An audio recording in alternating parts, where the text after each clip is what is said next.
Chapter 1, The Soft Rice Tycoon System. My name is Chun-Chi, and I'm currently at a Japanese restaurant in Yida Plaza, Donghai City, China. Today is Saturday, July 6th, and the weather is sunny. Baby, look, my bestie's boyfriend gave her an iPhone 15 Pro, Li Ting said, shoving her phone in my face to show me the social media post. Must be nice to be rich, this costs over 10 grand, I remarked absent-mindedly, stealing a glance. Honestly, right now, I couldn't even scrape together 100 yuan, let alone 10,000. I looked at the credit card bill, over 5,000 to pay back next month. This Japanese meal would probably cost more than 600, and I really can't afford it. No need, just over 8,000. Next month's my birthday, darling, you can buy it for me. Over 8,000? Should I sell a kidney or my body? I can barely afford groceries. Honey, could you pick something cheaper? Li Ting paused, stunned. What are you saying? The first time I ask for a gift, and you just refuse me? I'm strapped for cash lately and won't be able to pay my credit card next month. That's your problem. But I'm really broke, and shouldn't couples help each other out? At least try to understand me.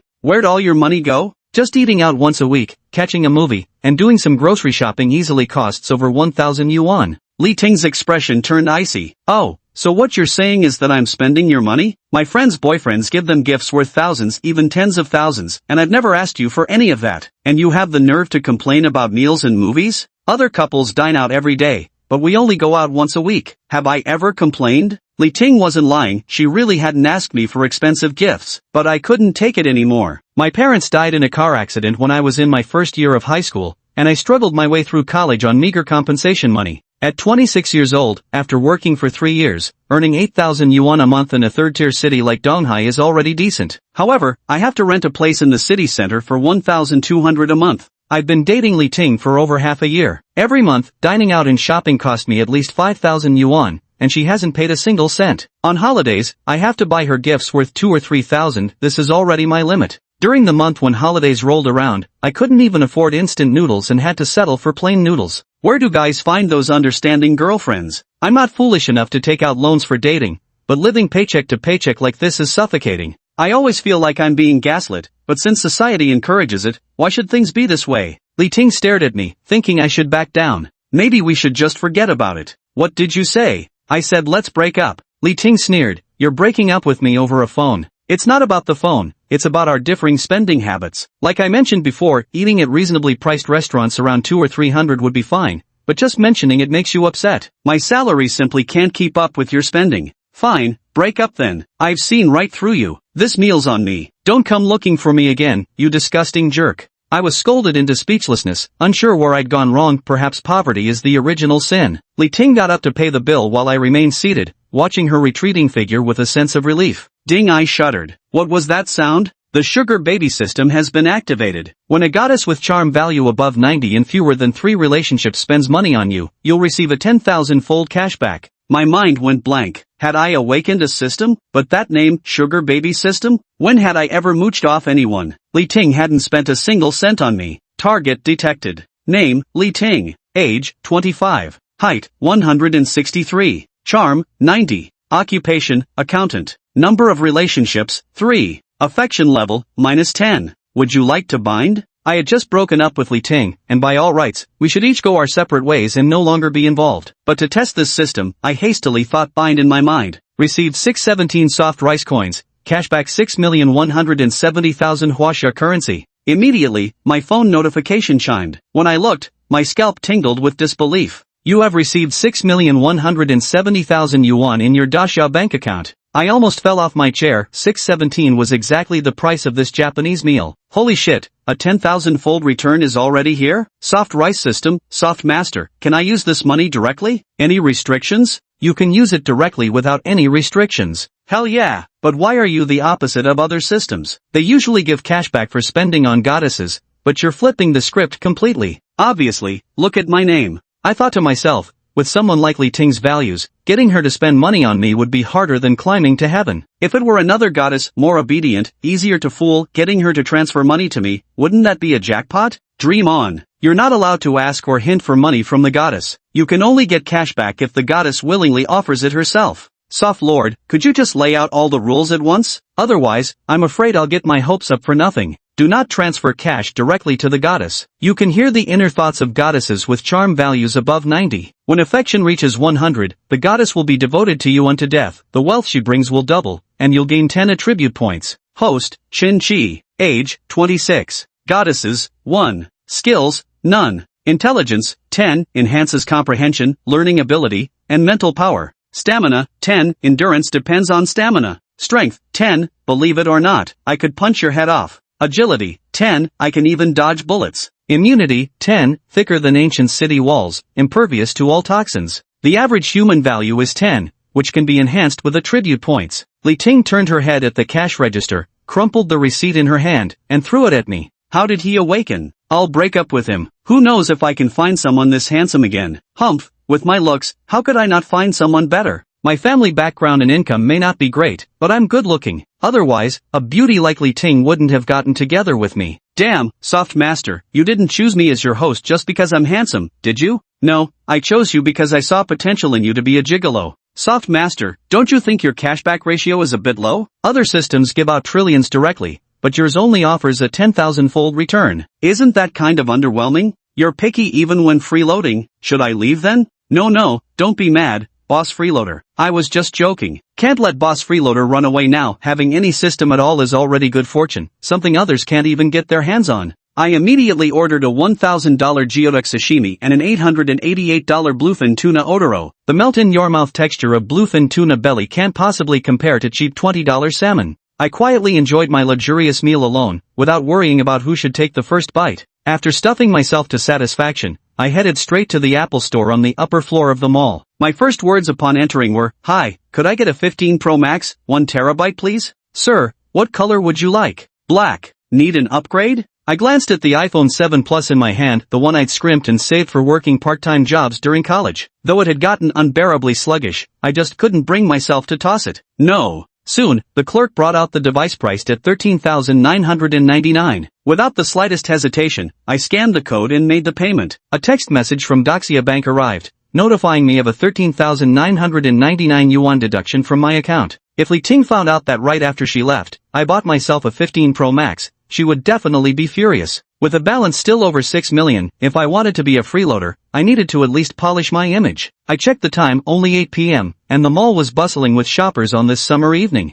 Following the crowd, I took the escalator up to the third floor, where luxury fashion brands were concentrated: Hermes, LV, Gucci, Armani, and more, all lined up side by side in these high-end boutiques. Chapter 2. I only eat soft rice that scores 90 or above. The mall was packed with girls, but the number with charm levels above 80 dropped significantly. As for those scoring 90, I hadn't spotted any so far. Reaching the third floor, I casually glanced around from outside. Truly befitting a luxury boutique sales associate, with both a figure and looks that are distinctly impressive. The closest to me was the pinnacle of luxury brands, Hermes. Half an hour ago, I wouldn't have dared to step inside, but now, I strode in with unabashed confidence. Welcome to Hermes. I noticed this salesgirl was quite attractive. Soft Master, what's this charm worth? Name, Zhang Fengyue. Age, 28. Height, 164 centimeters. Charm value, 90. Occupation, sales associate, department store. Number of relationships, 8. Favorability level, -5. Exactly 90 points, though it's a pity she's had 8 relationships. Not entirely surprising though, given her looks are indeed decent. Only those with fewer than 3 relationships qualify for goddess status. That Zhang Fengyue missed her chance to strike gold. I thought to myself,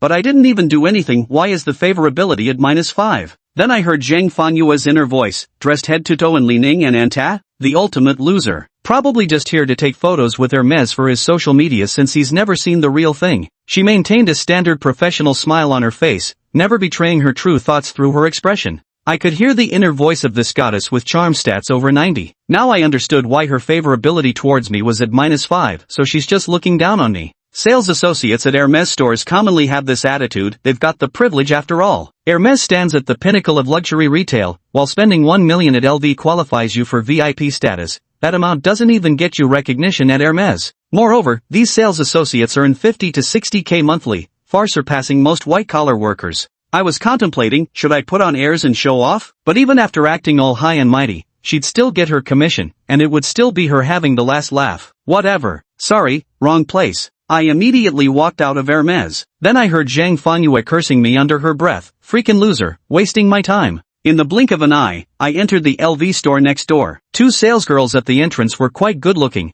but neither hit a charm score of 90. Welcome to LV. Since their charm wasn't high enough, I had no idea what they really thought of me. Just then, one of the salesgirls inside arranging the bags turned around. The moment I saw her face, I froze on the spot. She was drop-dead gorgeous, completely my type, like Han Hyoju. She was dressed in professional attire, with sheer black stockings covering her legs, leaving only the lower half of her calves exposed, yet it was enough to reveal their long and shapely silhouette. Her details popped into my mind. Name, Sulu, age, 26, height, 165 centimeters, charm value, 93, occupation, sales associate, relationships, 2, favorability, 0. A prompt appeared, bind now? Do I even need to think? Bind immediately. I walked up to her and said, hello, I'd like to buy some clothes. Could you help me choose a few? She responded, hello, are you looking for suits or casual wear? I didn't hear her express any opinions, she seemed to just be professionally attending to customers. I said, let's look at short sleeves first. The two sales associates at the door whispered to each other. Lulu is so dedicated, she attends to every customer. A customer like this could just browse on their own. What do you mean? Yesterday she just got scolded by the manager because a customer complained about poor service. I only knew luxury clothes were expensive, but I didn't expect a random short sleeve shirt to cost 23,000 yen. I couldn't help but blurt out, holy shit, is this thing bulletproof? I used to watch fashion videos online where influencers claimed an outfit costs hundreds of thousands, and I thought it was an exaggeration. Today, I finally saw it for myself. I asked, can I try this on? That's when I heard Shulu's inner voice, if you try it without buying, I'm done serving you. But what she actually said was, of course, the fitting room is right this way. I took the clothes into the fitting room, changed quickly, and came out asking, what do you think? She smiled and said, you're so handsome, anything would look good on you. But what I heard in her mind was, this guy's good looking, but dresses like such a loser. Can he even afford this? No, can't treat customers differently, just got scolded by the manager yesterday for that. I said, if the beautiful lady says it looks good, then it must look good. I'll take it. Then I added, could you help me pick 2 more? Something plainer in style.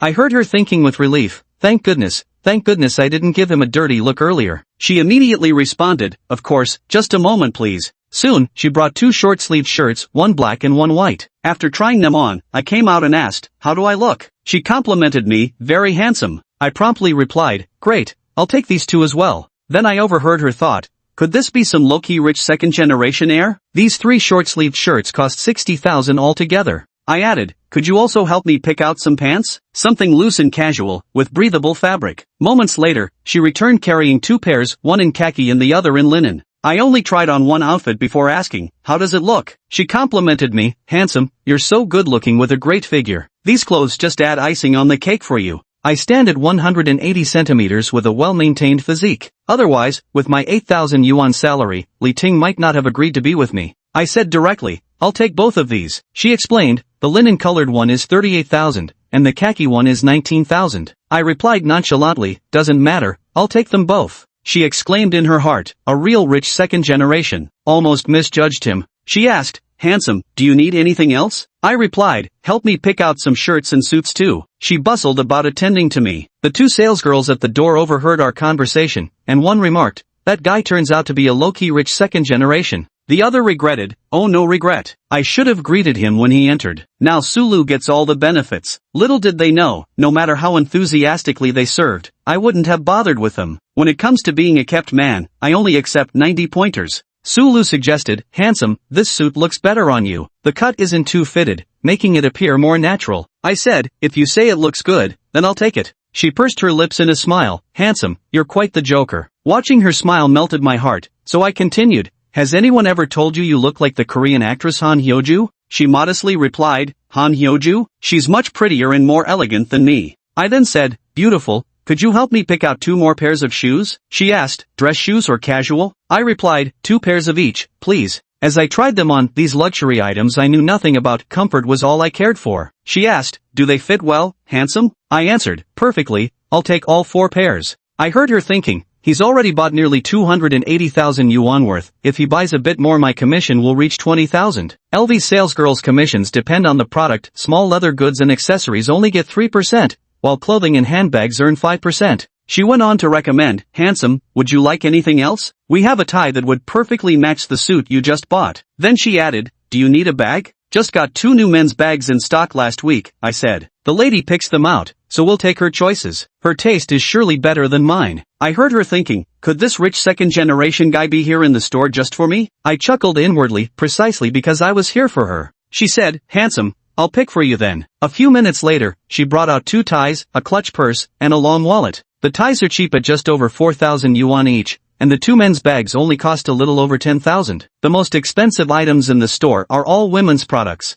I said, I'll take all of these, please check us out, miss. She replied in surprise, handsome, you're not joking, are you? I said, what's the matter? I said I trust your taste, miss. This wasn't about taste at all, it was about money. Then the system alerted me, Sulu's favorability +5, current 5. I could even hear her inner delight. This comes to about 310,000 yuan, right? I struck gold today, my commission will be 15,000. This rich second-generation heir is so handsome and wealthy. If I could become his girlfriend, I'd wake up laughing from dreams. Suddenly, I chuckled and said, miss, could you help me pick out another women's bag? Something more expensive. She replied, sure thing. Zhangjia, help me pack these up. Then she led me to the display case of women's handbags. I heard her sigh inwardly, sigh, someone so handsome and wealthy must already have a girlfriend from an equally prominent family. She asked, handsome, what style does your girlfriend prefer? Or what kind of aesthetic? It'll help me pick something for you. I replied, I'm not sure actually. I don't know her that well yet, she's just a very elegant girl.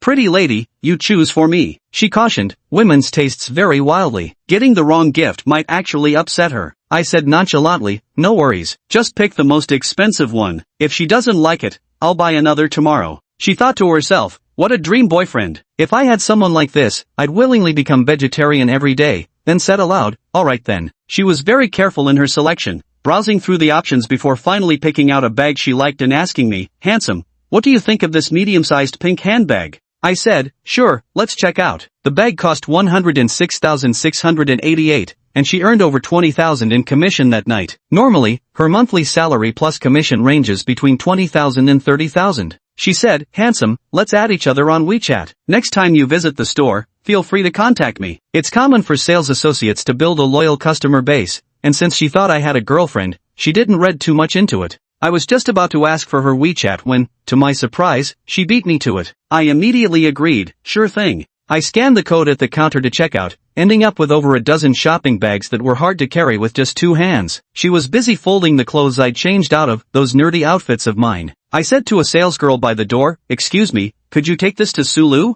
The salesgirl looked at the bag containing the purse and asked, sir, is there a problem with it? I replied, no problem at all, just give it to her. She took the bag over, and when Sulu saw it, she looked puzzled and immediately came over to ask me, handsome, is something wrong with this bag? I asked her, are you upset? She seemed baffled. Upset about what? I continued, didn't you say that girls get upset when they receive gifts they don't like? I walked out of the LV store holding the bag, replaying the scene that had just unfolded inside. I had picked out a women's handbag, and the sales associate initially assumed it was for my girlfriend. I told her I never mentioned having one. I handed the bag to Sulu and asked if she liked it. She hesitated, saying it was too expensive for a first meeting. I deliberately teased that if she didn't want it, I'd give it to Sister Zhang beside us. I could see Sulu thinking, no way. I might decline it myself, but you can't give it to someone else. I knew Sulu had been working as an LV sales associate for over 2 years, encountering plenty of wealthy bosses and rich second-generation heirs. She'd turned down middle-aged businessmen and smooth-talking heirs alike,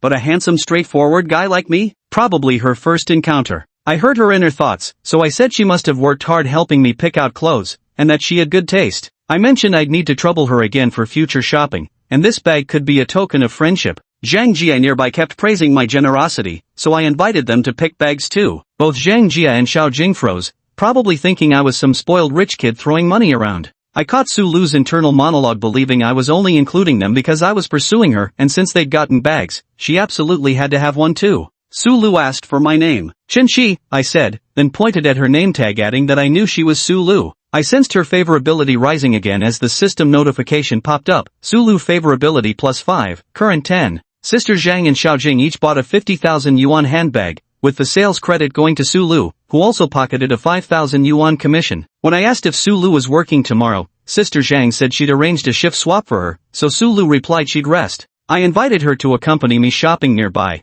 and she agreed to give me some fashion advice. I planned to buy a car. After all, a proper kept man needs to package himself comprehensively. As I left the LV store carrying my purchases, Sulu rushed out and handed me a palm-sized gift box as a return present. The moment I took it, my system pinged. 2,280 soft rice coins obtained. Conversion, 22,800,000 Huaxia currency. I nearly jumped from excitement. Over 20 million yuan had just hit my account. I opened the gift box to find something resembling a nail clipper. Just as I was puzzling over it, I heard Sulu thinking, why isn't he saying anything? Does he dislike this tie clip? Yeah, a few thousand yuan item. These rich second-generation kids probably wouldn't even glance at it. That's when I realized it was a tie clip. I genuinely thanked her, saying I really liked it. She explained that since she'd seen me buy a suit and tie, she thought I might need a tie clip to complete the outfit. The system notification popped up again. Sulu's favorability +5, current 15. Later I learned this tie clip originally cost 2,850 yuan. She only paid 2,280 using her employee discount. Had I known earlier, I would have agonized over the missing 570 million.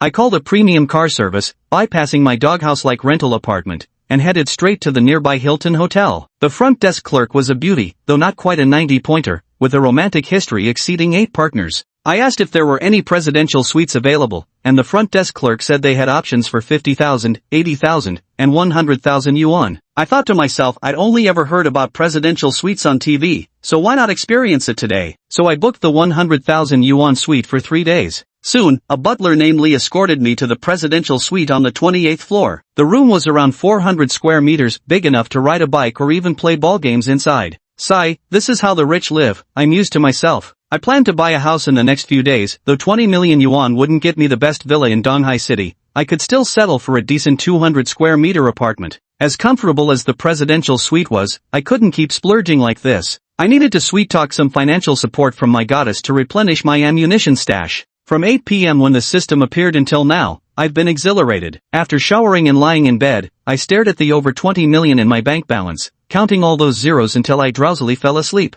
The next day, I didn't set an alarm and slept until 10 a.m. I dreamed that I awakened my system to freeload off women with newfound dominance. Upon waking, I immediately checked my phone balance, seeing that string of zeros still there put my mind at ease. Soft grandpa urged me to find more goddesses, so I scrolled through Douyin, browsing dozens of female streamers in the dance and beauty sections. Most had charm ratings around 80, with hardly any above 85. One streamer looked gorgeous but only scored 73. Soft grandpa said with makeup, filters, and tech enhancements, she'd scare me to death without them. My fingers grew tired from scrolling through over a dozen 90-pointers, but their relationship counts ranged from as few as 6 to over 30-something. Just then, Sulu texted me asking what time we were going shopping. I thought to myself, I'd better keep a firm grip on this bowl of easy money first, so I replied telling her to meet me at the Hilton Hotel at 2 p.m. Then the system notified me, Sulu's favorability -5, currently at 10. I thought, damn it, she must have misunderstood. The lower her favorability, the less likely she'd spend money on me. Living off a sugar mommy is all about mutual benefit. The goddess happily showers me with gifts, and that keeps me happy.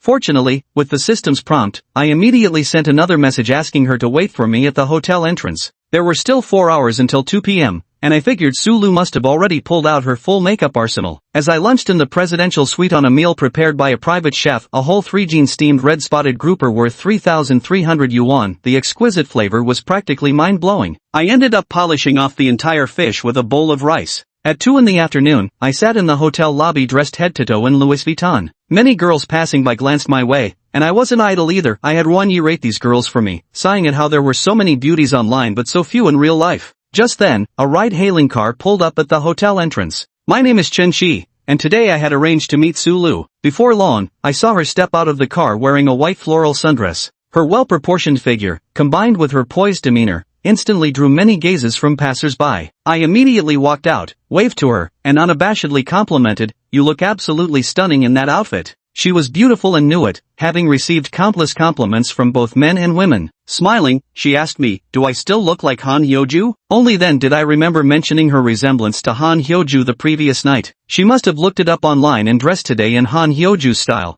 I quickly replied, "No, you're even prettier than her." With a laugh, she said, "You sure know how to sweet-talk." Then she asked, "Where are we going later?" I played coy, "You'll find out when we get there." Soon after, we boarded the private car provided by the hotel, complete with a personal driver at our disposal all day. Sulu thought to herself, being all mysterious in this sweltering heat? If we end up going outdoors dressed like this, I swear, About 20 minutes later, we arrived at our destination. Seeing it was a Ferrari 4S shop, Sulu asked in surprise, "Are you buying a car?" Nodding, I said, "Yeah, but I'm not great at picking. Since you have such good taste, help me choose later." She started thinking again in her mind, "Damn, the cheapest Ferrari costs over 2 million, right? And you want me to help you pick one? Are you deliberately bringing me here just to look without buying, trying to show off? Some fake rich second-gen kids often frequent high-end places to build their image, even hiring people to act along. These things have been reported in the news. Hearing her inner thoughts, I thought to myself, this girl is pretty cautious, but it's just a little over 2 million, easy enough to just buy it outright.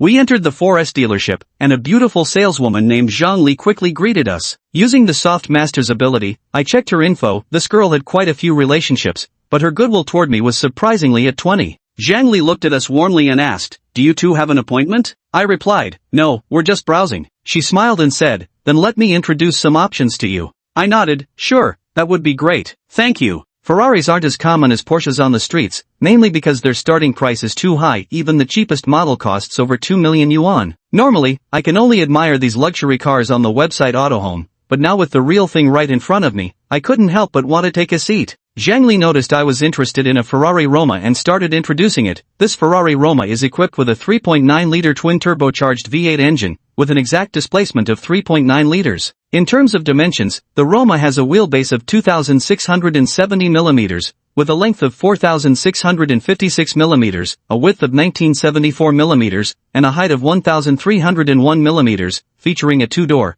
four-seat design that meets passengers' comfort needs. I asked, "Can we sit inside?" She replied, "Of course." I signaled Su Lu to get in together. The sports car was rather cramped. At 6 feet tall, my comfort level was just passable, nothing to write home about. After all, if comfort were my top priority, I wouldn't have bought a sports car but an SUV instead. Every man has a dream of owning a sports car, and now that I have the means, it's time to make that dream come true. I asked Su Lu, "What do you think?" She replied, "I didn't know you were buying a car. I don't understand cars, so I can't give advice, but it's really cool." Zhang Li chimed in, "This white paint job suits your temperament perfectly, sir, very noble and elegant." I never knew I had such a temperament. Zhang Li continued, "The original price for this Roma was 2.78 million, but since there's a promotion going on right now, I can offer it to you for 2.58 million. Su Lu was startled. 2.58 million, that could buy two base model Porsche 911s. She wasn't familiar with Ferraris, but she knew about the Porsche 911. The boyfriend of the Hermes salesgirl next door drove one,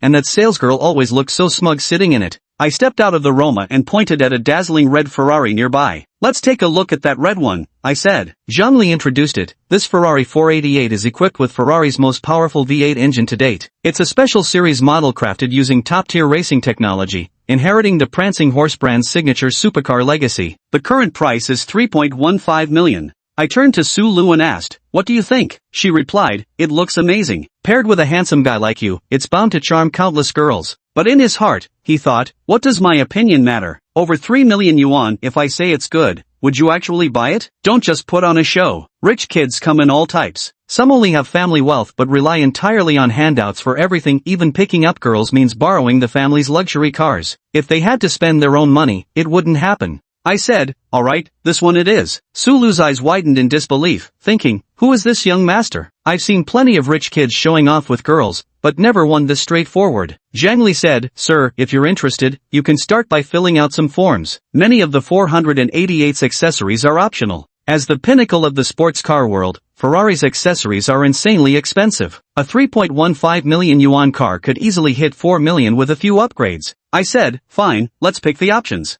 Zhang Li led us to the VIP room, tapped on an iPad for a while, then handed it to me. "Sir, please review the configuration," she said. I passed the iPad to Su Lu. "Let her decide." Su Lu froze for a moment, thinking to herself, "This is a car worth over 3 million yuan. You're treating it like one of our store's clothes that cost tens of thousands." She said to me, "Shenxi, I really don't know much about cars. You boys are better at choosing, plus this is for you to drive." I smiled and said, "Look at these clothes, you picked them out so well for me. I trust your taste." Zhang Li chimed in, "Miss, your boyfriend has so much faith in your aesthetic, he'll definitely like whatever you choose. Besides, you'll be sitting in the passenger seat. Pick an interior you like, you're the one who'll be looking at it every day." Su Lu thought to herself, "This is such a huge misunderstanding. I'd love to be his girlfriend." She glanced at me, but I calmly sipped my tea without saying a word, so she didn't explain and was actually happy to be misunderstood. With Zhang Li's guidance, Su Lu spent half an hour making selections while I stayed completely uninvolved. Zhang Li announced, "Mr. Chen, the final price comes to 4.38 million yuan. Su Lu leaned closer and whispered, "Did I pick too many options?" She was worried I might not like her selections, especially since they were so expensive. I reassured her, "They're perfect. your taste is impeccable. Let's go with these, I said as I handed the iPad to Zhangli. Zhangli's face lit up with delight, probably thinking what an easy customer I was. Just walked in, let his girlfriend pick all the options without questioning. She must have assumed I was henpecked. I asked, when can we take delivery? Zhangli replied, Mr. Chen, if you place the order today, the earliest would be in 1 week. I'm in no hurry to drive the Ferrari, I said. Sounds good. Let's finalize this configuration and lock in this car. Zhangli continued, I'll prepare the purchase contract then. Would you prefer financing or paying in full? Just kidding, with over 28 million in the card, do I even need a loan? I said bluntly, full payment. Zhangli quickly sorted out the car purchase process for me. I directly transferred 4.38 million to the Ferrari 4S store's corporate account, plus another 10% purchase tax, bringing the total to around 4.8 million. I heard Sulu thinking to herself, are these two for real? A 4.38 million car bought in just over half an hour? Then Soft Master reminded me, Sulu's favorability plus 10, now 20. I was puzzled, huh? How did her favorability increase just because I bought a car for myself? Little did I know, women are naturally drawn to strength. Dropping 4.38 million without hesitation was proof enough of my financial power. Last night's spending at LV, plus paying full price for a car today, Sulu was convinced I wasn't one of those fake rich second-generation kids. I asked Soft Master, how many points would my favorability rating with Sulu increase if I bought her a car? Soft Master replied, increase nothing. Meeting someone on the second day and buying them a car worth millions, if you dare to give it, she wouldn't dare to accept it. She'd probably suspect you were money laundering. Thinking about it, that made sense. There's been plenty of news online about money laundering, Sulu must have seen it. Better to take things step by step. Sulu said to me, Shenxi, I picked all these configurations. If you end up not liking them later, don't blame me. I replied, as long as you like them. She retorted, what do you mean as long as I like it? This is your car, you know. I smiled and said, aren't you going to ride in it? I was actually thinking of asking you out often in the future. She thought to herself, of course, he's trying to woo me. In truth, the way I gave her the bag yesterday and letting her customize the Ferrari now both made her feel deeply involved, as if she were already the lady of the house. Zhangli smiled at me and said, Mr. Chen, let's exchange WeChat. If you have any questions later, you can contact me anytime. Sulu wanted to stop me from adding her at that moment, especially since Zhangli was quite pretty right on par with her. But salespeople adding clients on WeChat was a normal thing, and Sulu understood that perfectly well, being a salesperson herself. Some female salespersons do target premium clients, young and wealthy ones are naturally their prime targets, and they don't even mind married elite men. And I, evidently, belong to that top-tier group, handsome, rich, and eloquent. Zhangli added, Mr. Chen, I noticed your VIP profile doesn't list your home address. I replied, it's not very convenient. If anything comes up, just message me on WeChat. They probably started weaving fantasies about my background by then, imagining me as some private, low-profile tycoon wary of having his details exposed. Little did they know I just felt too embarrassed to write it down. I lived in an ordinary neighborhood, and pulling up in a Ferrari there would stick out like a sore thumb. I was actually planning to buy a 200 square meter place at Park Avenue 1 soon, just for temporary living. Since there was still plenty of time after buying the car, I thought spending a little longer with Sulu might help us grow closer, so I suggested, how about we go shopping? She happily agreed. After all, she'd spent 2 hours on her makeup, and it'd be a shame not to make the most of it. Since her workplace at Yida Plaza was far from the Ferrari 4S store, we went to the nearby Jintai instead. I said to Sulu, since you helped me pick out a car, as a thank you, whatever you want to buy, I'll pay for it. She smiled and replied, I just tapped my fingers on the iPad, I didn't really do much. There's no need to thank me specially. I heard her inner voice saying, I was just being polite, don't take it seriously. So I replied, choosing configurations is mentally exhausting. Since you've helped me with this difficult task, I must thank you. Only then did she say, alright then, since you insist so kindly, let's browse around. As it turned out, while doing her makeup at noon, Sulu noticed she was running low on skincare products, so she took me to the La Mer counter. It's a high-end brand under Estée Lauder with quite steep prices. She had only purchased from them 2 or 3 times before. After all, her job requires heavy use of cosmetics and skincare products. If she always used premium brands, even her monthly salary of 20-some thousand wouldn't be enough.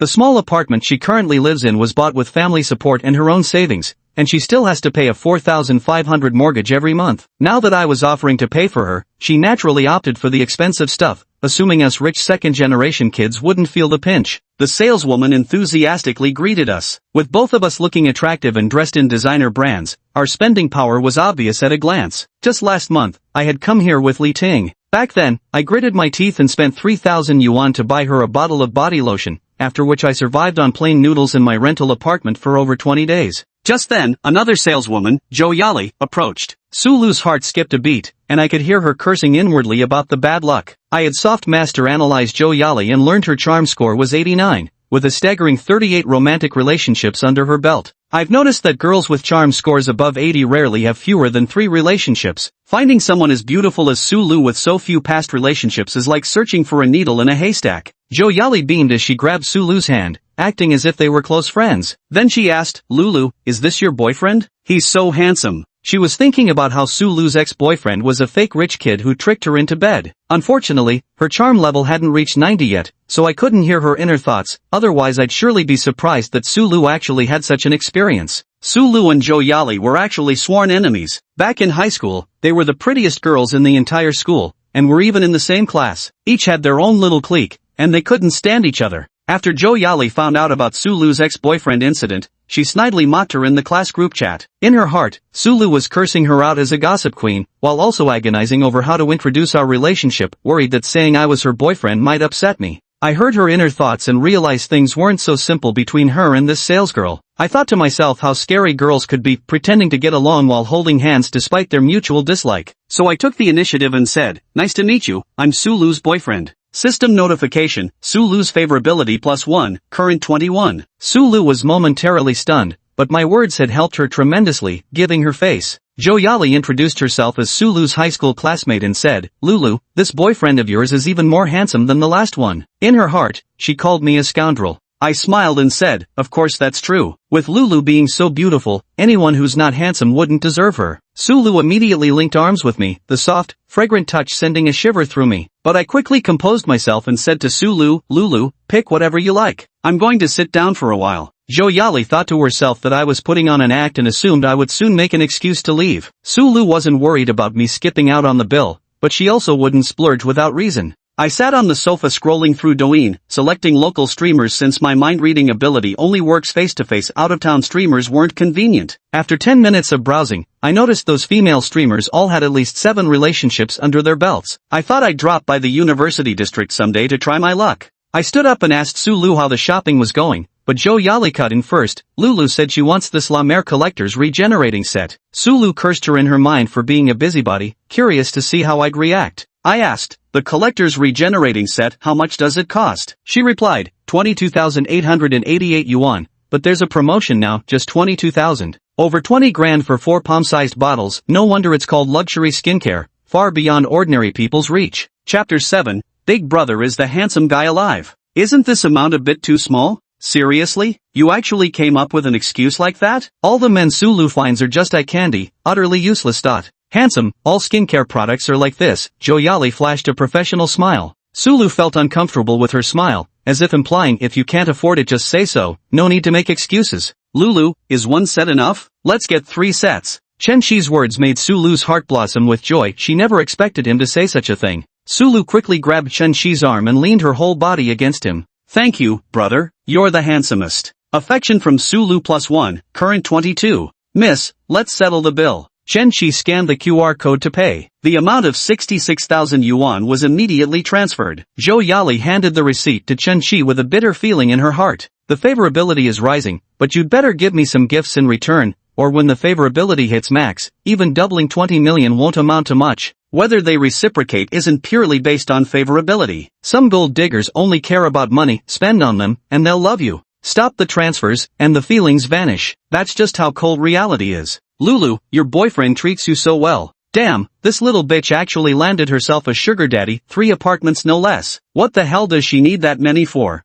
Of course, you're the best, big brother." Sulu deliberately raised her voice and said. Jo Yali and Sulu possess striking looks, naturally beautiful, both dreaming of marrying into wealth, aspiring to step into high society through the golden gates of a wealthy family. But their family backgrounds were all quite modest, having attended high school in the county town, with parents being ordinary salaried workers. When wealthy second-generation heirs consider marriage, they place great importance on the woman's family background too, unless she's an exceptionally skilled green tea artist. Even ultra-wealthy heirs like Emperor of Shanghai fell into the hands of a divorced top-tier green tea artist, reportedly paying 900 million in alimony. Chen Shizhen really has substance, unlike those rich kids who only know how to boast. Sulu held Chen Shi's arm tightly. Wearing so little on such a hot summer day, Chen Shi could distinctly feel the soft sensation pressing against his arm. This stirred some fluttery emotions in Chen Chi's heart. In high spirits, Sulu spoke in a slightly coquettish tone. Brother, what are you doing later? The Amazing Spider-Man 3 was released the day before yesterday. I haven't seen it yet, let's watch it later. Last night, I was originally planning to have Japanese food with Li Ting and then go see it. We'd already bought the tickets for 182 yuan.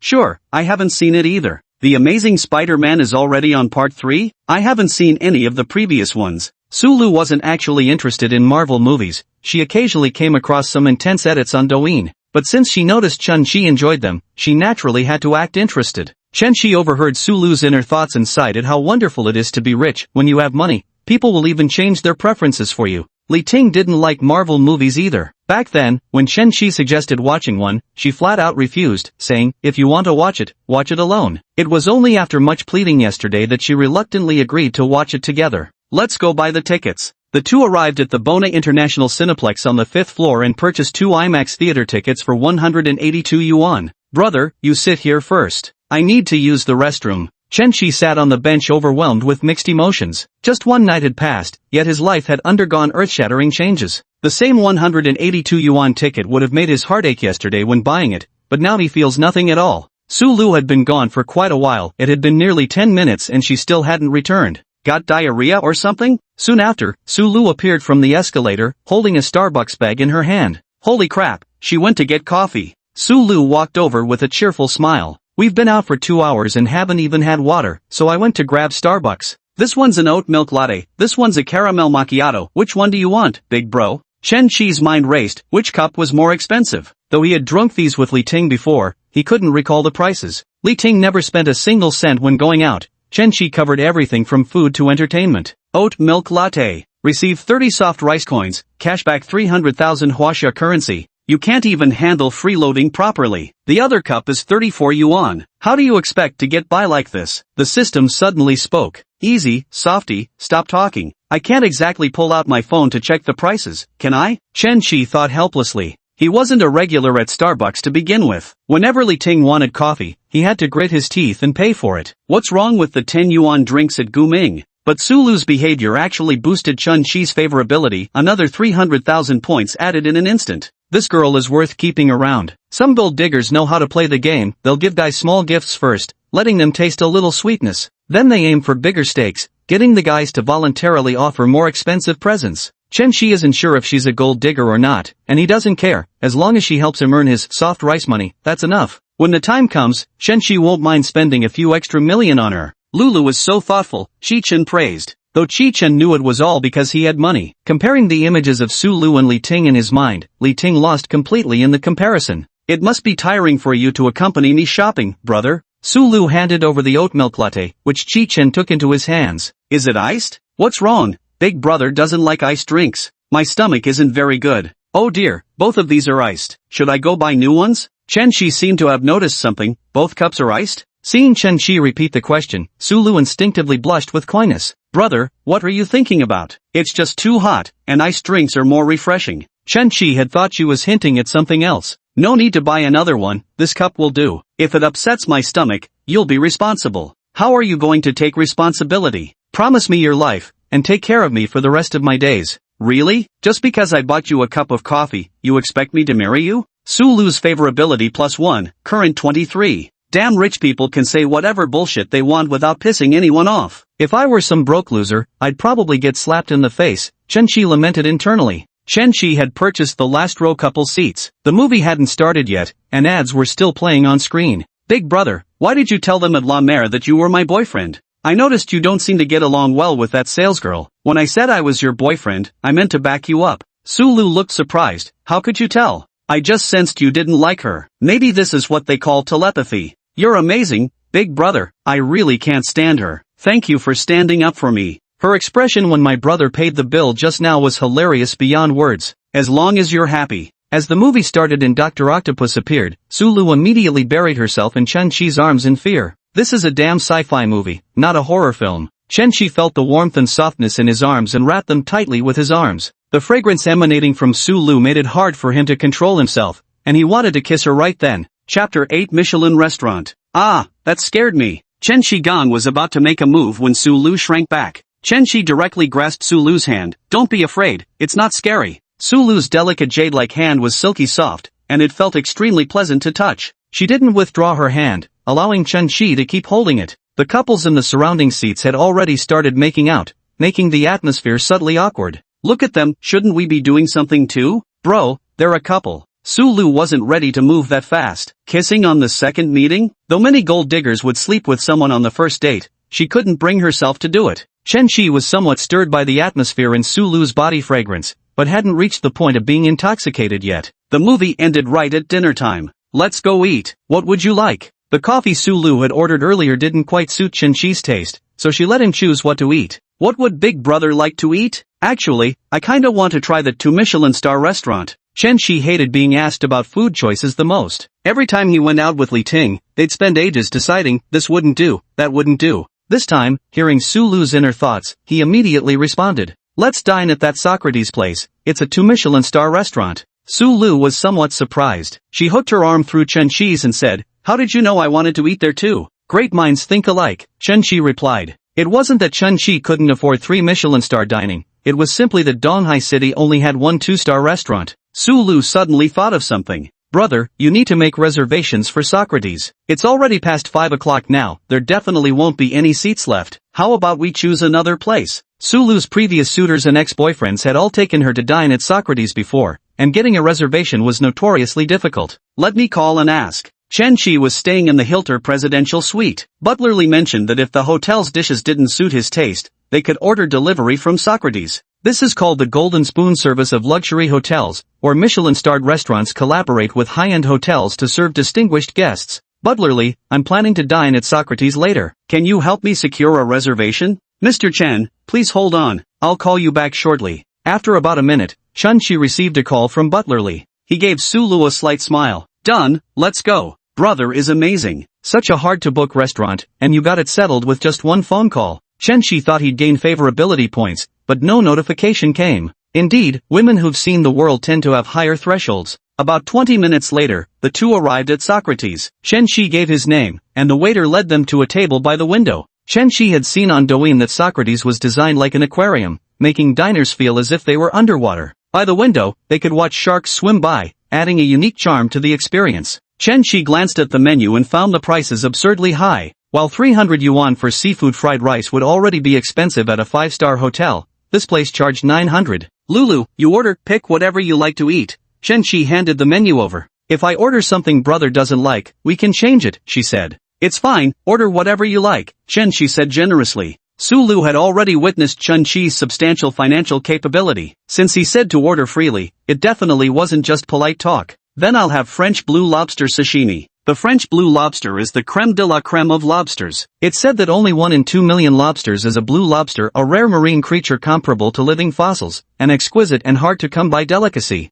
A single one costs around 2,000, and with the addition of a Michelin-starred chef preparing it, this sashimi dish is priced at 4,288 yuan. 3 preparations of Alaskan king crab, Canadian geoduck sashimi, black truffle, matsutake mushrooms. Sulu ordered 6 dishes, totaling approximately 18,000 yuan. Brother, does my order look alright to you? Of course you can, but that's still a bit lacking. Add 1 or 2 more items. Chen Shi noticed the selection was mostly seafood, so he added 2 portions of Kobe beef and a tin of caviar. Sir, our caviar is sold by the gram, 100 yuan per gram. You don't sell it by the tin? It's available, 25,000 for 1 can. Alright, 1 can for each of us. The waiter was slightly stunned, but having worked here for 5 years in Donghai City, he'd seen plenty of wealthy people. Chen Shi's order wasn't even the most extravagant one they'd seen. Caviar at 25,000 per jar, and 1 jar for each person? Good heavens, are all wealthy people this extravagant? This must add up to what, 70,000 already? I must take plenty of photos later. Sir,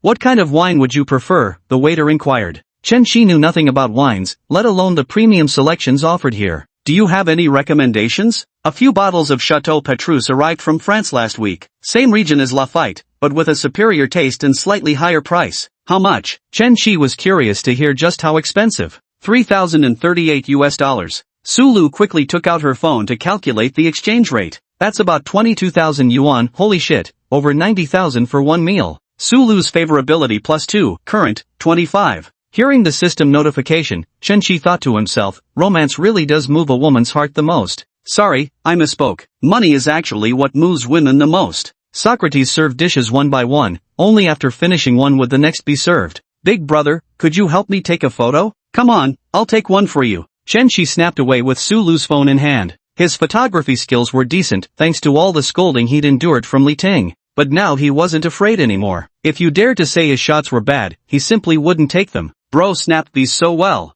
Sulu was quite satisfied with how the photo turned out, just a little touch-up and it'd be ready to post on her social feed. You've got it backwards. It's because you're so photogenic that the photo looks good. Beauty like yours shines through no matter how it's captured. And here I thought we hadn't even tasted the desserts yet Big Brother's sweet talk is already flowing. Sulu immediately posted the photo in the group chat. Girls, can anyone relate? A single meal cost over 90 grand. Sister Zhang, Lulu, was it that handsome guy from yesterday? Yeah. In the afternoon he asked me to accompany him car shopping, and right then and there he paid 4.38 million for a Ferrari 488. Later we went mall hopping, he bought me 66,000 yuan worth of La Mer. Now we're dining at Socrates, with a bottle of red wine costing 22,000 and caviar priced at 25,000. Wow, Lulu, this is the ultimate catch among all eligible bachelors. You're so lucky, I really envy you. I didn't expect it either, he's incredibly generous with his money. Sister Zhang, is he the son of some listed company's chairman? I don't know, he hasn't told us about his family yet. Dining at a Michelin-starred restaurant is a pleasure, with servers introducing each dish as it arrives. The meal lasted over 2 hours. While admiring the fish and listening to live piano music, the atmosphere transported them as if aboard the Titanic. Chapter 9, he must be a tycoon's illegitimate son. What should I do if he suggests going to a hotel later? Sulu found herself in a dilemma. A top-tier rich second generation like Chen Shi was truly rare and hard to come by. Most wealthy heirs were either rolling in money but looked like short, stubby eggplants or deformed, misshapen melons. So you're either married or playing the field hardcore, indulging in vices across prostitution, gambling, and drugs. Someone like Chen Shi, outstanding in morals, intellect, physique, aesthetics, and labor, plus rolling in cash, is genuinely hard to find. Hearing Sulu's inner turmoil, Chen Shi wouldn't force himself on her while she was still conflicted. What he truly wanted was that moment when passion becomes overwhelming, irresistible, when spontaneous combustion ignites between lovers like kindling meeting flame. Speaking of which, it was precisely because of Sulu's reserve that she'd only had 2 romantic relationships. From another perspective, this was actually one of her virtues. Hold on, let's go to Yida Plaza later. Ha, what are we going to Yida for? Sulu asked. To buy some more clothes. After finishing their meal, the two went to the LV store where Sulu worked. As they reached the 3rd floor, Zhang Fangyue, the sales associate at Hermes, couldn't believe her eyes. Isn't that the guy from last night? He bought a few things at LV and already hooked up with Sulu? Sulu walked arm in arm with Chen Shi as they descended the escalator, heading straight into the LV store. Auntie Zhang, who was covering for Lu Su's shift, warmly greeted the two as they approached. Lulu, aren't you off today? What brings you to the store? Brother Chen Shi wanted to come buy some more clothes. Bro Rich treats LV like street market goods, buying them on a whim. Lulu, we probably don't need to entertain Mr. Chen. Sister Zhang, you guys go ahead with your work. I'll accompany Brother Chen Shi to look around. Lulu, pick whatever you like. We'll settle the bill together later. Sulu knew Chen Shi was serious, he definitely had the means to do this. Although Sulu was an employee at LV, even she couldn't afford many items from her own store due to the high prices. She had only managed to save up enough to buy 3 pieces using her employee discount. Indeed, the white floral dress she was wearing came from her own store. You're the best, big brother. Chen Shi wasn't particularly picky about clothes, and Sulu had excellent taste. Whatever she picked out for him, Chen Shi wouldn't even try on, he'd just hold it up against himself briefly before deciding to buy it. I bought 3 short-sleeved shirts and 2 pairs of casual pants, spending 100,000. Brother, do I look good? Sulu stepped out of the fitting room wearing a black sleeveless dress. Her fair, delicate shoulders were fully exposed, her proud curves nearly bursting out, and her slender legs looked utterly enticing beneath the dress. It's super pretty. Then let's get this one. No. Ha? Sulu initially thought Chen Shi had changed his mind. After all, this spaghetti strap dress wasn't even expensive, not as pricey as the caviar they'd eaten that evening. One isn't enough. Pick a few more, Chen Shi said. Sulu's favorability +5, current level 30. Honestly, brother, you always leave people hanging with your words, Sulu complained playfully. When it comes to trying on clothes, women and men operate on completely different wavelengths. Chen Shi was the type who considered an outfit good as long as it fitted properly when worn. With Chen Shi footing the bill, Sulu didn't have to worry about the price. But once she tried the clothes on, she started deliberating over colors, hairstyles, and matching makeup.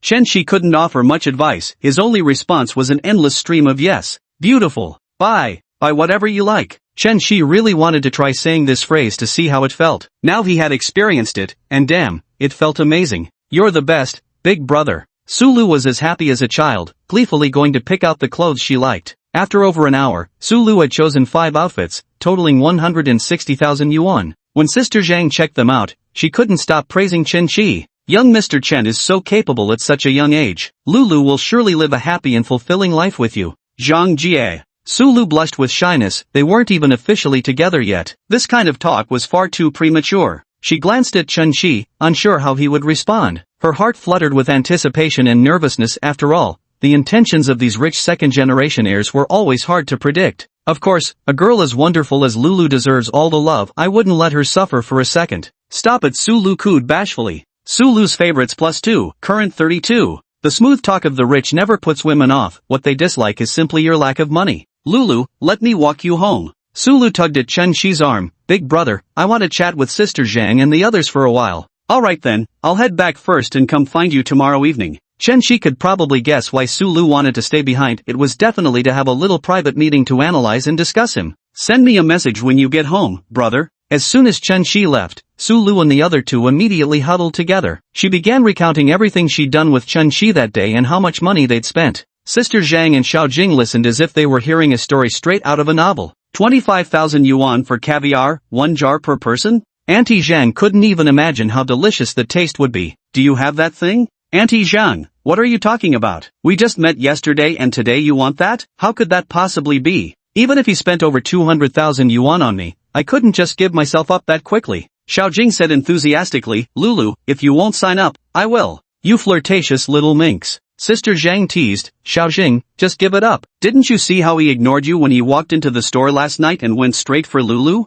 With Lulu's looks, figure, and demeanor, you won't find a second one like her in the entire Wanda Plaza. Chen Shi didn't check out all the sales associates at Yida. Zheng Fangyue from the neighboring Hermes store had 90 charm points, making her comparable to Sulu. But she had gone through too many growth cycles and wasn't selected by Soft Master. There were only 2 90-pointers among the luxury stores on the 3rd floor. The sales associates on ordinary floors probably couldn't match their level. Lulu, you've got to seize this golden bachelor. Such a high-quality man is in great demand. I know. Today when buying a car, the saleswoman Zhang Li added Chen Shi on WeChat, while that bitch Zhou Yali tried to add him too in the afternoon but was rejected by Sulu. Could he be some wealthy man's illegitimate child? Yesterday when he came to the store, he was dressed entirely in cheap clothes. Then he suddenly comes to the store to buy clothes 2 days in a row, and now a car too. If he were a genuine rich second generation, he should have already owned a car long ago. Xiao Jing let her imagination run wild. Although it sounded like something out of a cheesy soap opera, upon closer thought, it really did seem plausible. Come to think of it,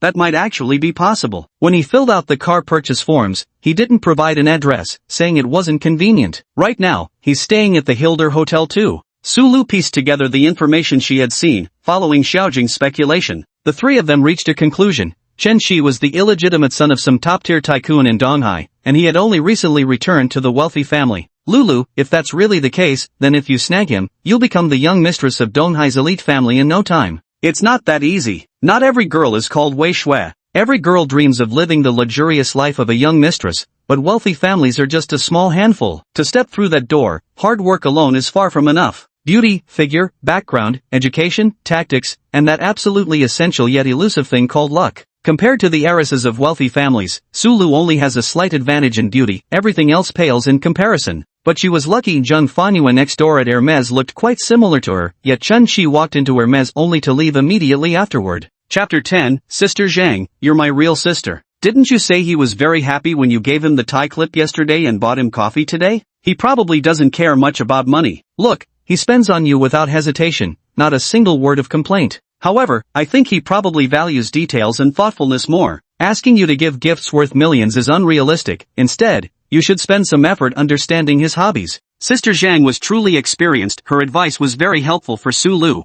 and for Chen Shi, it was absolutely perfect. If Chen Shi knew Sister Zhang had said this, he'd definitely hug her and call her his dear sister. But I haven't really talked much with him yet. We spent the whole day shopping today. How would I know what his hobbies are? Sulu felt a bit annoyed. She had indeed been too carried away with joy today. Even during their meal and conversation, she hadn't steered the topic toward Chen Shi much. Lulu, didn't he just buy a car this afternoon and hasn't picked it up yet? Get him a car air freshener. New cars usually have their own smell. When you pick up the car, just give it to him and place it in his vehicle. Xiao Jing's idea suddenly enlightened Su Lu. Right, aromatherapy, we have that in our shop too. Sister Zhang, help me get a bottle and use the employee discount. Here it is again, the employee discount. This scented candle has a bigger discount than yesterday's tie clip. Employees get 30% off. The original price was 4,050 yuan, reduced to 2,835 yuan after the discount. For Chen Shi, that's a difference of 12.15 million missing. If Chen Shi had known Auntie Zhang and Xiao Jing were helping him like this,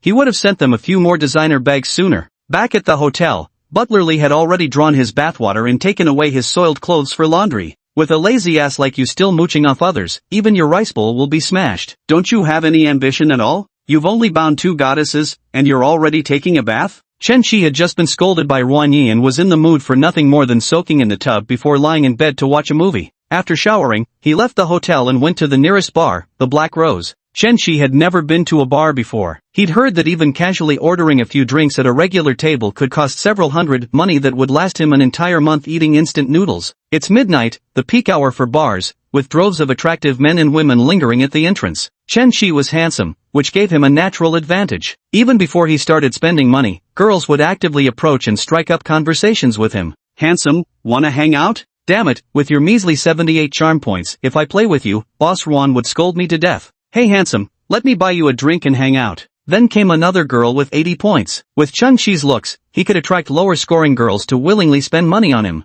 But for girls scoring above 90, good looks alone won't cut it. Money talks. Chen Shi walked into the bar, where the atmosphere was electric, with the DJ blasting Wild Wolf Disco. The dim lighting, paired with colorful strobes and hype crews energetically pumping up the crowd, effortlessly stirred up excitement. Chen Shi was still scouting the scene. The bar was packed, and there were plenty of attractive women, though checking them all out one by one seemed tedious. Spotting Chen Shi decked out in head-to-toe LV, the bar promoter Xiao Xiao swiftly swooped in to greet him. Handsome, which section's booth are you at? Haven't booked yet? Got any available booths? Xiao Xiao's heart leapt with joy. Here comes the sales quota fulfillment. Sure thing, handsome. Which section would you like? You've never been here before, let me introduce you a bit. Xiao Xiao wore a face full of warm enthusiasm. No problem, bro. Our Dark Rose's minimum spend is 8k in Zone D, 12k in Zone C, 20k in Zone B, and 33k in Zone A. Are there still spots available in Zone A? Chen Shi asked. A radiant smile bloomed across Xiao Xiao's face. Absolutely, handsome, right this way please. They arrived at booth A06. The seating in Section A was incredibly spacious, easily accommodating a dozen people swaying to the music without feeling cramped. The server promptly delivered a fruit platter as Xiao Xiao inquired cheerfully.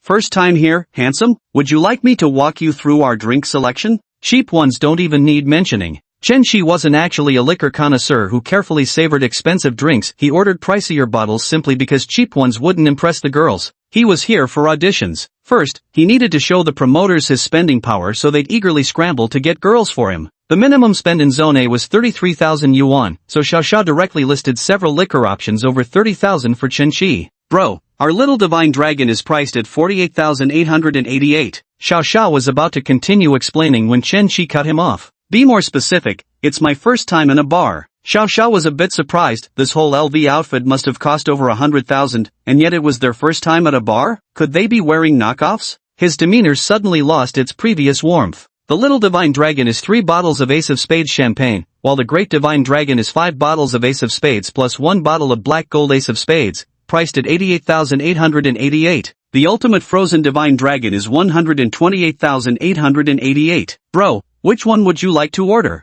Chen Shi also noticed the shift in Xiao Xiao's attitude. In the end, he didn't even bother to introduce the ultimate frozen divine dragon. Did he think Chen Shi couldn't afford it? Let's start with an ice-sealed supreme divine dragon. Bro, our divine dragon set requires prepayment. Scan the code. Xiao Xiao never expected Chen Shi to be so straightforward, ordering the most expensive item right off the bat. Seeing the 128,000 yuan deposit hit his account, young Xiao's attitude instantly became even more enthusiastic than before. Bro, are you drinking alone? Would you like some girls to keep you company? Needless to say, he was here precisely for the girls, but Chen Shi understood the caliber of women typically found in bars. He wasn't holding out much hope. The quality needs to be top-notch. If I'm satisfied, I'll order another ice-sealed Supreme Dragon set. Young Xiao really wanted to call Chen Shi dad right now. This single order from Chen Shi would earn him a 12,800 yuan commission. For Black Rose packages, 10% commission on 30,000 to 100,000, 10% on 100,000-200,000 plus, and a standardized 15% commission on orders above 200,000. If Chen Shi ordered another Icebound Dragon package, he'd get 15 points. He could basically take the rest of the month off. Just then, the DJ on stage started hyping up the crowd. Congratulations to A06 for being selected for the Icy Supreme Dragon set. Wishing the boss all the best and smooth sailing. Soon, two burly men in suits carried in a wine rack emitting white smoke, followed by a group of bunny girls, entering A06. This Icy Dragon set is practically no different from the Grand Dragon set. Both consist of 5 multicolored Ace of Spades bottles paired with 1 black gold Ace of Spades. The only difference is the packaging. The white smoke is dry ice, meant to create the illusion of a frozen throne. Everyone in the bar screamed. It was the first time someone had ordered the Frozen Divine Dragon package this whole month. Though they weren't the ones drinking, the atmosphere had been thoroughly enlivened. Everyone swayed their heads to look at A06. The bunny girls fired confetti cannons in A06, scattering golden streamers. That instant hit of glitz and glamour was spot on. None of these bunny girls caught Chen Shi's eye, let alone Wan Yi. The two suited bodyguards stayed behind, while the bunny girls were all dismissed. Bro, hold on a sec, I'll call someone for you. Xiao Xiao swiftly stepped out and picked out all the good-looking ones from the Atmosphere group. Chapter 11, Such Double Standards. The Hype Squad members all knew they were heading to A06, each one eager as could be. Xiao Ji, I'll go, let me go. Since Chen Shi had specifically requested good-looking ones, young Xiao didn't dare cut corners. A few minutes later, Xiao Xiao took the 4 girls to A06. When the girls looked over, they saw the wealthy patron sitting there was a strikingly handsome man who somewhat resembled Takeshi Kaneshiro. So handsome, and so rich too. He looks just like my first love. 4 girls, all uniformly dressed in mini skirts, crop tops, and black stockings, their faces bearing traces of cosmetic enhancement, albeit of decent quality. Boss Ruan, give it a rating. Don't even think about asking me to rate these, not a single one above 85. Next batch. Xiao Xiao was sharp-eyed. He could tell Chen Shi wasn't entirely pleased with these few. Bro, why not let them keep you company first? Drinking alone is too boring. I'll call more people for you. Alright. Just as the group at booth B03 was leaving, Xiao Xiao immediately went over and pulled aside one of the girls. Jenny, there's a rich guy at A06, and he's handsome too. Jenny blinked her beautiful eyes. The one who just ordered the Frost Dragon? Exactly, he's short on people there. I called a few girls over, but he didn't seem too pleased with them. Now it's all up to you. Jenny was one of the most stunning beauties in the Black Rose Hostess Club. Generally, when she accompanied guests for drinks, they'd always order more. He'd also add her on WeChat, send her red envelopes, and do some other things. Xiao Xiao took Jenny to A06. As soon as Jenny walked in, Chen Shi's eyes never left her for another girl. Damn, she's stunning. Jenny had an incredible figure estimated to be a D-cup, with long, slender legs, fair and perfectly proportioned. She wore a backless top and a body-hugging skirt. With delicate features, cascading wavy hair, and those captivating eyes, any man would be powerless to resist. Name, Jiang Jenny. Age, 24. Height, 166 centimeters. Charm, 90. Occupation, bar hype crew. Number of relationships, 18. Affection level, 20. In terms of looks, Jiang Jenny and Su Lu each have their merits, but Jiang Jenny has the edge when it comes to figure, though she's had too many growth experiences. Chen Shi was somewhat disappointed, but he still let Jiang Jenny sit beside him. As soon as Jenny Jiang arrived, the other girls knew they stood no chance. Big brother, you're so impressive, summoning the Frozen Divine Dragon right out the gate. Jenny immediately sat right next to Chen Shi, her voluptuous curve swaying so intensely it nearly dazzled him. When Su Lu first met Chen Shi, her fondness level was 0. At the time, he was still dressed like a total loser. Now his first impression gives off the aura of a wealthy second-generation heir, and Jenny naturally feels favorably towards someone both handsome and rich. Not bad. What's with his attitude? Trying to play hard to get? Most men would be grinning like fools at the sight of Jenny, their wandering hands unable to keep still around her. Chen Shi didn't seem interested in her. With 18 romantic relationships under his belt, even if he were interested, he wouldn't dare to be anymore. Old Ruan even scolded Chen Shi thoroughly. If there's nothing here, won't you try another place? No ambition at all. Chen Shi being financially supported wouldn't draw criticism from anyone, nor would receiving a drink be considered mooching. But Ruan Yi would call him out, lazy bastard, lacking ambition. Brother, are you feeling down? Let me keep you company with a drink first. Fresh from being scolded, Chen Shi wasn't in the mood and wanted to hit the restroom first. Let's open the bottle. I need to use the restroom. Just opening the bottle is fine. What I'm afraid of is you ordering a whole dragon set just to show off without drinking it. Hurry up, big brother. As soon as Chen Shi left, the girls started gossiping about him. Have any of you seen him? So handsome, and so rich too. Just now brother Xiao mentioned it's his first time at a bar. Jenny thought to herself, what kind of rare gem is this? Some rich kid with strict upbringing? Chen Shi came out of the restroom and passed by the scattered tables, suddenly noticing a girl who stood out like a breath of fresh air in the bar's atmosphere. She was sitting at a high-top table with 3 other girls, all sporting tank tops and miniskirts, while she alone wore a white t-shirt and jeans. Ruan Yi, what's her score? Name, Han Linlin. Age, 23. Height, 164 centimeters. Charm, 92. Occupation, teacher. Number of relationships, 2.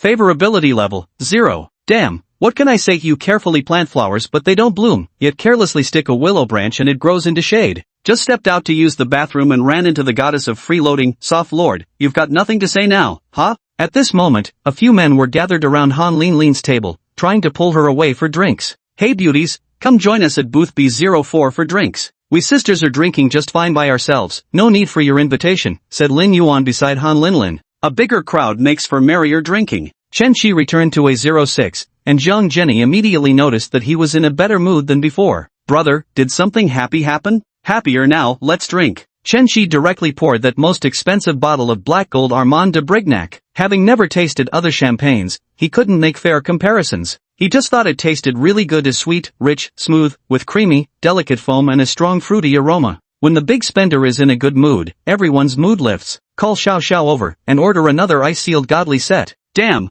just one sip and he's ordering another set, how thirsty can he be? Jenny pressed her chest against Chen Shi's arm, her twin peaks nearly trapping his limb between them. Brother is so handsome, so powerful. Chen Shi thought to himself, powerful, huh? He still had to thank our Lulu. Yesterday 1 cup of coffee from her was enough for him to summon 2 frostbound dragons. Lulu, sorry about this, I want to sample everybody's dishes. Young Xiao's face blossomed like a chrysanthemum in laughter. He thought Jenny's intervention had indeed produced immediate results. He winked at Jenny as if to say, damn, you're impressive. I didn't even do anything. He just went to the bathroom and came back, then ordered more dishes. Jenny simply thought Chen Shi was in a good mood and felt like spending money. Young Master Chen, whatever you need, just say the word. Xiao Xiao stood by his side, bowing and scraping. There's a girl in a white t-shirt and jeans at the casual tables. Bring all 4 from that table over here. The DJ started hyping up the crowd again, accompanied by the thumping bass of the music. Congratulations to A06 for the second time tonight on selecting the Icy Supreme Dragon set. Wishing the boss success in all endeavors and smooth sailing ahead. Tonight, the atmosphere at the Black Rose Bar was completely electrified by table A06.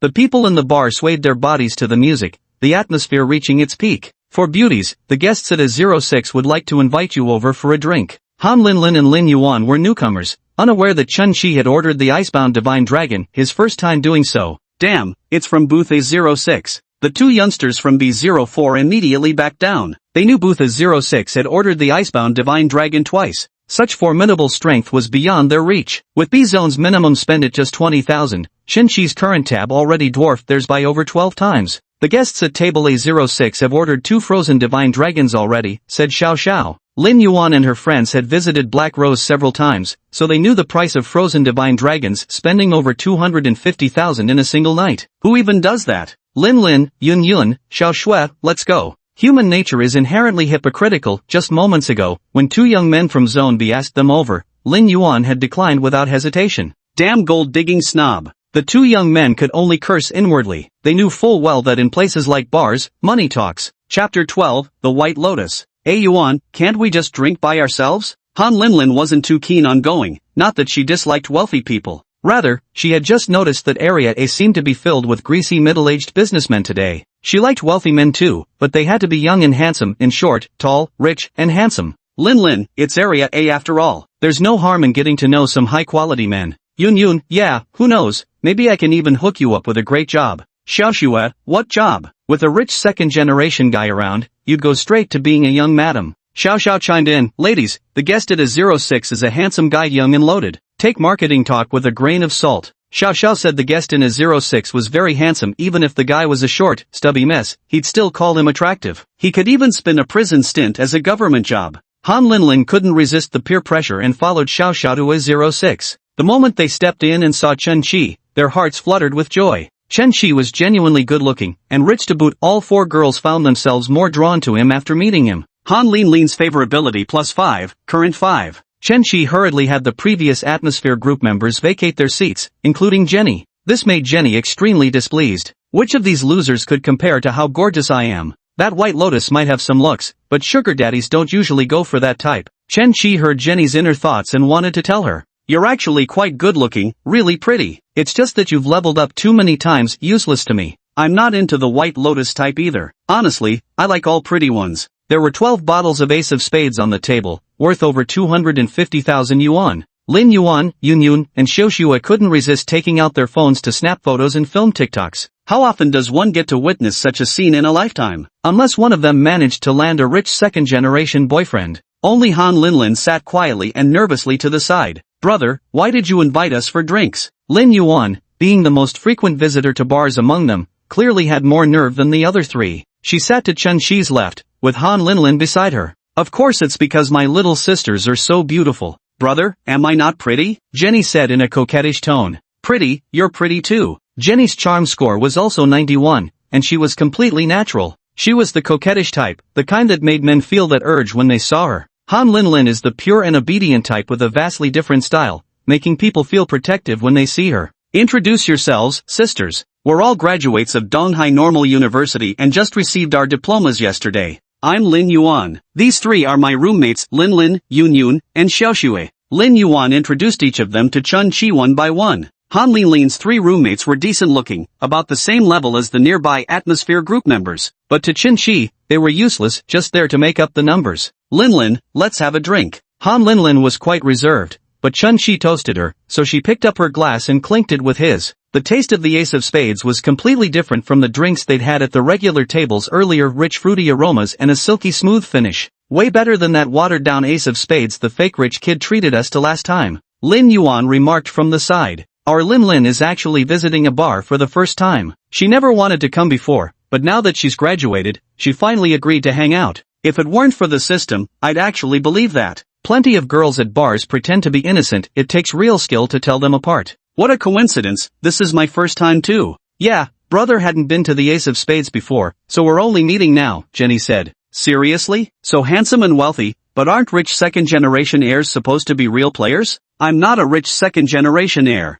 Ha! Han Linlin called out softly. Can he read my thoughts? Chen Qi's words sounded completely different to others' ears. Jenny raised her wineglass and edged closer. Young Master Chen, so you're actually a self-made first-generation tycoon. That's really impressive. Cheers to you. The southeast coastal area is full of opportunities. If you're lucky enough to start a company and catch the right trend, you can make a fortune. Big brother, cheers to you too. Lin Yuan wasn't about to be outdone. Though she wasn't as pretty as Jenny, nor did she have as good a figure, she could tell Chen Qi didn't have much interest in Jenny. Otherwise he wouldn't have called all four of them over. Let's all drink together. Chen Qi's alcohol tolerance was average. If each girl toasted him individually, he'd be drunk in no time. Outside Cabinet 06, random girls kept trying to crash the party for free drinks, having heard the benefactor inside was handsome. But they were stopped by two burly men in suits. By the way, you just graduated yesterday, right? Chen Qi asked. Yeah, does Big Brother's company still need staff? Take us in. Lin Yuan had also been misled earlier, thinking Chen Qi was a self-made entrepreneur who started his own company. Then let's celebrate, order another frost-bound Supreme Dragon. Jenny was baffled. Where exactly had she fallen short? With other men, she'd never experienced being sidelined like this before. What's so fun about a bunch of fresh college graduates anyway? They're too uptight to really let loose. Han Linlin and her three friends were equally stunned by Chen Qi casually dropping another 100 grand like it was nothing. Tonight, within just 1 hour, 3 ice-sealed Supreme Divine Dragons were ordered, totaling over 380,000. All four of them have entered the workforce, currently interning at an elementary school with a monthly stipend of 4,000. They've gained a profound understanding of how hard it is to earn money, like eating shit. Han Linlin's favorability +5, current, 10. He looks so handsome when scanning the QR code. Handsome and wealthy, if I could win her over, I'd live the life of a pampered young mistress. Han Linlin came from a comfortably middle-class family, with her mother working as a junior high school teacher and her father as a senior high school teacher. With her family background, she basically never had to worry about food or clothing. Though her parents' salaries weren't exceptionally high, there was nothing she lacked that she needed. Her parents held rather traditional views, believing that a married couple should simply live a stable and peaceful life together. So they hoped Han Linlin would find someone working within the system, ideally a civil servant with both stable employment and decent income. But Han Linlin didn't want an ordinary life like her parents. She dreamed of being a little princess, a young mistress of leisure. That's right, TikTok had warped her expectations. For ordinary people, a dual-income family with excellent benefits was already a pretty good life, something countless others were desperately trying to achieve through civil service exams. You can't judge this girl just by appearances, Chen Shi heard Han Linlin's inner voice. Looking at Han Linlin's appearance and demeanor, she seemed simple-minded at first glance. Chen Shi sat down beside Han Linlin. Linlin, do you have a boyfriend? Not yet. So what kind of guy do you like? I'm not sure either. Let fate decide. Damn this White Lotus, let fate decide? Could she really claim not to like such a perfect tall, rich handsome guy right in front of her? Jenny silently complained in her heart. Indeed, women understand women best. Without the system, Chen Shi would have never seen Han Linlin for the White Lotus she truly was. How about I become your boyfriend? Brother, if your girlfriend hears you say that, wouldn't she kill you? I don't have a girlfriend. If you're willing, you could be. Chapter 13, you're different from them. Even though you opened 380,000 yen worth of alcohol to show you're rich, everyone drank it together. I didn't get any real benefits from it. You didn't even give me a purse worth tens of thousands, yet you want to sleep with me? Do you really think I'm that easy to fool? Brother, we've only known each other for an hour, and we don't even know your name yet. Give me your name, and I'll add you on WeChat to send it to you. After adding each other on WeChat, Chen Shi sent Han Linlin his name. Brother, I want to join too, Lin Yuan leaned in eagerly. Brother, I want some too. Jenny refused to be outdone. The other girls also gathered around. No rush, everyone gets some. Brother, have some grapes. Jenny pushed Han Linlin aside and sat next to Chen Shi, handing him a peeled grape. Chen Shi thought that if he asked Jenny to feed him with her mouth, she would probably agree. Brother, let me massage your legs for you. Jenny's hands wandered across Chen Shi's thighs, and the technique was definitely not a proper massage.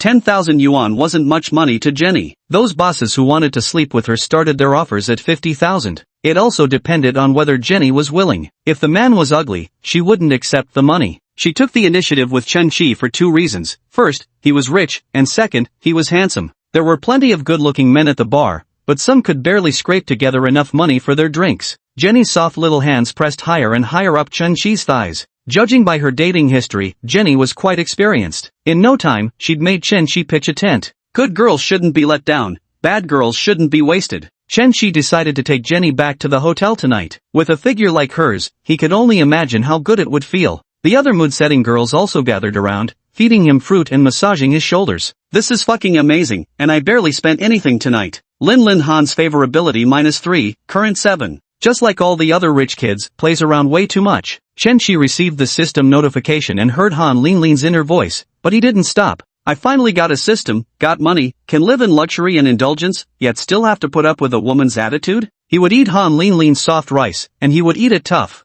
Big brother, let's play dice, Jenny said. Chen Shi thought drinking alone wasn't much fun. Each take one die and compete with me rolling for high numbers. If you lose, drink a cup and I'll spank your butt. What if you lose, brother? Jenny asked. There's more of you, so I won't drink. If I lose, I'll give a bottle of Ace of Spades. This game is a guaranteed win, girls cheered excitedly. A bottle of Ace of Spades, if unopened, they could return it to the bar later and still get over 10,000 back. Money really lets you take advantage openly, how gross. Linlin Han's favorability -2, now at 5. Everyone else gathered around, but Han Linlin stayed seated on the side. Linlin, aren't you joining? Lin Yuan asked. I don't want to play. Since she didn't want to participate, Chen Shi didn't bother with her either. He was having too much fun himself. These girls all have great figures, especially Jenny's, that perky but looks so inviting. A slap lands, making it jiggle duong. I got 5, brother got 3, I win. Lin Yuan jumped with joy, just a casual flick of the dice and she'd already won a bottle of Ace of Spades champagne. Linlin, go ahead and play. If you lose, it's just a spanking. Lin Yuan made spanking sound as trivial as drinking water. If this were out in public, forget spanking, even just taking a phone photo of someone's backside would get you scolded to your face. Though Han Linlin really wanted to, she had to maintain her image and couldn't let herself be taken advantage of so easily. They played 2 rounds of dice, and everyone won at least 1 bottle, while Lin Yuan and Yun won 2 bottles each. This made Han Linlin even more miserable,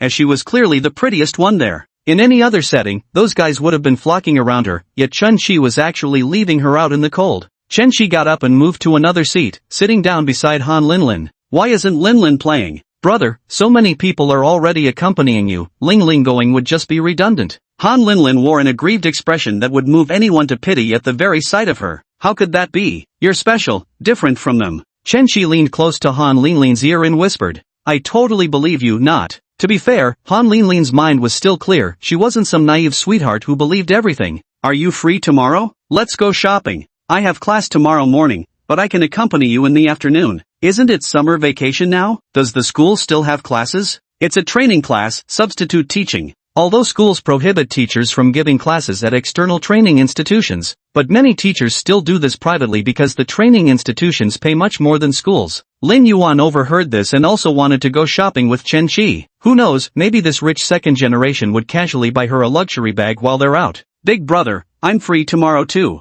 Next time, definitely next time. Tomorrow I'm only taking Lin. Han Lin affection +5, current 10. When someone receives special treatment, she naturally develops a sense of superiority. Checking the time, it was already 2 a.m., yet the bar remained bustling. However, Chen Qi still had other matters to attend to. That's enough for today. Brother, there are still 6 bottles of wine left. Jenny wasn't ready to call it a night yet and wanted Chen Qi to stay longer. Put the wine on your tab for now. Aren't you afraid I'll drink all the wine? Jenny chuckled flirtatiously. Drink if you want, it's just a few bottles. Han Lin really should leave now, with her strict family rules. Returning this late already meant sneaking around. Brother, we're heading off first. Xiao, call cars for the ladies. Got it, boss. Ladies, follow me. I'll get you all sorted. Xiao made nearly 60,000 in commissions tonight. Forget just arranging cars, if Chen Qi told him to streak naked, he'd happily oblige. Big bro, are you coming back tomorrow? I'll miss you. Jenny's ample chest pressed against Chen Qi's arm as she swayed back and forth. If that's what you're thinking, then come with me. You're so annoying. The two took a car back to the Hilton Hotel. Only when they reached the top floor did Jenny realize Chen Qi was staying in the presidential suite. Butler Lee was dedicated to his job, standing at the entrance to greet Chen Qi despite it being well past 2 a.m. The presidential suite at the Aldo must cost 100,000 a day, right? Big brother, what do you do for a living? I'm just a freeloader. Jenny pouted playfully. Big brother, you're always joking around. Jenny had seen her fair share of sugar babies, but Chen Qi was the first who'd spent over 600,000 in a single night while living off someone else's wealth. People always prefer to believe what they see with their own eyes. Chen Qi's Louis Vuitton ensemble alone cost over 100 grand, and Jenny could tell it was all genuine. When he ordered 3 sets of ice-sealed Divine Dragon, he paid for them outright. Those weren't rented bottles of liquor. The complimentary drinks from playing dice later were also worth over 200,000. Which gigolo would have that kind of money? Mr. Chen, these are prepared for you, 50 different varieties in total. Butler Lee brought over a large wooden box. When opened, it revealed nothing but condoms inside. The service was impeccable. Butler Lee had everything prepared before Chen Qi even opened his mouth. What a wicked elder brother, Jenny cooed with pretended shyness. So many tasks, you'll work me to exhaustion. Chapter 14, why bother going to work when I already have a system? Experienced girls like Jenny understood men perfectly. With just a few graceful movements she could set your blood boiling with excitement.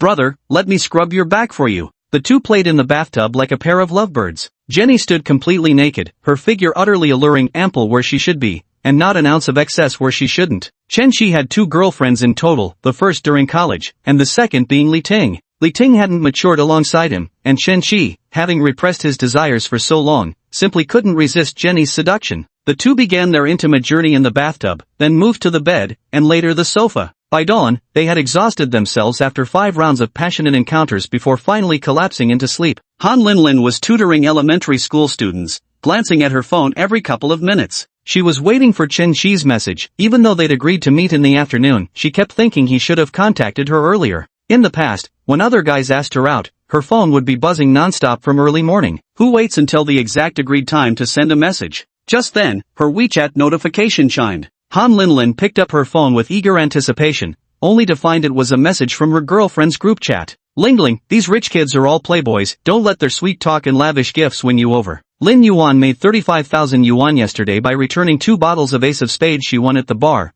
but she wasn't about to defend Chen Qi. Yuan's right. Did you see how wild he got last night? Yun chimed in. I know, I'm not stupid. Don't just listen to sweet talk, and don't obey him blindly just because he's rich. Money only counts when it's in your hands. Recently, there's a trending phrase among scumbags. A man's money is for women to see, not for women to spend. Gold diggers strongly condemn those who say such things. If the money isn't spent, how can they dig for it? Chen Qi and his partner slept until noon, waking just as little Chen Qi also stirred. Brother, I hate it when you come at me right after waking up. Can't help it when my sister's this tempting. After another round of growth, Chen Qi genuinely felt his body weakening. Jenny John's affection +5, current 25. Holy crap, this gives more than spending 7 or 800,000, but her affection doesn't really help me. He had no idea whether the attribute rewards after achieving 100% completion would actually work. Right now, he desperately needed to improve his physique, otherwise, he wouldn't be able to fully enjoy life. When seeing Jenny off, Chen-Chi transferred her 100,000 yuan.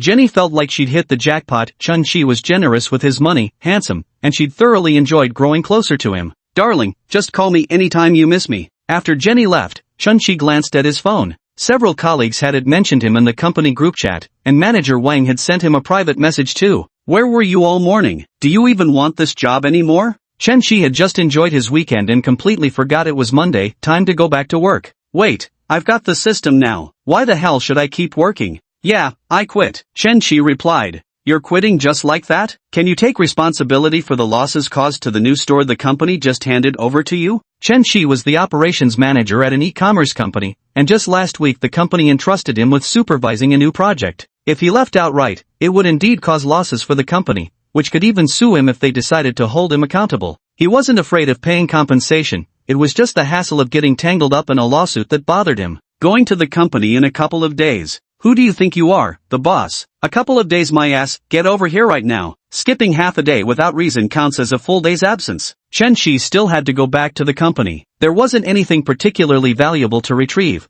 but there was one thermos he absolutely had to take back. It was the thermos his father used to carry. After his father passed away, Chen-Chi had started using it himself. This mug must have been used for about 11 or 12 years. The gloss had completely worn off, smoothed down by Chen-Chi's constant handling. Chen-Chi transferred 50,000 yuan to Manager Wang. Manager Wang stared at his phone, baffled. What the hell? What's he playing at? Before Chen-Chi could reply, another 50,000 transfer came through, 4 in rapid succession, before Chen finally sent a single message. Consider this 200,000 as compensation. Even accounting for shop losses, the damage would have been mere tens of thousands. Chen's direct transfer of 200,000 stunned Manager Wang. Xiao Chen, did you win the lottery or something? Yeah, that's why I quit my job. I knew it. How come you suddenly got so rich? How much did you win? Not convenient to say, but it's more than enough. Manager Wang thought to himself, if it's considered more than enough in Donghai City, the lottery winnings must be at least 10 million. Alright, don't worry about the shop matter, I'll take care of it. Out of the 200,000, Manager Wang could pocket 195,000 for himself and hand out the remaining 5,000 to his subordinate, just enough to assign extra workload and have him take over Chen-Chi's shop.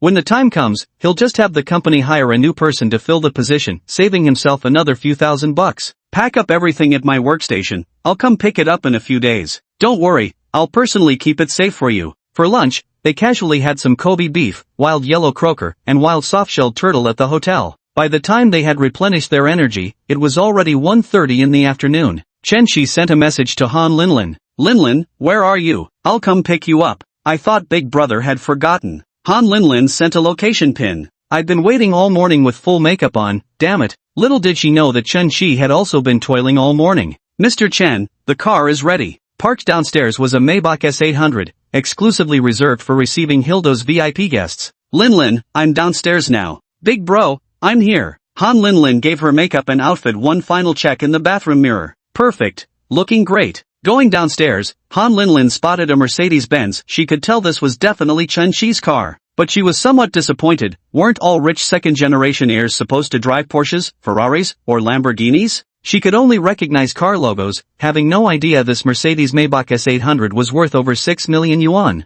Far more expensive than entry-level Porsches or Ferraris, and way more comfortable to ride in. Chen-Chi's Ferrari wasn't something he planned to drive regularly either, not if he could keep living off his sugar mommy. He still wanted to change to a more comfortable and spacious car. A Rolls-Royce would be perfect, plus he'd hire a driver. Chen-Chi rolled down the car window and called out to Han Linlin. Linlin, over here. The driver, wearing professional white gloves, stepped out and opened the rear door for Han Linlin. So it was the driver operating the vehicle, truly the young master of a wealthy family. As soon as Han Linlin got in the car, she noticed this was different from the Mercedes she had ridden in before. Some teachers at her school also drove Mercedes, but their interiors couldn't even compare to this one. Linlin, that outfit looks lovely on you. Yesterday, Han Linlin wore a white t-shirt with jeans. Her figure was barely discernible, relying entirely on her face to carry the look. Today, she's dressed in an academic style, a petite white blouse on top, pleated skirt paired with white stockings, showcasing her well-proportioned, glowing pale thighs, and black loafers on her feet. Combined with her sweet face, without mentioning she's a recent college graduate, one would easily mistake her for a high school student.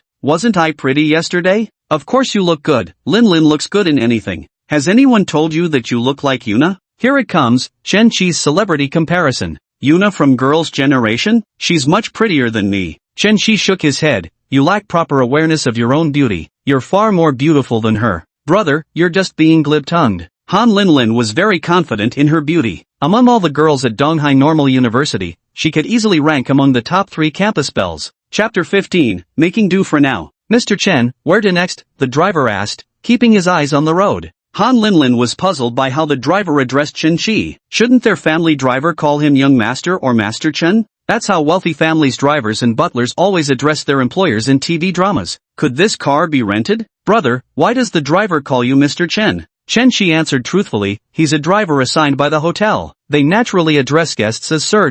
What kind of hotel even provides drivers? Han Lin's financial constraints limited her imagination. How could she possibly know? At dawn, Chen Qi and Jenny were still playing hide-and-seek on bicycles in the presidential suite. To garden number 1. Right away, Mr. Chen. Garden number 1 was quite famous in Donghai City, ranking among the top-tier residential complexes where only the wealthy and privileged could afford to live. Han Lin asked, Big brother, why are we going to Century 1? Going home? Chen Qi didn't have a home yet. He was actually planning to go buy one now. Sort of. We've only met twice and you're already bringing me home? What kind of person do you take me for? Think you can do whatever you want just because you have some stinky money? Han Lin's favorability -5, current 5. Brother, didn't we agree to go shopping today? Why are we going to your place? Damn, you're overthinking this too much. You're even losing affection points now. Chen Qi explained, we're going to buy a home. Oh, buying a property. More than half an hour later, the car pulled up in front of the sales office of Gongyuan number 1. The sales office was lavishly decorated, with security guards and receptionists at the entrance who were clearly selected for their exemplary appearance, both in looks and height. Sir, madam, do you have an appointment? As soon as they entered, a female salesperson came forward to greet them. Good looks, age 30, charm score of 88, and has been in relationships 7 times. No, it's my first time visiting. Could you give me an introduction? Jiang Min was a seasoned salesperson with sharp eyes. She could tell if someone was wealthy with just one glance from head to toe, observing their expression and gaze. Ordinary salary workers looking at properties here weren't outright barred from entering, but once inside, they'd either appear overly excited or visibly uneasy. Chen Qi was decked out from head to toe in genuine LV, with an extraordinarily gorgeous female companion by his side. After all, a man's status was often reflected by the beauty of his companion. Adding to that, his demeanor was utterly relaxed and composed, as if he were just strolling through a grocery market. Jiang Min concluded that Chen Qi was a genuinely wealthy second-generation heir. May I ask your surname, sir? Chen. Mr. Chen, what are your preferences? We offer 3 floor plans here, 150 square meters, 180 square meters, and 210 square meters. Of course, Chen Qi chose the largest one. Tell me about the 210 square meter unit. Project Millennium 1, launched half a year ago, has an average price of 43,000 per square meter. A 210 square meter unit would cost 9.03 million.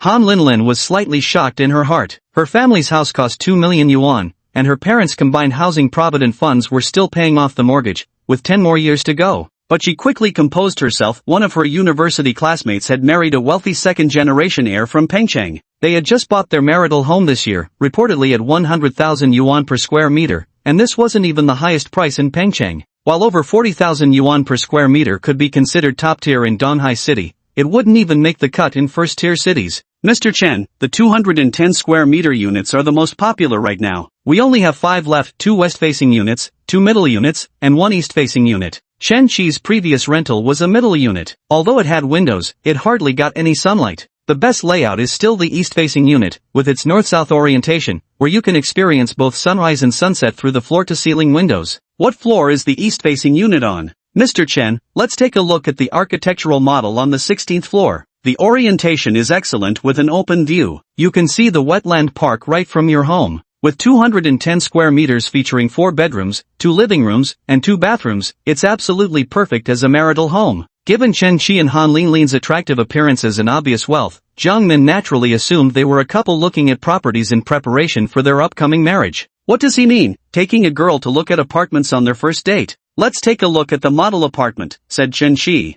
Alright, you two, follow me. Jiang Min led the two of them to the 210 square meter model apartment. One word, spacious. Han Linlin's 120 square meter apartment, after deducting the shared areas, only measures 98 square meters. Compared to this place, it feels much more cramped and narrow. All our unit types come with premium finishes, just like the model home. Jiang Min continued guiding the two while introducing the model home. Seeing that walk-in closet, Han Linlin felt a thrill in her heart. The space was almost as big as her family's secondary bedroom, and the samples displayed in the glass wardrobe and shoe cabinet seemed to embody the life she envisioned for herself. How blissful it would be to live in this big house. I'd even be happy to stay home as a full-time housewife. Chen Shi overheard her thoughts and strongly disagreed. Damn it, I'm just a freeloader. If you don't work, where's the money for me to spend? How does Linlin like it? It's beautiful, spacious, and has a great layout. With over 8 million spent, can it not look good? Even a rough cast would look amazing. Let's go with this one for now. Jiang Min was ecstatic inside. She'd been right about this wealthy second-generation heir treating property purchases like buying cabbage. Yet her expression remained perfectly composed. Will Mr. Chen be signing the contract today? Today. Is there any problem with that? Absolutely convenient. I'll arrange it right away. What? He's buying a 9 million yuan house after just 10 minutes inside? Doesn't he know housing prices are inflated right now? Is this rich kid just throwing money around? Wait a minute. Han Linlin called out to Jiang Min, who was about to go organize the contracts. She leaned close to Chen Shi's ear and whispered, "Brother, didn't you even try to bargain? Many property developers are offering huge discounts right now. You're paying too much without negotiating. Try discussing the price with her. You might save $1 million or $2. Bargaining seemed to be a skill Chen Shi could never master. When buying groceries at the market, he never haggled. Whatever price the vendor quoted, he paid without question. Now that he had obtained the system, he had even less need to bargain. Can you even bargain? I'm not good at that. Is this the fool of a rich family? Can't even haggle. He'll be cheated out of all his money sooner or later. Let me say it then." Despite Han Linlin's sweet and innocent appearance, her profession had honed her eloquence. "Manager Jiang, doesn't your company have any promotions? Other real estate developers have been offering substantial discounts these past 2 years. Some even give away gold with property purchases." Jiang Min maintained a polite smile. "Ma'am, this price already reflects our promotional discount. I know many properties have lowered their prices recently, but take a look at the prime location we're standing on right now. This is the heart of Donghai City, surrounded by the best supporting facilities the city has to offer. Medical resources, educational institutions, wetland parks, luxury commercial districts, features no other development can match. Aside from 2 other top-tier properties in Donghai City, no other development truly compares to Park 1's advantages. So while other properties experienced significant price drops, its prices remained firm." Han Linlin persisted, bargaining with Jiang Min for over half an hour. Finally, Jiang Min said with a troubled expression, "All right then, I'll go apply for it." Linlin, who knew you were such a good negotiator. "Brother, save where you should and spend where you must." Her quoted price is obviously inflated, with plenty of room to haggle down. 10 minutes later, Jiang Min returned with the post-application price. "Mr. Chen, 8.6 million is the best price I can secure for you." A discount of 430,000 yuan was already quite satisfying for Chen Shi. But Han Linlin wanted to haggle further. If she pushed any harder, whether they could make the purchase today would become uncertain.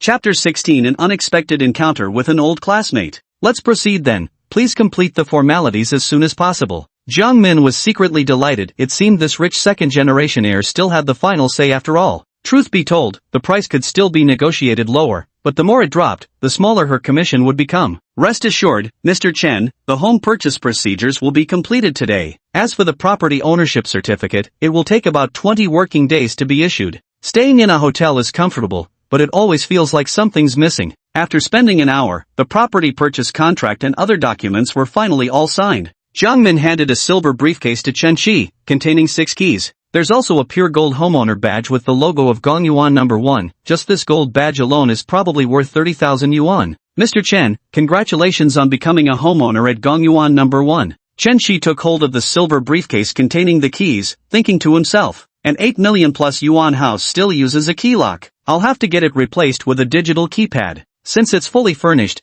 you only need to buy some appliances and furniture to move in any time." Han Linlin was in a good mood at the moment, though she wasn't sure if it was because she succeeded in bargaining or because she saw Chen Shi paying the full 8.6 million in cash. Han Linlin's favorability plus 10, currently 15. Thought he would take out a mortgage, never expected him to pay the full amount outright. "Linlin, thanks to you, we saved over 400,000. Let me take you shopping, pick out whatever you like." At least he's got some sense. "Then, big brother, I won't stand on ceremony with you." The two got into the car, and Chen Shi directed the driver to head to Yisheng City Mall. Big brother, isn't Wanda Plaza closer? We can't go to Wanda, Sulu's working there today. If we accidentally bump into her, who knows how many favor points we'd lose after working so hard to earn them. Golden Pacific is out too, Sulu's arch-nemesis Joe Yali works there. If Han Linlin goes checking out cosmetics and gets spotted, game over. There's a Hokkaido sushi place at Billion Elephant Mall, I want that for dinner tonight. Alright. Han Linlin had heard of that Hokkaido sushi restaurant. Rumor had it the minimum spend per person started at 8,000 yuan. But this price range probably felt like pocket change to Chen Qi, just an ordinary meal. As they sat in the car, Han Linlin fired off messages to her girlfriend's group chat. Girls, he just bought an 8.6 million yuan apartment in Gongyuan number 1 outright. Xiao Xue, for you? Yun, damn it, why can't I meet a rich second generation like this? What are you guys thinking? We've only known each other for a few hours. Who's crazy enough to buy me an 8.6 million yuan house? Even if he did, I wouldn't dare take it. Lin Yuan, Linlin, he deliberately took you to buy a house to flaunt his financial strength in front of you, didn't he? He can afford to buy an 8.6 million yuan house outright, so he definitely has means. But don't forget that some scumbags these days refuse to spend money on chasing girls. He just wants to show off how wealthy he is so you'll fawn over him, maybe even throw yourself at him. If he doesn't show genuine financial sincerity, don't let him take advantage of you, or he'll think you're too easy to fool. He said he'd take me shopping and let me buy whatever I want. Yun joked, just don't let him suddenly get an urgent phone call when it's time to pay. Lin Yuan said, that's unlikely. Last night he sent us bottles of wine worth over 100,000 yuan. Anyway, Linlin, don't be too trusting of his sweet talk. These wealthy people are cunning, how else would they have so much money? Chen Qi noticed Han Linlin was continuously typing and asked, what are you looking at that's so engrossing? Han Linlin quickly locked her screen, nothing, just checking tomorrow's class schedule. Even without mind-reading abilities, Chen Qi knew exactly what she was up to in this situation. It's nothing more than analyzing and criticizing him in the sisters group chat. Chen Qi knew this all too well. Back when he was first pursuing Li Ting, he once took her to a fast food restaurant that cost him over 60 yuan. During the meal, Li Ting kept typing on her phone intermittently. It wasn't until they got together that Li Ting told him she had been badmouthing him in the group chat at the time. Girls, would you believe it? This loser took me to eat fast food. Who in their right mind goes on a date at a fast food place? At 3 o'clock, the two arrived at Ishan Plaza. Han Linlin went straight for Chanel with clear purpose. Brother, you promised I just pick and you pay. Of course, would I lie to you? Chen Qi really wanted to say with domineering confidence, buy whatever you want, you could even buy the whole store if you wish, but reality didn't allow it. He currently had just over 14 million in his bank card, nowhere near enough to pull off such a flashy stunt. As Chen Qi and his companion entered the store, the saleswoman greeted them with enthusiastic warmth. He noticed that ever since he started wearing a full LV outfit, he hadn't had a single chance to show off and humiliate anyone. However, he didn't have that peculiar habit of deliberately dressing like a loser despite having money, just to counterattack others' cold looks with pretentiousness. What a hassle. Han Linlin picked out a pink dress she had been eyeing on the official website for a long time, priced at 37,000 yuan, an astronomical figure for her. Today's outfit was her most expensive battle armor. The blouse, pleated skirt, Chanel bag, and leather shoes added up to slightly over 10,000 yuan. Her monthly internship salary was only 4,000 yuan, but fortunately, she was a local resident in the city. No need to rent a place. School provides free breakfast and lunch, dinner at home. Winter and summer training classes can even earn her over 20,000 yuan.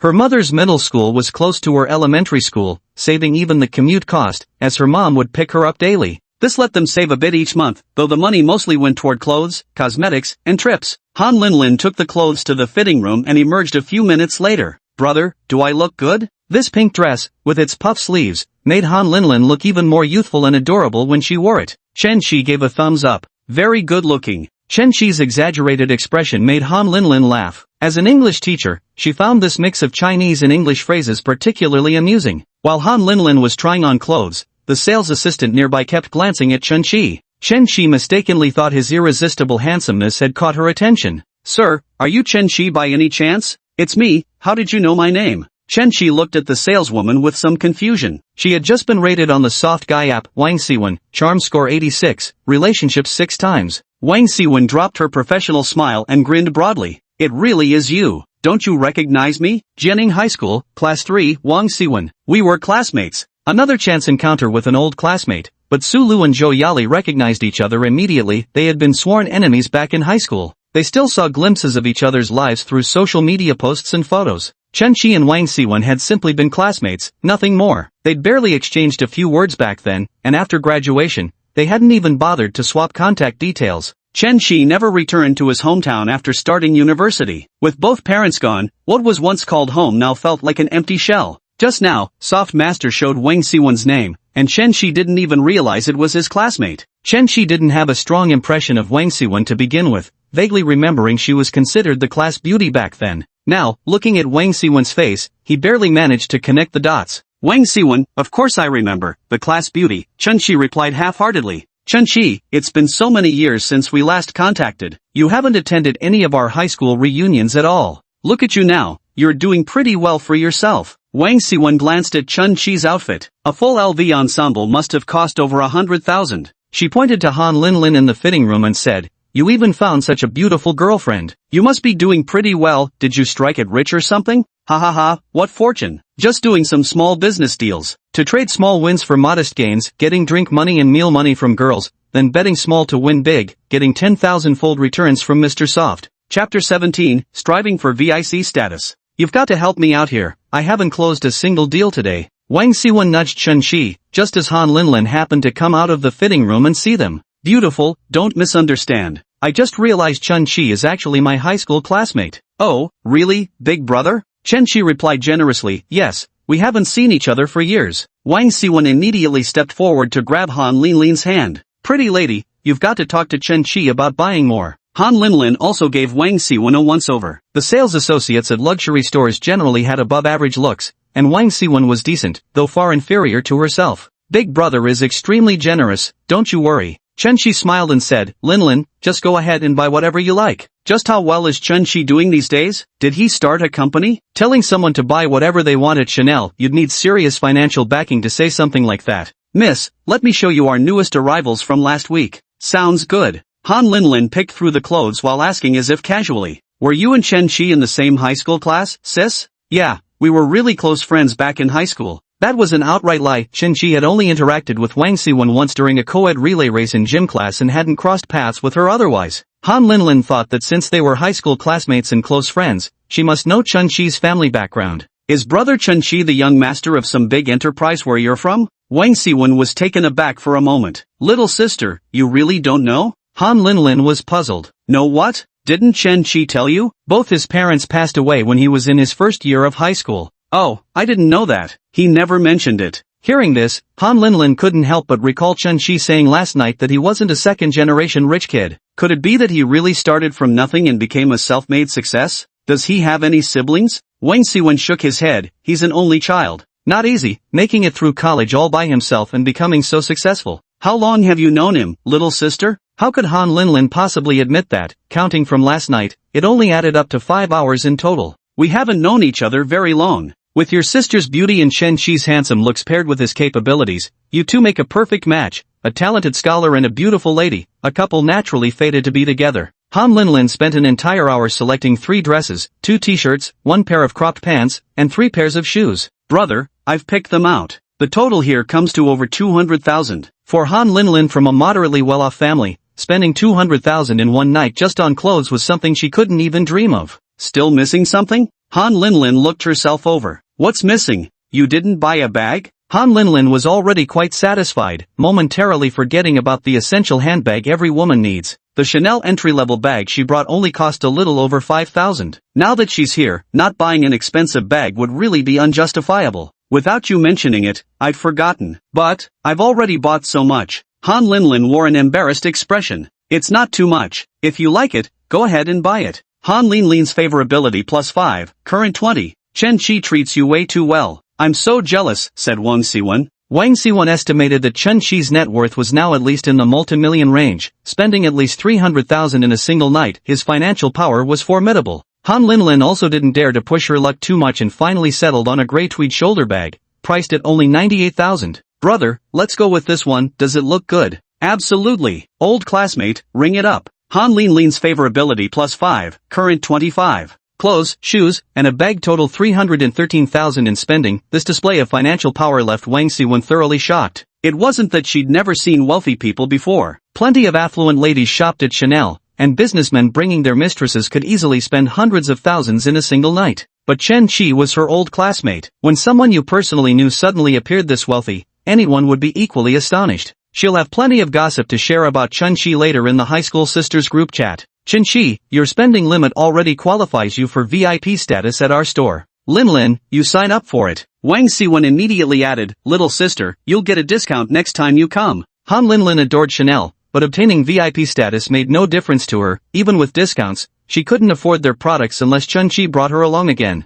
Next time we'll buy more to upgrade to VIP status, said Chun-Chi. He'd only learned from chatting with Su Lu that these luxury boutiques had VIP tiers above regular VIP memberships. VIPs might enjoy certain privileges like priority reservations, exclusive event invitations, or customized services. VIP members typically receive higher levels of personalized services, including dedicated consultants, private shopping experiences, preview and purchase rights for limited edition products, and other deeper privileges. VIP clients also enjoy additional benefits such as priority access to new releases, invitations to exclusive brand events, and complimentary brand gifts, privileges that ordinary VIP customers may not qualify for. Little sister, my old classmate has truly been exceptionally kind to you, Wang Siwen gushed, unable to suppress her beaming smile. At Chanel, VIP status requires at least 1 million yuan in spending just to meet the entry threshold. Isn't this just the life of a rich lady? Strolling through luxury stores when bored and casually spending hundreds of thousands. Han Lin said meekly, brother, buying so many would mean I wouldn't even have time to wear them all. Lin is so beautiful, shouldn't you change into something new every day? Affection level with Han Lin +5, currently 30. You still have to believe in the power of brands. Seeing Han Lin's increased favorability, Chun-Chi sighed inwardly. Old classmate, we'll be heading off first. Take care, come again next time. Wang added Chun-Chi on WeChat while settling the bill. Such an influential classmate was definitely worth maintaining connections with. Chun-Chi and his companion had barely stepped outside when Wang Siwen secretly took their photo from behind and immediately posted it in the group chat. Girls, guess who I just ran into?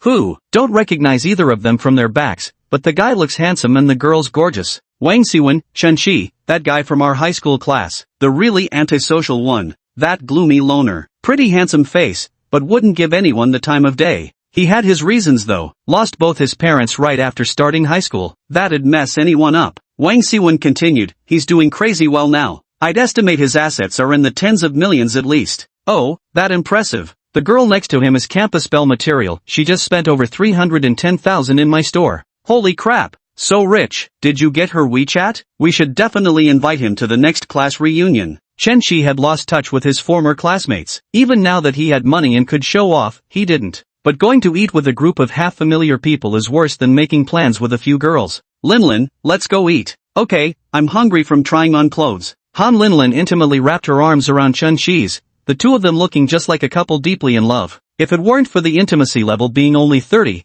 Chun-Chi would have believed it himself. These goddesses with high charm values but low relationship counts have extremely high thresholds. They won't fall madly in love with you just because you spend a few $100,000 on them. The two arrived at Hokkaido Sushi on the 4th floor, where the restaurant's decor was thoroughly Japanese style. It said the sushi chef is from Japan, with remarkably skilled craftsmanship. Chapter 18, Forget kissing, bubble tea's more worth it. Do you two have a reservation? We called this afternoon. The name's Chen. The waiter thought to himself, so this is that big spender from the phone call. Originally tonight was fully booked with no available seats, but Chun-Chi forcefully paid an extra 5,000 yuan to cut in line. How could the restaurant miss such a fat sheep? They immediately found an excuse to cancel another guest's reservation, freeing up a spot. The waiter led the two to a private tatami room. Chun-Chi had already ordered the menu hours ago, so now all they needed to do was sit and wait for the dishes to be served. Looking at the surroundings, I suddenly remembered he was eating Japanese food the night before last. He had broken up with his ex-girlfriend Li Ting over a 600 yen plus Japanese meal.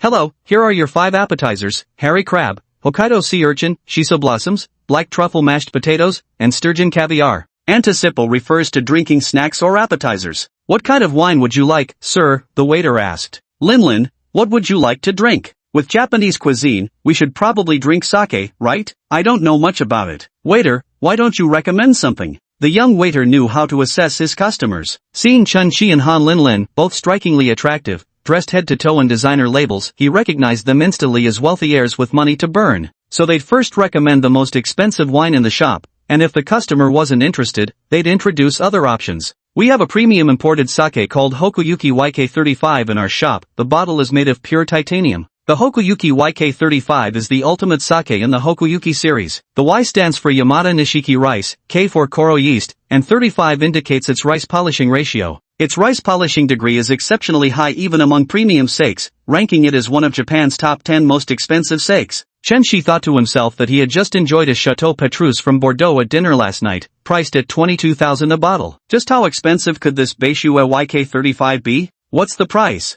13,000. Seems it's not as expensive as Ace of Spades yet. After last night's free-flowing drinking session, Han Linlin wasn't all that surprised anymore upon hearing the price tag of over 10,000. Alright, let's get a bottle to try. The dishes arrived swiftly. Sea bream dumplings, golden eye snapper, boaten shrimp, fatty bluefin tuna belly, and Arctic surf clams. Deep-fried oysters on the half-shell, red and white jade cakes, inch-long beans, vinegar-marinated sea cucumber with hare vegetable, red clam and cucumber with barley miso, cheese-coated shrimp with smoked radish, and simmered yellowtail without greens. Cheese-baked abalone, avocado, maitake mushrooms, asparagus, baby corn, salmon roe, ayase lobster, spring bamboo shoots, and small olives. The table was covered with small plates. No sooner had one wave been eaten than another arrived. Han Linlin seized her phone and snapped away feverishly. Linlin, let me take photos for you. Big brother, you better make sure you take a good picture of me. Just kidding, you're so pretty, you'll look beautiful no matter how I take it. The portions of these dishes were ridiculously small, some just half a bite, but what they lacked in size, they made up for in quantity. After eating dozens of dishes, I was about 80 to 90% full. Big brother,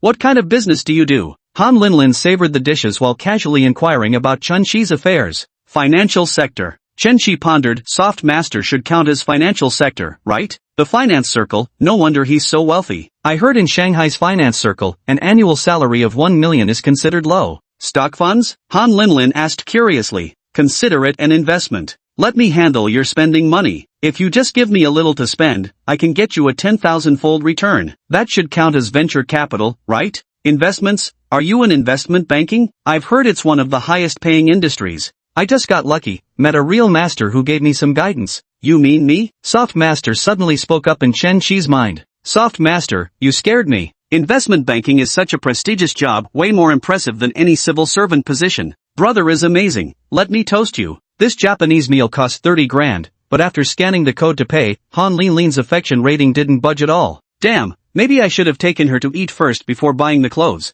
After purchasing that 300k Chanel, a 30k meal seems downright cheap. Yesterday, Su Lu had a Michelin-starred meal costing over 90,000, plus she gained 5 favorability points. Brother, let's take a walk to help digest. Chen Shi checked the time, only 7 o'clock, still early. Sure, let's walk around. The two slowly descended from the 4th floor, taking the escalator level by level until they reached the 1st floor. When passing by Chow Tai Fook, Han Linlin tugged at Chen Shi's sleeve. Big brother, let's go in and look around. Gold prices had soared recently, with some stores selling at over 700 yuan per gram. Chow Tai Fook was crowded with people, many of whom were there for speculative purchases. Han Linlin was completely mesmerized. What girl doesn't love shiny gold? This one's so beautiful, gold with diamonds. I really want it, but I've already made him spend too much today. If I ask for something else now, would it seem too greedy and make him dislike me? Chen Shi heard Han Linlin's inner thoughts. He glanced at that gold and diamond necklace. It truly was lovely, priced at 88,000. This is just an ordinary design, not crafted by a master. If it were from a renowned designer, the price would triple or quadruple. Hello, could you take a look at this necklace? Chen Shi instructed the clerk to bring out the gold inlaid diamond.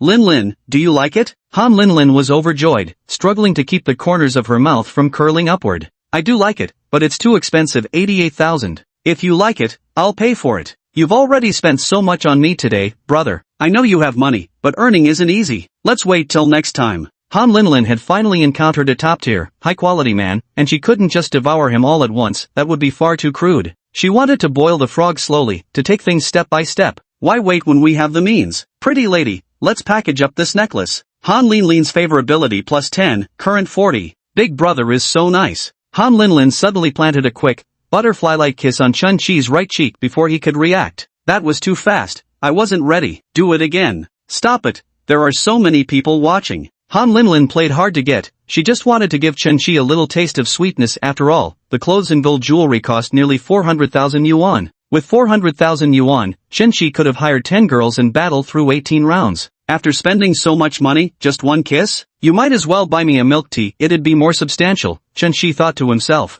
When it came to reciprocal favors, Lulu was far more understanding. Give her a 100,000 yuan bag and she'd immediately return the gesture with a 2,000 yuan tie clip. I'll go find Lulu in a bit. Strike while the iron's hot. Seeing her 3 days in a row should boost her affection points a little more. Sulu was absently gazing outside from the shop. Lulu, stop staring. You're turning into a stone waiting for your husband. He said he'd come again tonight. It's past 7 already, why hasn't he shown up yet? Sulu complained. Hey Sister Zhang, don't worry, if there's really no other way, why not just send a message and ask? I won't send it, it makes me look like I'm throwing myself at them. Sulu was, after all, a beauty with a charm score of 93. With her outstanding qualities, the number of rich second-generation heirs and affluent older men pursuing her couldn't even be counted on 2 hands. Even if she had some feelings for Chenxi, she couldn't just throw all modesty to the wind. Chapter 19 I'm allergic to horse brand. Chenxi glanced at his phone, it was already 7:30. Linlin, I still have something to take care of later. Let me drop you home first. Brother, you should go ahead with your business. I'll just take a taxi back by myself. Then let me call you a car. Chenxi hailed a premium chauffeur service, waiting until Han Linlin had departed before getting into his own vehicle. The moment Han Linlin settled into the car, gazing at her substantial loot, her smirk became harder to suppress than an AK-47's recoil. Girls, guess how much he spent on me today? Yun, 200,000? Lin Yuan, could it be 300,000? The Chanel bag cost 310,000, dinner at the Japanese restaurant was 30,000, and while taking a post-meal stroll, I ended up buying this gold and diamond necklace for 88,000. Lin Yuan's fingers flew across the screen as she typed, no way sis, is this guy out here throwing money around? We've only known him for a few hours. Yesterday during Ice Phoenix's stream, I thought he was just hyping the atmosphere and flexing his wealth, he'd already drunk quite a bit then. But tonight, this over 400 grand was genuinely spent on you. Xiaoxue, Linlin, I'm grinding my back teeth to dust. Ran into his high school classmate at Chanel too. Introduce her to me. Lin Yuan assumed that all friends of the rich second generation were also rich second generation. Why bother introducing her? She's just a salesgirl from Chanel. I got some information about him from that salesgirl.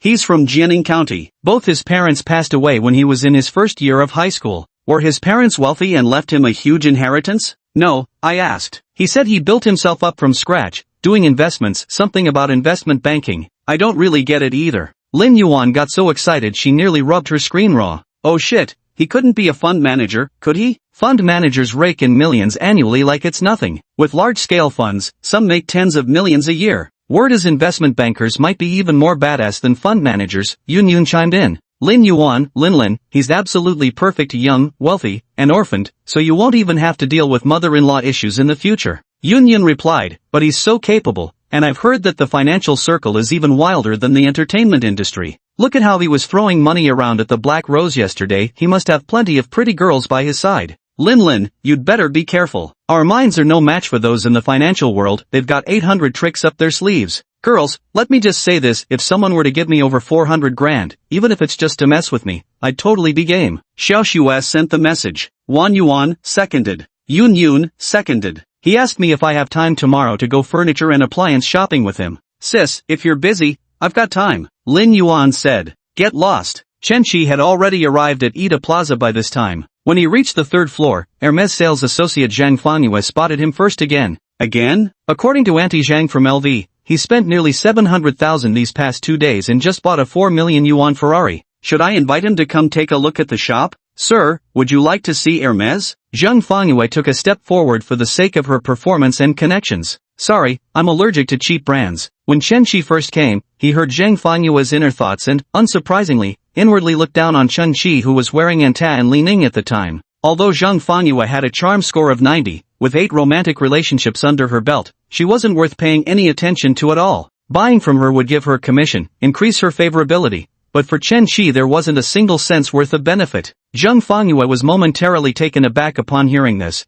but Chenxi had already gone next door to Louis Vuitton. Lulu, young Master Chen is here. Where is she? Sister Zhang replied with a smile, we were quite busy just now. Lulu's eating lunch at the moment. The sales associates take turns eating. If everyone went to eat at the same time, there'd be no one left to attend to customers. At the moment, Su Lu was in the back break room eating takeout. Hearing that Chenxi had arrived, she immediately put down her chopsticks, wiped her mouth, and checked her makeup in a small mirror. It's almost 8 o'clock, why are you only eating now? You can't afford to starve. Chenxi suddenly walked in. Customers normally weren't allowed in the staff break room, but Sister Zhang was reasonable, she just pointed at the door and let Chenxi enter. Hearing Chenxi's concern, Sulu felt a warmth in her heart. Not very hungry, I just had lunch at 1:30. Sulu and her colleagues worked from 10 a.m. to 10 p.m., so having dinner at 8 p.m. wasn't actually considered late. We had beef brisket rice bowls for dinner, Chen-Chi glanced at the takeout container on the small table. Yeah, I couldn't decide what to eat, so I just ordered something random. Would he look down on this? Someone used to meals costing thousands, would seeing these prepackaged dishes for mere dozens make him nauseous? Chen-Chi saw the undelivered takeout receipt, which listed the price of beef brisket rice. Damn, 32 yuan? That's so expensive. He had never dared to order such expensive takeout before, usually eating either plain noodles or pre-made dishes around 10 yuan. There was also a Hey tea drink next to it, probably costing over 20 yuan. One meal for her equals 2 days of food expenses for me. Lulu, is this what you usually eat? Chen-Chi asked. Those of us who work office jobs can't feast like lords every day. We usually just order takeout like this. He really looks down on my meals. As expected, class differences manifest even in what we eat. Sulu earned a decent salary, around 20,000 per month, but her expenses were high too, and she never skimped on treating herself. The takeout prices range from 30 to 50 yuan, with milk tea, coffee, and fruit. Just normal eating and drinking alone costs about 4,000 per month. Chen Shidao said, I used to eat takeout too, but it's unhealthy. Lulu, don't eat it anymore from now on. So it seems Xiao Jing's guess was right. He's the illegitimate son who recently returned to the wealthy family. Then what should I eat? Su Lu blinked her eyes. There's that private kitchen downstairs, let's order from there from now on. Chen Qi and Li Ting had eaten at that private kitchen before. The food was good, clean and hygienic, just a bit pricey. A plate of stir-fried water spinach could cost 35 yuan. Su Lu said, that's too expensive. I can't afford it on my salary. Chen Qi reached out and pinched Su Lu's cheek. What are you talking about? With me here, you don't need to pay for meals. I'll go talk to them. Later you can add the restaurant's WeChat and have them deliver upstairs every day. Brother, you're really too good to me. Chen Qi went downstairs to discuss matters with the private kitchen's manager. Sorry, we're already quite busy during mealtimes, and making deliveries inside and outside the store would just make us even busier. Sir, you can place a delivery order. We offer delivery services on all major platforms. Mr. Ruan doesn't support directly transferring cash to the goddess. If it's about ordering food delivery, either Chen Qi has to order for her or make a proxy payment, but that's all too troublesome. If something can be settled with money, there's no need to beat around the bush. 1 vegetarian and 2 meat dishes, $200. Lunch and dinner would be 400 a day, plus delivering to the LV store upstairs. Take it or I'll go somewhere else. The manager immediately realized this was a wealthy customer. Ordering 1 veg and 2 meat dishes typically costs just 100 to 150 for delivery. Paying 200 was practically charity, and with the drop-off being right upstairs, refusing such a sweet deal would be downright stupid. Chapter 20, think a handbag is enough to pick up girls? The manager immediately put on a broad smile. No problem, no problem. Is it delivery every day? Chen Qi didn't know Su Lu's work schedule either, so he replied, not necessarily, but I'll give you the full month's payment of 12,000. This is the diner's WeChat, please add her. Whether to deliver meals or not, you can ask her every day. Chen Qi forwarded Su Lu's WeChat to the manager. On the spot, Chen Qi transferred 12,000 yuan to the manager, then headed to a high-end fruit shop on the first floor, where he signed up for a membership card and topped it up with 50,000 yuan. When he returned to the LV store, Su Lu greeted him with sheer delight. Brother, the manager of the private kitchen added me. Why did you give him 12,000? I get 4 days off a month. It's fine. Consider the extra money for him to add more dishes. Chen Qi took out a card from his pocket. This is a membership card for the fruit shop on the first floor. There's 50,000 in it. Buy whatever you want to eat. Su Lu's favorability +5, current 37. He's so thoughtful, it feels like back in school days when boys chased after girls. Indeed, when Chen Qi pursued his first girlfriend in college, he delivered breakfast for a whole week. Combined with his good looks, the two quickly became a couple. Big brother, even if I ate nothing but fruit, I couldn't consume this much money's worth. Besides, eating too much fruit will make you gain weight. Chen Qi pinched Su Lu's delicate cheek. Even if you gain weight, I'd still love you. Su Lu was deeply moved as she gazed affectionately at Chen Qi. Brother, why are you so good to me? Because you deserve it. Chen Qi put some thought into it, genuinely considering Su Lu's situation, hoping to help her save some money. He covered all the meal expenses, saving her at least 3 to 4,000 yuan every month. He didn't expect Su Lu to spend all those savings on him. If she spent just 300 yuan on him monthly, he'd consider it a massive win. Multiplied by 10,000, that would be 3 million. These 30,000 yuan gave Chen Qi the impact of 300,000. Sometimes, blindly throwing money around doesn't necessarily move a girl's heart. But with some investment and genuine effort, it's bound to touch hearts. Big brother, are you free tonight? What's wrong? Su Lu linked arms with Chen Qi and said, let me treat you to a late-night snack. Chen Qi froze for a moment, feeling moved to tears. Lulu truly was the best. He hadn't expected such quick returns. Why aren't you saying anything? Does he not like what I offered? If Big Brother doesn't want to eat, then forget it. Chen Shi laughed from the heart. I'll eat it. How could I not eat what Lulu offered? I'll wait for you to get off work. Sulu could tell Chen Shi was genuinely happy. His eyes and mouth were both smiling. Does he really like me? That's why he's happy no matter what we eat? Chen Shi heard her thoughts and wanted very much to tell her. Yes, as long as you're eating anything makes me happy. Sulu's favorability +1, currently 38. Just agreeing to have dinner with her increases favorability? The Japanese cuisine he had for dinner consisted mostly of raw food, and now Chen Shi's stomach was feeling a bit unsettled. Lulu, I'm going to the bathroom. After relieving himself in the bathroom for over 10 minutes, Chen Shi instantly felt physically and mentally refreshed. When I returned to LV, I saw a short, stout young man circling around Sulu, chatting her up. Lulu, just agree to go on a date with me, and I'll buy you a bag. Sulu had seen this kind of situation countless times. The chubby young man was a rich second-generation heir who had casually spent over $500,000 in the store over the past 6 months. But with his looks, plump and sickly, even with his money, Sulu wouldn't give him the time of day. I've already turned him down twice before, and today he's back again. Mr. Wang, we appreciate your favor. You're welcome to shop at our store anytime. But regarding personal matters, we hope Mr. Wang can show some basic respect. I've already rejected you twice, can't you take a hint? Take a good look at yourself in the mirror. Respect, as long as you're with me, I'll surely respect you. Wang Zhuge put on an ingratiating smile. Chen Shi thought to himself, so not all rich people are so scummy and high-level, some just have wealth but personalities stuck in loser mode. Both Sister Zhang and Xiao Jing knew Chen Shi and Su Lu were playing at romance,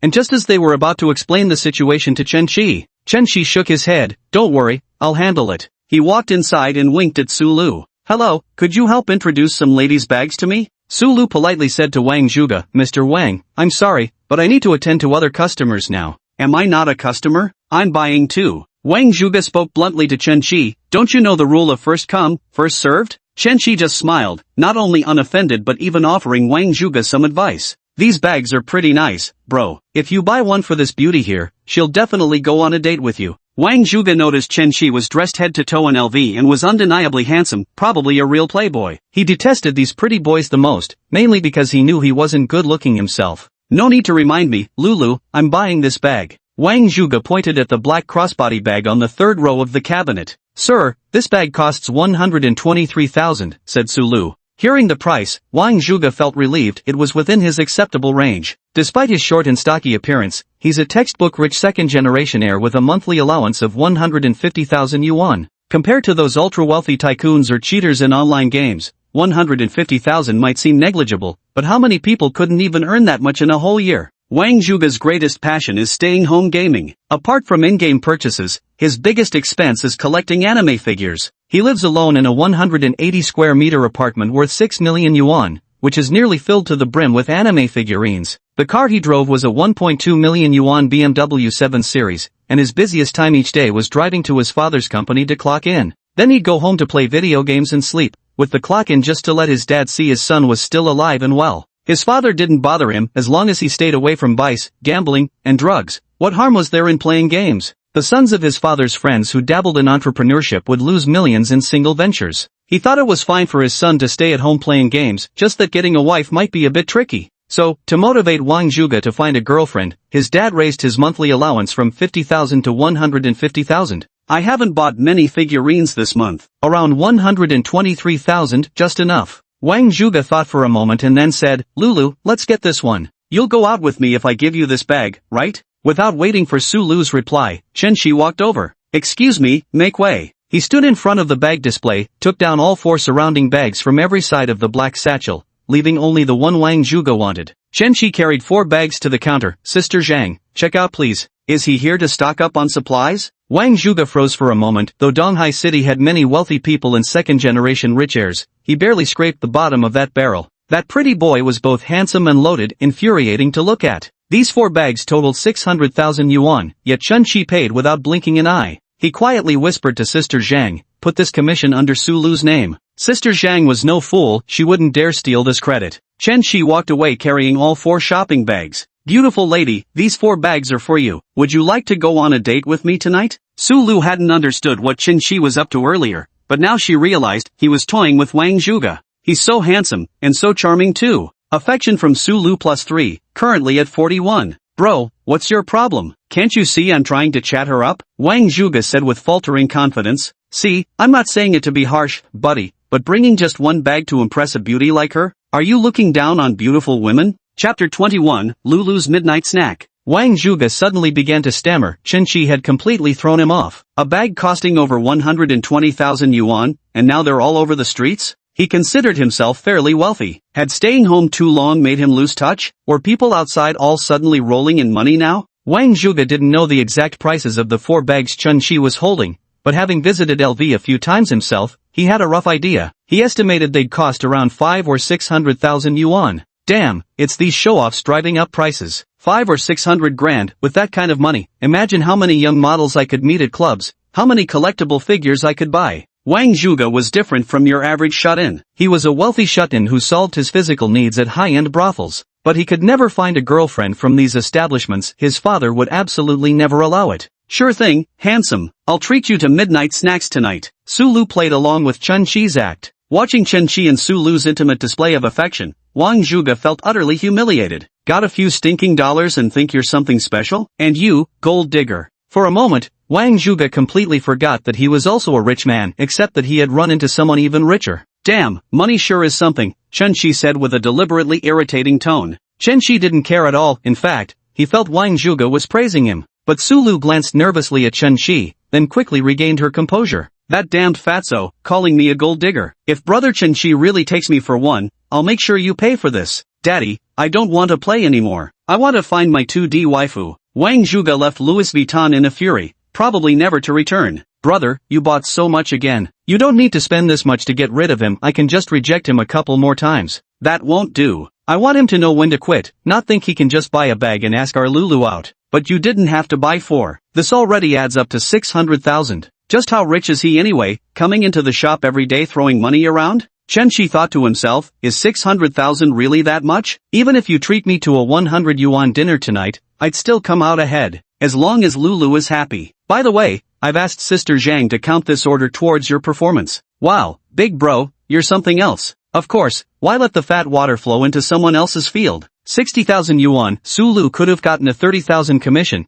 but she gave it to Sister Zhang. Chen Qi got nothing. If she'd given it to Su Lu, perhaps she'd have had a change of heart and bought Chen Qi some expensive gifts. Big brother means, I'm family now? You are, the one in my heart. Smooth talker. Su Lu felt like her heart was bursting with joy. Some compliments really did speak volumes. Su Lu's affection +2, current, 43. Big bro, don't buy me any more bags next time. I can't even carry them all anymore. Chen Qi bought her a total of 5 bags worth over 700,000 yuan. Including the 2 bags Su Lu bought herself, each costing around 10,000 yuan, she felt her apartment wasn't even worthy of displaying these luxurious items. Chen Qi also realized that doing the same thing over and over again lost its novelty, which was evident from the diminishing returns in goodwill points. Tonight, buying 4 bags only earned him 3 additional goodwill points, a clear sign of waning enthusiasm. Just then, Sister Zhang approached and handed Chen Qi a VIP card. Mr. Chen, you've already spent over 1.3 million at our store, which qualifies you to become an LV VIP member.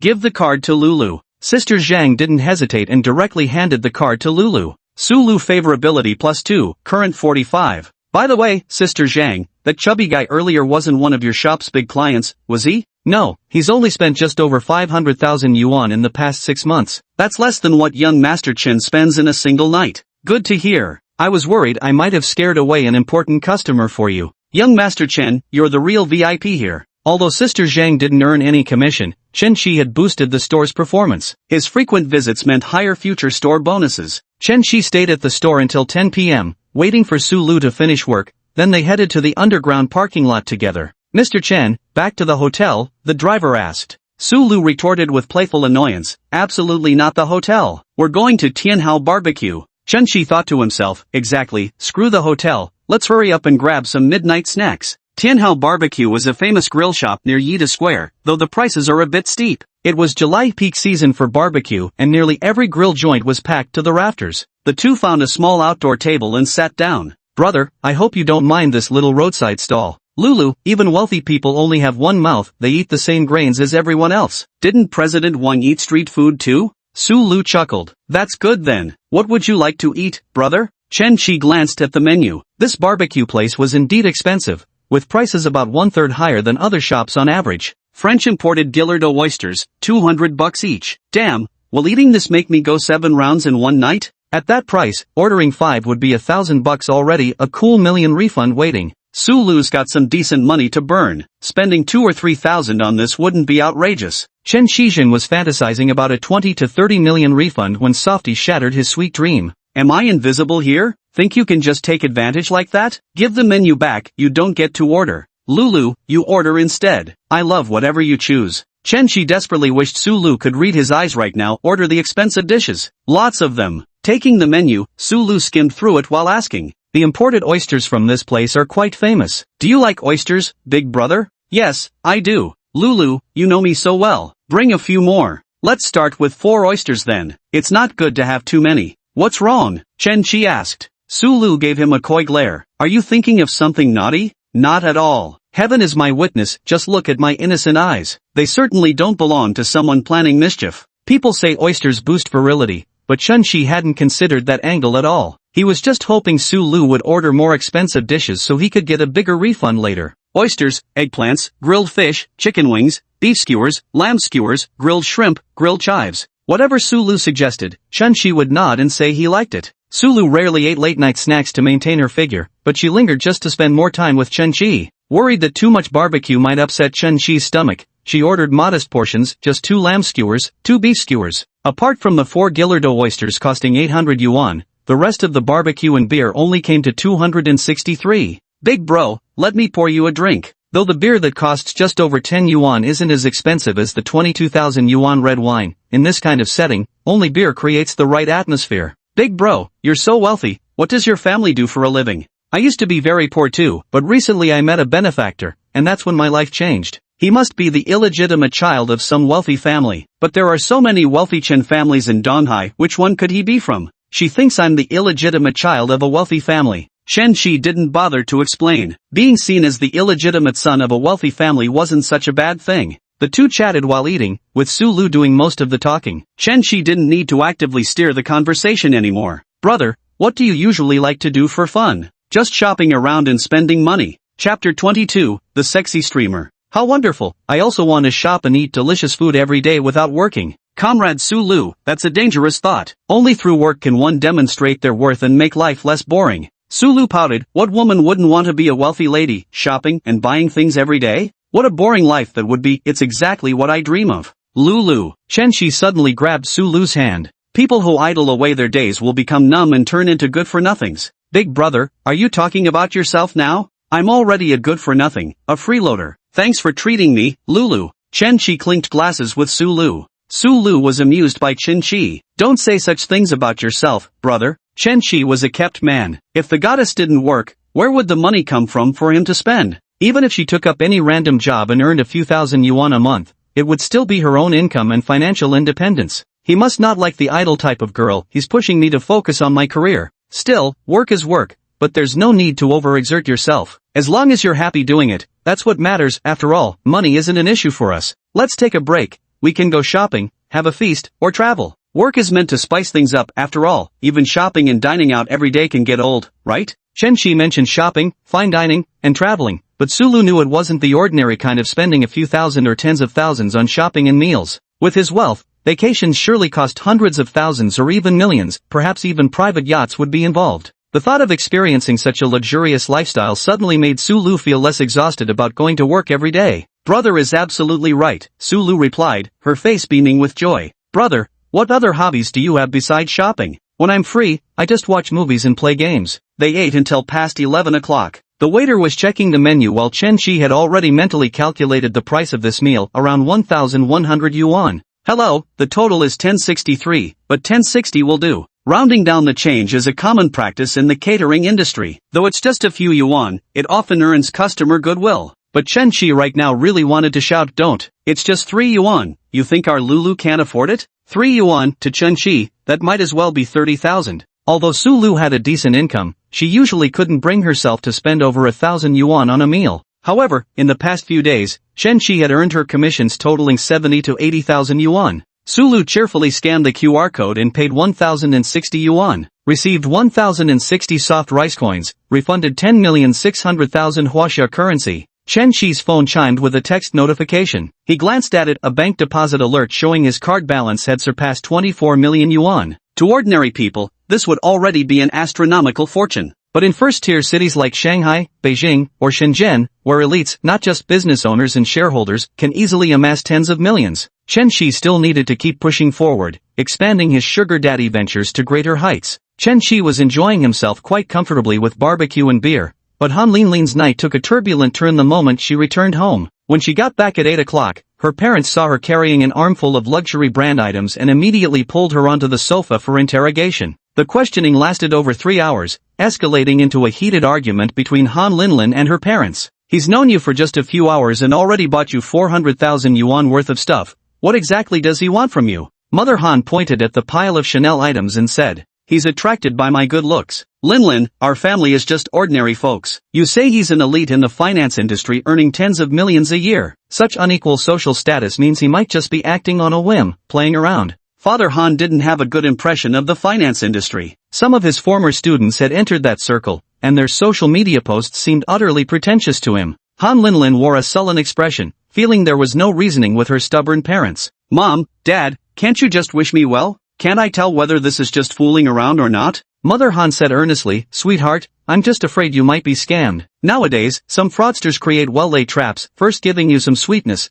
then selling you off while you're still counting money for them. But Mama Han wasn't entirely wrong. Some scams these days are so sophisticated, with layers upon layers of deception that leave people utterly bewildered. Mom, I'll protect myself. Papa Han adjusted his glasses. Linlin, Director Lee's son from the Education Bureau, actually had someone contact me, saying he'd like to get to know you. You see, our whole family are educators, we'd be quite evenly matched with Director Lee's family. Before Dad Han could finish speaking, Han Linlin interrupted him. No meeting, no adding, no chatting. This child, your wings have hardened, haven't they? You've even learned to talk back now. The Lee family are all civil servants. They eat the state's rice, steady and reliable. What's so bad about that? Anyway, I won't meet him. If you wanna meet, you go. A golden bachelor like Chen Shi wasn't someone she wanted to let slip away. After viewing that 8.6 million yuan property during the day, returning home now made her own house look downright shabby in comparison. After quarreling with her parents, Han Linlin returned to her room without even washing up. Instead, she unpacked today's shopping haul, meticulously planning tomorrow's outfit. After seeing Su Lu home, Chen Shi didn't return to his hotel until well past midnight. Chen Shi lay in the bathtub, scrolling through Douyin. Over the past 2 days, he had practically browsed through every local female livestreamer from Donghai. There were indeed many beauties online, but most were just the result of makeup, filters, and digital enhancements. Of those he'd seen, only about a dozen had scored over 90 in his rating system. Not a single one of those dozen livestreamers met the criteria for goddess binding. If necessary, I'll just have to browse the entire platform. If I find someone who meets the requirements, I'll spend more money to bring her to Donghai. Chen Shi swiped twice more when suddenly a beautiful woman appeared before his eyes. Her perfectly oval face was accentuated by captivating phoenix eyes and cherry red lips glossed with an enticing bright red that aroused an irresistible urge to take a teasing bite. Cascading chestnut brown waves tumbled over her shoulders, veiling the tantalizing glimpses of her voluptuous curves. The purple silk camisole she wore proved far more alluring than if she'd worn nothing at all. That killer tiny waist swayed to the music. A pair of long, snow-white legs proved utterly lethal, perfectly proportioned yet radiating power. Before Chen Shi could ask Wanya, the screen flashed with the streamer Yaoyaonat's sexiest profile. Name, Sunny Yao. Age, 25. Height, 168 centimeters. Charm level, 92. Occupation, live streamer. Number of relationships, 2. Affection level, 0. Confirm binding? Ruan Yi, no offense, but do you even need to ask? Bind it now. Chen Shi excitedly leaped out of the bathtub and rushed to the bed without even drying off. Finding a female streamer with fewer than 3 romantic relationships and a charm score of 90 among these was truly no easy feat. And damn, she was even a borderline suggestive dance streamer, yet had only been in 2 relationships. Never judge a book by its cover. She might look provocative, but she's actually more disciplined than some who appear prim and proper. Sunny Yao doesn't have a large fan base, just 160,000 followers. Her dancing is utterly mesmerizing, so why are her follower numbers so low? She was performing the captivating Korean girl group dance Marionette, her graceful figure swaying to the music, enough to make anyone's heart race a little. Chen Shi entered the livestream to find quite a crowd inside, with the comments section buzzing with activity. I can't even imagine how good this must feel.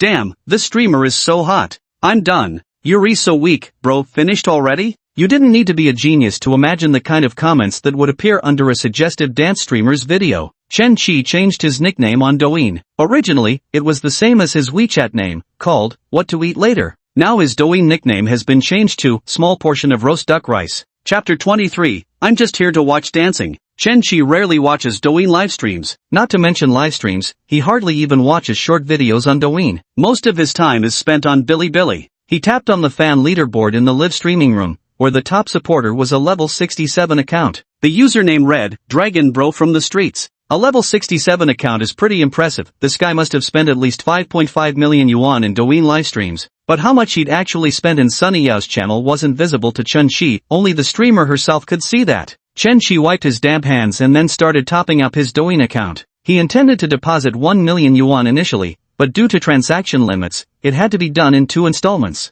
Xiao Yafan sent a carnival gift in Yao Yao's not-so-sexy livestream. A scrolling red banner flashed across Sunny Yao's livestream, and other ongoing broadcasts also displayed the carnival notification. But a carnival gift isn't anything special, it's only 3,000 yuan. There are plenty of rich people online. Oh wow, streamer, a big spender just showed up in your live room. It's gotta be the big spenders. If Yao Yao had to rely on us freeloaders, she'd probably starve to death. You'd starve long before she does. Do you think her top donor is just for show? Comparing yourself to others only leads to frustration. Just this one moment wiped out a month's salary. Sunny Yao covered her chest and leaned closer to her phone to check the ID of the person who sent the carnival gift. Then the voice read it out in a soft, sweet coo. Thank you, Brother Burn, for the carnival. Should I call you Brother Roast or Brother Duck? Chen Qi didn't respond. He was sending the second carnival gift. Since it was his first time sending gifts on Douyin, he wasn't very familiar with the process and his fingers weren't fast enough either. A few seconds later, the second carnival went through.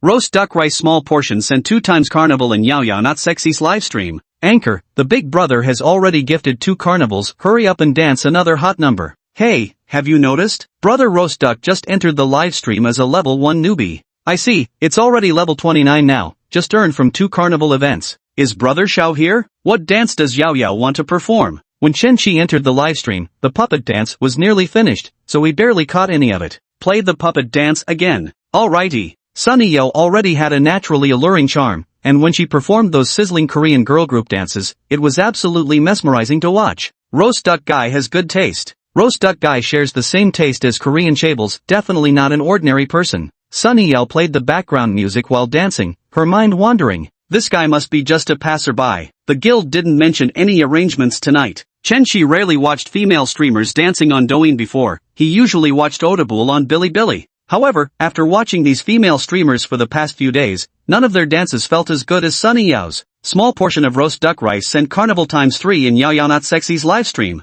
Another one joined, and Sunny Yao danced even more energetically. ×4, ×5, ×6. Up to 60 carnival gifts. Only when the screen was flooded with carnivals did it finally stop. But the comments section blew up. 60 carnivals in under 2 minutes, that's 180,000 bucks. Roast duck bro, stop already, don't burn it all. Burn a year's salary in 2 minutes. 2 years have passed. Brother Roast Duck isn't saying a word. Could he be here to launder money? Guild ID? Have you ever seen a guild account with 0 follows and 0 fans? Someone clicked in to check, and sure enough, everything read 0. A guild account would never look like this. Definitely a low-key big shot, tossing coins around out of boredom. At this moment, Chen Qi flung his phone onto the bed and went to blow-dry his hair. Coming back after a few minutes, I found myself already ranked 5th on the fan leaderboard. Only 180k to reach 5th place? Her fans aren't putting in much effort. Roast Duck Bro even set his account to private, can't follow him now. Acting so mysterious just makes people more curious. Could this be some new attention-grabbing tactic, intentionally done like this? Sunny Yao had already finished dancing and was waiting for Chen Qi to speak.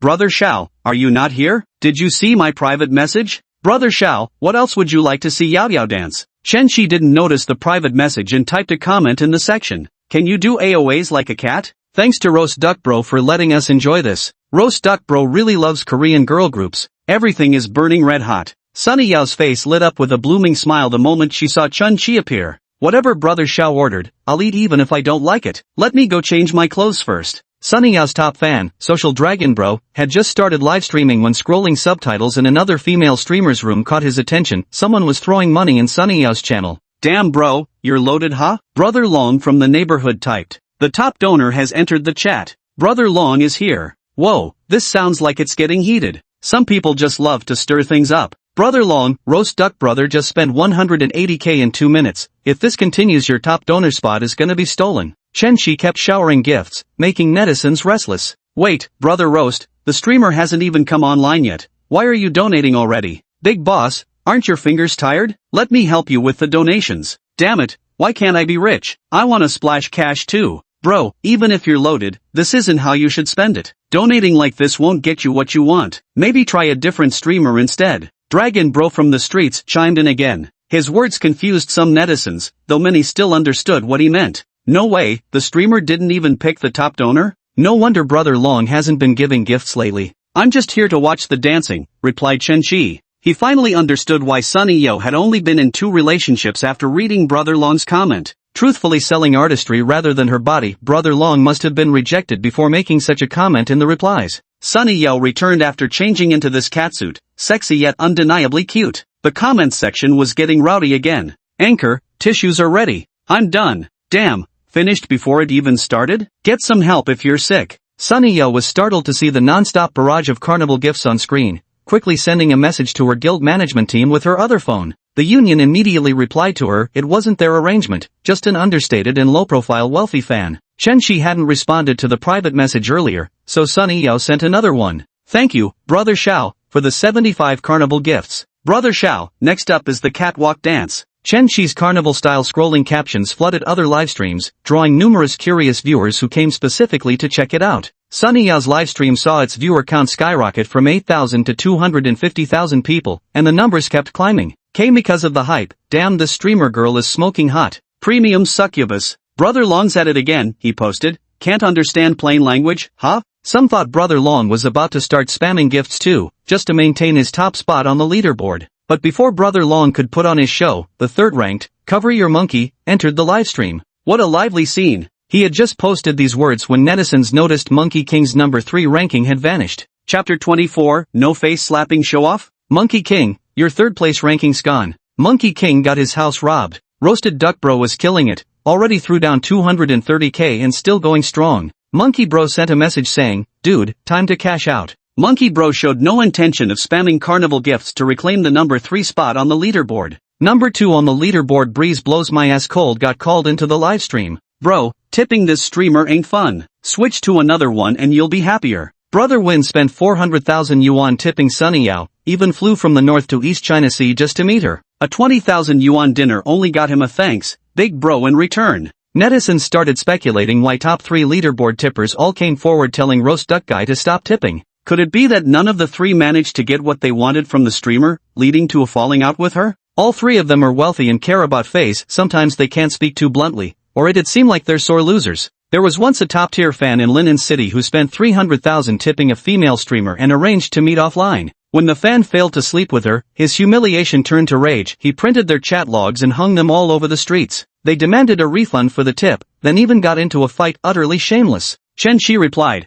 I feel quite happy just watching her dance. Jin Jianlong sat in his office looking at his phone, his expression somewhat angry. You ungrateful fool, such a waste of money. He intermittently spent 600,000 in Sunny Yao's livestream, which wasn't much. Besides, he had also tipped over $1 million to several other female streamers. Still, spending over $1 million left him feeling satisfied, achieving exactly what he aimed for with smooth sailing. What does being the top donor in a female streamer's livestream really mean? It's obvious to anyone with eyes. But certain things can't be spoken outright. We must keep the live streams wholesome. He hit a wall when it came to Sunny Yao. After becoming the top donor on her livestream, he finally got his wish to meet her offline. Sunny Yao's looks were just as stunning in person as online, 100% natural beauty without any alterations. After dinner, Jin Jianlong hinted heavily, then outright suggested they go to a hotel, promising to give her even more money afterward. But Sunny Yao firmly refused. In other words, Jin Jianlong spent 600,000 yuan just to have a meal, which he paid for, and didn't even get to hold the livestreamer's hand.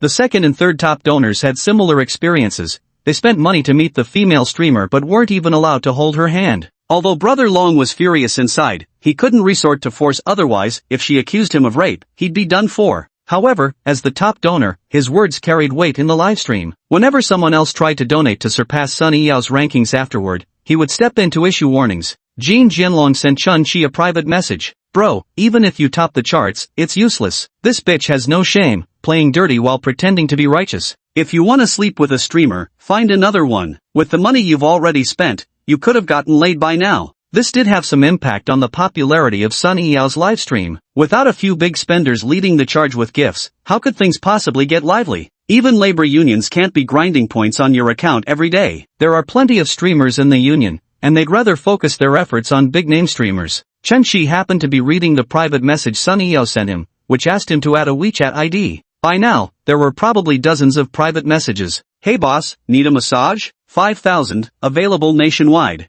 Roast duck brother, I am your non-biological brother from another father and mother. Brother Roast, do you like non-tung? Brother, I'm also great at dancing, come to my livestream. Brother Roast, I'm quite the charmer, add my WeChat for a show. All sorts of messy private messages were giving him a headache. Dragon boss of the streets, isn't this the top-ranked donor? Why's he sending me private messages? Chen Shi thought he was about to witness some taunting followed by a face-slapping display of dominance, but when he opened the messages and read those 2 lines, turns out the guy was here to share some advice, telling Chen Shi to stop donating to Sunny Yao, it would all be for nothing. Chen Shi thought, if sleeping around was that easy, I wouldn't even be looking for her. Carnival times 80, times 90, times 100. Chen Shi suddenly realized how exhausting throwing money around could be. His fingers were getting sore from all that swiping. Seeing Chen Shi still refusing to stop, Jin Jianlong gave up on trying to reason with him and cursed under his breath. Scatter coins. Sunny Yao's favorability +1, current 1. Sunny Yao's favorability +2, current 3. Sunny Yao's favorability +3, current 6.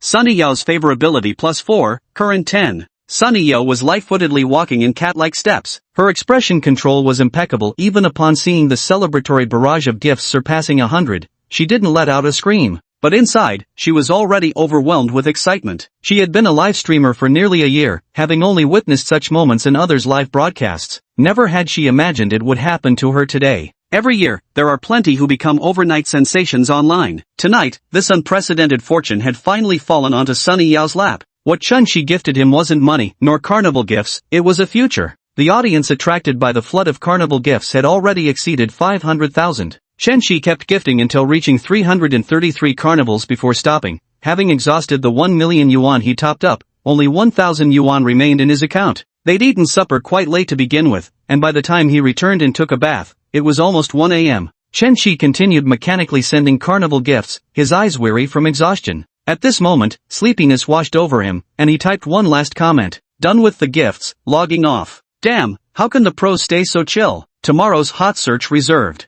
For the rich, spending 1 million feels like nothing. Is this President Wang's alt account? Has Bro Xiao left? Good night, Bro Xiao. Sunny Yao spoke in a coquettish tone. Before bed, Chen Shi sent Sunny Yao a friend request on WeChat. Without waiting for her acceptance, he tossed his phone aside and fell fast asleep. Sunny Yao couldn't sleep at all that night. Her fan count had surged from 180,000 to 850,000 and was still climbing every single minute. Sunny Yao did some calculations. Chen Shi's 333 carnival gifts were worth 999,000 yuan. After the platform took half, then the guild took another half, followed by a 45% tax deduction. Barely more than 130,000 yuan ended up in her pocket. Besides Chen Shi's carnivals, a surge of netizens drawn by him also sent gifts. Tonight, Sunny Yao earned 200,000 yuan. As long as she rides this wave of traffic, even without Chen Shi in the future, she could live comfortably with her massive fanbase. An hour after Chen Shi fell asleep, he and Sunny Yao began trending on social media. Douyin shocked by million yuan roast duck. Mysterious roast duck brother donates 1 million. Dong Zhubo from New Oriental received 600,000 yuan in tips from a big brother in one night, trending on hot searches for 2 days. Mr. Singing Tree's livestream garnered tips totaling 3 to 4 million yuan from numerous netizens, staying on the hot search list across platforms for over a week. Chen Shi's $1 million tipping spree will likely keep the topic trending for another 2 or 3 days. Sunny Yao danced and chatted in her livestream until 3 a.m. when she was too exhausted to continue, finally signing off. Chen Shi didn't wake up until 10 in the morning, telling Butlerly to prepare lunch. Butlerly reminded Chen Shi that the 3-day limit for the presidential suite was almost up, asking if he wanted to extend his stay. I completely forgot about that. Let's stay for 4 more days. He hadn't bought anything for apartment number 1 yet. He planned to go furniture shopping today. If all went well, he could move in within 2 or 3 days. Even Stewardly, who had seen many wealthy individuals, was slightly stunned by the handsome young man before him. To stay in the presidential suite for a whole week, 700,000 yuan, without batting an eye. It was as if this wasn't a 100,000 yuan per night presidential suite, but rather a 200 yuan budget hotel. Just whose young master was this? In the private kitchen of the presidential suite, the personal chef was preparing lunch for Chen Qi. During these 3 days in the presidential suite, Chen Qi had already spent over 30,000 yuan just on lunch. Although the private chef is part of the presidential suite's services, the ingredients still come with an additional charge. For today's lunch, Chen Qi ordered a red-spotted grouper, served with abalone over rice. One word, delicious. Chapter 25, this car must cost 700,000 to 800,000. Chen Qi browsed his phone while eating. When he saw an unread message from someone labeled An Huang, Chen Qi instinctively tensed up. He clicked open the dialog box to check. Xiao Chen, please pay next quarter's rent in the next couple of days. This An Huang was Chen Qi's landlady, and her expression wasn't very friendly. She always wore a scowling face. Auntie Wang, I'm moving out in the next couple days, won't be renting anymore. You're not renting anymore? Couldn't you have said so earlier? Now I've got to find a new tenant. Honestly. Chen Qi reckoned she'd nitpick under lamplight, but now what the hell was there to fear? I'll go grab the stuff at 1 o'clock, then give you the key. The rental apartment was filled with junk. The most valuable thing was the Asus laptop he'd bought during college. 4 or 5 years had passed, and now it ran like absolute garbage. Let's find a recycling guy later to take away all those clothes. The most important things are my diploma, driver's license, some documents, and childhood photos with family. Opening another chat window, the WeChat nickname Yao Yao isn't sexy immediately revealed who it was. She had already accepted Chen Qi's friend request last night. Brother Xiao, your WeChat name is so fun. It matches your Douyin nickname, right? Chen Qi's WeChat handle was originally What to Eat Later, which was also his Douyin name, but he changed it to small portion of roast duck rice last night. At 1 a.m., when Chen Qi went offline, Sunny Yao sent a message. Good night, brother. At 9 in the morning, it arrived again. Big brother, are you awake yet? Chen Qi finally responded at this point. What's the anchor's real name? I'll make a note of it. Sunny Yao was currently in a meeting with the union team. The massive surge of traffic last night had pushed her follower count past 1 million. If she could ride this wave of popularity, both the union and she would make a fortune. Yao Yao, we'll assign you an assistant tonight to interact with you. By the way, has Roast Duck Brother gotten in touch with you? We definitely need to hold on to such a big spender. If we give you another promotional push, you'll officially blow up. With our full marketing operation behind you, reaching top streamer status within 2 months isn't impossible. This guy's too mysterious. He's set his profile to private. Can't even follow him, and he's not following you either. When Chen Qi sent the first Galaxy gifting spree, Sunny Yao immediately wanted to follow him, but discovered his privacy settings prevented it. Even after accepting her friend request, he remained completely silent. She suspected it might be some idle middle-aged boss who happened to see her dancing, impulsively spent 1 million out of excitement, and then stopped using Douyin altogether. Just then, WeChat chimed. Sunny Yao noticed it was Chen Qi replying. You can call me Yao Yao, brother. Chen Qi sent her a message. I prefer to use full names for notes. So old-fashioned, probably just some middle-aged uncle, but facing the golden sponsor, Sunny Yao quickly sent her name. Let's grab a meal when you're free. Chen Qi didn't even exchange 2 sentences before directly asking her out for dinner. Sunny Yao was used to it anyway. Dining with older men was a compulsory course for female streamers. How well one performed in this course depended entirely on the streamer's skills. Sure, where are you from, brother? Yao Yao is in Donghai City. We're in the same city. What a coincidence. How about tomorrow at noon then? Sounds good. See you tomorrow at noon. Chen Qi didn't continue the conversation. Nowadays when interacting with women, he held the dominant position. There was no need to curry favor like before. Nor did he chat these days with Su Lu or Han Linlin on WeChat. Those who could meet in person would meet directly. 100 messages weren't as substantial as one designer handbag. Sunny Yao told the union staff. Roast Duck Guy replied to me. He's also from Donghai City. We've arranged to meet tomorrow at noon. Li Xiang, the head of the labor union, said, Yao Yao, opportunities must be seized by yourself. Tomorrow, first check out this Roast Duck Guy. If he really is a low-key big shot, your chance to turn things around has come. By then, troubles at home won't be troubles anymore. The union was also aware that Sunny Yao had rejected her previous top contributors. The guilds all hint that female streamers should sleep with their top donors, encouraging them to spend more in the live broadcasts. This way, the guilds can also profit more from the gifts. To the guilds, streamers are just money-making tools. They couldn't care less about how these tools feel. Does Sunny Yao not know what the guilds are thinking? She's well aware that female streamers sleeping with donors has become the industry norm. But there was a mental barrier in her heart that she just couldn't overcome. She could dine and sing with Big Brother, treating it as work entertainment, just client hospitality. But sleeping with him? That she couldn't do. Yao Yao, your figure and looks are truly excellent. You're just lacking in opportunity. Li Xiang had said these words to many female streamers before. Whenever he wanted to sleep with one, he'd use this exact line. Sunny Yao nodded, but in her heart, she hadn't conceded an inch.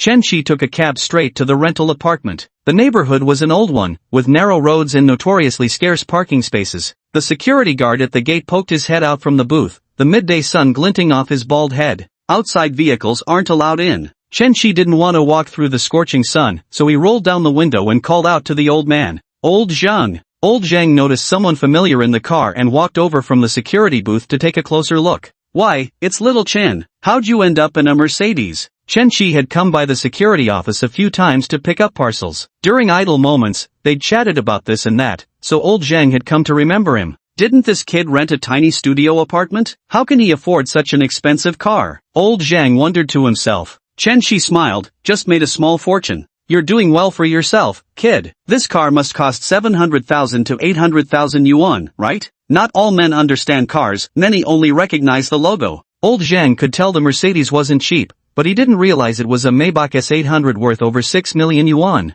Uncle Zhang, I'm here to return the keys. I'll grab my things and be right out. So you're moving out? Chen Shi said to the driver. Master Zhu, got any cigarettes? Xu Quan did have cigarettes with him, but they were just 20 yuan Likun brand. How could someone like Chen Shi, who stayed in presidential suites, possibly fancy these? Mr. Chen, the cigarettes I smoke aren't anything premium. If you'd like some, I can go buy them for you right now. Well then, go buy 2 cartons of premium Huazi soft packs. There's a convenience store right nearby. With that, Chen Shi promptly transferred 2,000 yuan to Master Zhu's account. Master Zhu picked up his phone and immediately said, Mr. Chen, the soft Chunghwa cigarettes don't cost this much. 1,300 is enough. Chen Shi didn't smoke and wasn't familiar with the exact prices. He only knew they cost roughly 600 to 700 per carton, so he simply transferred 2,000 directly anyway. A few hundred more didn't matter to him. Take it. Go buy them quickly. Master Zhu knew these wealthy folks often gave tips, so without standing on ceremony with Chen Shi, he immediately got out of the car to buy cigarettes. Chen Shi opened the rear door.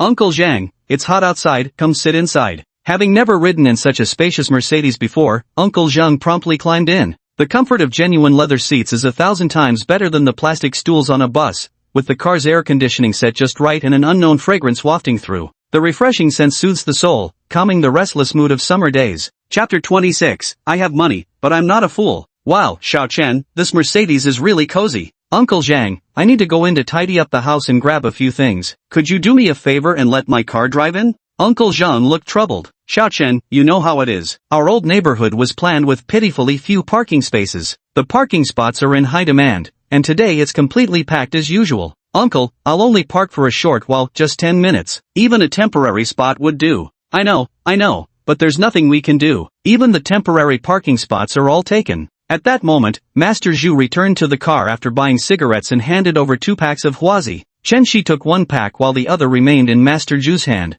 Master Zhu, that one's for you. Mr. Chen, this really won't do. I can't accept this. He'd already taken 700 yuan as delivery fee from Chen Shi earlier, and these premium Huazi cigarettes cost 650. He genuinely felt too embarrassed to take anything more. For the past few days, Master Zhu had been serving as Chen Shi's personal driver, practically following him around the clock. The place he frequented most was parking lots everywhere. Sitting in the car all day was actually quite tiring. Since you're already buying cigarettes, might as well grab an extra pack for him. Take it if I'm giving it to you. When presidential suites costing 100,000 a night are booked without second thought, a few $100 mean nothing to these rich folks. At this thought, Zhu Quan hastily muttered 2 thank yous and accepted the pack of Huazi. Chen Shi handed the Huazi cigarette he was holding to Old Man Zhang. Old Man Zhang, you've helped me collect my packages several times before. Now that I'm moving away, I don't have much to give you. Please accept this pack of cigarettes. Old Man Zhang was overjoyed. He never expected Xiao Chen, who'd made good money now,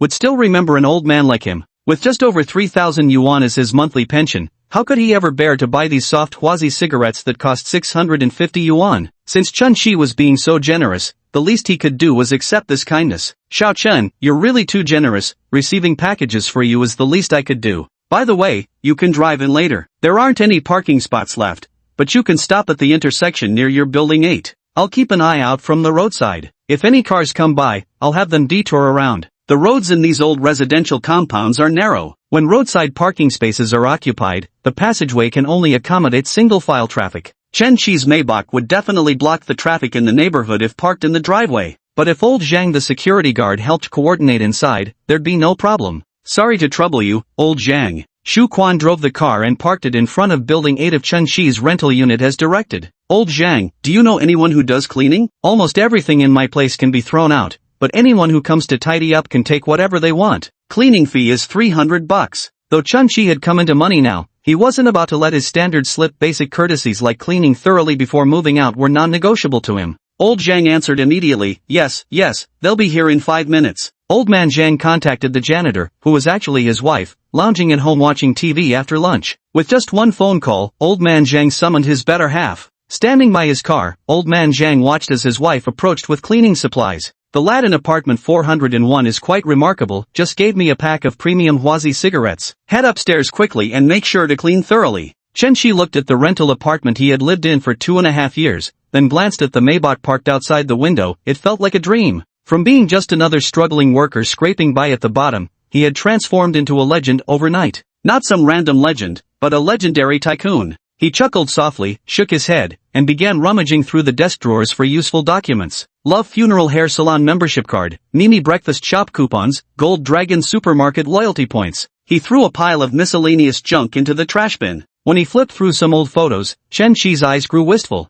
In the photos, he was still just a middle school student, with his parents holding his arms on either side. He sighed inwardly, thinking how wonderful it would be if his parents were still around. Now he had the means to provide them with a worry-free retired life, free to travel wherever they pleased. Bang, bang, bang. The knocking at the door interrupted Chen-Chi's reverie. Young man, I'm old Zhang's wife, came the voice from outside. Auntie Zhang, I don't need any of these things here. Feel free to take whatever you can use, and just throw away anything that's no good. Auntie Zhang saw the tiny studio apartment was only about 12 square meters, just one bedroom with a bathroom. Cooking was done by an induction cooker placed near the window. Chen-Chi mostly ate noodles, so there wasn't much cooking fumes or grease stains by the window. Regular cleaning help normally costs just over 30 yuan, but for this small studio offering 50 yuan, plenty of aunties would be fighting for the job. For 300 yuan, Aunt Zhang was grinning from ear to ear. Aunt Zhang worked with remarkable efficiency, tidying up the entire place spotlessly in less than half an hour. She set aside the still functional induction cooker, pots, and utensils, planning to take them back with her. Chen-Chi even gave her his antique laptop as a gift. Of course, Chen-Chi had deleted all the educational materials inside, otherwise if Auntie Zhang's grandson saw them, it would be corrupting the youth. Dozens of gigabytes of educational materials gone with a few taps of the finger. But Chen-Chi didn't regret it. Nowadays, he's moved on to real-life practice. Who needs study materials anymore? At 1 o'clock sharp, the landlady Auntie Wang arrived at the rental unit.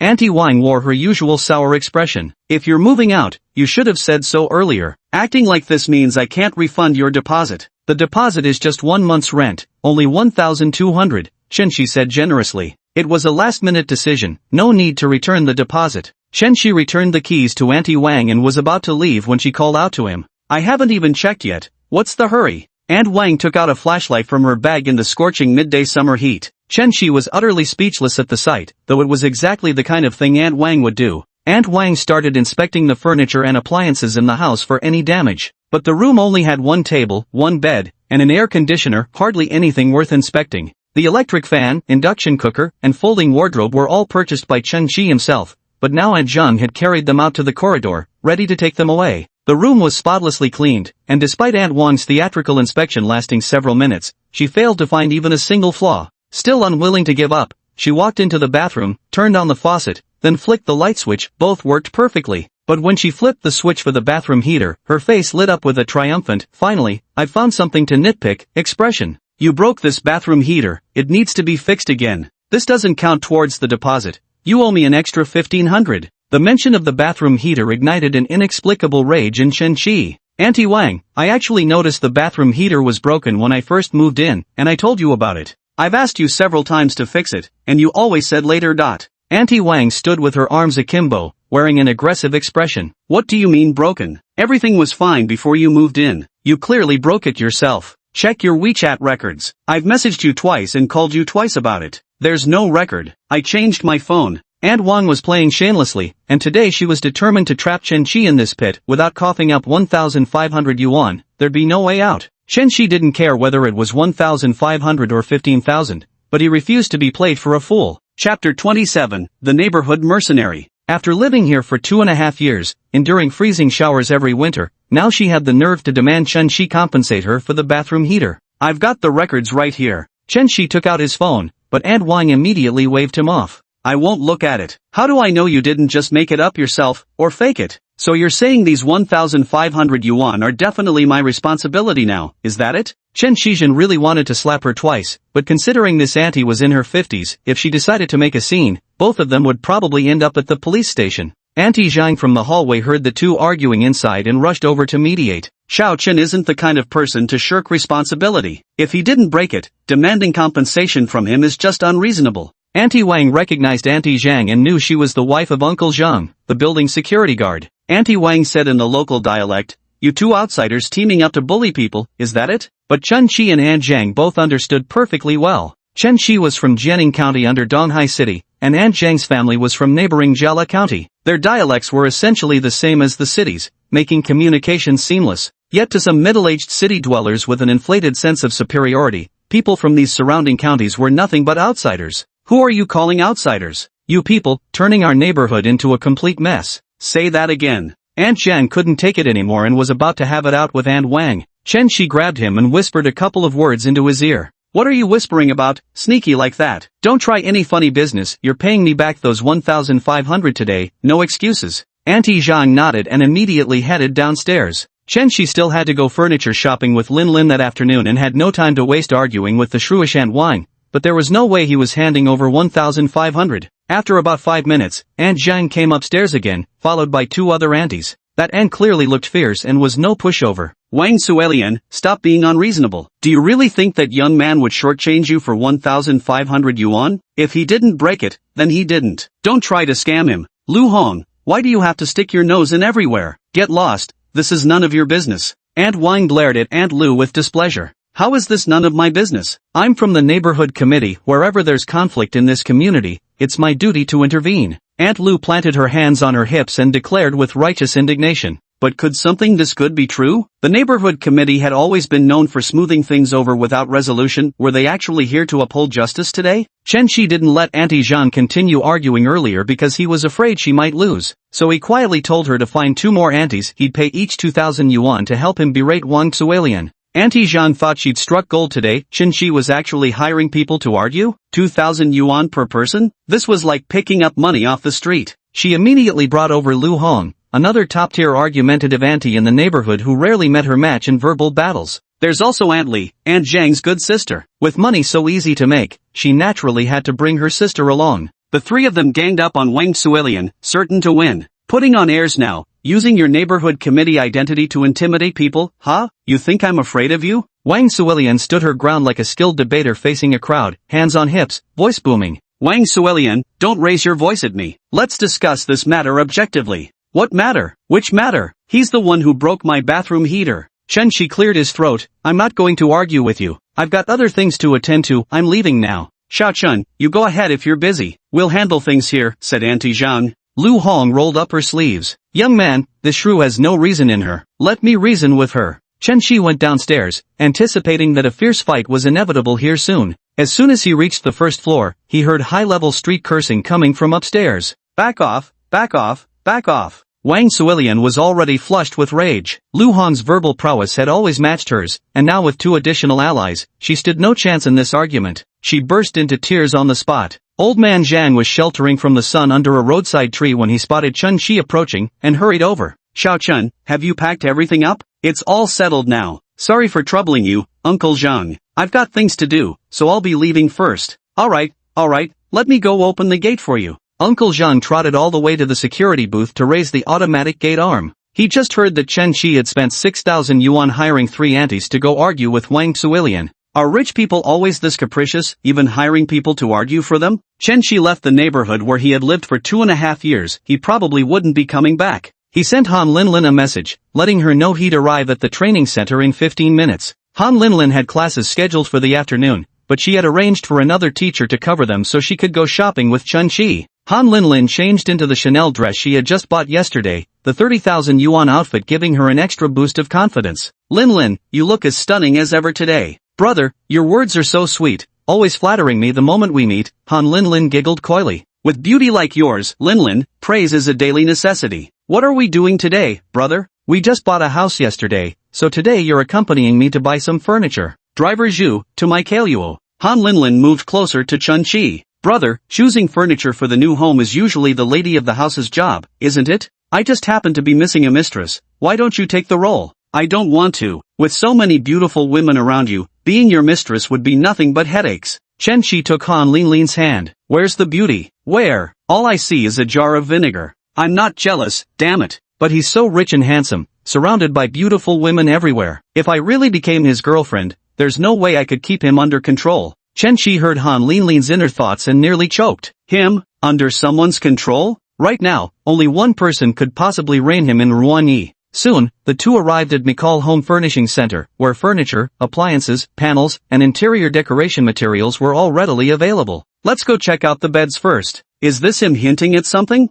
Chen Shi was a little speechless. This girl's imagination was a bit too active. He really just wanted to buy a bed first. The most famous bedding brand in Makai Mall is Hasen's on the 4th floor. Chen Shi never imagined in his wildest dreams that a mattress could cost millions. Bro, it's Hasen's, the same brand Big S sleeps on. Crazy expensive. Han Linlin, who followed celebrity gossip closely, walked into the store with keen interest, curious to experience just how comfortable a star-approved mattress could be. The receptionist was a female salesperson, and working as a sales associate at Hasen's wasn't any less prestigious than at Porsche or Ferrari dealerships. In fact, she might even earn more than them. When it comes to buying a car, some people might stretch their budget or even take out loans just to get the base model, all for the sake of prestige. As long as they have that logo to flaunt, they feel accomplished. But bedding is something you keep at home, you can't drive it around to show off. Hardly anyone would take out a loan just to buy a bed. Clients who walk into Hasen's usually come from genuine wealth, prioritizing substance over appearances. Chen Shi glanced at the sales figures.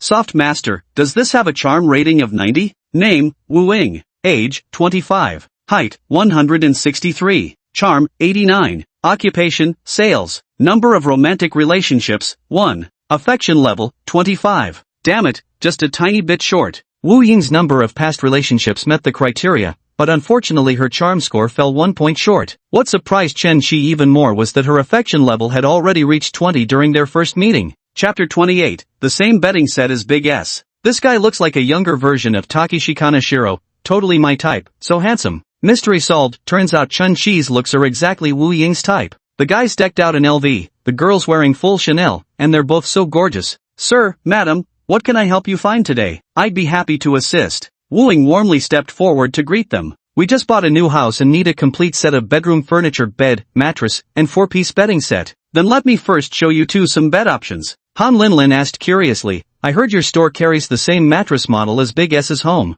Wu Ying smiled and said, indeed, many people became aware of our brand due to the news about DC's family. Is her mattress really worth 2 million? Indeed, it's 2 million. We happen to have the same model on display in the store. I can show it to both of you later. Chen Shi was also quite intrigued. Sleeping on a mattress worth 2 million. Would it give you the sleep of a baby? Wu Ying explained the bed's dimensions, materials, and design philosophy to the two of them. Chen Shi didn't understand any of this. The only thing he grasped was the size. When they mentioned whether it was mahogany or solid wood, he could only nod his head pretending to comprehend. The current price of this bed is 100,000 yuan. Now that, he understood perfectly. Not bad, let's take a look at others. Han Linlin clicked her tongue when she heard the price. No wonder it's a celebrity favorite, so expensive. Wu Ying smiled and said, Miss, just that bag in your hand could buy you a whole bed. Han Linlin stroked the brand new Chanel bag she'd bought yesterday, which cost her 98,000. A sudden surge of vanity arose within me. Carrying such an expensive bag was precisely for others to see, to hear their praises. If no one noticed, this bag might as well be no different from a plastic sack.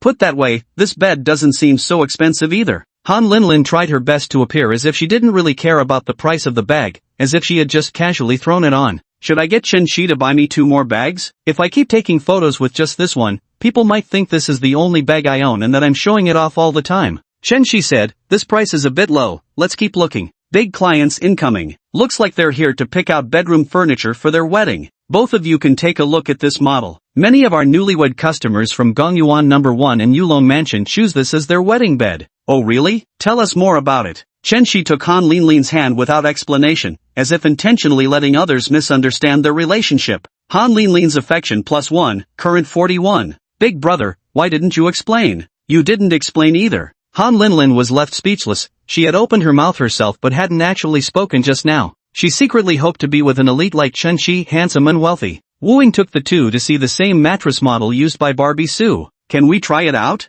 Of course, Wu Ying replied with a smile. Let's lie down and test it. Before Han Linlin could reply, Chunchi pulled her hand and lay down on the 2 million yuan mattress. To be honest, Chunchi didn't feel any difference from the hotel beds. Han Linlin lay on the mattress, gazing at the handsome face beside her, when suddenly her cheeks flushed slightly pink. Linlin's favorability +1 current, 42. If only we could really have a home together, how wonderful that would be. Ha, why is the affection level increasing here too? Linlin, what do you think of this mattress? Han Linlin froze for a moment. Oh, very good, very good. Chunchi stood up and pointed at the mattress. Then this one it is. When can you deliver it? Wu Ying was bursting with excitement inside. This deal was going to bring her a huge profit. I knew these two were rich, but never imagined they were this wealthy. Sir, for warehouse distribution, the earliest delivery would be tomorrow morning. That works. Also, about that bed we just looked at, the one priced at 1 million, let's go with that. As for the bed sheets, Linlin, which set of bed sheets do you think would be best? This question really gave Han Linlin the illusion that she was the mistress of that household. The sky blue set, I think it looks quite nice.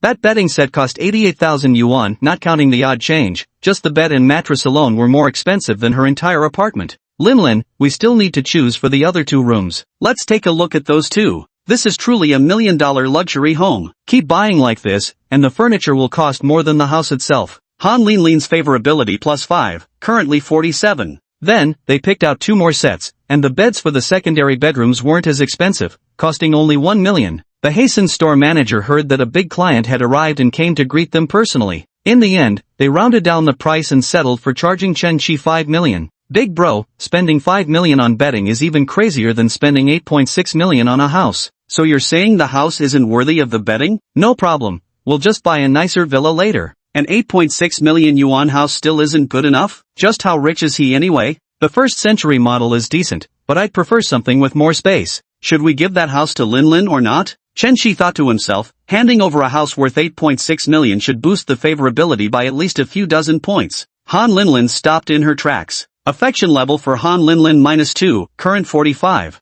We're not even in a relationship yet, and he's giving me outrageously expensive gifts. Although I'd really love to live in a luxurious mansion, this is just too much. Is he trying to launder money, or does he want to use me for something? Brother, even if you gave me such an expensive house, I wouldn't dare accept it. Unless it's property we jointly own after getting married. Chunchi cursed inwardly, damn it, why is the favorability still dropping? For Chunchi, marriage was practically out of the question. With that constraint binding him, how could he possibly live off a wealthy wife? So Linlin is thinking about getting married? Nonsense, Han Linlin protested coyly. The two then went on to select sofas, coffee tables, dining tables, kitchenware, and tableware, spending $1 million in total. Chunchi knew perfectly well he wouldn't be cooking at home often. The kitchenware and tableware were just for show, so he didn't bother picking anything too expensive. When choosing the television, Chunchi checked the time, it was already 5 o'clock, they had been shopping all afternoon. Let's go with that Samsung 98-inch one we just saw. Chunchi paid for the television 119,800 yuan.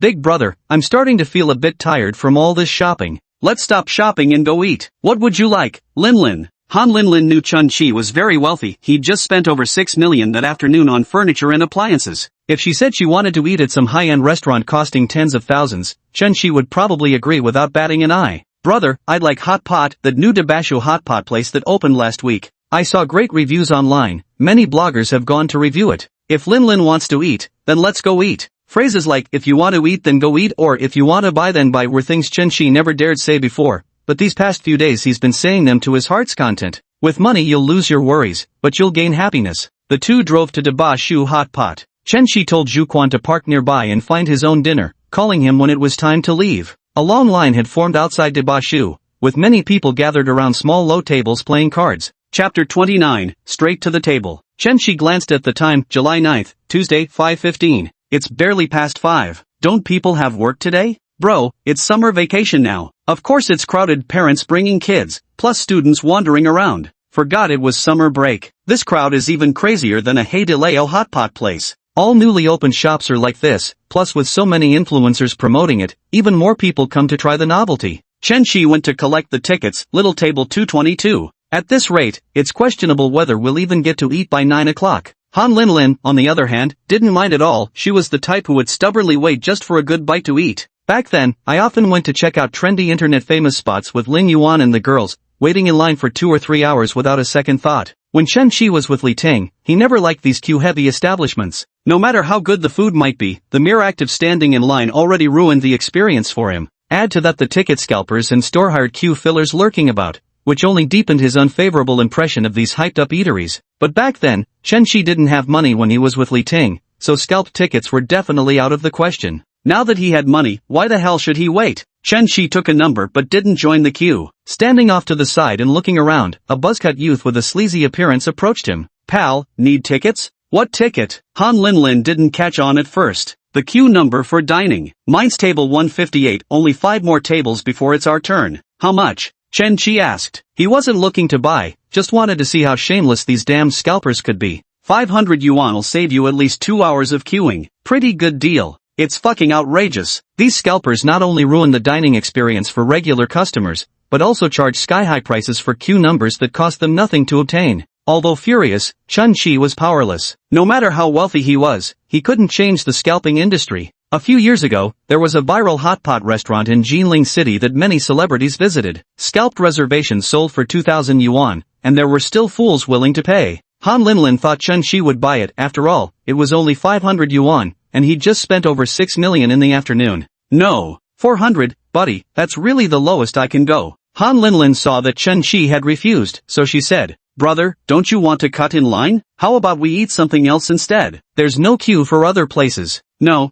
I just think 5 dishes are too many. We have money, can't we even get a bite of hot pot? Come with me." Chen Shi took Han Linlin's hand and led her into the shop. The staff at the ticket counter stopped them. "Hello, what's your number? We're here to see someone." "Brother, you don't happen to know the owner of Dabashu, do you? With his wealth, it's quite possible he's friends with these big bosses." Chen Shi heard Han Linlin's inner thoughts. He wished he did know them. Once he had money, he would indeed need to familiarize himself with people from upper-class circles. "I don't know them, this is my first time here. Who should we look for once we're inside?" Chen Shi stood in the shop aisle, scanning the area until he spotted his targets. They were a young man and woman who had just secured a table, now wearing aprons but hadn't begun ordering yet. "This wasn't easy, babe. We spent 400 yuan on scalp tickets to get in, otherwise we'd be waiting 2 hours in line." The bespectacled young man said, his heart aching terribly. He couldn't even bear to use speed-up packages when buying train tickets. Today, just to eat hot pot with his girlfriend at this godforsaken influencer restaurant, he actually spent 400 yuan to cut in line. "I'm starving, hurry up and order." At that moment, Chen Shi and another person appeared beside their table. "Got a problem?" the bespectacled man asked. "Hello, would you mind swapping seats with us? I'll pay you 2,000 for it." The young man froze. "Did I hear that right?" He said 2,000? That amounted to a quarter of his monthly salary. He was tempted, but noticing his girlfriend's silence, he hesitated. The young man said, "We've been waiting in line for ages to get in, and you're asking us to leave right after we sat down. A hot pot meal costs how much? 300 bucks is plenty, and even with scalp tickets, it's only 700 total. For 2,000 yuan, he could still make a 1,300 profit, and the young man was eager to sell the spot right away. But he was afraid his girlfriend would get angry. This hot pot meal was something he'd promised her last week. "If I don't eat it, my girlfriend would definitely say, 'You promised but couldn't deliver,' and she might bring it up in future arguments too." Rather than the 2,000 yuan, he'd rather enjoy a good meal in peace, at least ensuring his girlfriend wouldn't quarrel with him over this. "Add another 500. Are you dumb? 2,500 yuan could buy so many hot pot meals. Here, handsome, beautiful, this seat's yours." My girlfriend suddenly spoke up and sold her seat. "Alright, give me your payment code and I'll scan it." The girl immediately gave her payment code, and when she saw the 2,500 yuan come through, she was overjoyed. "Who would have thought you could make money just by eating out today? What great luck. Hurry up and give your seat away." The girl glared. "Sweetheart, let's go to another hot pot restaurant then. Who wants hot pot anymore? Let's get Japanese food." "But you were the one who said you wanted hot pot today. Can't I want to eat something else now?" The young man sighed helplessly. He knew if he had been the one suggesting a different meal earlier, his girlfriend would have responded, "I've waited all week just for hot pot." Watching the quarreling couple walk away, Chen Shi seemed to see himself from 4 days ago. Back then, he too had humbly orbited around Li Ting like this, considering her feelings above all else. "What's wrong, brother?" Han Linlin noticed Chen Shi seemed distracted and called out to him. "Nothing, let's order. I thought you knew someone inside, but it turns out it works this way. Money really does make things easier." The scalper by the entrance saw the young couple coming out and thought, "Didn't I just give them tickets to go in? Why are they out so soon? Hey, guys, why are you coming out already? Not eating?" "No, some dude just paid us 2,500 to take our seats for him and his girlfriend." The scalper had indeed seen Chen Shi and Han Linlin go in earlier. "Damn, no wonder they didn't buy my ticket. The rich folks just looked down on it, went straight to the table. Han Linlin held the ordering iPad and began selecting the hot pot base. Hey bro, can you handle spice? Not really. Let's get a 4-section pot. You can order spicy if you want, just get me a mushroom broth base. Han Linlin suddenly realized she had only known Chen Qi for 3 days and knew pitifully little about him. She didn't know what food or drinks he preferred, his height, weight, birthday, or even his shoe size. The deepest understanding she had of Chen Qi was that he was rich, obscenely wealthy. Brother, you do eat both beef and lamb, right? I really enjoy eating this. How about duck intestines and beef tripe? Sure, let's order a portion of each. Lately, Chen Qi had been indulging in premium ingredients. Even Kobe beef had grown stale on his palate. Now turning to synthetic meat, he treated it as a palate cleanser, soaking up the lively atmosphere of the crowded eatery. Don't order too much, just for 2 people. It'd be a waste if we can't finish. Chen Qi wouldn't have dared say this before. He was afraid Li Ting would think he was being stingy by ordering less. But Han Linlin didn't see it that way. Someone who casually buys a 2 million yuan bed, would they really care about ordering a few extra dishes? He must think wasting food is shameful. I wouldn't have guessed someone so wealthy would still have that kind of principle. Perhaps out of habit, Chen Qi genuinely disliked wasting food. Even when dining in a presidential suite, he would instruct the private chef to prepare a portion he could finish alone. Chapter 30, if yours is real, then what about mine? 3 dipping sauce dishes sat on the table before Han Linlin, a dry blend, a spicy sauce, and a sesame paste. Chen Qi wasn't particularly skilled at mixing dipping sauces, so Han Linlin prepared an identical trio for him as well. Brother, this tastes even better than Hey Di Leo. I think they're about the same. If you like it, I'll get you a membership card so you can come back with friends later. Great, thanks big bro. Han Linlin really did enjoy eating at this restaurant, and hearing Chen Qi offer to get her a membership card put her in an excellent mood. Though shopping with Chen Qi was fun, dining out with her girlfriends was a completely different experience. She could bring Ling Yuan and the others here later, take some group photos, share some gossip.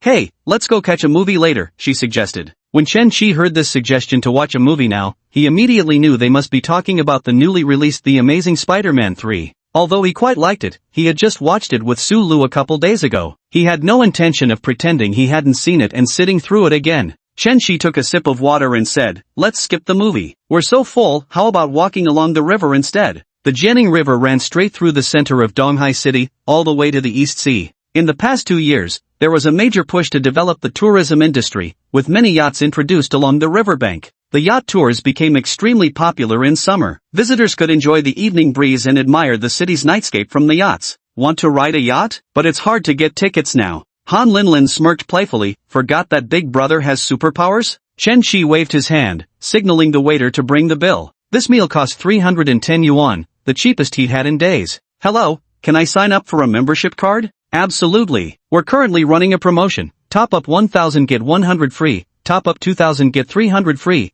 top up 5,000 get 800 free. How about charging 100,000 then? The waiter was stunned. Sir, did you say 100,000? Yes, 100,000. I'll need to discuss this with our manager. Please wait a moment, sir. The waiter ran to get the manager, as Han Linlin said nearby. Brother, this is way too much. How long will it take me to finish all this? Even if I came 3 times a day, it'd still take me 2 years to eat it all. Just take your time. Don't you have a few sisters? Come often to eat together, and it won't take too long to finish. Then I'll thank you on their behalf, big brother. Han Linlin's favorability +2, current 47. The manager of Debashu came over to confirm with Chen Qi once again. Sir, did you say you want to top up 100,000 renminbi? Yeah, 100 grand. We don't currently have a promotion for a 100,000 recharge in our store, but I'll take the initiative and offer you an extra 15,000 as a gift, sir. Here's a platinum card for you. From now on, you can skip the queue and dine directly when you visit our restaurant. Chen Qi didn't care how much they gave, he wasn't planning to come eat anyway.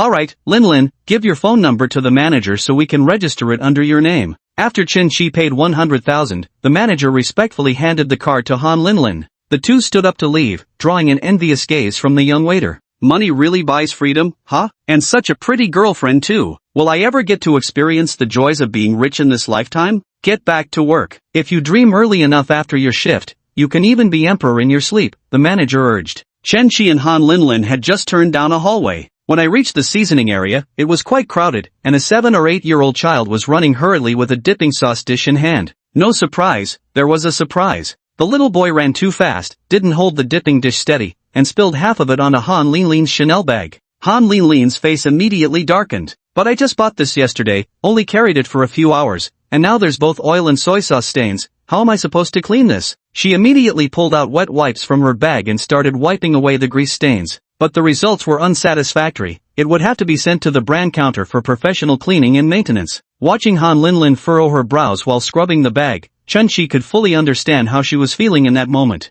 Just bought something expensive, and it's already dirty or scratched. Anyone would get annoyed. Little one, when you bump into someone, you should say sorry. Chun-Chi reached out to stop the child. Blah blah. The kid unexpectedly stuck his tongue out at him. Damn, ran into a little devil, Chun-Chi muttered to himself. Just then, a tech-savvy looking woman in her 30s pulled the brat behind her. What are you doing? Why so aggressive? You're his mother, right? Your kid spilled sauce all over my friend's bag. I just want him to say sorry, Chun-Chi said. What does a child know? It's just a bag. Wipe it off and it'll be fine. Han Linlin was furious when she heard this. This was the first bag Chun-Chi had given her, and the most expensive one she'd ever owned. Just a bag? This is a Chanel bag worth 100,000 yuan. The woman glanced at the bag, curling her lips in disdain. A 100,000 yuan bag? Stop shouting when you're carrying a knockoff. Had Han Linlin not personally picked it out at the Chanel store, coupled with Chun-Chi's substantial wealth, she might have doubted herself upon hearing this. But now, she merely thought the woman was evading responsibility. This is a genuine Chanel, bought fresh from the boutique yesterday. A child might not know any better, but as a mother, have you no sense? Are you brain dead?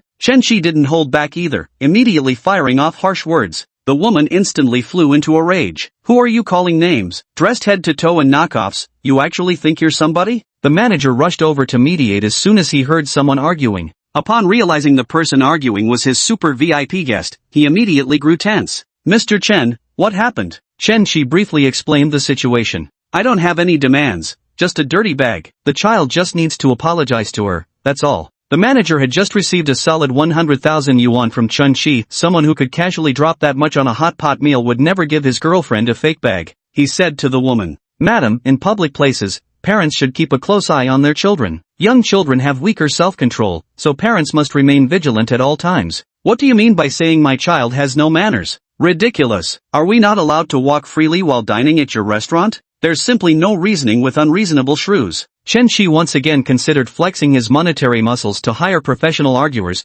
but this was a public space after all. With so many people watching, someone might pull out their phone to film this and post it on Douyin. They could end up making headlines. This doesn't align with his low-key demeanor, and if Sulu sees him with another woman, her favorability will undoubtedly drop. That beauty's Chanel bag is genuine, and the dress she's wearing is also an authentic Chanel piece. The handsome guy is also wearing authentic LV. At this moment, two girls stepped forward to speak. Both came from well-off families. They frequented luxury boutiques and even co-managed a product review account together. Their knowledge of luxury goods might have surpassed even that of professional boutique sales associates. Oh, so if you say it's real, then it's real? We specialize in luggage and clothing reviews. With 500,000 TikTok followers, we can definitely tell the basics of authenticity. The woman was actually panicking inside. She had just insisted Han Linlin's bag was a fake because she had an identical one herself. The pattern and button shape looked slightly different from Han Linlin's. She firmly believed her husband had given her the real one, so she concluded Han Linlin's was a high-quality replica. Chapter 31 One each. The young man and lady aren't asking you to pay for it,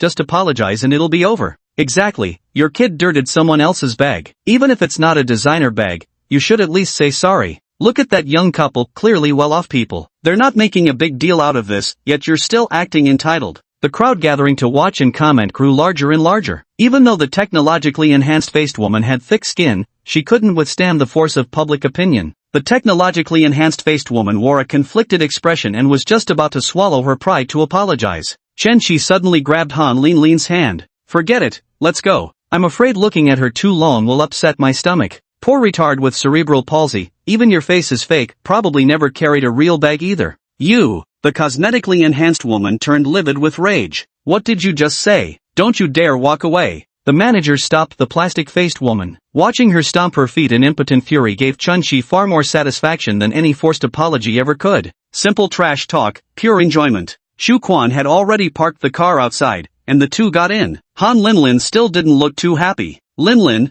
don't be mad. There's no point stooping to her level. But this was the first bag my brother bought me, and I hadn't even carried it for a full day. Han Linlin's eyes turned red with grievance as she spoke. It's okay. I'll take it to my old classmate later and have her clean and maintain it. Driver Zhu, take us to Yishang Mall. Half an hour later, inside the Chanel store. Old classmate, here to help my sales figures again? Wang Siwen enthusiastically welcomed her. I got the bag I bought yesterday dirty, came for some maintenance. Han Linlin handed over the bag. Oh, how did this happen? It's covered in oil. Don't even ask, sis. Do you think it can be cleaned? No problem at all. Come pick it up tomorrow afternoon. Chen Shi said, Linlin, pick out 2 more and alternate carrying them. You're really spoiling your younger sister, old classmate. Han Linlin's mood improved significantly upon hearing this, and the furrow in her brow eased. Han Linlin's favorability +1, current 48. Han Linlin and Wang Siwen continued chatting while selecting handbags. Sis, what was Chen Shi like in high school? Wang Siwen actually hadn't interacted much with Chen Shi, but now that he'd become so wealthy, she was determined to forge some connection by any means necessary. Thinking Han Linlin was Chen Shi's girlfriend,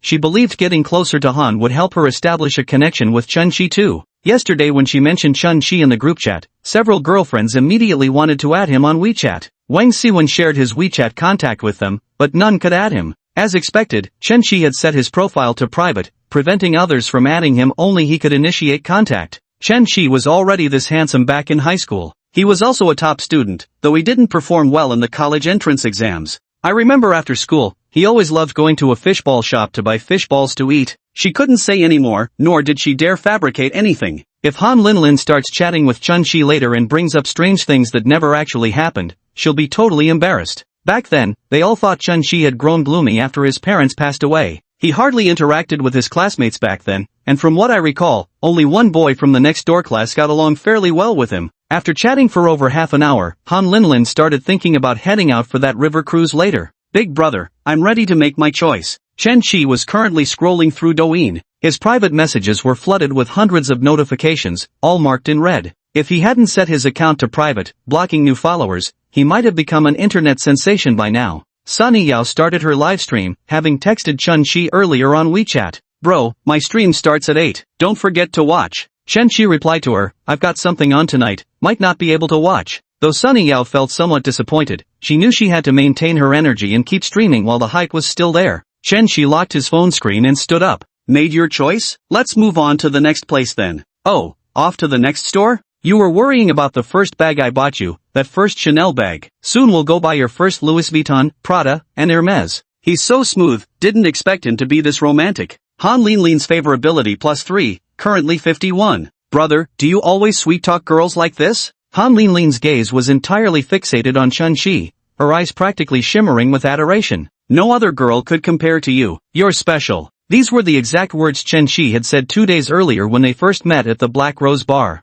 Han Linlin's favorability +1, current 52. Sweet talk works best when paired with cash. Using sweet words alone just comes across as greasy. Chen Shi, you're way too good to your girlfriend. If she said she wanted to buy out our entire store, you'd probably agree, wouldn't you? Wang Siwen's heart was so sour it could pickle an entire vat of kimchi. How can this shady little comparison be so wealthy now? She just bought 2 bags for 230,000 and is already heading to another store to buy more. Is she trying to hit 1 million? Good heavens, the gap between people is just too vast. Wang Siwen thought of her husband, working 996 hours for barely over 20,000 in salary. Buying her a bag has to be carefully planned, only one per year. Do you want it, Lin? No matter how rich you are, brother, we shouldn't waste it like this. Chen Shi knew that girls approached him with sweetness and charm only because he had money, but he was quite satisfied with Han Linlin's response. Let's go buy a donkey bag. Chen Shi was quite familiar with Louis Vuitton stores. Although the layout of this one in Yixiang City differed slightly from the one in Yida Plaza, the merchandise inside was essentially the same.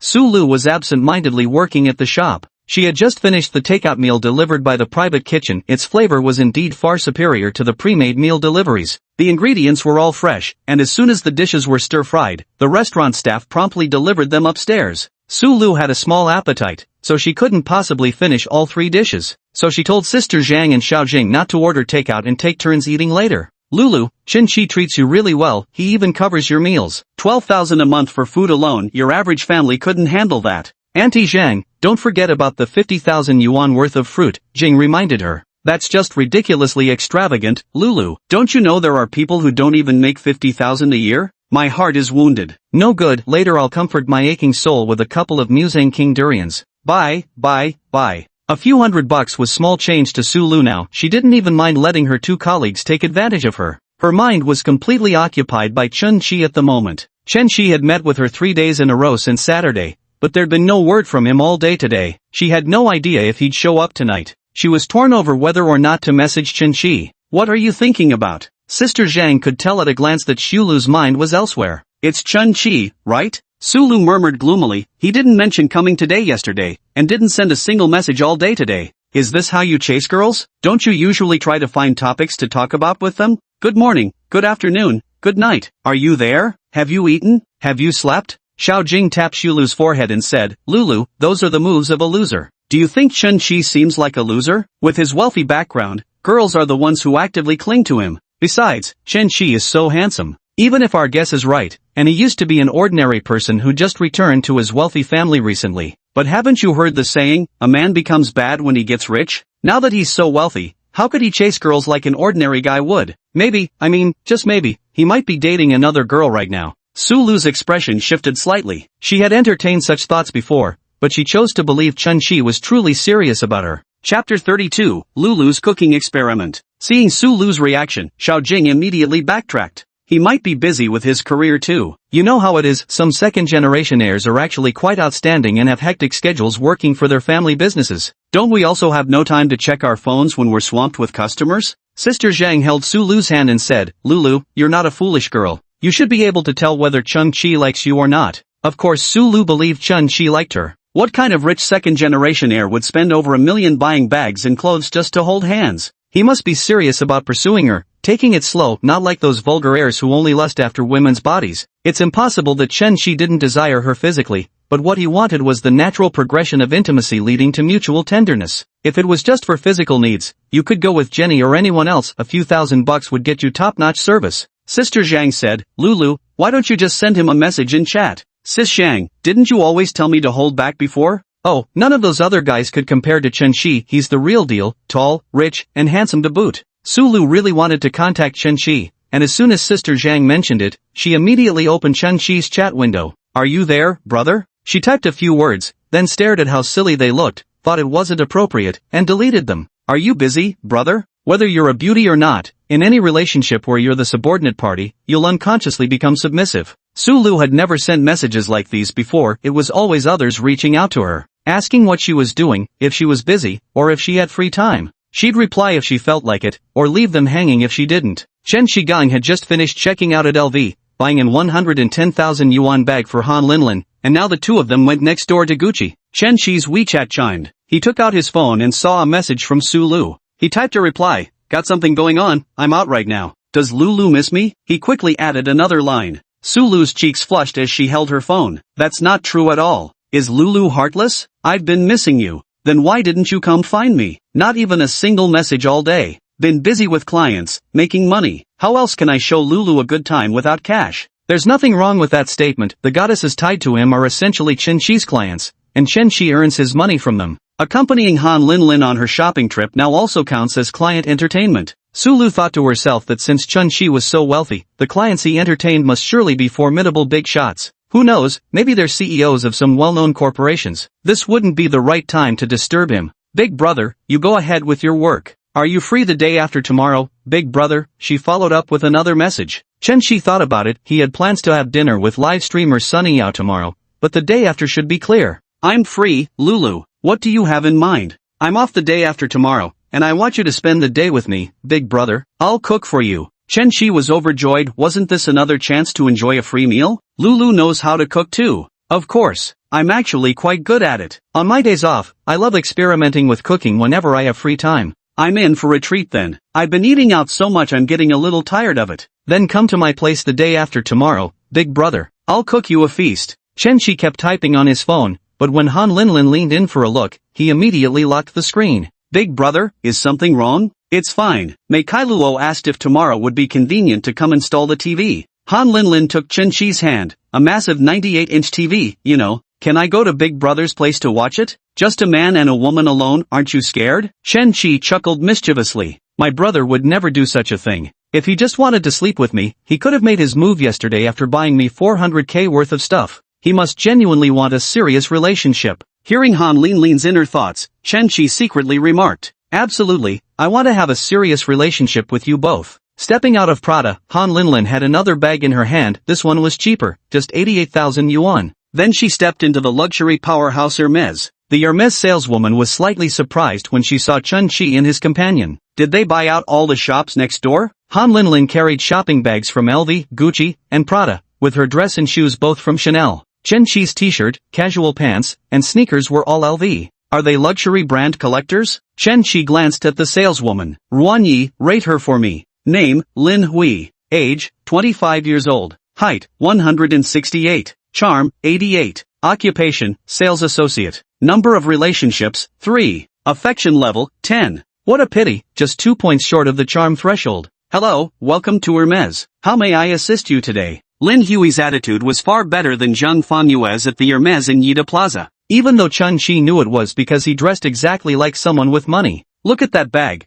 The Kelly one I saw online is really beautiful. Your taste as a lovely lady is impeccable. The Kelly bag is a relatively high-end series from Hermes, typically priced around 300,000 yuan. Moreover, for such popular styles at Hermes, you can't purchase them directly. To buy this bag, you need to make additional purchases first. It means you have to first purchase other items from the store until you reach a total of 300,000 yuan. Only then can you buy a Kelly bag. Netizens say this is bundling consumption, filtering for subservient customers. If you don't play by the store's rules, then don't buy it. Of course, there's no shortage of wealthy people who don't care about bundling. 300,000 or 600,000 makes no difference in their eyes. Chen Chi didn't know about these things before. After staying at LV for a while, Sulu and sister Zhang would occasionally share some insider stories about the luxury goods industry. Miss, you might want to take a look at these shoes, they pair perfectly with the Kelly bag. Lin Hui couldn't directly say that buying a bag required purchasing equivalent merchandise first. They always hinted at customers indirectly. Han Linlin hadn't been scrolling through Douyin and Zaya Honshu in vain. She was well aware of Hermes tactics. She glanced at Chen Chi. We'll buy clothes, shoes, bags, everything. Chen Chi said generously. Linlin Han's favorability +2, current 54. Then wait here for a while, big brother. It'll take some time to pick them out. Chen Chi found a stool in the shop, sat down, and opened Douyin to watch Sunny Yao's livestream. To be fair, that girl's figure and looks are truly captivating. If she were cast as Daji, King Zhou would likely be just as bewitched. Tonight he didn't plan to gift any carnivals. He understood the livestream rules somewhat. The platform takes half, and if there's a talent agency involved, it depends on their contract with the streamer. Top streamers get a bigger cut, while smaller streamers usually split revenue 50-50, after taxes. The actual amount streamers receive isn't that much. The 1 million Chen Chi tipped yesterday was mostly pocketed by the platform and the guild. Sunny Yao probably got less than 150,000 yuan, not even enough to buy a Hermes bag. What's more, after spending 1 million yuan, Sunny Yao's favorability only increased by 10 points. Clearly, throwing money around online doesn't boost goodwill as effectively as spending in real-life meetings. Money should be spent wisely, not squandered recklessly. Han Linlin glanced at Chun Chi while eyeing the bag. She put the shoes back on the shelf and said to Lin Hui, wait a moment. Han Linlin took out her phone and opened Meituan Waimai, searching for nearby restaurants. This is the place. This is a famous fishball shop. Famous for what exactly? Mainly for being expensive. Regular fishballs typically cost just over 10 yuan a bowl, and they're handcrafted, but their most expensive fishballs sell for over 100 yuan. A few seconds later, Han Linlin placed her order and paid. The delivery estimate showed it would arrive in about 15 minutes. Chapter 33. Finally enjoying Linlin's financial support. Chen Chi was thoroughly enjoying watching Sunny Yao's girl group dance when an unfamiliar number called in. Hello, food delivery. Food delivery? I didn't order anything? Chen Chi asked, puzzled. Is this Mr. Chen from Hermes? I'm already on the escalator. Half a minute later, the delivery guy in yellow arrived, carrying a rather stylish takeout bag. Mr. Chen? It is. Your order, sir. I didn't. Chen Chi was about to speak when Han Linlin ran over and interrupted him. Brother, I ordered it. I noticed you didn't eat much at the hot pot dinner earlier, and you've been accompanying me shopping for bags all night. I was worried you'd get hungry. Chen Chi was deeply touched. This young girl was unexpectedly considerate. During dinner, Han Linlin asked Chen Chi for his phone number. She reasoned that if she couldn't reach him through WeChat, she could call him directly. At that time, Linlin hadn't intended to order takeout for Chen Chi, she simply wanted to save his number. Linlin's so considerate. What did you order for me? Fish balls. Han Linlin smiled. I heard from Wang Siwen that my brother loved eating fish balls in high school. There just happens to be a really good Jianing fishball shop nearby. Han Linlin was a local who grew up in the city, loved exploring new eateries with her girlfriends, and knew all the best food spots around. Chen Shi was from Jianing County, renowned for its fish balls. The handmade fish balls she ordered were widely recognized as exceptionally delicious and exceptionally expensive. So you even asked Wang Siwen about these things. Chen Shi was genuinely touched. Though these fish balls weren't expensive, Han Linlin was starting to make efforts for him that marked a good beginning.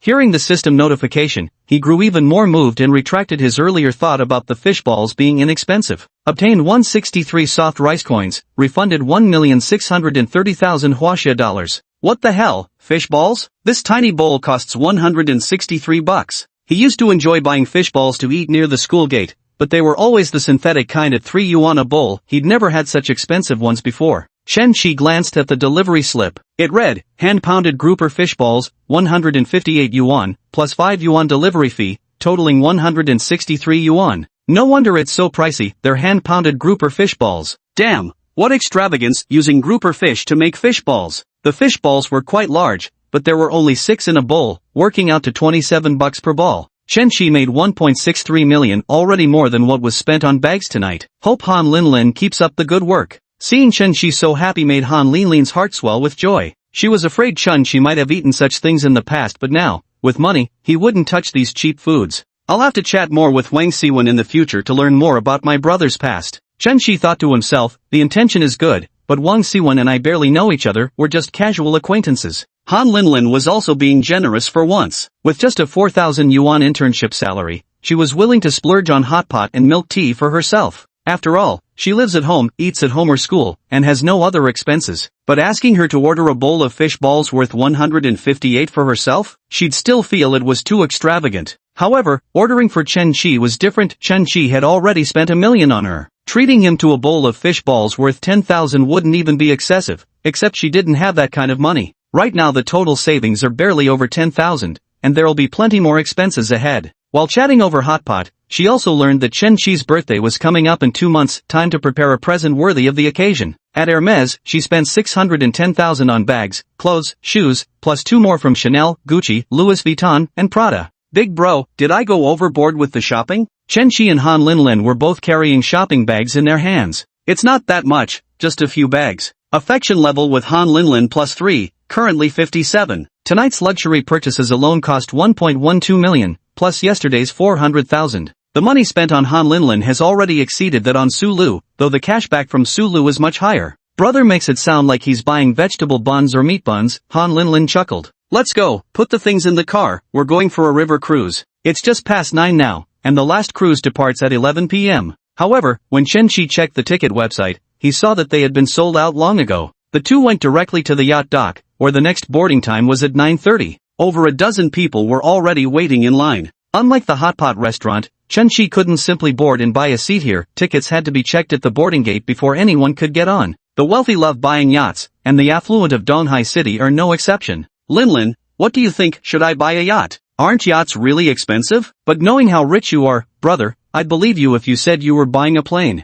Donghai City's long coastline sees many tycoons mooring their yachts at seaside docks. Chen Shi had gone to the beach before and couldn't help feeling envious when he saw those luxurious yachts. Rich guys were hosting bikini parties on their yachts with several girls. Back then, Chen Shi had wondered whether he could ever live that kind of life in his lifetime. And now, against all odds, he'd actually made it. A top-tier luxury yacht is still beyond Chen Shi's current means. A few months ago, the Facebook CEO spent $2.3 billion on a yacht. The financial power of these world-class billionaires could be described as wealth-rivaling nations without exaggeration, though admittedly referring to African nations. For more ordinary yachts seating about a dozen people, the price tag typically ranges in the high single-digit millions. Let's take you to the seaside when we're free, to see the yachts and experience it. We'll buy one too. Riding yachts is also one of the leisure activities of wealthy wives. Han Linlin naturally dreamed of cruising across the Azure Ocean aboard a yacht. Just imagining living that kind of wealthy wife's life would make me wake up laughing from dreams. Who'd want to teach classes then? Dealing with parents all day would be maddening enough. Chen Shi thought to himself, that's a dangerous mindset. You just fed me the first bite of this cozy arrangement, and I'm counting on you to keep it coming. The riverside yacht could accommodate 30 passengers per trip. Chen Shi merely needed to find someone in line and buy their ticket at an inflated price. He scanned the queue, preparing to select his seller.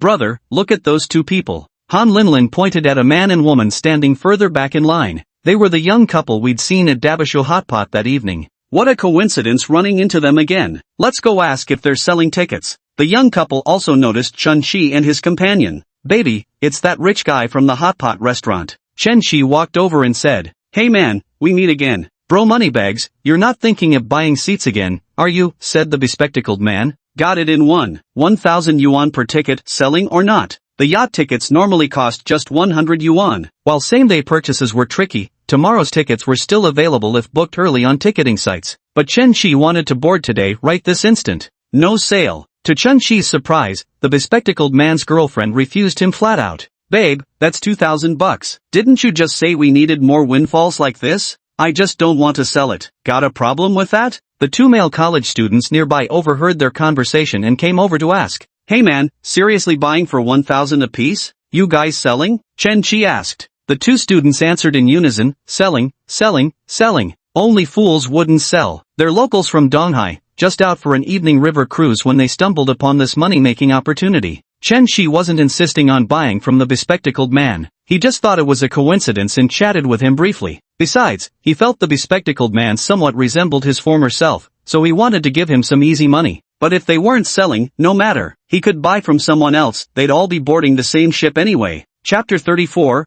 Are you talking about Happy Beans? Why isn't he raising his bid? The girl wasn't unwilling to sell, she was just remembering how Chun-Chi had raised his offer at the hot pot restaurant. She wondered if she could get a higher price this time too. But she forgot that everyone in the queue held the same tickets. If she refused to sell, others certainly would. Wait, we'll sell. Sorry, I've already bought these two from these brothers here, Chen Shidao said. It's a buyer's market now, and everything is up to Chen-Chi. 900 for one. The girl suddenly dropped the price. The two male students looked nervous, thinking to themselves why this had turned into a price war. Was Chen-Chi the type to be short of 200 bucks? If you said you wouldn't sell, then I won't buy, he decided. I already promised these two lads, Chen-Chi said. The two male college students breathed a sigh of relief. Seeing the money-making opportunity slip away, the girl began to complain at the bespectacled man. This is all your fault. The bespectacled man looked utterly bewildered. What did I do wrong? Why didn't you say you wanted to sell it before this? Now he's bought from someone else. The bespectacled man knew his girlfriend had a bad temper. Even if he'd agreed to sell immediately, she might have objected halfway through.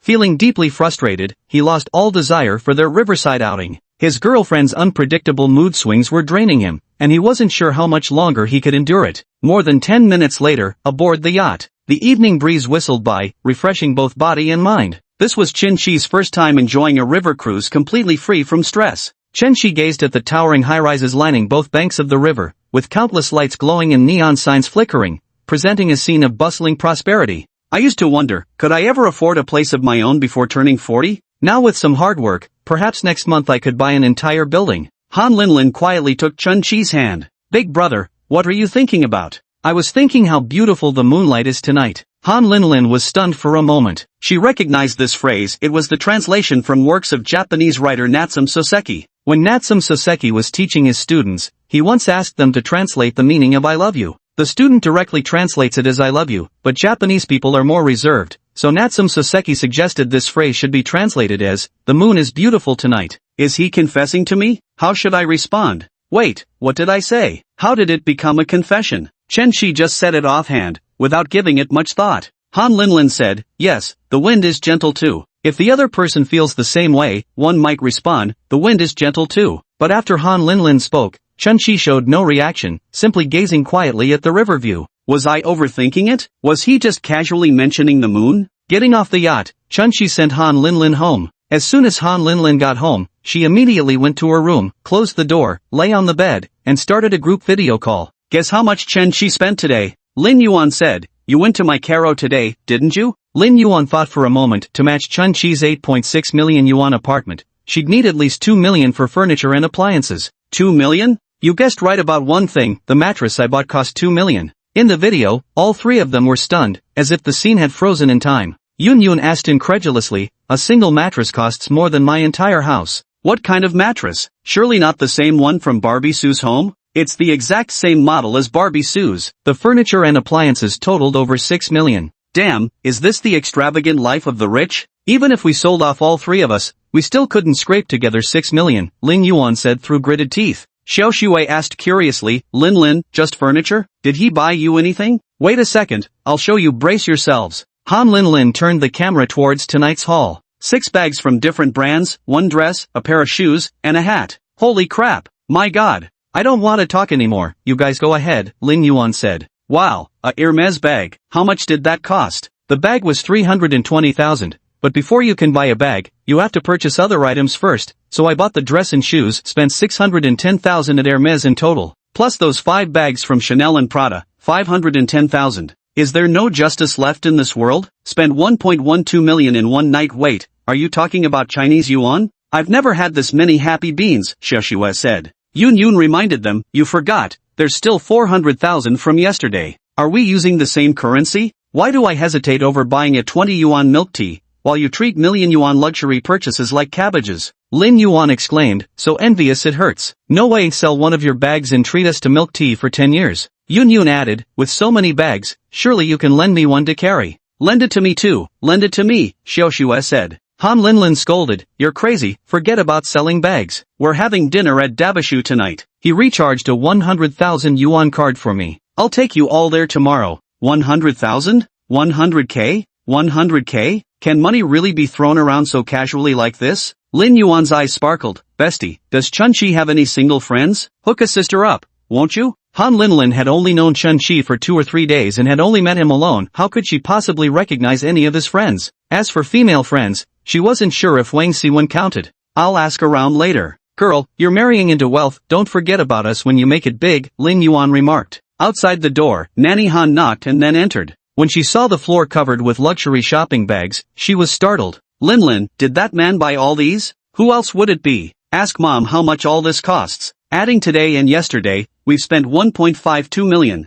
Even though Mother Han was already 50 with plenty of life experience, and several colleagues at school had married into wealthy families, 2 years ago, a young female teacher married a rich man. Within half a month of marriage, her husband bought her a 500,000 yuan BMW 5 Series. This matter was talked about among the female teachers at school for nearly half a year, with everyone praising her for marrying well. But someone who spent money as recklessly as Chun-Chi, this was the first time Granny Han had seen such behavior. He just gave it to you for free, without asking for anything in return? Mom, what are you implying? He's not that kind of person. Daughter, I'm not some rigid old fogey who insists you must marry a civil servant. I'd be happy if you married into a good family. But Mom has to warn you, wealthy men can be devious, especially those in finance. Keep your eyes wide open. Pay special attention to whether there are other women around him. Don't end up becoming the other woman without realizing it. Han Linlin had been feeling swept off her feet these past 2 days. Without overthinking it, she just felt Chun-Chi had been incredibly good to her. I understand. Mom, can you tell Dad to stop arranging those blind dates for me? Your father is so stubborn and old-fashioned. I'll try to talk to him. In just 2 days, without even meeting Han Linlin's parents or exchanging a single word with them, Chun-Chi had managed to shift her mother's attitude. Though he remained silent, the money spoke volumes. Chun-Chi blissfully soaked in a milk bath, watching Sunny Yao's livestream on his phone. I wonder how different it would feel to watch her dance in person. Chun-Chi found himself looking forward to tomorrow's noon meeting. The current 2 girls, Sulu is the elegant type of beauty, while Han Linlin is the pure and innocent type. As for someone like Sunny Yao who has a sultry appearance, Chun-Chi did go deeper with one before, Jenny. But their interactions were only superficially deep, emotionally, they were blank. Chapter 35, Come to my place and see the bed. Wednesday, July 10th, overcast with showers later. Chun-Chi got up early today, already washing up by 9:30 in the morning. He needed to go to Gongyuan number 1 later. The furniture and appliances were scheduled for delivery today, and he had to be there to oversee things. Gongyuan number 1, Unit 8, 16th floor. Chun-Chi stood by the floor-to-ceiling window gazing at the wetland park. With the furniture yet to arrive, the house felt eerily empty. At 210 square meters, the apartment is quite spacious for a residence. However, having stayed in a 400 square meter presidential suite for several days, Chun-Chi could distinctly feel the difference in space shrinking down to 210 square meters. Still, I ought to buy a villa with a big courtyard, better yet, a manor, Chun-Chi mused silently. The first to arrive were the TV installers, but they were stopped at the residential gate. Chun-Chi communicated with the security guard over the phone, completed the registration, and only then did the installation technician come in. Starting at 10:30, Chun-Chi received phone calls one after another. Technicians to install the electronic smart lock and the curtains, as well as deliveries for the sofa, TV cabinet, and wine cabinet. Several groups of people gathered downstairs at Unit 8, and only after Chun-Chi made arrangements did they proceed upstairs in an orderly manner for installation. He waited over an hour before the bed delivery finally arrived, but Chun-Chi didn't have time to oversee them setting it up. He had to leave now for Socrates Cafe, where he had a lunch date with Sunny Yo at noon. But someone still needed to supervise here, so he made a WeChat call. Manager Jiang, are you free right now? Jiang Min was eating takeout at the sales office when she received Chen Shi's call, immediately clearing her throat. I'm here, Mr. Chen. What can I do for you? Could you come to my place now? Chen Shi said. The little theater in Jiang Min's mind immediately started its performance. What does he mean? Is he interested in me? Would he ask me to his home for that? His girlfriend is so beautiful, yet he still cheats? Then again, it's hard to say. These rich people play all kinds of wild games. Jiang Min's charm score is 88, and she's 30 years old. But women nowadays take such good care of themselves, you can't even tell the difference between 30 and 20-something. She considered herself to have good looks and a nice figure, which explained why she was quite picky when choosing a partner, so picky that she remained single until 30. Sure, just give me a moment. Jiang Min quickly touched up her makeup and appeared at Chen Shi's doorstep within 10 minutes. Mr. Chen, is your girlfriend not home today? No, it's just me. 3 installers were assembling a bed in the bedroom, while the previous mattress stood upright in the living room. This is a Hasten mattress. Many residents in our community use this brand. They all say it's comfortable to sleep on, just expensive. Mr. Chen, how much did this one cost? Not bad, 2 million. They say it's the same model as Big S's. Hearing this, Jiang Min silently hitched her professional skirt 2 centimeters higher. The black stockings turned out to be lace-patterned, a fresh pair she'd just changed into. Young and wealthy, that's him all right. Ridiculously rich. A 2 million yuan mattress could buy an entire apartment. Jiang Min read Chen Shi's information, 26 years old, from Jianing, Donghai, unmarried. As long as he was unmarried, she still had a chance. Although his girlfriend was quite pretty, she didn't seem like a formidable rival. Mr. Chen, did you invite me here to see the bed? Jiang Min leaned closer to Chen Shi, letting her soft curves brush against his arm. Did she misunderstand something? Why does she have a fever now? Chen Shi took a step back. Manager Jiang, I'm sorry for not explaining it clearly to you.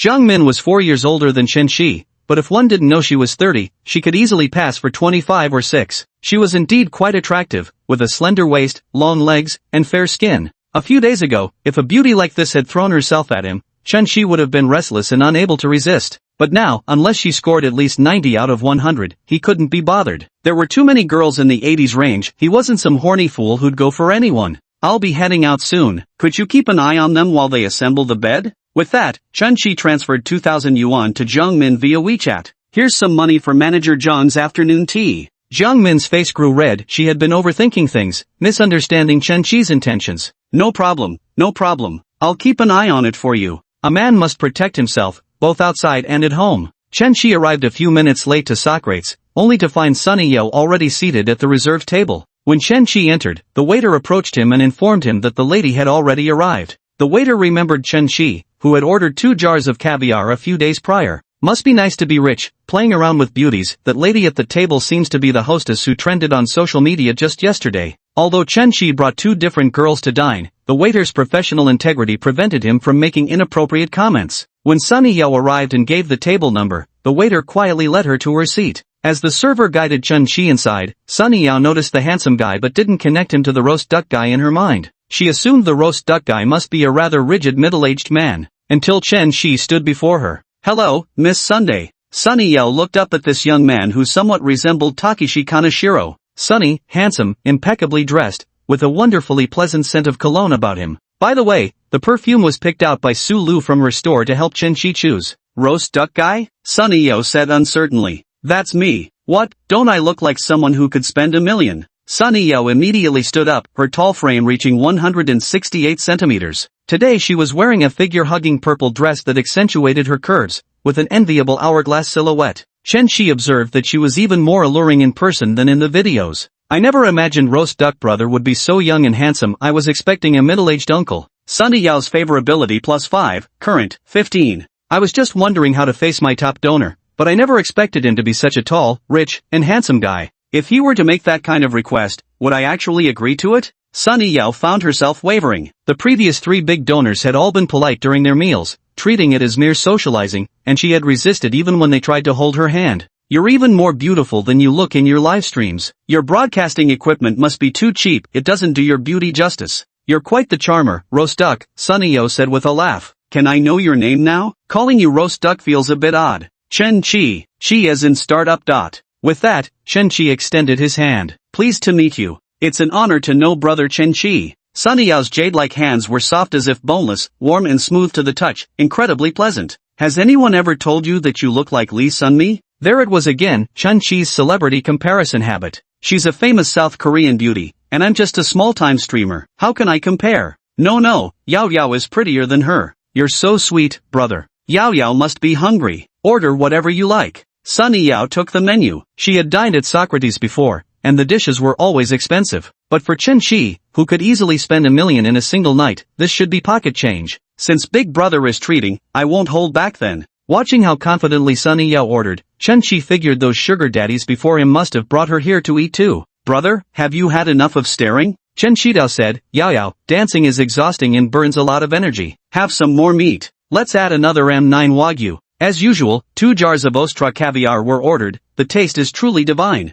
Yao, is it okay to have some wine at noon? If Big Brother wants to drink, I can accompany him for a little. The Chateau Petrus from last time that cost 22,000 and was ordered with Sulu tasted quite good, so Chun-Chi asked the waiter if the restaurant had any other fine wines available. Chapter 36, a gambling father, a sick mother, a brother in school, and her broken heart. Little brother, got any good wine lately? Chen-Chi inquired. Sir, your timing is perfect. Our boss just flew back from France this morning. He brought 6 bottles of white wine from Domaine de la Romanée-Conti, priced at 43,500. Chen-Chi nodded in acknowledgement. Open a bottle. This meal was even more expensive than the one with Sulu, totaling 120,000. Brother, do you know much about wine? No, just drinking casually. Expensive stuff never tastes bad anyway. A single meal costing over 100,000, his financial power far surpasses those previous Big Brothers. Sunny Yao's favorability +3, current 18. Big Brother, what do you do to be so powerful? Just some investments, living off women's goodwill. Is it women's apparel and cosmetics for e-commerce? The only 2 money-making industries that immediately came to Sunny Yao's mind which rely on women's spending were these. Those top live streamers selling products also make the most profit from the female market. According to China's consumer spending surveys, the ranking of consumer power is as follows. First, young girls, second, women, third, children, fourth, the elderly, fifth, dogs, and sixth, men. In short, women's money is the easiest to earn. Pretty much. Chen-Chi thought to himself that spending millions on designer clothes and cosmetics for the goddesses had yielded immense returns. Do you often watch live streams, brother? How should I put it? If you stream, I watch often. Yeah right, like I believe that. But Big Brother hasn't even followed me, and I can't follow you back either. Chen-Chi picked up his phone and said, I usually keep a low profile, and my Douyin account is set to private. Big Brother, can we follow each other now? Sure, done. You're my only follow now, said Chen-Chi. Then Big Brother must always support Yao, be my only one, and never send carnivals to other streamers. It's hard to say. If he finds female streamers who meet his criteria, he'll probably still shower them with gifts. But he'll definitely use a different account. Though right now, facing Sunny Yao, he's still putting on a sweet-talking front.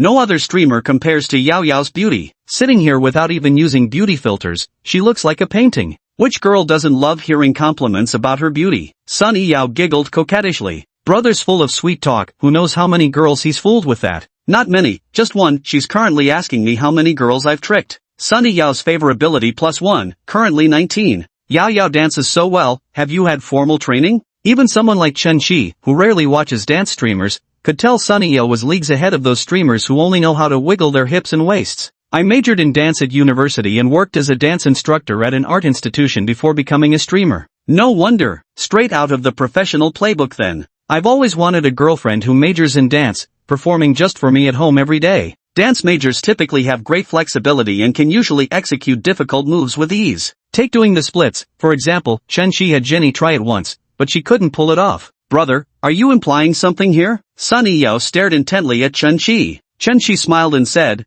isn't it obvious enough? What I mean is, I want you to be my girlfriend. Asking me to be your girlfriend right after meeting, you just want to sleep with me. When the map is unrolled, the dagger is revealed. Almost every female streamer who meets their top supporter can't escape this fate. The previous top donor, Jin Jianlong, directly offered 50,000 yuan for a night together. This price is exceptionally high even among sugar babies, showing how highly Jin Jianlong regards Sunny Yao. Sunny Yao naturally refused. Her stance was clear. If he truly liked her, he should help boost her rankings with more gifts and send more carnival virtual presents. Sunny Yao needed a substantial amount of money. While 50,000 yuan was no small sum, it fell far short of her financial goals. Private arrangements might ensure her material comfort, but they wouldn't make her rich. She hopes the big bosses will help her get more carnival gifts to boost her fame, increase her followers, and make her a top-tier streamer. Later, when taking sponsored deals or live-selling products, she could then command much higher prices. That's the real way to make big money. But Jin Jianlong isn't a fool either. Out of the 100,000 yuan he spends, after the platform and the union take their shares, Sunny Yo only ends up with around 13,000 to 14,000 yuan.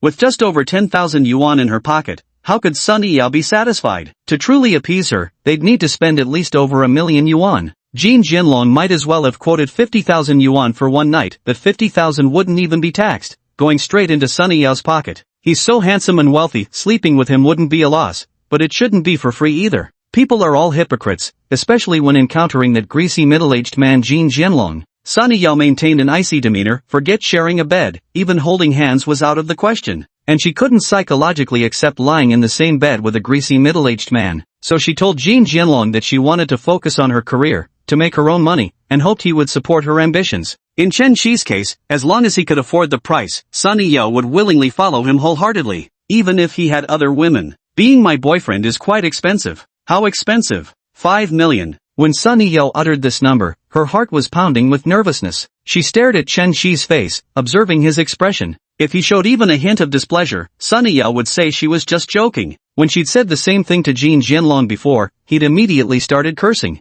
Called her fucking pussy gold-plated or diamond-studded, acting like she was some fairy goddess. You should know that even the top female streamers in the dance category only earn about 2 to 3 million a year. Small-time streamers make 10 or 20,000 a month, while the worse-off ones scrape by with just a few thousand. Sunny Yao actually opened with a demand for 5 million. Even if Jin Jianlong had that kind of money, he wouldn't give it to her. Damn, she's not even bothering to pretend, just outright fleecing? But Soft Lord forbids transferring money directly to the goddesses. Chen Shi still had about 18 million left, and 5 million was something he could afford. Tomorrow, Su Lu would treat him to dinner, probably earning him another few million in cash back. But throwing 5 million out there, how much could it really boost Sunny Yao's favorability? And how much cashback would she give him in return? I'm a bit curious. Why 5 million? Chen Shi asked. Sunny Yao didn't expect Chen Shi to respond like this. She picked up a slice of conch sashimi and placed it in Chen Shi's bowl. Big brother, don't you think I'm a gold digger? Chen Shi said, first tell me why it's 5 million and not 3 million or 8 million.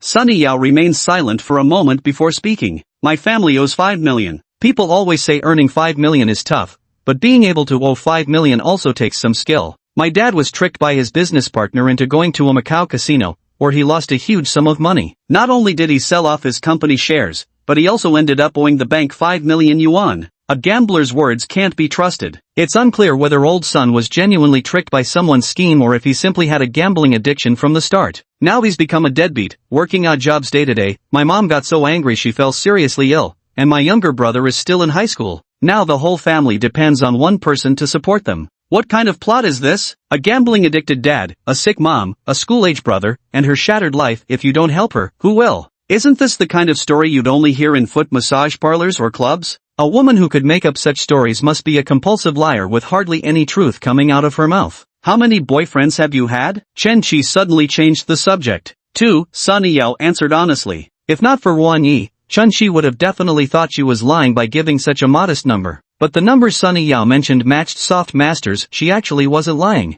Chapter 37, Send me the card number. Big brother, don't you believe me? Fair enough, with how I look, nobody would believe either of those two claims. Sunny Yao's enchanting looks, combined with such a melodramatic family story, made it hard for anyone to believe she was telling the truth. Chen Shi said, I believe you 100%. Sunny Yao looked at Chen Shi with emotion. Really? Why wouldn't I believe you? Are you a con artist? Haven't you heard that the more beautiful a woman is, the better she is at lying? In that case, you must be a top-notch liar. Sunny Yao couldn't help but laugh at Chen Shi's remark. That's hardly a compliment. So you want 5 million to pay off your family's debts? That's filial devotion. How could anyone call you a gold digger? Do you think I want to play the filial daughter? Those carefree days when I had everything I needed, eating and drinking to my heart's content, even if they called me a daddy's girl or a mama's girl, I wouldn't have minded. Hearing Sunny Yao's inner thoughts, Chen Shi finally confirmed that the story must be true. Do you really think so, brother? Could he be some high-level playboy, just saying sweet things to sleep with me? Chen Shi nodded. The burden of the family has fallen entirely on you, a delicate woman. It can't be easy.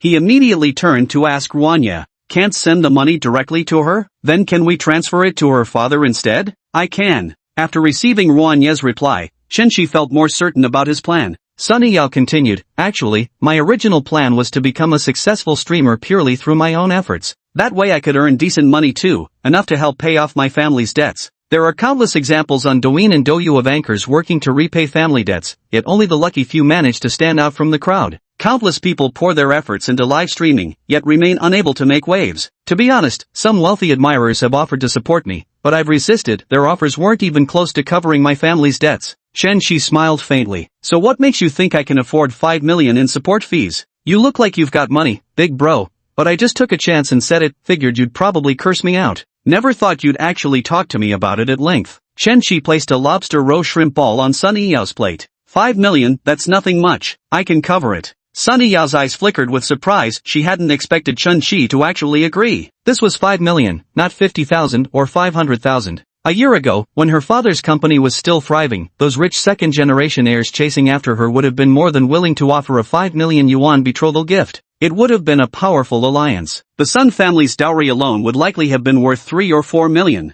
Now, with her family in this predicament, those same heirs practically run the other way when they see her. Who would still want to get involved with her? Being with her means having to solve her family's debt problems. And her father probably won't be able to make a comeback either. In the future, the Sun family will just be an ordinary household, not even middle class. But it depends on your performance. Isn't this just the kind of talk a scumbag uses to get free benefits? Trying to gaslight me? Sunny Yao's affinity -2, current 17. Brother, you're not trying to tell me you want me to accompany you for a few days first, and only pay me after you're satisfied, are you? Do I look like that kind of scumbag who freeloads? Chen Shi asked. You kinda do. Chen Shidao said, send me your father's bank account number. Brother, what are you planning? Sunny Yao asked in surprise. Of course, to transfer some money. Alright then, I'll send you the account number. Let's see what kind of stunt you'll pull off this time. Soon, Chen Shi received a WeChat message from Sunny Yao. He copied the account number and entered 1 million into the Daxia bank app. 1 million wasn't much. Han Linlin had spent over 1.5 million, while Sulu spent slightly less, just over 900,000. Chen Shi wondered how much Sunny Yao's favorability would increase after this 1 million yuan investment. A dozen seconds later, Sunny Yao received a call from her father.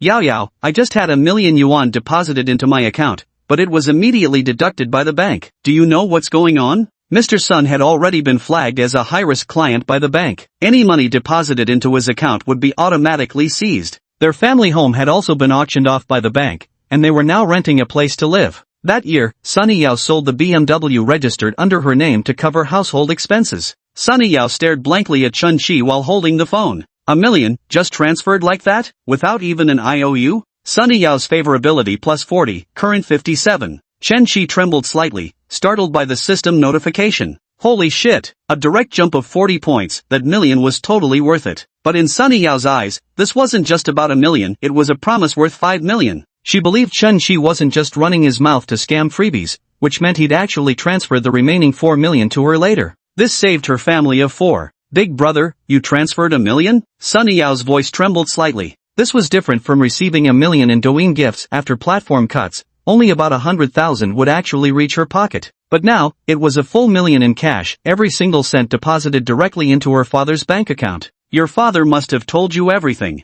Brother, aren't you afraid I might be a scammer? Just spinning some tale to trick you. Chen Shi set down his chopsticks and looked sincerely into Sunny Yao's eyes. The eyes are the window to the soul. Yours tell me you're not lying. Soft Master suddenly mocked in Chen Shi's mind. Still putting on airs, huh? Didn't I tell you? To be honest, if not for his mind-reading ability and hearing Sunny Yao's inner thoughts. With Sunny Yao's charming looks, most people would stereotypically assume she's a gold digger or social climber. Looking like the top courtesan at a brothel, how could she have only had 2 boyfriends? Sunny Yao was deeply moved by Chen Shi's sweet words. Having fallen from wealth, she had witnessed the fickleness of human nature. Those so-called sisters who used to party with her wouldn't even answer her calls now, afraid she might ask for money. Chen Shi, a man she just met 30 minutes ago, actually transferred 1 million directly to her family account. Sunny Yao's affection +1, current 58. Sunny Yao was moved to tears, her eyes glistening with moisture. For the first time in a year, she felt genuinely cared for. Seeing her state, Chen Shi immediately stood up and gently wiped away the tears at the corners of her eyes. Why are you crying now?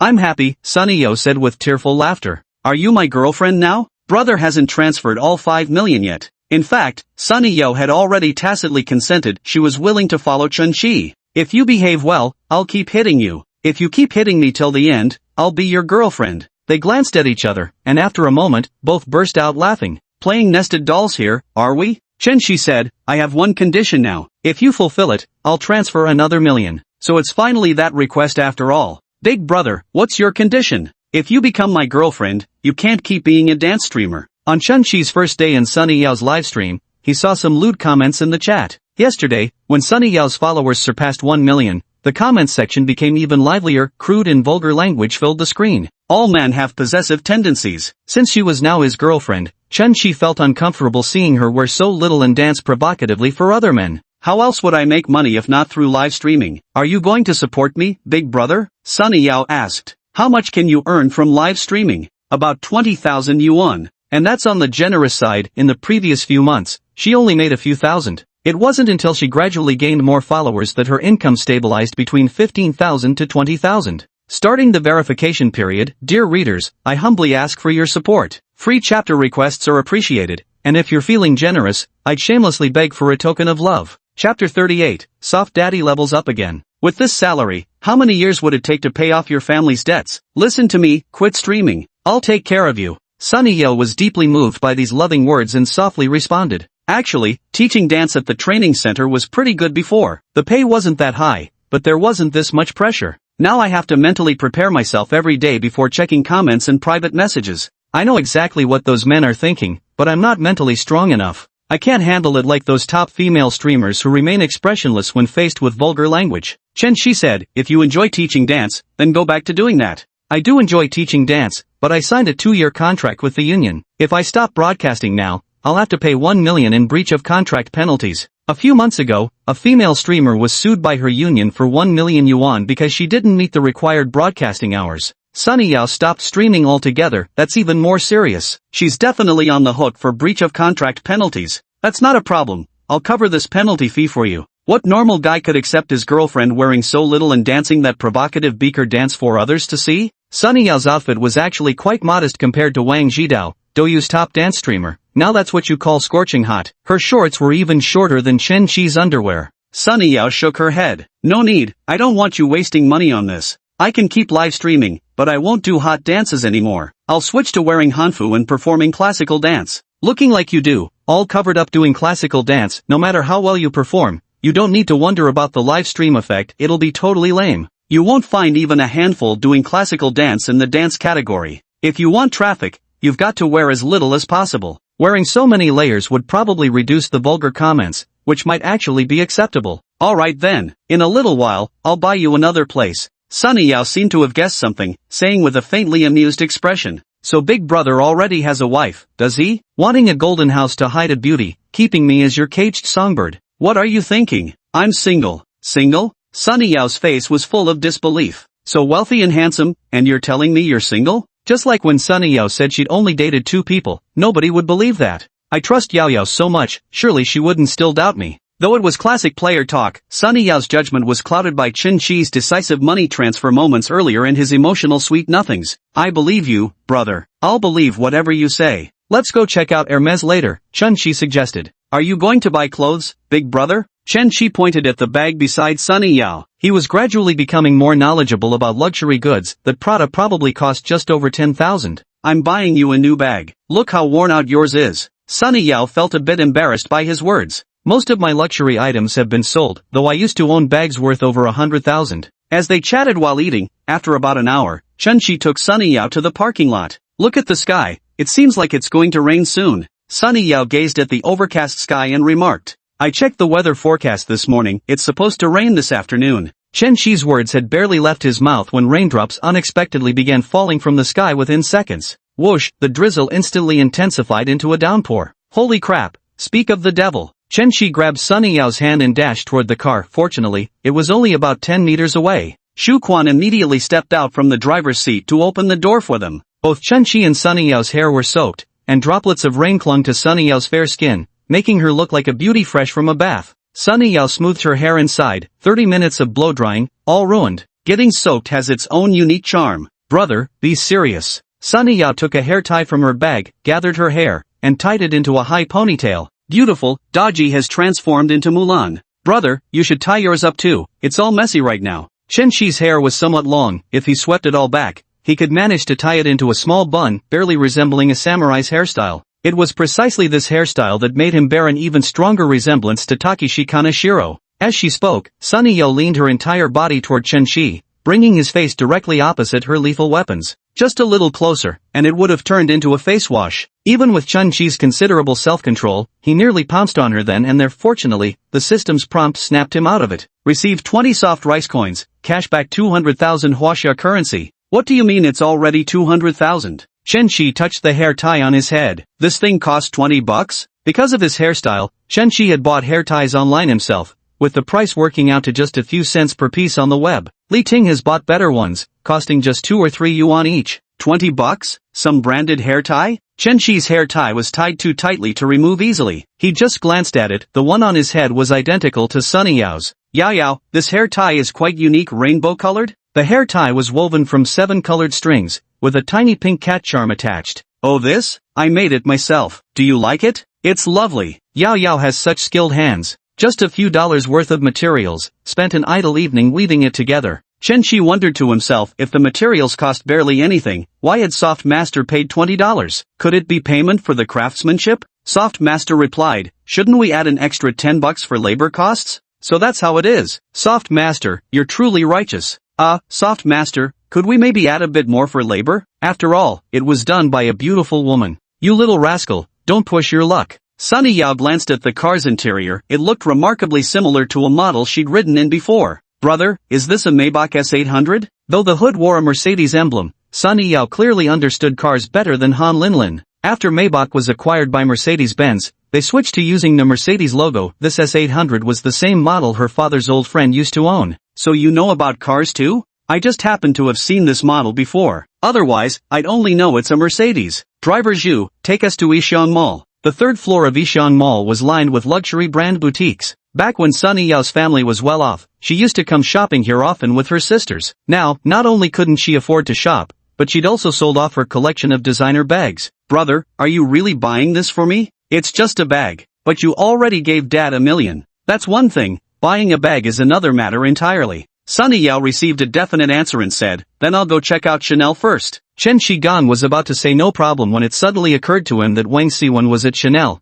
and Wang Siwen seemed to be getting along well with Han Linlin. If she went and blabbed to Han Linlin about it, that would be troublesome. If you're buying, go for Hermès, the creme de la creme of bags. Only that matches our sophistication. Sunny Yao burst into laughter and tugged at Chen-Chi's sleeve. But big bro, you're decked head to toe in Louis Vuitton. Personal preference, that's irrelevant. For Yao, only the best bag will do. Most of his Louis Vuitton outfits were chosen by Su Lu. He really ought to buy pieces from a few more brands to rotate. Otherwise, people might think he's exclusively devoted to Louis Vuitton. Chapter 39, Do you have imported milk tea? Welcome to Hermès. How may I assist you today? Lin Hui stepped forward to greet them, immediately recognizing Chen-Chi at first glance. Didn't he just buy a bag yesterday? Today he's with another girl, and this one has an even better figure. These rich second generations, when you're wealthy, beautiful women are never in short supply. Showing good sense, Lin Hui didn't acknowledge Chen-Chi, instead receiving the couple as if meeting them for the first time. Chen-Chi nodded toward her, indicating she had done well. Hello, I'd like to look at the Kelly bag, Sunny Yao said. She leaned close to Chen-Chi's ear and whispered, Big brother, this bag costs 320,000 yuan. Is that okay?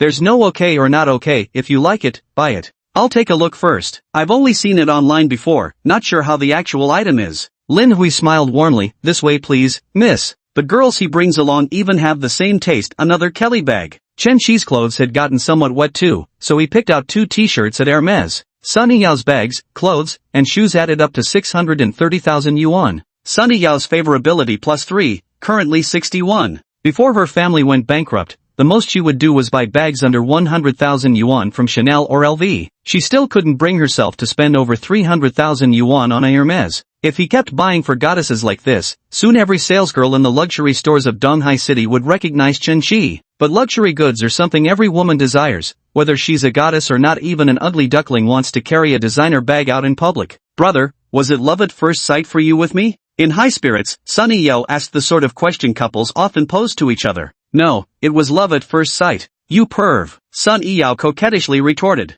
She was quite confident in her looks. Though Chen-Chi's comments secretly pleased her, she couldn't resist playing hard to get. Then if Big Brother meets an even prettier girl, would you also fall for her at first sight? I doubt it. Unless NASA manages to locate the heavenly court. Sunny Yao blinked her eyes. What do you mean? Your beauty has no equal in this world, unless a celestial maiden descends from heaven. That's so cheesy. Though Sunny Yao spoke with pretended disgust, her fondness was secretly growing. Sunny Yao's affection +1, current 62. Bro, are you gonna watch my stream tonight? Chunshi thought about it. He didn't seem to have anything scheduled for tonight. Returning to his new place and lying down to watch a stream sounded pretty good. I've never actually seen classical dance before. Perfect chance to check it out tonight. Sunny Yao clung to Chunchi's arm, her curves pressing against him provocatively, while Chunchi openly stared at her generous assets. Still looking, Sunny Yao shot him a glare. A feast for the eyes. I want bubble tea. No matter how wealthy you are, you'd still drink bubble tea. Even Prince Wang and Jay Chou buy it themselves. Chunchi pinched Sunny Yao's delicate cheek. Alright, let's go buy some. Sunny Yao ordered a grape cheese tea, while Chunchi got a strawberry cheese tea. Does yours taste good, Gidge? Want a sip? Sunny Yao said playfully, sure. She leaned in, took the straw between her lips and had a small taste. Yummy. Chunchi looked at the bright red lipstick mark on the straw and continued drinking without any hesitation. Still lacking something. What do you mean it's lacking? Isn't the cheese very good? Then have a sip of mine. Yours is lacking too. What does brother want to drink? He probably rarely drinks bubble tea, unless he has a personal pastry chef at home making it for him. Imported bubble tea tastes better. Where in Donghai City sells imported bubble tea? I've never heard of such a thing. Sunny Yao pondered for a moment. Was bubble tea abroad any good? She'd been to several countries herself, but nowhere did the bubble tea taste as exquisite as in China. Chunchi stared at her intently, and suddenly, something occurred to her. Brother, you're horrible. They don't have imported ones. Who says they don't? Isn't there an imported goods supermarket right ahead? Chunchi pointed at the Sam's Club ahead, suddenly remembering he'd be staying at his new place that evening and needed to stock up on daily necessities.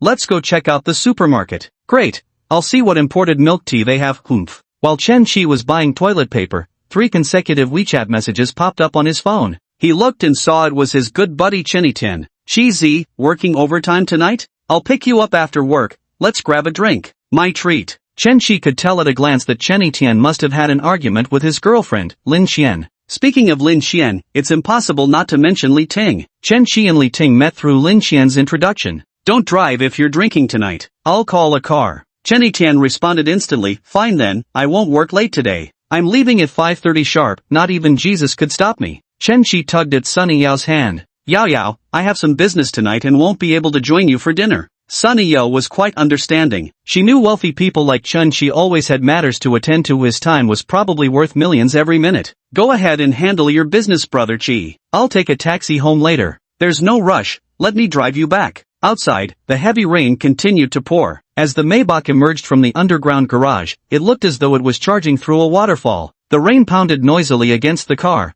but fortunately the Maybach's soundproofing was excellent. Inside, Jay Chou's Common Jasmine Orange played softly. My love overflowed like rainwater throughout the night. Chunchi sang along softly with the lyrics. Sunny Yao enthusiastically cheered and clapped. Brother, you sing beautifully. If you went to sing on the looks-based streaming section, some rich woman would definitely tip you, might even offer to keep you. No rich woman compares to you. Chunchi saw Sunny Yao home. When getting out of the car, Zhu Quan opened the door for Sunny Yao and stood outside holding an already unfurled umbrella. The Maybach's trunk comes with its own umbrella, but the one Zhu Quan was using wasn't from the car. He had just bought it himself at the mall. Zhu Quan escorted Sunny Yao all the way to the covered corridor of her residential complex where the rain couldn't reach. Miss Sun, please check if you've forgotten anything. Zhu Quan handed the luxury shopping bag to Sunny Yao. Thank you, Master Zhu. Zhu Quan was just about to leave when Sunny Yao called out to him. Master Zhu, does Chunchi have a wife? Or a girlfriend? Even if Chunchi didn't have a wife, a wealthy young master like him would surely have a girlfriend from an equally prominent family.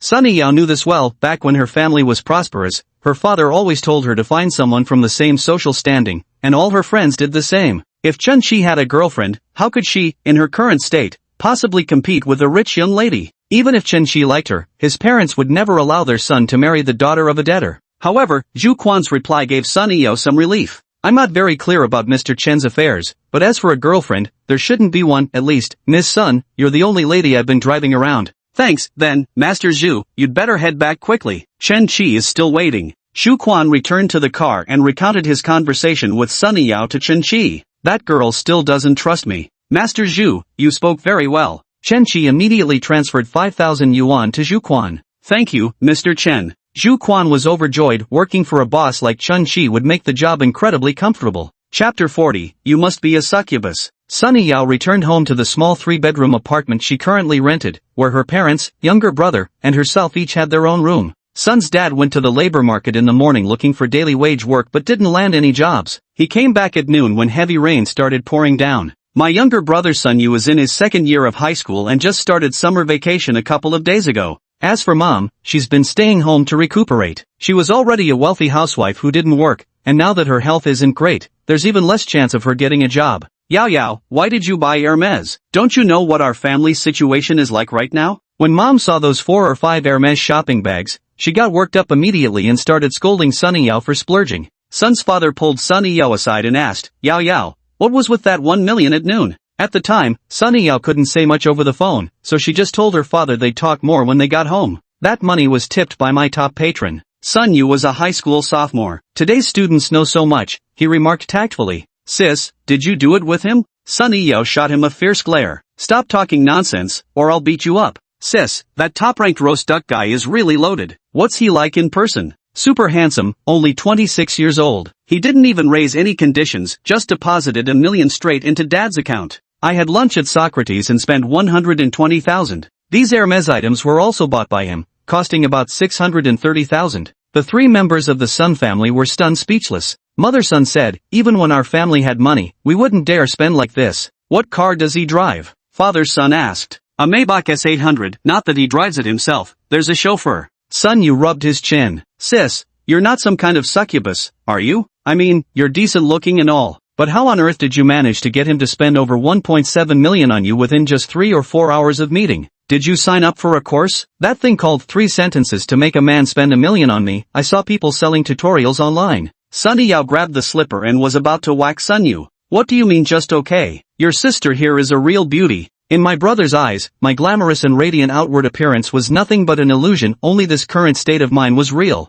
Especially since Sunny Yao was 7 years older than Sun Yu. Sun Yu basically grew up getting beaten up by her as a child. By middle school, he had grown stronger, and Sunny Yao could no longer overpower him, so she gradually stopped hitting him. But during his childhood, his sister's fierce demeanor left a shadow on Sun Yu's young heart. Mom, look at sis. Aunt Sun stopped Sunny Yao and pulled her onto the sofa. Yao Yao, which family's son is he from? He didn't say. All I know right now is his name is Chun Shi, and he's in investments. Old Sun, does that ring any bells? Aunt Sun asked. Sun's father had spent decades navigating the business world and knew quite a few big shots from high society circles, quite a number of them surnamed Chen. Among those involved in investments, he genuinely hadn't heard of anyone named Chun Shi. Perhaps his own rank was still too low to reach the genuine upper echelons. Probably some low-key heir from a wealthy family. Auntie Sun said, Yao Yao, she's willing to spend so much money on you, she must really like you. You must hold on tight. Whether our family can return to our old way of living depends on him now. Aunt Sun now lived in this cramped 110 square meter 3-bedroom apartment, feeling utterly stifled. Back in the day, their family had lived in a villa with its own courtyard. Yao Yao, if he could just lend your father a hand in business, your dad would surely make a comeback. Sunny Yao felt immense pressure. Her entire family was counting on her, and her parents seemed determined to treat Chun Shi as their personal ATM. Though she also wanted to help pay off the family's debts, her parents' words made her uneasy. Mother Sun whispered into Sunny Yao's ear. Yao Yao, if you two do that, don't use protection. If you get pregnant, you'll have leverage over him. Mom. Sunny Yao felt angry. How could her own mother say such things? Other moms all tell their daughters to protect themselves and not get fooled by men. Chen Shi was already nearing the office building where Chen Etian worked. Their office buildings weren't far apart, just a 10-minute walk, so Chun Shi was quite familiar with this area too. I'm almost there. Wait for me by the greenbelt. I'm heading downstairs too, damn it, and it's raining. So annoying. Chen Etian stood on the greenbelt, watching the ride-hailing car approach from the east. At that moment, a Mercedes-Benz drove toward him. Chen Etian barely gave it a thought, glancing briefly before turning back to his ride-hailing app. Chen Shi rolled down the car window in the back seat and called out to Chen Etian. Etian. Chen Etian turned toward the voice and saw Chen Shi in the car. He couldn't help but blurt out a curse. Damn, you punk, riding in a Mercedes now? Let me get in too. Hop in quick. Chen Etian folded his umbrella and got into the Maybach. Couldn't you just take a regular taxi? What's with the fancy private car now that you've got money to burn? It doesn't cost that much, Chen Shi chuckled. Sitting in the back seat, Chen Etian glanced around the interior and noticed something unusual. This was far more luxurious than your average Mercedes. Master, what kind of car is this? Shu Quan replied, a Maybach S800. Chen Etienne widened his eyes in shock. The guys usually joked around, saying they'd buy Maybachs or Rolls Royces when they got rich someday. Never did he expect to actually ride in a Maybach today. Shi Zi, how much did you spend on this? You're willing to take a Maybach now. Chen Shi's financial situation was crystal clear to Chen Etienne. With that salary, riding in a Maybach was practically insane. Suddenly struck by a thought, Chen Etienne fixed his gaze on Chen Shi. Wait a minute, don't tell me you've struck it rich. A few days ago, a high school classmate suddenly spread rumors that you spent over 300,000 at Chanel and claimed you're worth millions from investments. I know you too well, so I ignored all their nonsense, thinking they must have mistaken you for someone else. Don't tell me you've actually struck it rich? Chen Shi understood the principle that wealth shouldn't be flaunted. He'd once read this in a news story. A man won tens of millions in the lottery but didn't tell anyone, including his own wife. He continued going to work as usual, still driving the same old second-hand car. But he secretly bought an apartment near his workplace, sneaking over to live alone whenever possible, ordering lavish meals worth thousands from hotels just for himself. At home, his family couldn't detect any difference in his behavior. Chen Shi wouldn't want to live like this. If you've got money, just own it openly and unapologetically. If you're afraid of others borrowing money, just don't lend it. He has no parents or relatives to gossip about him anyway. Who could possibly do anything to him? If you're worried about villains getting greedy at the sight of money and resorting to kidnapping or blackmail, that's bordering on paranoia. Might as well tell Principal Wang or Shanghai's crown prince to never leave their homes. Besides, Chen Shi isn't some famous tycoon. With assets in the tens of millions, his wealth wouldn't even turn heads in Donghai City, let alone the whole of China. Chen Shi said, I won the lottery jackpot. Do you believe me?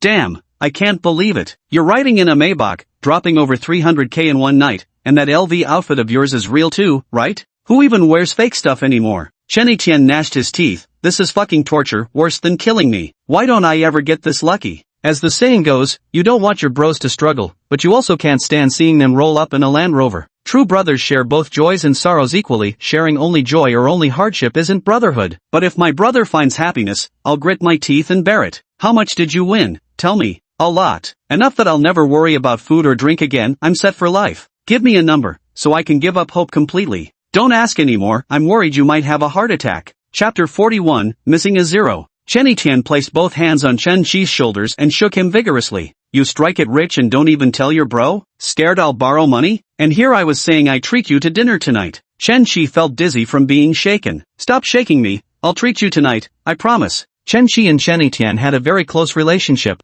having grown up in the same neighborhood since childhood. They attended the same elementary school, were classmates in middle school, and had adjacent classes in high school. After Chen Shi's parents passed away, he sank into depression and stopped communicating with classmates. Wang Siwen and others privately called him gloomy freak. Chen Etienne came to Chen Shi's class almost every break between lessons and walked home with him after school, treating him to fish balls. Throughout his 3 years of high school, Chen Shi spent almost every holiday with Chen Etienne's family. He owed Chen Etienne's family a debt of gratitude. Western food, Japanese cuisine, Sichuan dishes, or barbecue, what would you like to eat? Chen Shi asked. Damn, it's so hard to choose. Rich dudes treating, I want to eat everything. What's your budget? No limits, as long as it's within Donghai City, any restaurant you can name, we can go. Chen Etienne raised an eyebrow, even Socrates can go? It was the only Michelin 2-star restaurant in the East China Sea region, with a per-person spending of 8,000. Master Zhu, Socrates. No way, man, you're for real? Chen Shi sent a message to Butler Li, asking him to arrange a seat. Showing up unannounced would mean there'd probably be no tables available. The waiter saw Chen Shi again, only this time he wasn't with a beautiful woman but a guy. The hobbies of the rich, truly impossible to fathom. Coming here 3 times a week, he must think this is his personal cafeteria. Chen Etienne was visiting such a high-end restaurant for the first time. Gazing at the fish in the aquarium, he asked quietly, Godfather, how did you manage to book this seat? Everyone online says you need to reserve 2 or 3 days in advance. Never underestimate the power of money. Here, take the menu and order whatever you want. Don't even look at the prices, just pick what you like. Your adoptive father's treating you to luxury today. Thanks, Dad. Chen Etienne's eyes gleamed as he ignored all the 4-digit prices on the menu. He ordered 10 dishes in one go. How about this, Godfather? Chen Shi looked disdainful. Even with money you don't know how to spend it properly. Add more dishes, another 10. That's way too much. We won't be able to finish it all. The portions here are tiny. Just eat to your heart's content. The two of them turned the Michelin-starred restaurant into something that felt like a roadside greasy spoon. Chen Shi asked, what was it this time that made you and Lin Qian argue again?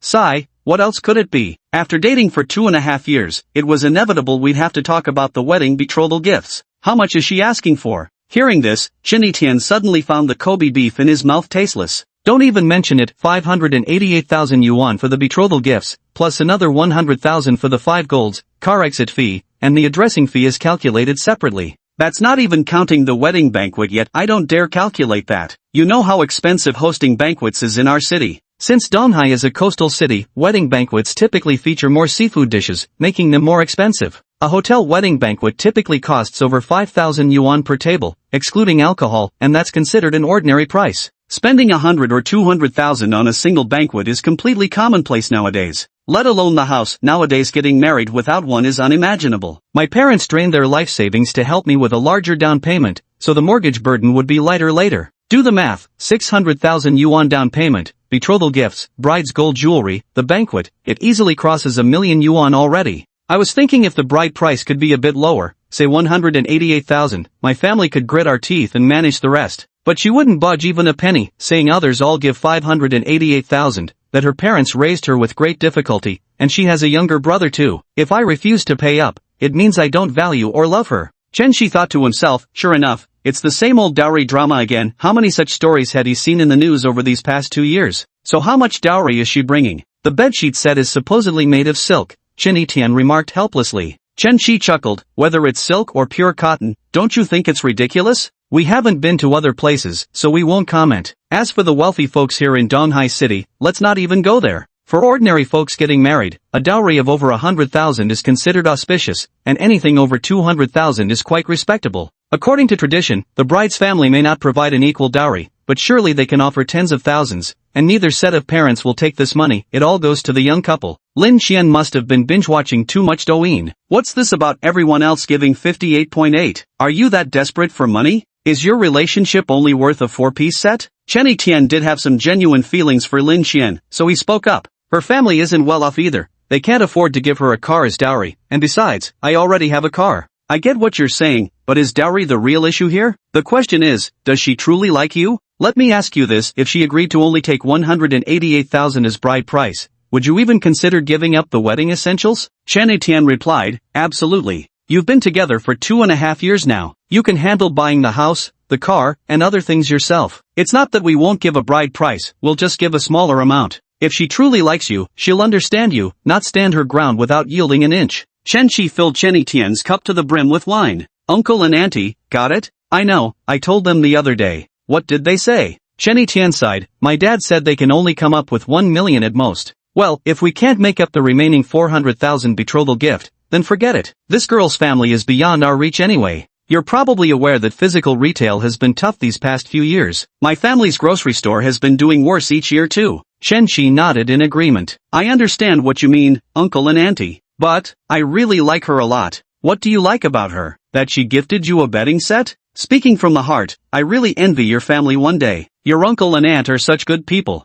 There's also some savings that could support you with marriage or buying a car. If you choose someone else, she'd definitely be better than Lin Xian. Seeing Chen Tian stay silent, Chen Shi picked up his phone and opened the Great Xiaobank app. A few seconds later, Chen Tian received a text message. Holy shit, who just transferred me 100k? Shi, was it you? Ha, 100k? Chen Tian thought from Chen Shi's expression that it wasn't him, but then Chen Shi unexpectedly said, sorry, I missed a zero. Then Chen Tian received another transfer notification for 900,000 yuan. He was completely stunned, looking back and forth between the text message and Chen Shi. Shi, just how much exactly did you win? Dad, from now on you're my father indeed. With this money from you, I can finally marry Lin Xian without any issues. The next words from Chen Shi made Chen Tian feel like he was in some sort of parody sketch. That million isn't for you to marry Lin Xian, it's for you to break up with her. You can't handle a T0 level player like her. If you stay with her, you're in for a world of hardship. I don't care if you suffer hardships,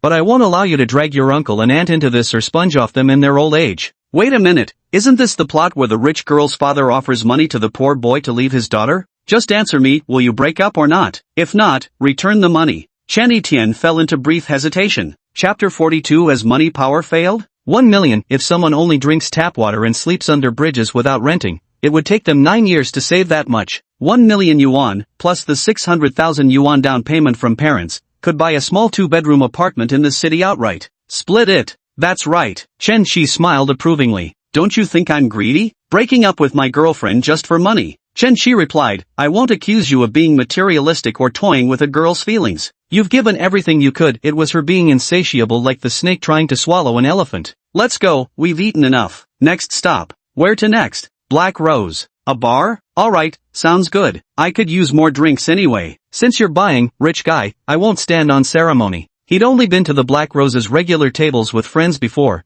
and it was a bit pricey, too painful on the wallet to indulge often. But now that Chen Shi, the big lottery winner, was treating, they could drink to their heart's content. Though I've got terrible luck and couldn't win big myself, my bro here sure is blessed. Chi, just support me for the rest of my life, I'm officially retiring. Chen Shi pushed him away with disgust, fuck off, no homo. Half an hour earlier, Chen Shi had already reserved a booth with Xiao Xiao from the Black Rose. He'd also texted Jenny to arrange all the pretty girls in advance. Outside the Black Rose bar, quite a few hypebeast guys and girls were already waiting for the doors to open. By 8 o'clock, the bar had opened, and young men and women began trickling in, entering in small groups. A young man surveyed the crowd inside the bar and remarked to his companion, "What's going on today? The Atmosphere Squad's arriving this early? And what's more, they're all good-looking," he added. "Is there some event going on tonight? Haven't heard anything. Maybe a promotion? Isn't that Jenny? She usually doesn't come until after 11. Jenny and Xiao Xiao were holding a small meeting with 8 tall, sexy beauties. "Mr. Chen will be here soon, he's a big spender. Jenny, make sure you and the girls take good care of him.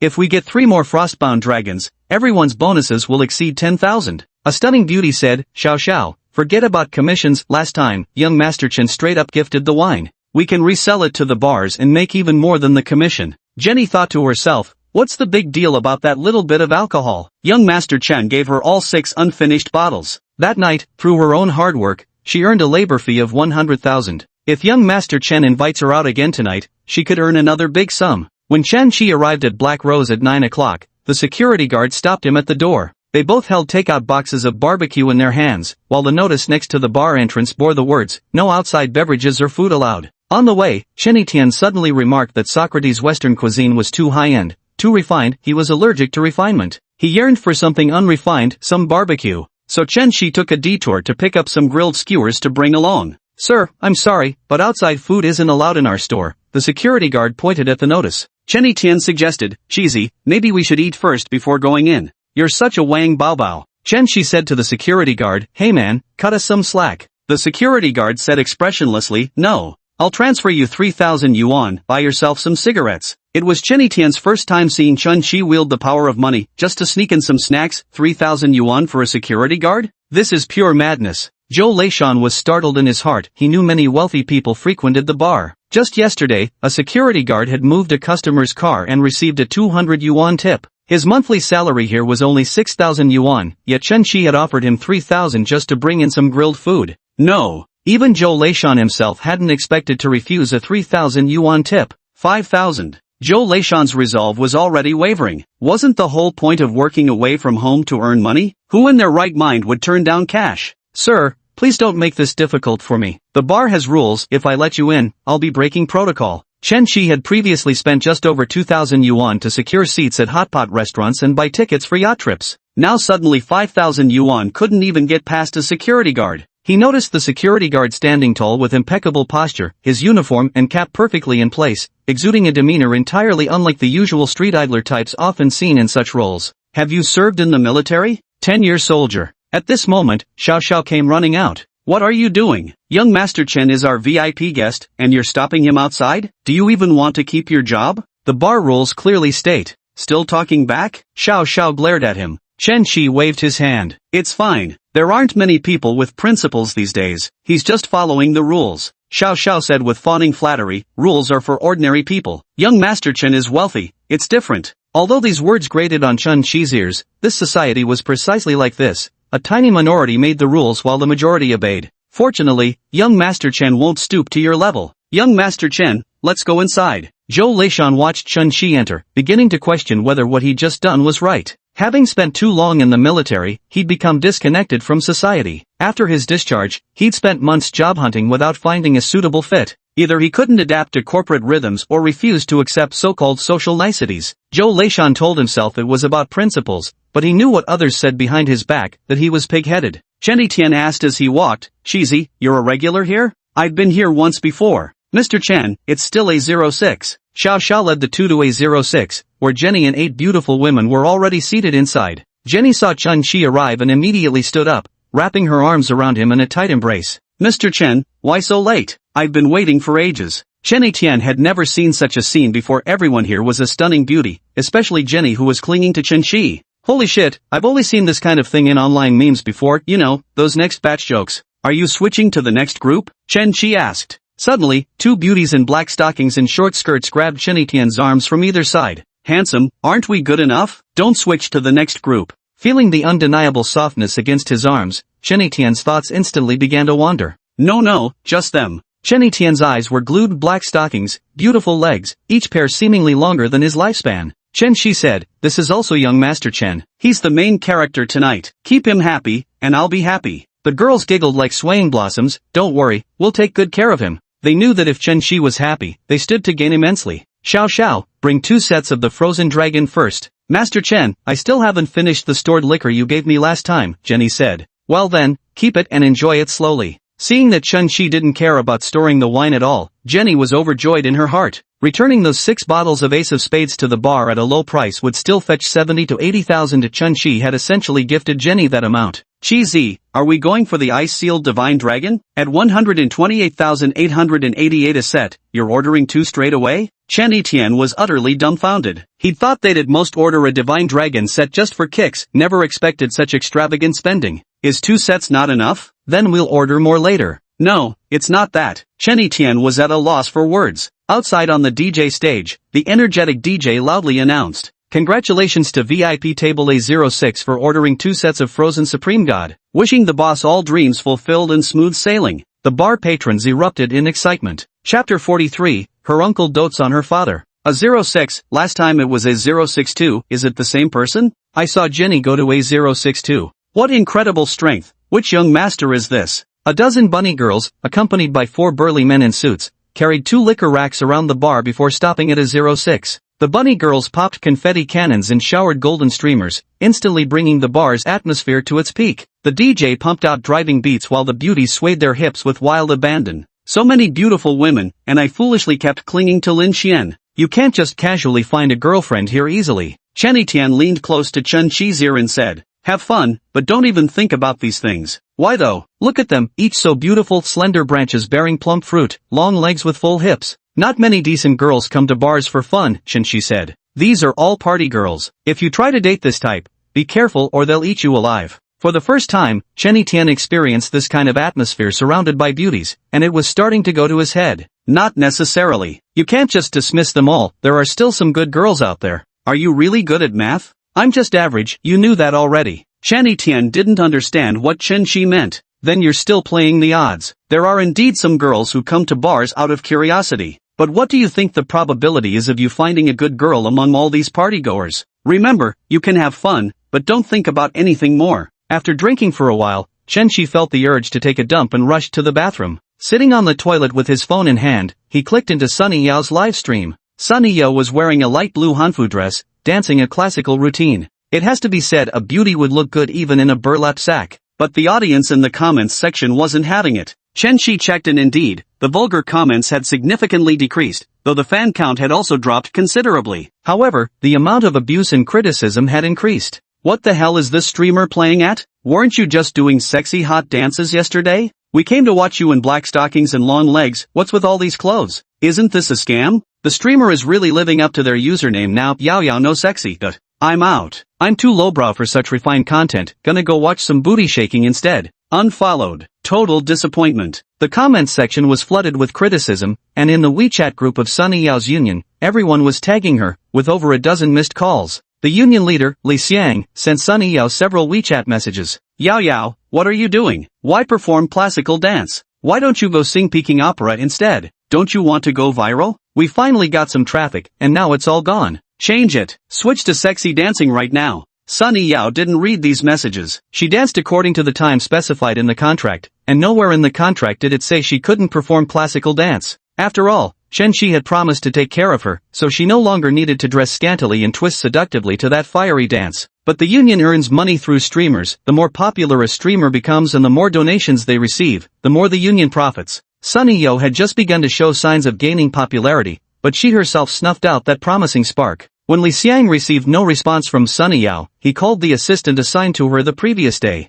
The newly hired college graduate assistant received a thorough scolding from Li Xiang. The assistant said aggrievely, "Bossly, Yao Yao says she won't dance sexy dances anymore. What the hell is she doing dancing classical? How many people in the dance section do classical? Ask her if she doesn't want to pay off her family's debts anymore." The assistant was at the rental apartment of Sunny Yao's family. When she arrived today, she found the Sun family in high spirits. The takeout and fruits they ordered tonight must have cost 700 or 800 yuan. This didn't look like the situation of people in debt at all. Sunny Yao's live streaming of classical dance doesn't count as a contract breach, as long as her broadcasting duration meets requirements. Although this causes her to lose followers and earn no money, she doesn't care. Li Xiang stared at the live streaming Sunny Yao with darkened eyes. It would have been fine if she never gained popularity. But now when there's a chance to become viral, Sunny Yao behaves like this. Isn't she cutting off the guild's source of income? Sunny Yao's followers dropped from 1.1 million to 700,000 within 2 hours, and the number continues to fall. There aren't many streamers who perform classical dance to begin with, and most of them are dance instructors promoting their studios. Even those with 200,000 or 300,000 followers are considered quite successful. Chen Shi didn't want Sunny Yao to dance provocatively, but classical dance wasn't bad either. It had its own unique charm. The viewers, however, weren't happy about it. Chen Shi saw all the insults, slander, and sarcastic remarks flooding the comments section. Being a streamer isn't easy. No matter what you do, there will always be people nitpicking and looking for trouble. Former top donor Jean Jianlong sneered upon seeing Sunny Yao lose followers due to her reckless behavior. Really thinks she's all that now, getting carried away and broadcasting whatever she pleases. Chen Shi topped up another million into Douyin. Then he typed a few words in the comments section. Nice moves. Oh my, Master Roast Duck makes a surprise appearance in the comments. Master Roast Duck, you're spoiling her dad with this. What's so great about classical dance anyway? Is this some new kind of clickbait? Reverse clickbait or something? Are we also part of their play? There are plenty of pretty streamers online anyway, no need to waste time here. I'm off to Douyu.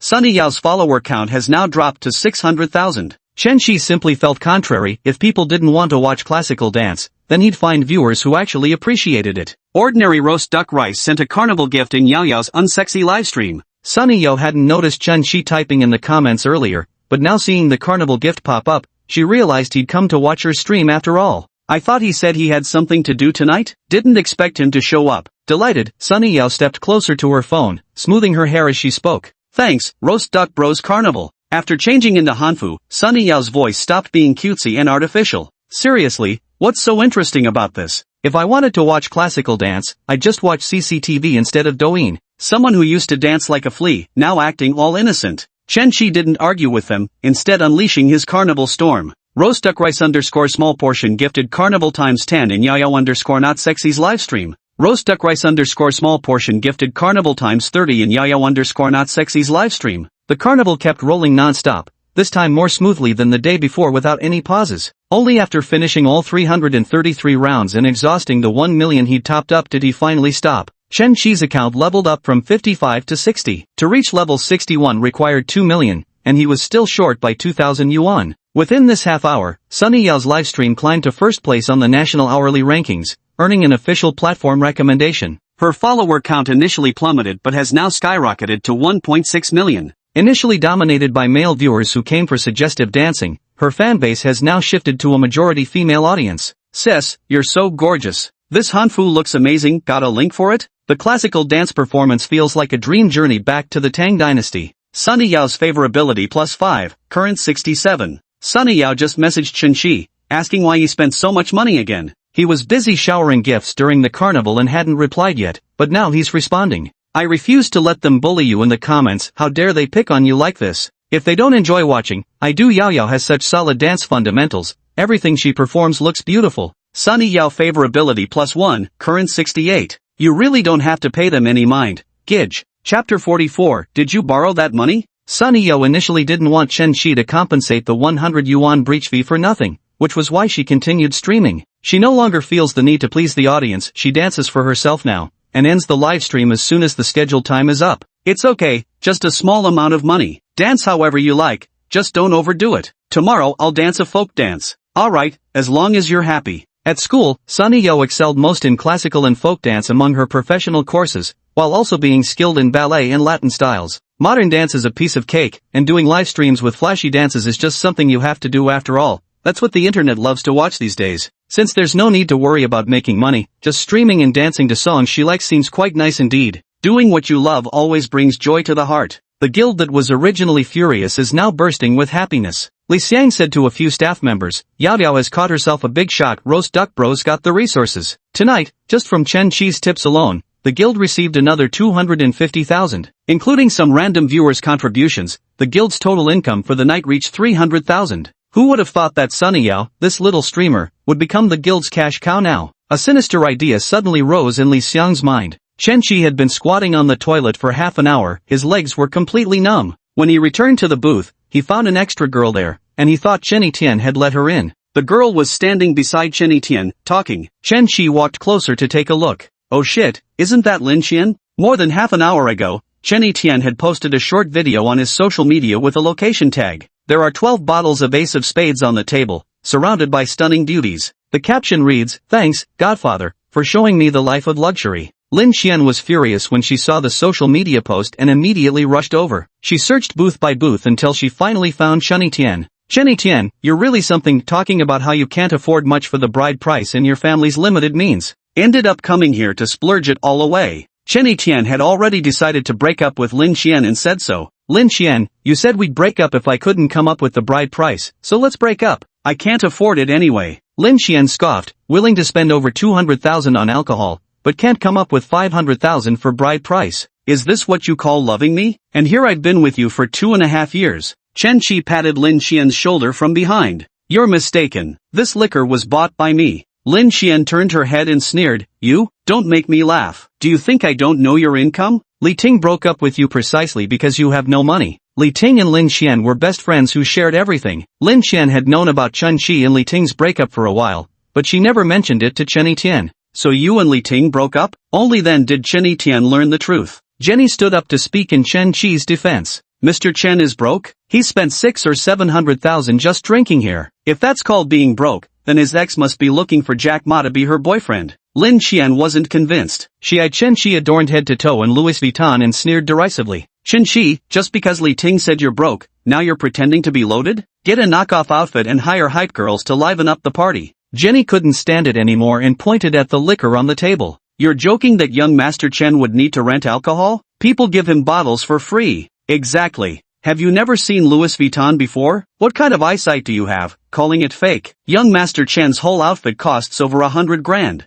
Lin Xian still refused to believe it. Alright, Chen Chi, you're really going all out to show off, huh? Taking out loans just to splurge? Chen Tian couldn't stand seeing Lin Xian mock his friend and couldn't help but speak up. Lin Xian, can't you just let others enjoy things? You try borrowing a few million from the bank, see if they'll lend it to you. Hearing this, Lin Xian began to waver. She knew Chen Chi had no house or car, so there was no way the bank would lend him much, at most, 500,000 in credit. She suddenly thought of it, it was Chen Chi who had broken up with Li Ting. Chen Chi, did you win the lottery before breaking up with Li Ting, afraid she'd spend your money? Chen Chi inwardly admired Lin Xian's imagination, it was creative, though such things weren't unheard of in society. How much did you win? Lin Xian's eyes gleamed with curiosity. Why should I tell you? Chen Chi said. Chen Chi, oh Chen Chi, someone as selfish as you, it was absolutely right for Li Ting to break up with you. At this point, Chen Chi's temper flared. He had given his all to Li Ting, there wasn't even a crack where the word selfish could wedge itself into his character. Chen Chi laughed, I'm incredibly generous, just transferred $1 million to someone the other day. Don't believe me? Take a look at your account balance.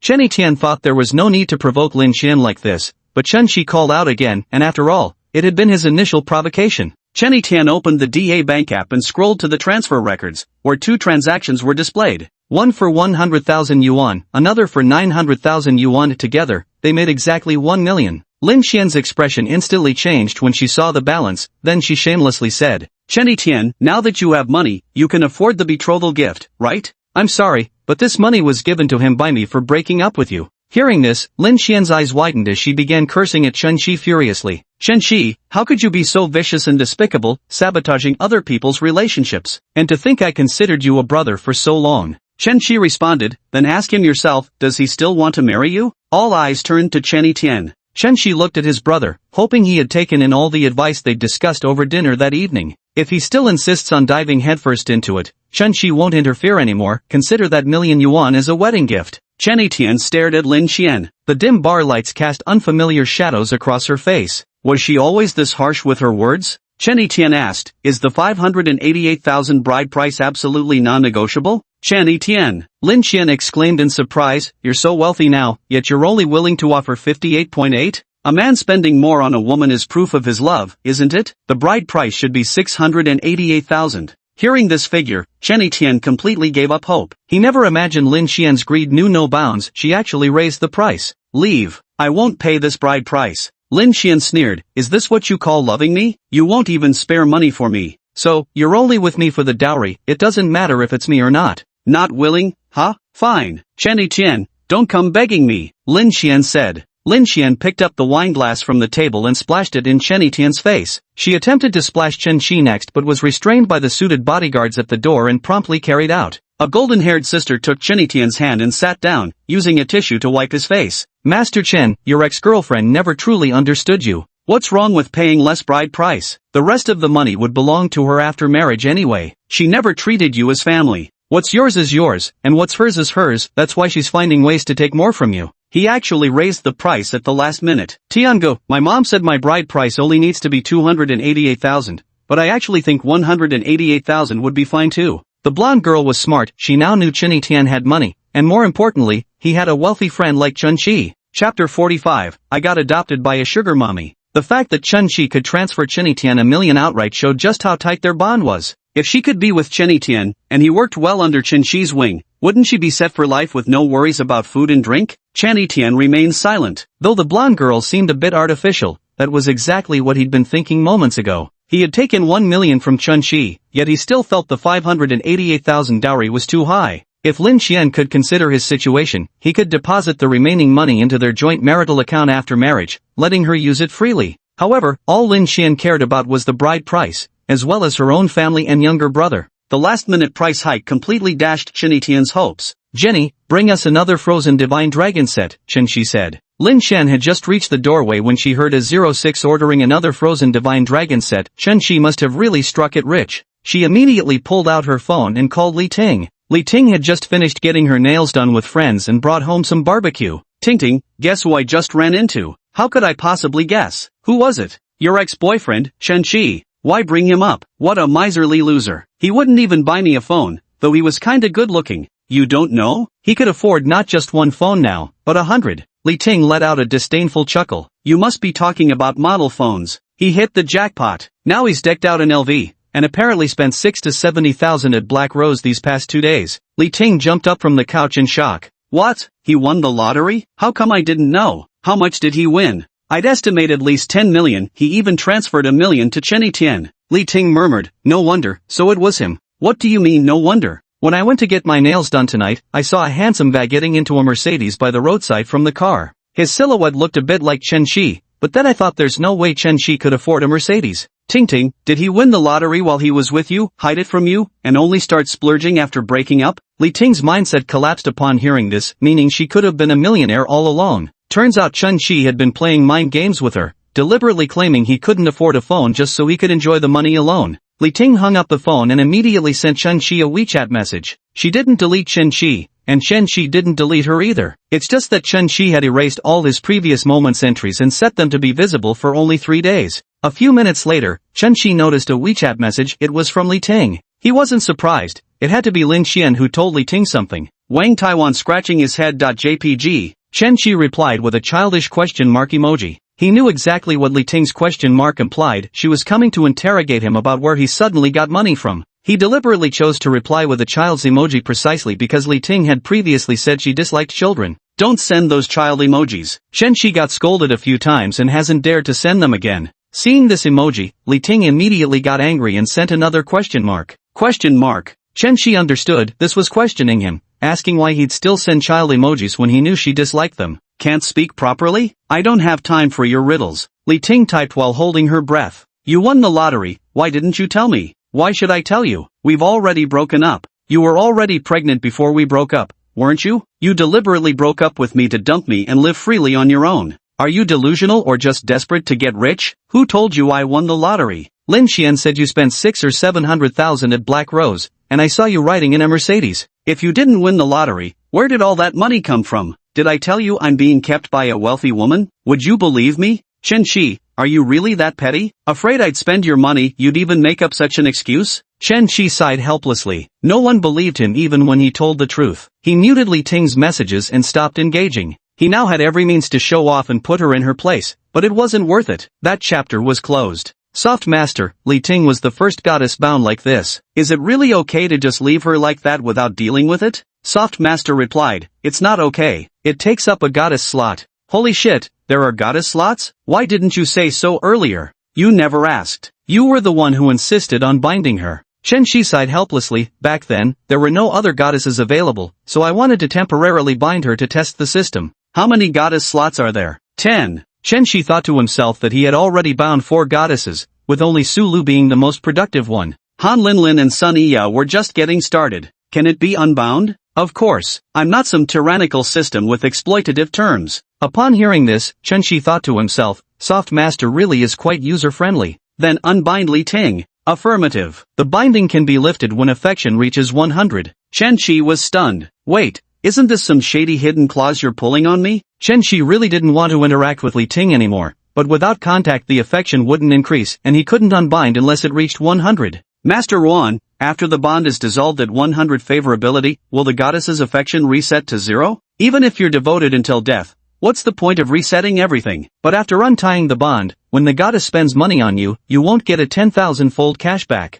Only by binding with the goddess can you receive 10,000 times the cashback. Damn, so that means Li Ting will always be by my side no matter what, unless I waste a goddess slot. After tasting the sweetness of a 10,000-fold cashback, Chen Shi naturally understood that the more goddesses he had, the more opportunities there were to make money. Now, even if he didn't want to be entangled with this ex, he still had to maintain this ambiguous connection. But he was different from before, he couldn't spoil Li Ting anymore. His own comfort and happiness came first. Seeing that Chen Shi hadn't replied, Li Ting immediately called him via voice chat. Chen Shi gave a flick of his little hand and hung up. Chen Shi, look at you, got some money now and think you're hot stuff, daring to hang up on me. She called several times in a row, only for Chen Shi to reject each one, making her stomp her feet in frustration. I know you're at Black Rose. I'm coming to find you right now, let's have this out properly. Chen Shi still hadn't replied to her, but he didn't want to see Li Ting either, it would ruin his mood tonight. Been here about a day. Time to go. Chen Tian checked his watch, only 11:30 p.m., just when nightlife was getting started.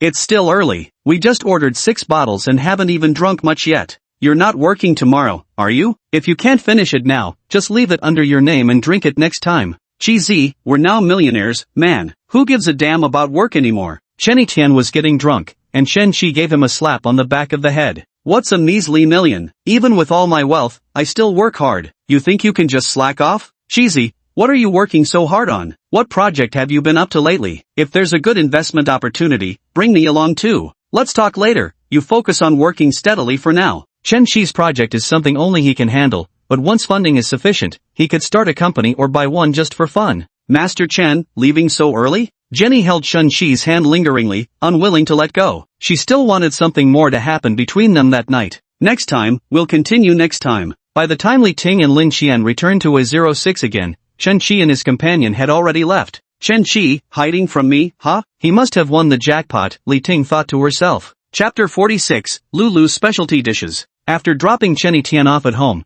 Chen Shi headed to the Hilton to gather all the clothes from the presidential suite and loaded them into his car. By the time he returned to Era 1, it was already midnight. Though not as spacious as the presidential suite, this place was Chen Shi's true home. All the furniture and appliances at home were properly arranged, and he had just changed the code on the digital lock. Lying on the 2 million yuan Hasten's mattress, he saw a message from Sunny Yao that had arrived just a few minutes earlier. Big brother, can you come with me to buy dancewear tomorrow? Sunny Yao went live at 8 a.m. and finished at 12 p.m. every day. It was actually quite exhausting. Chen Shi tipped her $1 million, so she extended her live stream for over 2 more hours. Now that she's signed off on time, she's already showered and is applying body lotion. Tonight, Chen Shi showered her with 1 million yuan in gifts, rocketing her to the top spot on the hourly rankings. But within half an hour, she was knocked down by other streamers' big spenders. Guess there's no shortage of wealthy folks in China. I have something to do tomorrow, so I can't accompany you. Sunny Yao saw Chen Shi's reply and felt slightly disappointed, but she still responded.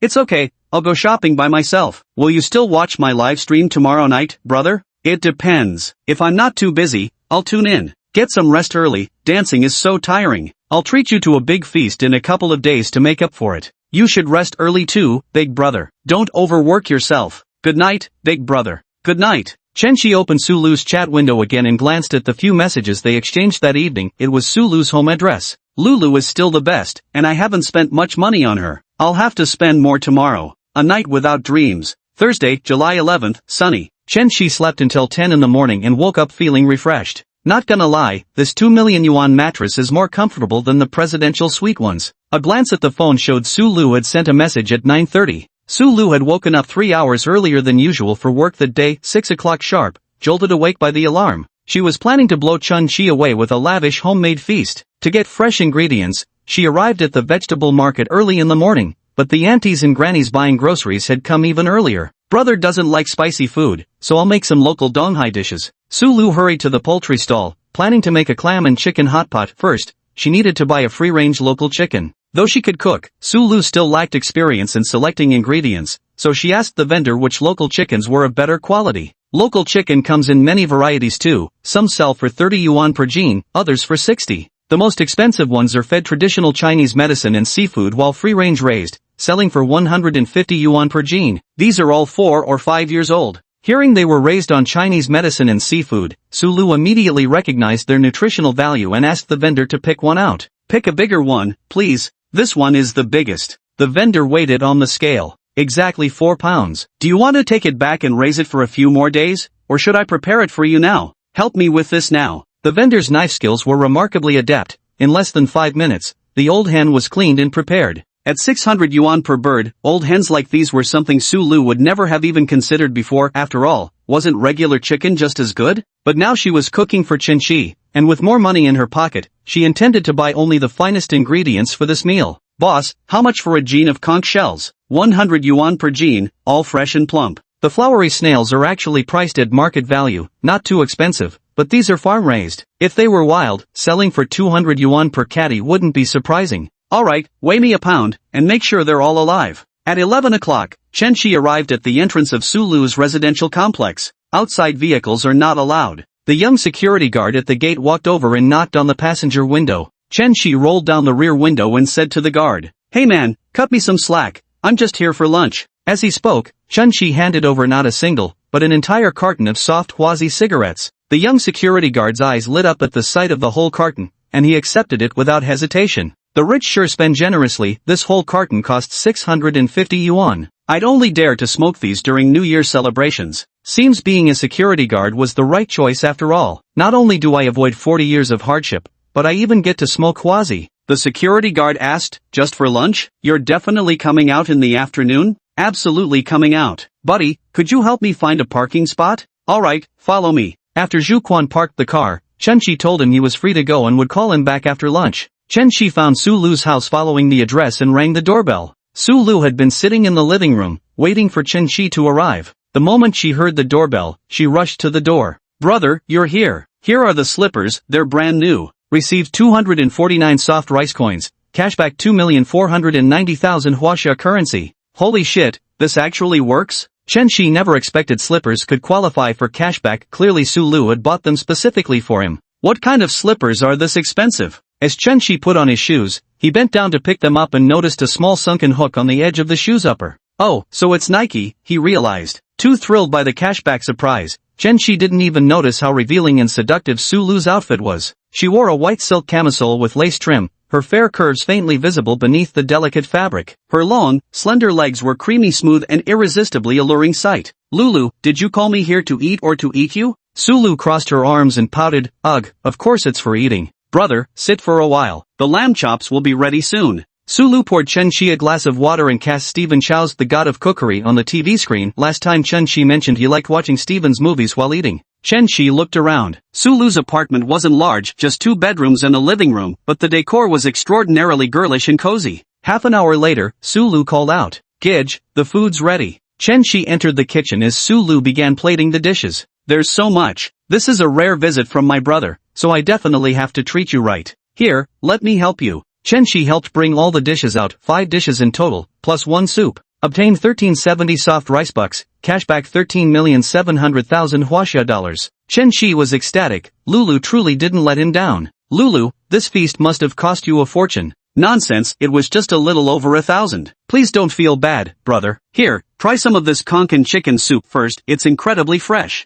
This table's dishes cost, 4 oysters 360, 2 grilled lamb chops 150, and a chicken hot pot with conch 750. Cuttlefish seaweed soup 50, pork belly with baby bok choy 50, wood ear fungus with smashed cucumber 10. Received 200 freeloader coins, cashback 2 million Huaxia currency. Hearing the cashback notification again, Chen Qi was completely stunned. Grandpa Ruan, what kind of money is this again? Sorry, forgot to include the labor fee, Boss Ruan said. Holy crap, Soft Boss is really loyal, but for a beauty like Lulu to cook in such skimpy clothes, she's only worth 200 bucks? Do you want it? Want. In high spirits, Chen Qi picked up Su Lu's bowl and served her some soup. You've worked hard, Lulu, have some more. Brother, try the oysters. These Gillardo oysters are the same as the ones we had at the barbecue place the day before yesterday. Guess how much each one costs? At the barbecue restaurant it's 200, but at the market it should be cheaper, right? Like 100? Only 90 bucks each, much cheaper, huh? Barbecue joints really are a gold mine.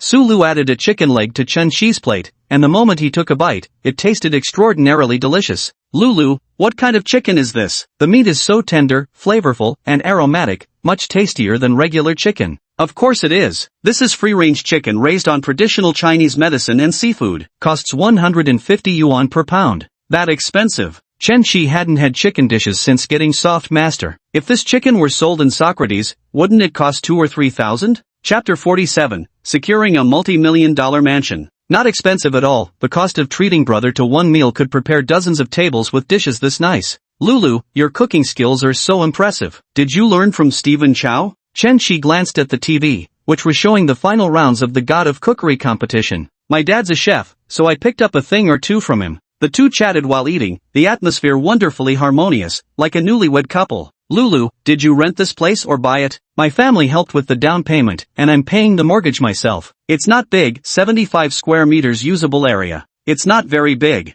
How unpleasant to hear, what terrible emotional intelligence. Even if it's not big, I still bought it myself. Su Lu grumbled inwardly, but Chen Qi's next words immediately made her heart blossom with joy, and she secretly scolded herself for misjudging him. A house is more comfortable when it's bigger, let me buy you a bigger one. Brother, you're not joking, are you? Buying a house, in Su Lu's eyes, was a huge deal, not only expensive but also a measure of the other person's level of commitment. What's there to joke about? Buying a big house means you can live more comfortably. Chen Qi's expression was serious. Holy crap, buying a house. Will it be under my name, or will it just be yours and I'll live there? I really want to just ask directly. Let's go right after eating. I'll call Master Zhu to drive us over. So soon? Brother, have you already found a place you like? Aren't you working at Yida Plaza? The nicest development nearby is that Marriott Heights complex. Su Lu truly didn't expect Chen Qi to mention this name. Her eyes flickered with emotion as she said excitedly, Brother, Grand Hyatt Residences, this property counts as top tier in Donghai, with an average price of 50,000 per square meter. And there's only one unit type available, 200 square meters. I know, if it weren't 200 square meters,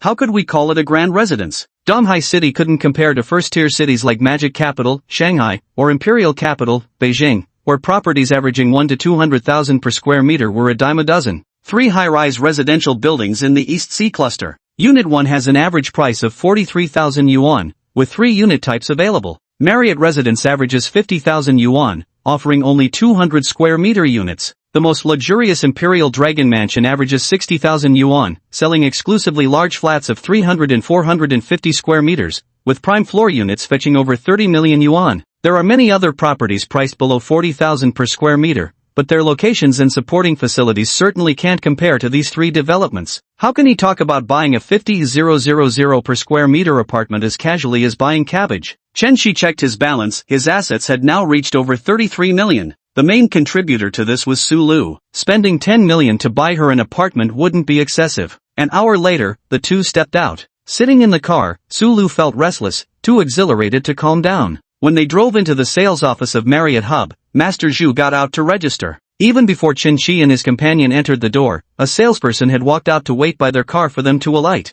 Saleswoman Su Yun had captivating charm, rated 91 on Ruan Ye's attractiveness scale, with a dating history of 6 relationships. Chen Qi secretly lamented the missed opportunity. A Maybach S800 worth over 6 million, disembarking a strikingly handsome man and beautiful woman, most likely wealthy young heirs shopping for their marital home. Sir, miss, do you have an appointment? Do we need an appointment to view the property? Top-tier properties do indeed require appointments for viewings, but it also depends on whether the salesperson is busy or in the mood. Normally an appointment is required, but I happen to be available now and can assist you both. Then I'll trouble you. Please follow me. This residential complex was something Sulu passed by every day on her way to and from work, but she had never actually stepped inside before. Following Chen Shiji now truly feels like stepping into the upper class, achieving a class leap. May I ask, Mr. Chen and Ms. Su, are you planning to purchase this as a wedding home? Sulu stared at Chen Shi, eager to hear how he would respond. No, we're buying it for my girlfriend to live in. The property will be under her name. Though it wasn't the answer Sulu most wanted to hear, this response was enough to make her heart blossom with joy. He openly acknowledges being my boyfriend in front of others. Doesn't that mean he's confirming our relationship? He actually said he'd put my name on it. Is this for real? A $10 million luxury mansion. Sulu's favorability +2, current 47. Even Su Yun, who had seen plenty of wealthy men, had never encountered someone who treated his girlfriend this exceptionally before. Miss Su, Mr. Chen treats you so well. You two look like a domineering CEO and an heiress straight out of a comic book. What kind of heiress am I? At best, I'm more like Cinderella. That's just how he is. He loves spending money recklessly, Sulu said with a laugh. Su Yun showed them the model apartments. The luxury finishes at Marquee Mansion had a somewhat hotel-like vibe, while Park One felt much more like an actual home. Sulu couldn't stop smiling throughout the entire house viewing, her excitement utterly unconcealable. With this spacious open kitchen, I'll be able to cook lots more delicious meals for my brother. Her current apartment has a tiny kitchen, yet Sulu owns countless cooking utensils. The oven, microwave, assortment of pots and pans, from large woks to small saucepans and skillets, plus clay pots, all crammed into her kitchen make the space feel terribly cramped.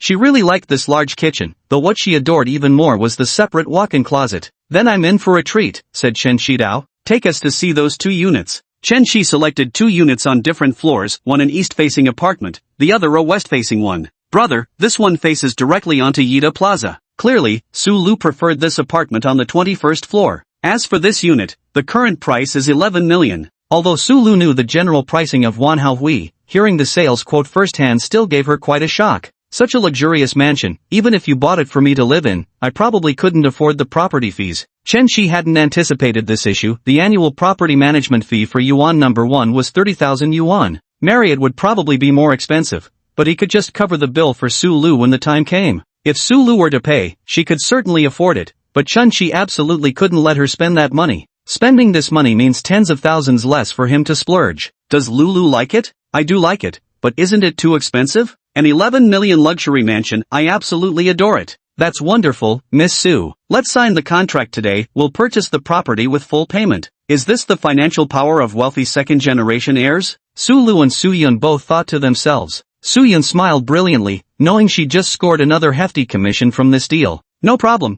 You two can wait in the VIP lounge first while I prepare the contract. Chen Shi and the other person waited in the VIP lounge sipping tea. Sulu said, Brother, the property management fees at Marriott Plaza are very expensive. I'm afraid I won't be able to afford them. Don't worry, I'll help you pay them later. You're so thoughtful, big brother. Sulu planted a kiss on Chen Shi's cheek. Su Yun brought over the contract, and after Sulu signed all dozen or so pages, Chen Shi promptly transferred the money to Wanhao Hui's account. Su Yun was delighted. The 30,000 yuan commission was now securely in her hands. Sulu was practically over the moon with joy. Affection level increased by 20, current 67. The money's paid, the contract's signed. Am I dreaming? I'm really the owner of a multi-million-dollar mansion now. Affection points rose by 20. Nice, seems throwing money around really works after all. However, Chen Shi couldn't let Sulu's favorability rise too quickly either. Once it reached 100, her spending on him would trigger double cashback. He still needed Sulu to spend more on him. Miss Su, congratulations on becoming an owner at Wanhao. Here are your keys. It was similarly a silver briefcase, nearly identical to the 1-century one had given Chen Shi.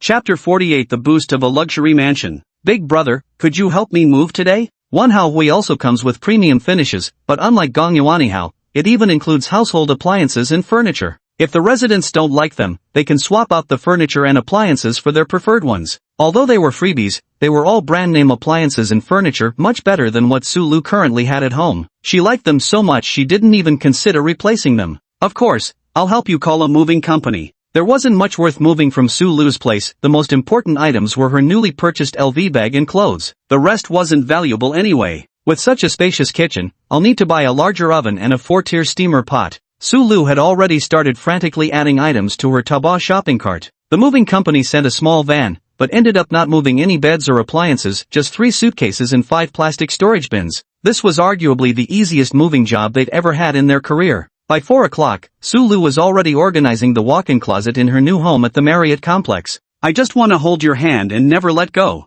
Sulu hummed the tune in high spirits. Bro, once all the new kitchenware arrives, I'll cook you a feast. Chen Shi's eyes sparkled. I can barely wait then. Brother, I want to eat Socrates tonight. No problem, I'll call and book a table right now. Chen Shi had dined at Socrates 3 times and had already become a VIP. Now he didn't need the hotel's help to make reservations, he could book directly himself. Sulu was very curious. Chen Shi had effortlessly gifted an 11 million yuan luxury mansion, so what kind of house did he himself live in? In Donghai City's high-rise residential market, only Yulong Mansion is pricier than Wanhao Plaza. As for villas, there are several developments available. Brother, I still don't even know where your home is. Which home are you referring to? Sulu was momentarily stunned. Of course, with such wealth, how could they possibly own just one property? How many houses does Big Brother have? Hard to say. I buy whatever catches my eye. For fuck's sake, this is disgustingly rich. The property deeds must be thicker than a dictionary. Marrying him and having a child would really mean there's a throne to inherit. Sulu's favorability +1, current 68. Chen Shi hadn't expected that even her imaginative thoughts could boost her favorability. Big Brother, when can we pick up the Ferrari? I still want to ride shotgun. Chen Shi gave Sulu's little face a pinch. You can pick up the car the morning after tomorrow. The passenger seat is exclusively yours, only you're allowed to sit there. Lulu, do you have a driver's license? Sulu shook her head sheepishly. I failed the road test 5 times, and dragged on until the exam validity period expired. If I want to take it again, I'll have to start from the written test. Forget it then. I was planning to let you drive this Ferrari. Sulu made an X gesture with her hands. Dame. Absolutely not. I never want to get a driver's license again in this lifetime. Besides, it only takes a few minutes to walk to work now, and when going out to play, doesn't my brother pick me up? Brother, are you getting tired of me and don't want to drive me around anymore? Chen Shi smiled. How could that be? It's my honor to chauffeur Miss Su. You're such a smooth talker, Sulu giggled. Sulu's favorability +1, current 69. Holy shit, what's going on? Is Sulu in a sensitive period now? How come just saying a few nice things increases her favorability? Could it be because she's living in this $11 million mansion, with that fancy house bonus at work? Chen Shi actually guessed right. Sulu was currently feeling incredibly excited about moving into the luxurious mansion. This is a luxury mansion registered solely under Sulu's name. There are countless cases where young couples break up over disputes about adding the bride's name to property deeds before marriage. Chen Shi hadn't even known her for a week, though he treated her exceptionally well and was clearly wealthy. But no one expected him to be this wealthy, casually gifting luxury mansions like this. Brother, when you signed the contract, you said it was for your girlfriend. So, where do we stand now? Chen Shi pulled Sulu and dragged her onto the sofa. Sulu sat slightly askew on his lap, their bodies pressed tightly together. What do you think? What kind of relationship do we have? Sulu puckered her lips, pretending to be clueless. I don't know. Chen Shi gazed at her alluring crimson lips, their posture unbearably intimate. His mind went blank. Without thinking, he instinctively leaned in and kissed her tenderly. Sulu shuddered instantly, as if electrified, waves of tingling warmth cascading through her entire body. She never expected Chen Shi to lean in and kiss her directly. Lusu's favorability +2, current 71. Only when he heard the system prompt did Chen Shi snap back to reality. Damn it, no more increases. Sulu has currently spent over 5,100 yuan on Chen Shi, which amounts to more than 50 million in Chen Shi's perspective. When the favorability reaches 100, the system will cash back 100 million. That's still a bit low. 100 million wouldn't even crack the top 100 on Donghai City's rich list. Sulu is currently the most promising and sensible goddess in Chen Shi's eyes. He plans to have her spend more money gradually to increase the favorability. By then, returning billions in double cashback won't be an issue. Chen Shi halted his verbal sparring with Sulu. Sulu lay weakly collapsed on Chen Shi's body. Bro, are you staying the night? Sulu unexpectedly offered to let Chen Shi stay the night, and truth be told, he did desire her body. But to control the score and get higher cashback, he could only refuse Sulu. A single kiss already raised the favorability by 2 points. If he stayed for a round of maturity, it would surely jump by at least 5 points. After all, Chen Shi had full confidence in his skills of growth. Back when he matured with Jenny, her favorability rose from the initial 20 to 25 afterwards. Though every woman has different tolerance levels in this aspect, when even a veteran like Jenny added 5, surely Sulu must need at least 7 or 8. Tonight, I've got a client meeting to discuss some business. If Big Brother's busy with important matters, let's meet next time then. What Chen Shi feared most were women who talked about feelings with the rich but money with the poor. Fortunately, Su Lu was understanding. If it had been Li Ting, she'd probably have asked, who's more important, your client or me? When the two went to dine at Socrates, the waiter was already numb to the sight. That rich guy really treats this place like a cafeteria, spending at least 100,000 per meal. Damn, anyone who didn't know better would think Socrates turned into a 10-yen canteen. The two were eating when Su Lu spoke up. Brother, I wanted to ask this afternoon, how come you're wearing Hermes? I thought you only liked Louis Vuitton. Clothes are just clothes, I wear whatever. They say women are like clothes. Does that mean I'm just whatever to you too, brother? Do you know why I bought so much LV? Because you were there. Su Lu kept teasing. So big brother wears Hermes now. Does that mean there's someone at Hermes too? This is slander. If Lulu doesn't like it, I won't wear it anymore. Chen Shi left half the sentence unspoken, except when I see you. Su Lu chuckled, I won't tease you anymore. Wear whatever you like, it's not like I'm the kind of girlfriend who'd deny you the freedom to dress as you please. Just then, Chen Tian's voice call popped up. Chi Zi, save me. Chen Chi's heart tightened. Had they been targeted after showing off their wealth yesterday? Him and Chen Tian, were they in trouble now? What happened? Lin Xian and Li Ting are blockading my door. Since you're not responding to Li Ting's messages and she can't find you, she teamed up with Lin Xian to ambush me instead. Hearing this, Chen Chi felt like punching Chen Tian. Stop with the dramatic screaming, I thought something terrible had happened to you. Just ignore them. You can move to a different place tomorrow. Fine. I'm tired of this tiny room anyway. I'll find a serviced apartment tomorrow. Chen Shi hung up the phone, and Su Lu asked curiously. Brother, who was it? Buddy, nothing serious, just messing around. From the tone of the phone call, Su Lu could roughly tell it was Chen Chi's friend, probably someone really close to him. Bro, I've never even met your friends before. I'll introduce you when we have time. Bringing a girlfriend to meet his friends is a form of recognition from the boyfriend.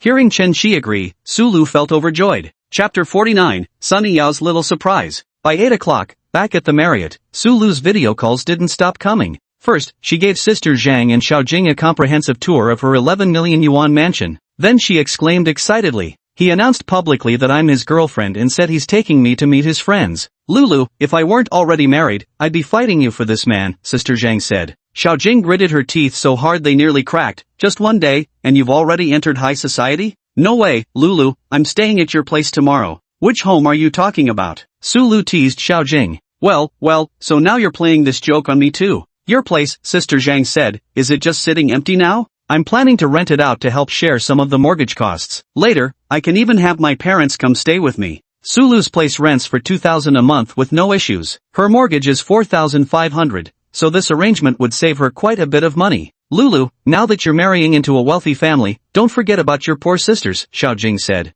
I don't even know which wealthy family he's from, he's extremely low-key. After spending these past few days together, he hasn't mentioned anything about his family. Let me do it for you. Xiaojing searched the East Sea City rich list. As for wealthy people surnamed Chen who could have a son as old as Chen Shi, they should be in their 50s or 60s. These two tycoons are quite similar, one's worth 5.8 billion, the other 9.1 billion. Next time, try to fish for some information from them. Chen Shi leaned back on the sofa, watching the live stream projected on the screen, when he suddenly sneezed. The 98-inch TV was showing Sunny Yao's live broadcast, and the viewing experience was clearly much better than on a phone. Sunny Yao was performing ethnic dances today, having just finished a peacock dance from the Dai minority. Sunny Yao went to the folk culture street with her younger brother Sun Yu during the day to prepare for her evening livestream. The street had shops selling ethnic clothing and accessories from various minority groups. While browsing a Tibetan costume shop, Sunny Yao decided to buy some beads and chains as accessories. Wow, sis, look at this Z bead, this tiny one costs 280,000 yuan, even more expensive than gold.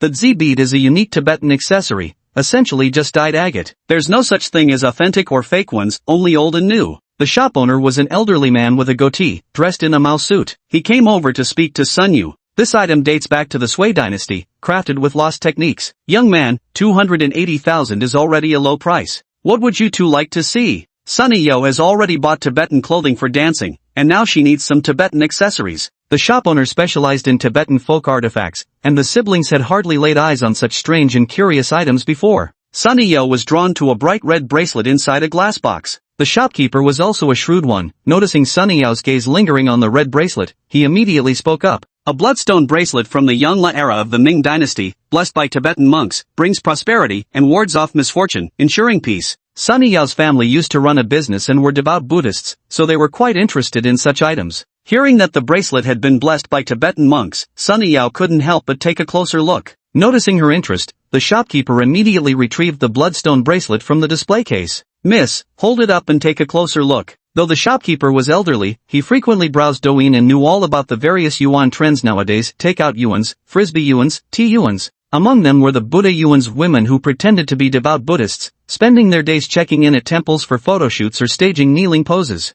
His shop had seen many such Buddha yuans. These women were the easiest to fool, selling them 50 yuan bracelets at 10 times the price. Premium chicken bloodstone, boasting vibrant and rosy hues with seamless crimson veins, demonstrating exceptional integrity and meticulously detailed grain patterns. This bracelet ranks among the finest treasures in my shop. The bracelet is indeed genuine, the shopkeeper wasn't lying, it's truly superior grade chicken bloodstone. But claims about it being from the Ming dynasty or blessed by high monks? That's pure nonsense. It sells for up to 3,000 yuan on Taobao, and even comes with a bunch of maintenance stuff. How much is this? If you're sincerely interested, miss, 50,000. Hearing the price, Sunny Yao wasn't particularly surprised. After all, she had once come from a wealthy family. The bracelets her mother wears all cost between 100,000 to 200,000 yuan each. But times have changed. Even though her recent live streams brought in over 200,000 these days, she still couldn't bring herself to spend 50,000 yuan on a bracelet. Sis, 50,000 is way too expensive. It's just for live streaming purposes, no need for that. Just grab a few hundred yuan ones instead.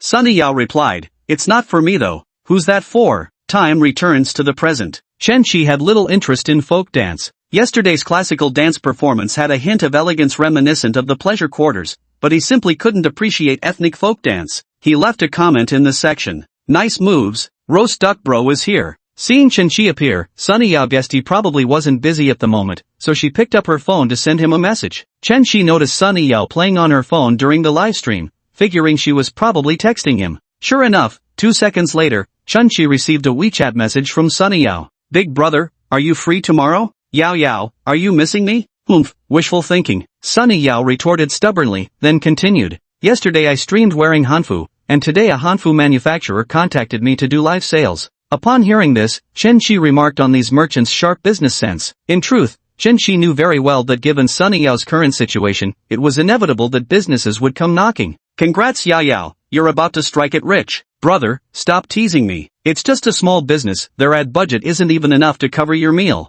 The merchant actually offered 200,000 for advertising, but the guild takes half. The guild has already assigned someone to handle the specifics with the merchant. Sunny Yao just needed to visit the store first to try on the clothes. Tomorrow should be fine. Then come with me to try on clothes, big brother. No problem. Sunny Yao typed out a few words. I have a surprise for you tomorrow, big brother, then deleted them. She thought about it, what sort of surprise was a little bracelet costing tens of thousands anyway? Better to just give it to him when they meet tomorrow. See you tomorrow then, big brother. I'm going back to my live stream now. Chen Qi walked into the secondary bedroom, which he had converted into a gaming room. 9 rectangular boxes were neatly stacked against the wall. Surprisingly, all 9 boxes contained Alienware laptops, with one already unpacked and set up on the desk. These Alienware laptops were all complimentary gifts from the Hasten store. After purchasing 5 million yuan worth of bedding from the store, Chen Qi received a pile of freebies: nightstands, dining tables, smartphones, Alienware computers. He didn't take anything else, just grabbed 10 Alienware laptops.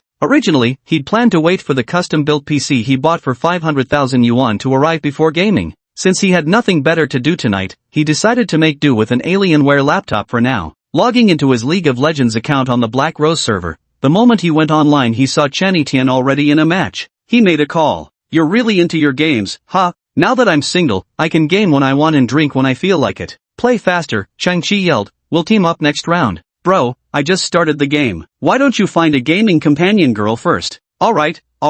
Chen Qi hadn't thought about finding a gaming companion before, but girls were much better than Chen Etienne. He quickly downloaded a gaming companion app and started browsing for someone who caught his eye. Handsome lads and pretty ladies who've read the latest chapter. Why not slap that update reminder button to give author-san some extra motivation? Chapter 50 Game Companion Girls. Most game companions are part-time college students, though some do it full-time. Their profiles all include photos and videos, but the photoshopping tends to be ridiculously overdone. Some of the editing skills were terrible, with photoshopping so overdone it made Chen Qi feel nauseous, while others had decent underlying features, just a slight touch-up would make them passable beauties. Chen Qi flipped through them one by one, his standards having risen. None of these overly photoshopped internet celebrity faces could pique his interest. This one's nice. A girl called Tian Tian caught Chun-Chi's eye. Unlike the cookie-cutter snake spirit faces of the other companionship girls, she stood out. Her face was slightly rounded like a goose egg, with large eyes that gave her a charmingly innocent appearance. Soft Lord, does this one score 90 points? With his mortal eyes, Chen-Chi couldn't discern the true appearance of women beneath their beauty filters, plastic surgery, and makeup enhancements. In this day and age of advanced technology, even a 40-year-old ant can be photographed with the youthful charm of an 18-year-old girl. Name, Su Tian. Age, 22.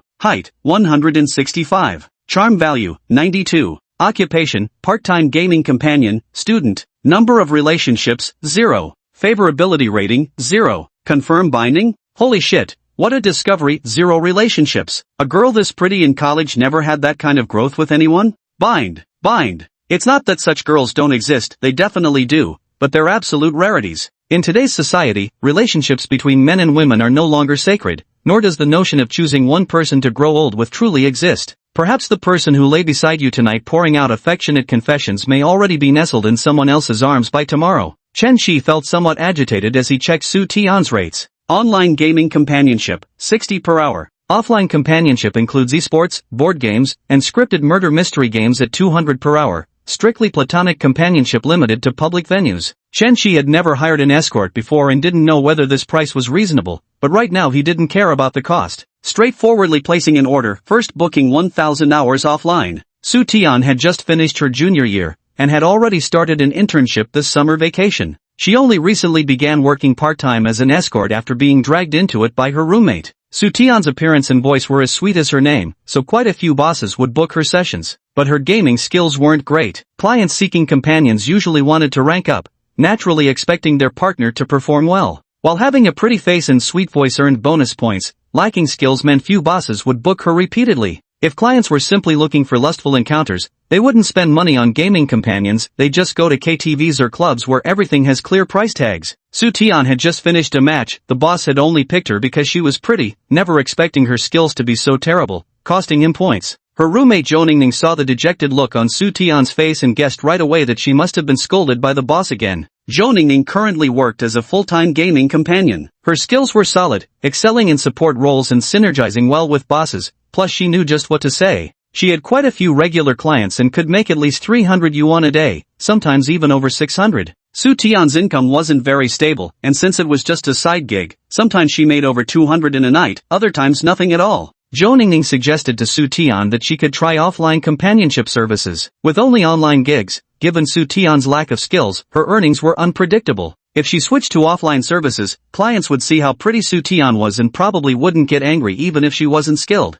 Su Tian knew many girls doing offline companionship jobs on the platform earned big money, but she was also well aware of the shady dealings involved. Tian, just make it clear to the boss that it's strictly wholesome companionship, limited to public spaces only. After much hesitation, Su Tian eventually added offline companionship to her service offerings. No sooner had she updated her profile than Chen-Chi came across it. When Su Tian received a notification from the companionship app about a new order and opened it, she gasped in surprise. What's wrong, Tian? Zhou Ningning was startled. Su Tian held her phone in front of Zhou Ningning. Look at this 1,000 hours of offline companionship service. Zhou Ningning was shocked too, that's 200,000 yuan. After the platform takes its 30% cut, there's still 140,000 to be made. Spending 200k on gaming companions? What a waste of money. For 50k, you could even get Uzi to play with you. Hurry, contact the boss and ask if they accidentally added 2 extra zeros. Su Tian immediately reached out to Chun-Chi on the platform. Boss, you just placed an order for 1,000 hours of offline gaming companionship. We'd like to confirm, is it really for 1,000 hours? Chen-Chi replied, it's exactly 1,000 hours.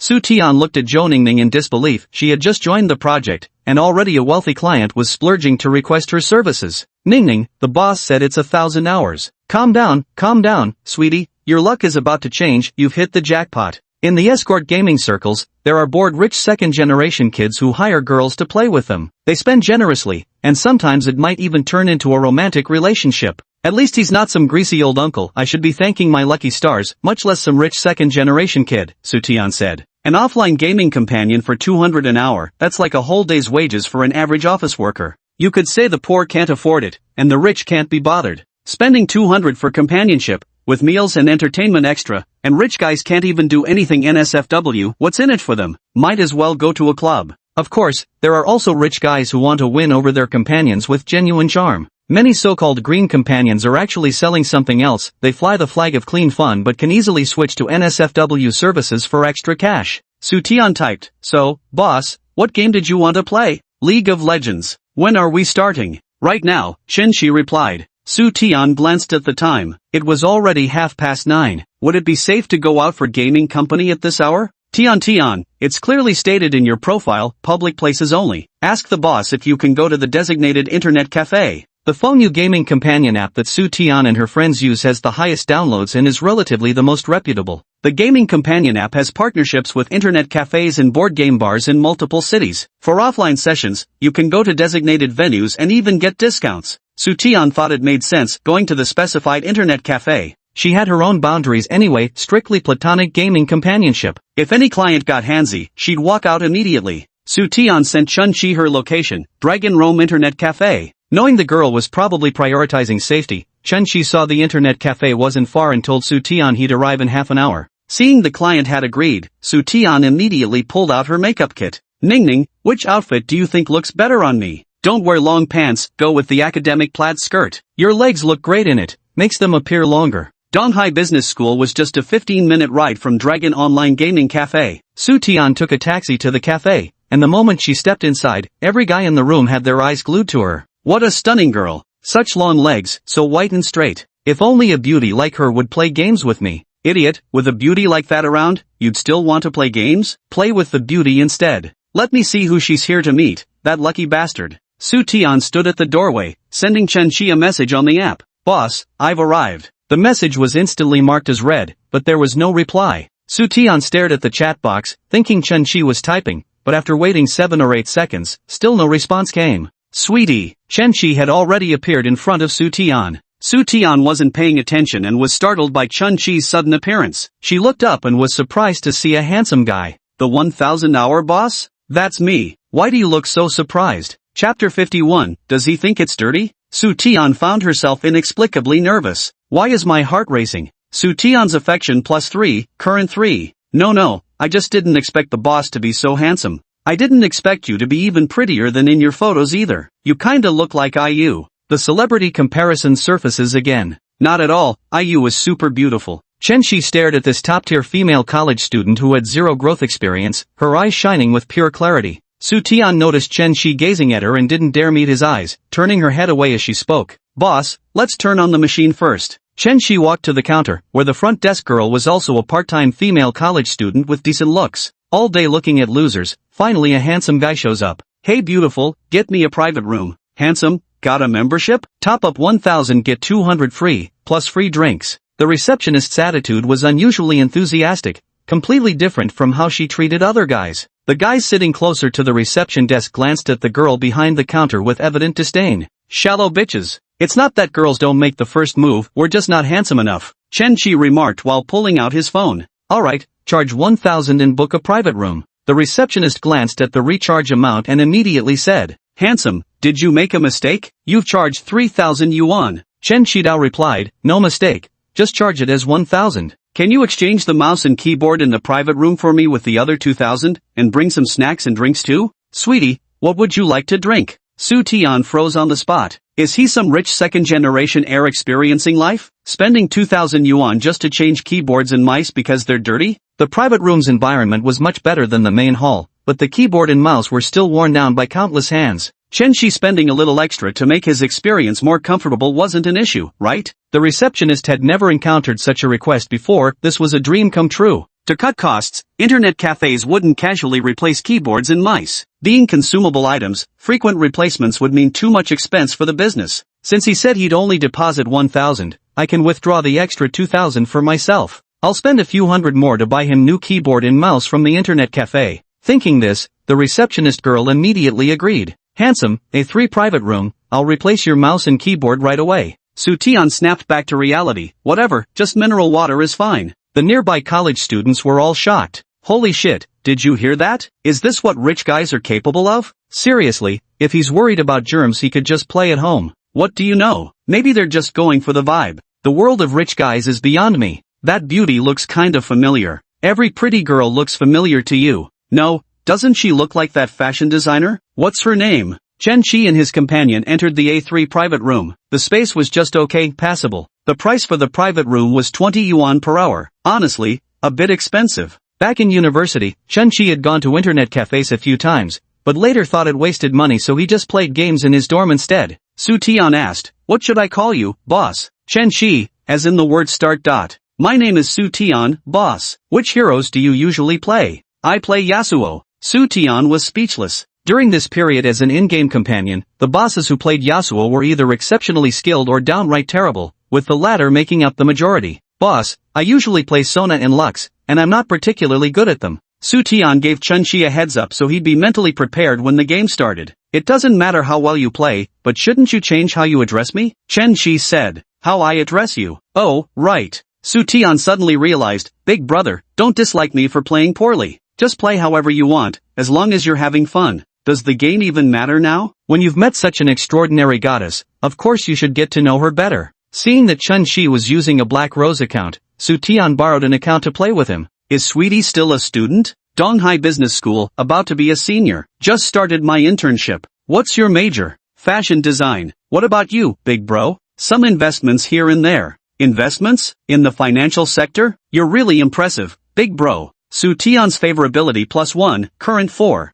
Chen Qi was speechless. How could even that raise favorability points? Are naive female college students really this easy to fool? If she's so gullible, how come her growth count is still 0? Just scraping by, really? You're being too modest, brother. Making your own way is much better than those idle-rich second-generation kids. From the sound of it, are you implying you have some connection with those idle-rich kids? Chen Qi remarked. Su Tian quickly shook her head. No, I was just saying it casually. Indeed, Su Tian did have a connection with those idle-rich types. Her own father was one such carefree playboy. Back then, his father was handsome, charming, and wealthy, making him quite popular with women. Her mother was a train attendant, strikingly beautiful, and Su's father fell for her at first sight. Su's father deliberately rode a few extra stations just to spend more time with her. By the time he got off the train, he had already secured her home landline number and soon launched an ardent courtship. Auntie Su couldn't resist the sweet talk and soon fell head over heels in love with Uncle Su. A year later, the two got married and had Su Tian. But becoming a family man didn't make Uncle Su any more domesticated. He remained the same carefree playboy as before.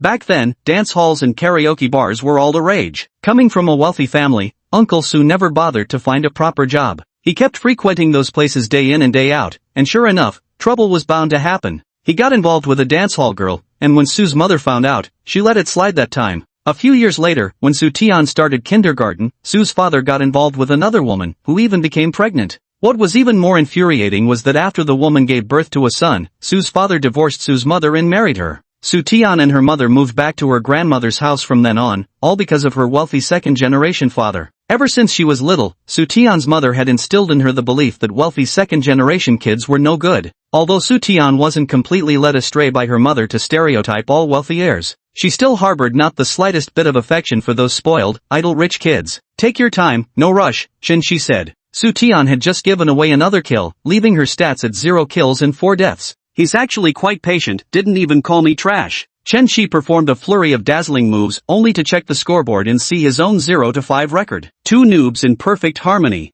Although his main purpose wasn't gaming, playing this badly was still somewhat embarrassing. So Chen Qi ordered 3 skilled companions on the Fengyu gaming app, all experts who could directly carry them to victory. With these pros leading the way, both were thoroughly enjoying themselves when suddenly the private room's door swung open. The young man at the doorway looked at them and spoke. "Sweetie, who is he?" The accusatory tone made Chen Qi suspect that this guy might actually be Su Tian's boyfriend. But Su Tian's profile indicates 0 growth. Could it be that they just started dating and haven't done the deed yet? "Senior, what brings you here?" Huang Qingyi and Su Tian weren't in the same major. He was a year ahead of her. He'd spotted this beauty on campus by chance and had asked someone to introduce them, which was how he'd gotten to know Su Tian. He'd invited Su Tian out many times, but unless it was a group outing with friends, she always turned down his solo invitations. Su Tian knew Huang Qingyi was interested in her, but she'd heard he was wealthy, fun-loving, and went through girlfriends quickly. Such a person would immediately be crossed off her list of potential partners according to her mate selection criteria. Yet the two continued interacting as friends, occasionally meeting up for meals and drinks during social gatherings. August 5th, we're starting our debut. Handsome men and beautiful women await. Please show your support. After reading new chapters, don't forget to click prompt update.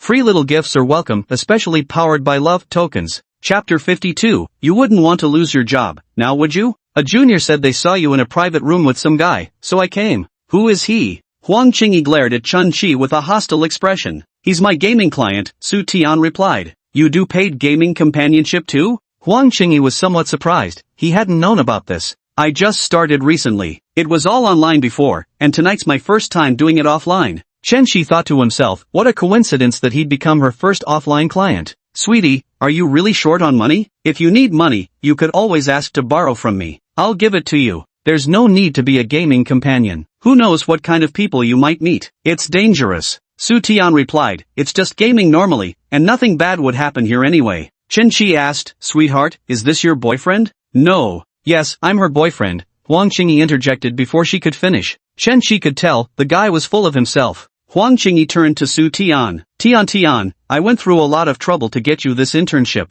You should focus all your energy on your work right now, instead of messing around with all this nonsense. When it came to internship opportunities, Su Tian did owe Huang Qingyi a favor. Huang Qingyi had found her a position at a company perfectly aligned with her major, offering a 6,000 yuan internship salary plus commissions. This was practically equivalent to the treatment of regular employees, except for the temporary lack of social insurance and housing fund contributions. In Donghai City, senior year interns from second-tier universities who haven't graduated typically earn between 3,000 to 4,000 yuan in internship wages. No matter how competent you are, it's nearly impossible to earn 6,000 yuan as a fresh intern unless you have connections. Senior, you're right. I should cherish this internship opportunity and work hard. Glad you understand. Let's go, we still have work tomorrow. I can't leave yet. I've taken an order and have to finish it, Su Tian said. The internship job does have good conditions, but Chen-Chi's order is an even better opportunity. If she misses this, she probably won't get another chance. After deducting the platform's 30% commission from the 1,000-hour job,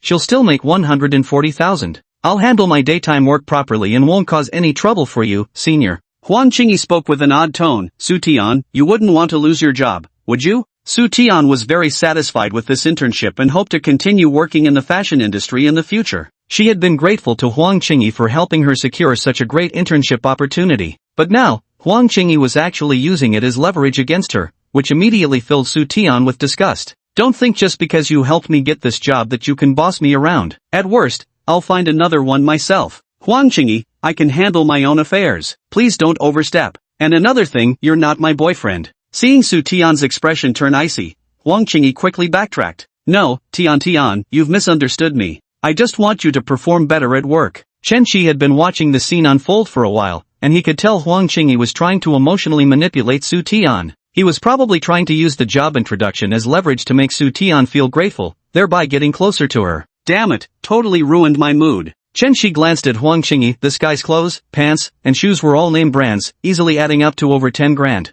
Among university students, he could be considered a wealthy dude. Plus, he could land Su Tian a decent job, which showed his family was well off. The only thing was he was a bit full of himself, acting all high and mighty just because he'd helped Su Tian, as if she owed him obedience. Tian, let's call it a day for now. I'll talk to you again tomorrow. Chen-Chi confirmed the payment for 2 hours on the gaming companion app, 400 yuan. Su Tian wasn't in the mood anyway, and though Chun-Chi's gaming session had been disrupted by Huang Qingyi, he wasn't angry at all. With a very good attitude, he suggested Su Tian should leave first. I'm sorry about this, Su Tian said apologetically. Boss, I'm not in good form today. I'll give you a proper match tomorrow. Huang Qingyi was not happy about it at all. The girl he liked was working as an accompaniment player. What kind of nonsense was this? Bro, how many hours did you book? Cancel it. I'll pay you double the rate to find another companion. Huang Qingyi had never hired an escort before, but he'd heard from friends that the prices were reasonable, usually between 200 and 300. For a bit more, you could get other services thrown in. Hiring gaming companions usually lasts just a few hours. Huang Qingyi offering double the price would amount to a few thousand yuan, which was affordable for him. Su Tian's expression froze. She knew Huang Qingyi was a rich second-generation heir, quite famous at their school. He used to drive a Porsche 911 to class before, but now he was bragging about paying Chun-Chi double. If he knew Chun-Chi had booked 1,000 hours, he'd probably drop dead from shock. Chen-Chi smiled. Are you sure? Hurry up. Cancel the order. It's just a few $1,000. I'll give it to you right away. Chen-Chi opened the accompanying gaming app and checked the order page, which showed 998 hours remaining. The 200,000 yuan Chen Shi had deposited in the platform was allocated for accompanying gaming time, negotiated directly between clients and their gaming companions. Just played for 2 hours, Chen Shi confirmed for 2 hours before the payment could reach Su Tian's account. He showed the order interface to Huang Qingyi. Remaining gameplay time, 998 hours. There's still 199,600 left. You said you'd double it for me, so that's 399,200. Need my card number, buddy? Huang Qingyi gasped. What kind of person would spend 200,000 yuan just for a gaming companion, and a strictly non-romantic one at that? The college students gathered at the doorway to watch the spectacle were also dumbstruck. Absolute tycoon behavior. This rich guy even had them replace the mouse and keyboard earlier. Huang Xiao has really met his match this time. Huang Qingyi's family owns a business, giving him a monthly allowance of 50,000 yuan. Sometimes he can even squeeze out 80,000 if he pushes hard. That's more than what many white-collar workers earn, so he leads a pretty cushy life at school, driving a Porsche and picking up junior girls with a pretty much guaranteed success rate. At the bar, he always sits in the VIP section. Occasionally, when pooling money with his rich second-generation friends, they can even afford to order the icebound Divine Dragon cocktail. But if you ask him to come up with 400,000 yuan in cash, he simply can't do it. How could anyone possibly book 998 hours? You're doing this on purpose, aren't you? The order was just placed. Huang Qingyi refused to believe what he was seeing. Senior, the boss initially ordered 1,000 hours straight. Su Tian spoke up for Chen Shi. Huang Qingyi's face turned ashen. His bluff had backfired spectacularly. He never should have promised double compensation. Buddy, you're not even his boyfriend. Why stick your nose so deep into this? Chen Shi shot back. Huang Qingyi still wanted to argue, desperate to salvage some dignity. Boss, I'll head off first then. See you tomorrow night, Su Tian said. Su Tian turned and left the private room, with Huang Qingyi following behind. Tian, let me walk you home. No need, I'll take a cab myself. Chen Shi was also ready to head home, in high spirits today after binding with a new goddess. Su Tian's favorability had increased by 4 points without spending much money, indicating this young girl's threshold was relatively low. Likely a bit of a romantic dream or two. When interacting with her, he'd need to carefully manage the points to prevent her favorability from rising too quickly. On his way back from Su Lu's place, Chen Shi had already let Zhu Quan clock off for the day. Once he returned home, he rarely needed the car, allowing Zhu Quan to rest. Earlier, when heading to Dragon Web Cafe, he had booked a ride-hailing service, and now he was arranging for another to go back. Outside the cafe, Su Tian refused to board Huang Qingyi's Porsche, waiting instead for her own ride-hailing car. Chapter 53, That's not how you show off. Tian, let me walk you home. It's not safe to take a taxi at night. Thank you, senior, but that won't be necessary. Noticing Chen Shi had also come out, Su Tian went over to strike up a conversation. Boss, are you done playing too? Playing alone is no fun to begin with. Now that all the beautiful girls who kept me company are gone, why should I even bother? Su Tian had a very good impression of Chen Shi, handsome, wealthy, and remarkably courteous throughout their interactions. He never resorted to dirty jokes or inappropriate remarks. According to other girls who did companion gaming, most bosses would already count themselves lucky if they didn't get handsy. Taking verbal liberties was practically guaranteed. Some bosses who have a foot fetish insist that girls take off their shoes and socks while playing games. My ride is here. An Audi S6 pulled up in front of the internet cafe. Chen Shi had chosen a luxury car service but hadn't specified the model. Models like the Mercedes-Benz E-Class, BMW 5 Series, Audi A6, or higher can register as luxury car services. Hailing a ride to get a Maybach S800 is practically impossible. Huang Qingyi took one look and saw Chen Shi still relying on ride-hailing, didn't even have his own car? Don't tell me he dumped all his money into that gaming companionship app just to pose as a big spender, lure girls in, and then request a refund from the platform. Huang Qingyi said it loudly, making sure both Chen Shi and Su Tian could hear. This kind of trick, Su Tian had heard about it from the girls on the platform. There really were people pretending to be big spenders. But when Chen Shi chatted with her, he didn't flaunt his wealth at all and never mentioned money even once. Those who pretend to be loaded usually love to brag about where they spend how much, or how much they spent on which girl. Is that really the case? Su Tian also looked at Chen Shi, wondering how he would respond. Chen Shi sighed to himself, this society is so vulgar. Without a luxury car, you don't even dare to speak loudly. Chen Shi went over to speak with the Audi driver, paid him, and sent him on his way. Then he turned back to Su Tian and said, if you're not in a hurry to go back, wait a moment and I'll drive you home in my Maybach. Still going on about the Maybach? Stop bragging. Now that I've called you out, you're just putting on a tough act. Huang Qingyi was now even more convinced that Chen Shi didn't have much money, just blowing it all on that gaming app to fool girls. Word spread through the internet cafe that the rich guy from earlier was arriving in a Maybach. None of these losers had ever seen a Maybach before, so quite a few went out to gawk at the spectacle. Su Tian said, "Boss, my car is just 100 meters away." A few seconds later, a Toyota 11 parked at the entrance of the internet cafe. Chen Shixian ran over and exchanged a few words before transferring 500 yuan to the driver to leave. "The car's leaving, just ride with me." Su Tian sighed helplessly. To be honest, she also wanted to see what a Maybach looked like. She'd only heard about it online before. Alright then. At this moment, Zhu Quan received a WeChat message from Chun Shi and hurried out of the staff dormitory at the Hilton Hotel. As long as Chun Shi didn't check out, he remained the hotel's VIP guest, and Zhu Quan was obligated to provide him with excellent service. Zhu Quan took the car keys from Butler Lee and headed towards the Dragon Gaming Cafe according to the GPS coordinates. "Where's the car? It's been over 20 minutes. Stop pretending," Huang Qingyi said.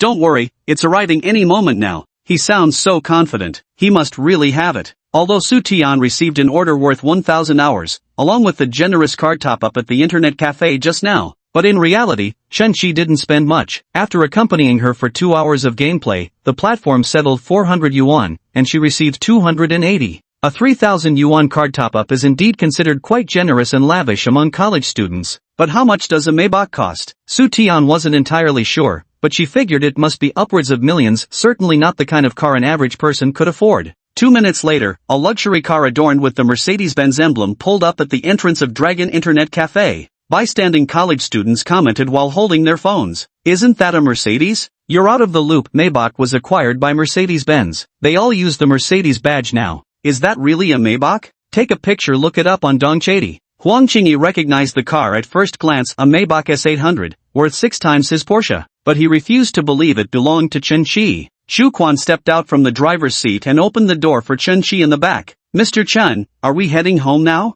The scene looked straight out of a TV drama. Frankly speaking, it felt too artificial, too much like acting. Rolling up in a Maybach, hiring a white-gloved chauffeur, spouting lines so cringeworthy they'd carved trenches in the floor. "You're not putting on a show like this, right?" Huang Qingyi said. The onlookers had already looked up the price of this car. Holy shit, a Maybach S800, even the base model starts at 6 million. 6 million? That expensive? Su Tian was also startled by the price. Most of the rich second-generation kids she encountered at school were at Huang Qingyi's level. They either drove Maseratis, Porsches, BMWs, or Mercedes-Benzes, all worth around 1 million yuan. She had never heard of anyone at her school driving a Maybach. "Boss, is this your car?" "No." Huang Qingyi burst out laughing, a hearty guffaw. "I knew it, rented, right? Must cost 8 or 9 grand a day. Bet it hurts spending that much just to show off. Talk about bleeding cash for bragging rights." Chen Shi said, "The hotel's car, and the driver is also from the hotel." "Returning the hotel car, you staying in the presidential suite or what?"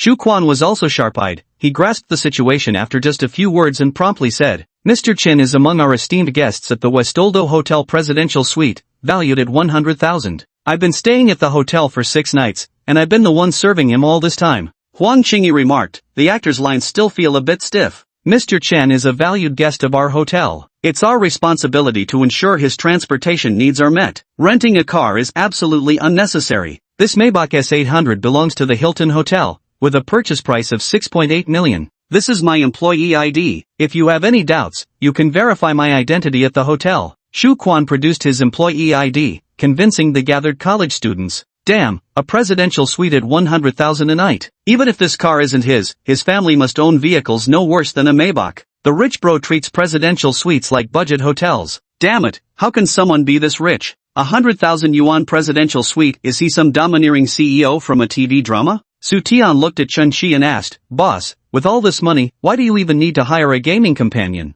A tycoon like him probably has beauties flocking to him wherever he goes, especially with looks like his. He definitely doesn't lack women throwing themselves at him." Su Tian couldn't understand why he needed to find girls on gaming companion platforms, especially the strictly platonic ones. "If I didn't order gaming companions, how would I have met you?" "Ha, what does he mean by that? Come on, I'll walk you back to campus." Huang Qingyi watched as the two boarded the Maybach, grinding his teeth in fury. From childhood to adulthood, he had always been the center of attention in school. The boys acted as his followers, and the girls fought for his affection. At school, everyone had always catered to his words. Who would dare contradict him? Today, for the first time in his life, he had been publicly humiliated. Chapter 54, Sunny Yao's Gift. Tian, are you sure that guy earlier wasn't your boyfriend? Chen Shi asked. He really isn't. He's just a senior I met at a gathering. He helped me land an internship opportunity a few days ago. I'm actually quite grateful to him. but he just used this to threaten me, and I'm wondering if I should change jobs. Chen Shi laughed and said, then you can be my full-time gaming companion. No, I still need to keep my proper job.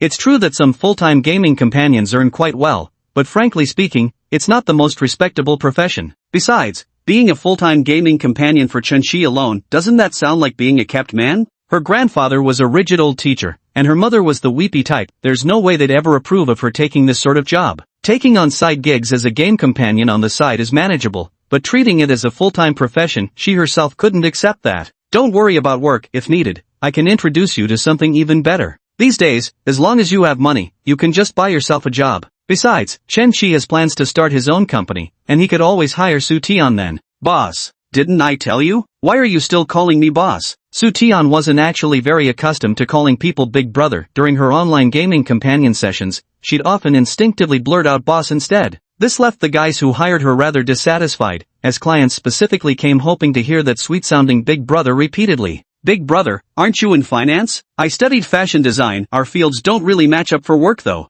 What's the big deal? If you need it, I can just start a clothing company. That's just too exaggerated, Su Tian remarked. Su Tian had a clear understanding of herself, growing up in a single-parent household with very modest means. If it weren't for her grandfather, a retired senior teacher with a pension of over 10,000, her mother likely couldn't have afforded to send her to college. Fortunately, heaven had blessed her with good looks, and she knew this was her natural advantage. But due to family circumstances, she felt that if she were to marry in the future, it certainly wouldn't be into some wealthy family. What wealthy family would ever settle for someone from an ordinary single-parent household? She believed the upper limit for her potential marriage would at best be someone at Huang Qingyi's level, or perhaps slightly worse. Chen Shi, however, was clearly several tiers above Huang Qingyi, someone far beyond her reach. Let's meet early tomorrow so we can play a few more rounds. Sure. What time will you come over, big brother? Chen Shi thought for a moment. He'd promised Sunny Yao to accompany her for some clothes shopping tomorrow, and they'd surely end up having dinner together. Let's say 8:30, he replied. See you tomorrow at 8:30. Upon returning to the dormitory, Su Tian was immediately grabbed by Zhou Ningning, who eagerly asked how her sugar daddy was. Guess? Su Tian smirked mischievously. Look at you, so smug. He must be a hottie, right? Not just handsome, but also incredibly rich. While Su Tian was having a blast chatting with her girlfriends, Huang Qingyi was absolutely fuming. He had just come across a Douyin video titled Maybach School's Porsche while scrolling. It must have been filmed by one of those college students watching the scene outside Yulong Internet Cafe. Most of the comments below the video are from students at Donghai Business School. Isn't that Huang Xiao from Business Administration? I know that beauty. She's Su Tian from Fashion Design. Who's that handsome guy who looks like Takeshi Kaneshiro? Is that Maybach his? Looks like two guys fighting over a beauty, and the Porsche guy lost. Even dogs wouldn't drive a Porsche. If I had money I'd get a Maybach. Huang Qingyi's face burned with humiliation. Getting publicly humiliated like this, and now it's gone viral online, his reputation is completely ruined. He couldn't swallow this insult. He absolutely wouldn't allow Su Tian to see that man again. After returning home, Chen Shi watched Sunny Yao's live stream for a while and, unsure when, drowsily fell asleep. July 12, Friday, sunny. Chen Shi woke up unusually early today, unable to sleep past 8 a.m., and initially planned to take a stroll downstairs for breakfast. But by 8 a.m. in the height of summer, the sun was already blazing, so he abandoned the stroll and opted for takeout instead. At 9 o'clock, Sunny Yao sent a message. Brother, can you come pick me up? Wait for me an hour, I'll come over. He had already finished breakfast, and Xu Quan had arrived downstairs in the residential area. If he went to Sunny Yao's place now, it would only take half an hour. But Chen Shi remained composed for now. He first went to the walk-in closet to pick out an outfit, then styled his hair. After spending half an hour grooming himself, he finally left the house. Sunny Yao was dressed lightly today, wearing a white crop top with denim shorts. Mr. Chen, where to now? Xu Quan asked. Yao Yao, you tell Master Xu. Sunny Yao flipped through her chat history, found a location pin, and handed her phone over. Master Xu, this is the spot. Xu Quan checked it and input the address into the car's navigation system. Brother, are you not busy today? Sunny Yao knew Chen Shi worked in investments, typically a demanding field requiring numerous meetings and contract signings. The fact that Chen Shi was willing to make time to accompany her for a dress fitting truly delighted her. No matter how busy I am, I'll always carve out time for you. You've been dressing modestly during your recent live streams, great job. I'll transfer another $1 million to your dad. Chen Shi initially didn't want Sunny Yao performing seductive dances for so many viewers. Now that she's switched to classical dance, he's become less concerned about it. Damn male possessiveness, he just can't stand the thought of me wearing less clothing and being seen by others. Brother probably can't wait to see me stream in a cotton padded jacket. Padded jackets are dull, how about wearing Transformer armor? The Tin Man would surely turn more heads. You want to wear me out, it's so heavy. Sunny Yo received a WeChat message from her dad. Another million yuan had been deposited into her account. Sunny Yo affection +2, current 70. This 1 million adds a pitifully small amount of affection. When Chen-Shi promised to help repay her family's 5 million debt, it directly added 40 affection points, though that was essentially borrowing against future affection gains. Now Chen-Shi is just fulfilling his promise gradually by helping repay her debts. Chen-Shi spent money on Sunny Yao, 2 million in tips, 2 million to pay off her debts, 630,000 on a Hermes bag, and 120,000 on meals. Her favorability was skyrocketing, but the only cashback he got was a 20 yuan hair tie. Before she gives more cashback, her favorability can't rise any further. Chen-Shi glanced out the window. The street outside looked so familiar. Wasn't this near where he used to work? Should I give it to him now? Will he like it? Sunny Yao planned to give Chen-Shi a gift, but she worried he might think little of this inexpensive present. Oh, she's going to give me something? Hearing Sunny Yao's inner thoughts, Chen-Shi was thrilled beyond measure, though he couldn't let his excitement show on his face. Sunny Yao rummaged through her Hermes bag and pulled out a rosewood box. The box looked antique and was quite small. What could be inside? Brother, yesterday I went to the folk culture street to buy some clothes and accessories for my livestream. I saw a really beautiful bloodstone bracelet at a Tibetan folk shop. Sunny Yao opened the wooden box to reveal a string of bright red beads, truly exquisite. The shopkeeper claimed these were artifacts from the Yongle era of the Ming dynasty, blessed by eminent monks to enhance fortune and ward off misfortune for protection.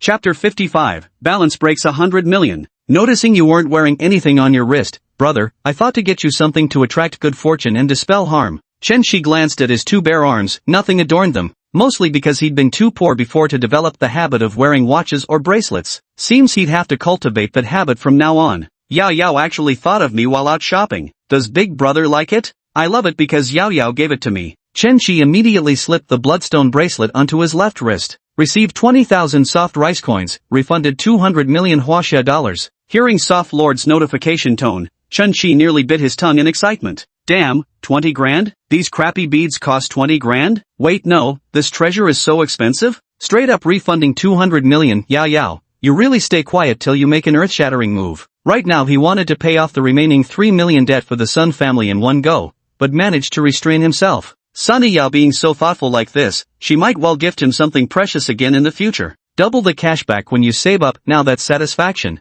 Chen-Shi feigned calm, though internally his emotions surged like turbulent waves. Fingering his prayer beads, he remarked, "This bloodstone looks to be of excellent quality. Yao Yao must have spent quite a bit on it." "Not much at all, just a few thousand. I'd be happy if you'd accept it, brother." Yesterday, the shop owner tried to rip off Sunny Yo by quoting 50,000 yuan. Sunny Yo and Sun Yu bargained for a full hour before finally knocking the price down to 20,000. In the end, the shop owner wore a pained expression of reluctantly parting with treasure as he sold her the bracelet, making a whopping 17,000 yuan profit. When heading out today, Chen-Shi thought trying on clothes would surely be boring. Little did he expect that before even trying any clothes, Sunny Yo would first give him a huge surprise. Chen-Shi's current bank balance is over 222 million yuan, instantly making him a billionaire. The two went to the Hanfu company, where Sunny Yo was doing her first live-streaming sales event. Although the agreements with merchants were all handled by the guild, leaving her with little to do, she wanted to test the quality of the clothes to avoid promoting subpar products to her fans.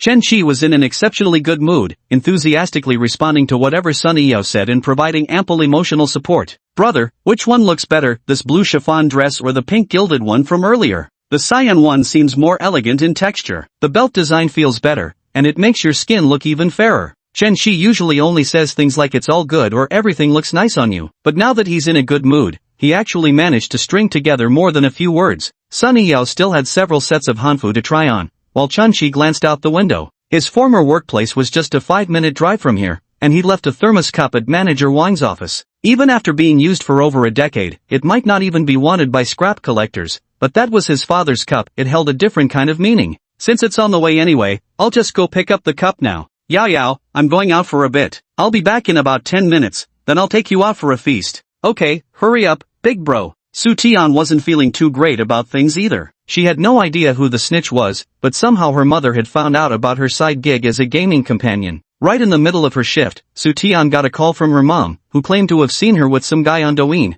"Your grandfather and I worked our fingers to the bone raising you and putting you through college. We wanted you to focus on your studies, learn something useful and find a stable job in the future. What are you doing? Being a paid companion? I've never even heard of such a thing. I looked it up online, and I'm furious because of you. How can a decent young girl like you work as a paid companion? What's the difference between that and the hostesses at dance halls? Sue's mother had been replaced by a dance hall hostess who became the mistress, so she harbored extreme hatred for those improper women. Mom, what do you mean by escort girl? I'm just offering pure companionship. Green? Even Sue's mom couldn't understand. I don't care what the reason is, you can't keep doing this. If word gets out, where will that leave my reputation as your mother? If Grandpa finds out, you'll give him a heart attack for sure. Soo-tian knew her grandfather's temper all too well. The old man was getting on in years and in poor health. Mom, please don't tell Grandpa. I'll just quit, that's all. Alright, come home tonight to see your grandfather. Mother Sue hung up the phone. Soo-tian's family was also local to Donghai City, though they lived in a rather remote suburban area. For work, it was more convenient for her to stay at the school dormitory nearby.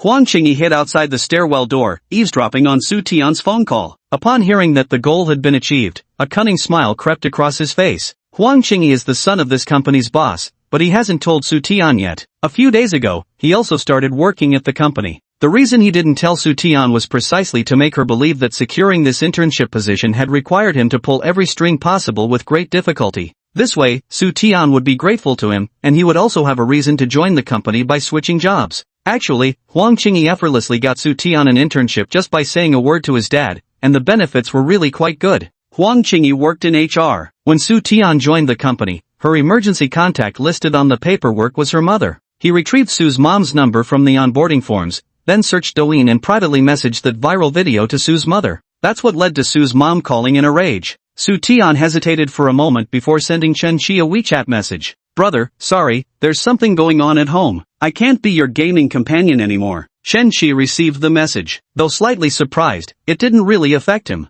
No problem. Fewer gaming companions, more friends, that's fine too. Yeah, are you logging on tonight, bro? Sure, let's aim for a 10-game winning streak tonight. Chen-chi put away his phone and walked into his former company's office. The receptionist was surprised to see him. Chen-chi, why did you suddenly quit? People always strive for higher ground, to find a better place, said Chen-chi. Chen-chi walked through the door and passed quite a few colleagues, but since he wasn't very familiar with any of them, he didn't greet anyone. He went straight to the operations department, where his old colleagues all stood up one by one upon seeing him. Look who's here, the star of the operations department. It's a front row seat now. Chen-chi, your resignation is so sudden. Colleagues were chatting in hushed tones, trying to find out where Chen-chi had gone and whether he'd found a better opportunity. Only a slightly plump young man wearing round-framed glasses voiced his complaints. Chen-chi, that's really not cool of you, leaving so suddenly. You left behind a complete mess and expect me to clean it up, Zhang Ding said with a miserable expression. Manager Wang said he'd handle things, but all he did was dump Chen-chi's newly managed store onto Zhang Ding. Manager Wang pocketed 200,000 from Chen-chi and only gave Zhang Ding 3,000 as overtime pay. Without Chen-chi to hand over the work,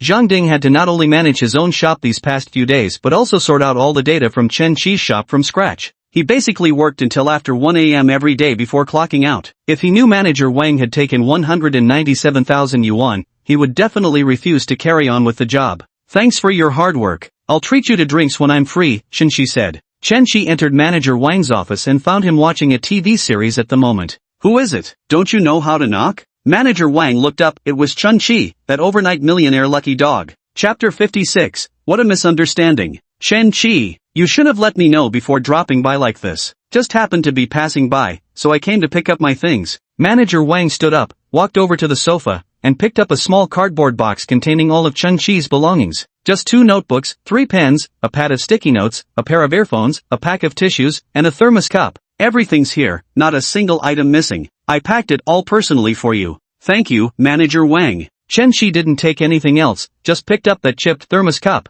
Manager Wang sized up Chen-chi. Damn, head to LV gear probably worth over 100,000 yuan combined. This kid really must have hit the jackpot big time, though it wasn't reported in the news. Who knows how much he actually won. What have you been up to lately, Shi-chen? Not much, just doing some investing. Most people who brag like to say they're dabbling in investments lately or have some project going. This kind of vague talk is utterly worthless. Yet when Manager Wang heard Shi-chen say this, he actually believed it. You've won quite a bit from the lottery, haven't you, Chen-chi? I've got a promising project outside that's almost ready to go. Just short on funding. If you're interested, we could talk about it. Chen-chi brushed him off casually. Alright, let's catch up another day and discuss it then. I've got some things to handle now. No worries, get to your business. Let's meet when you're free, Manager Wang replied. A shift in status doesn't require fanfare. Just a week ago, Chen Shi was his subordinate, but now had become someone he needed to curry favor with. Chen Shi walked out of the manager's office holding a thermos, just as HR manager Chow, who was looking for Manager Wang, arrived. This was Chen Shi. Oh no, he was someone detested by the entire company. Manager Chow was the boss's brother-in-law, the kind of person who particularly loved seeking attention.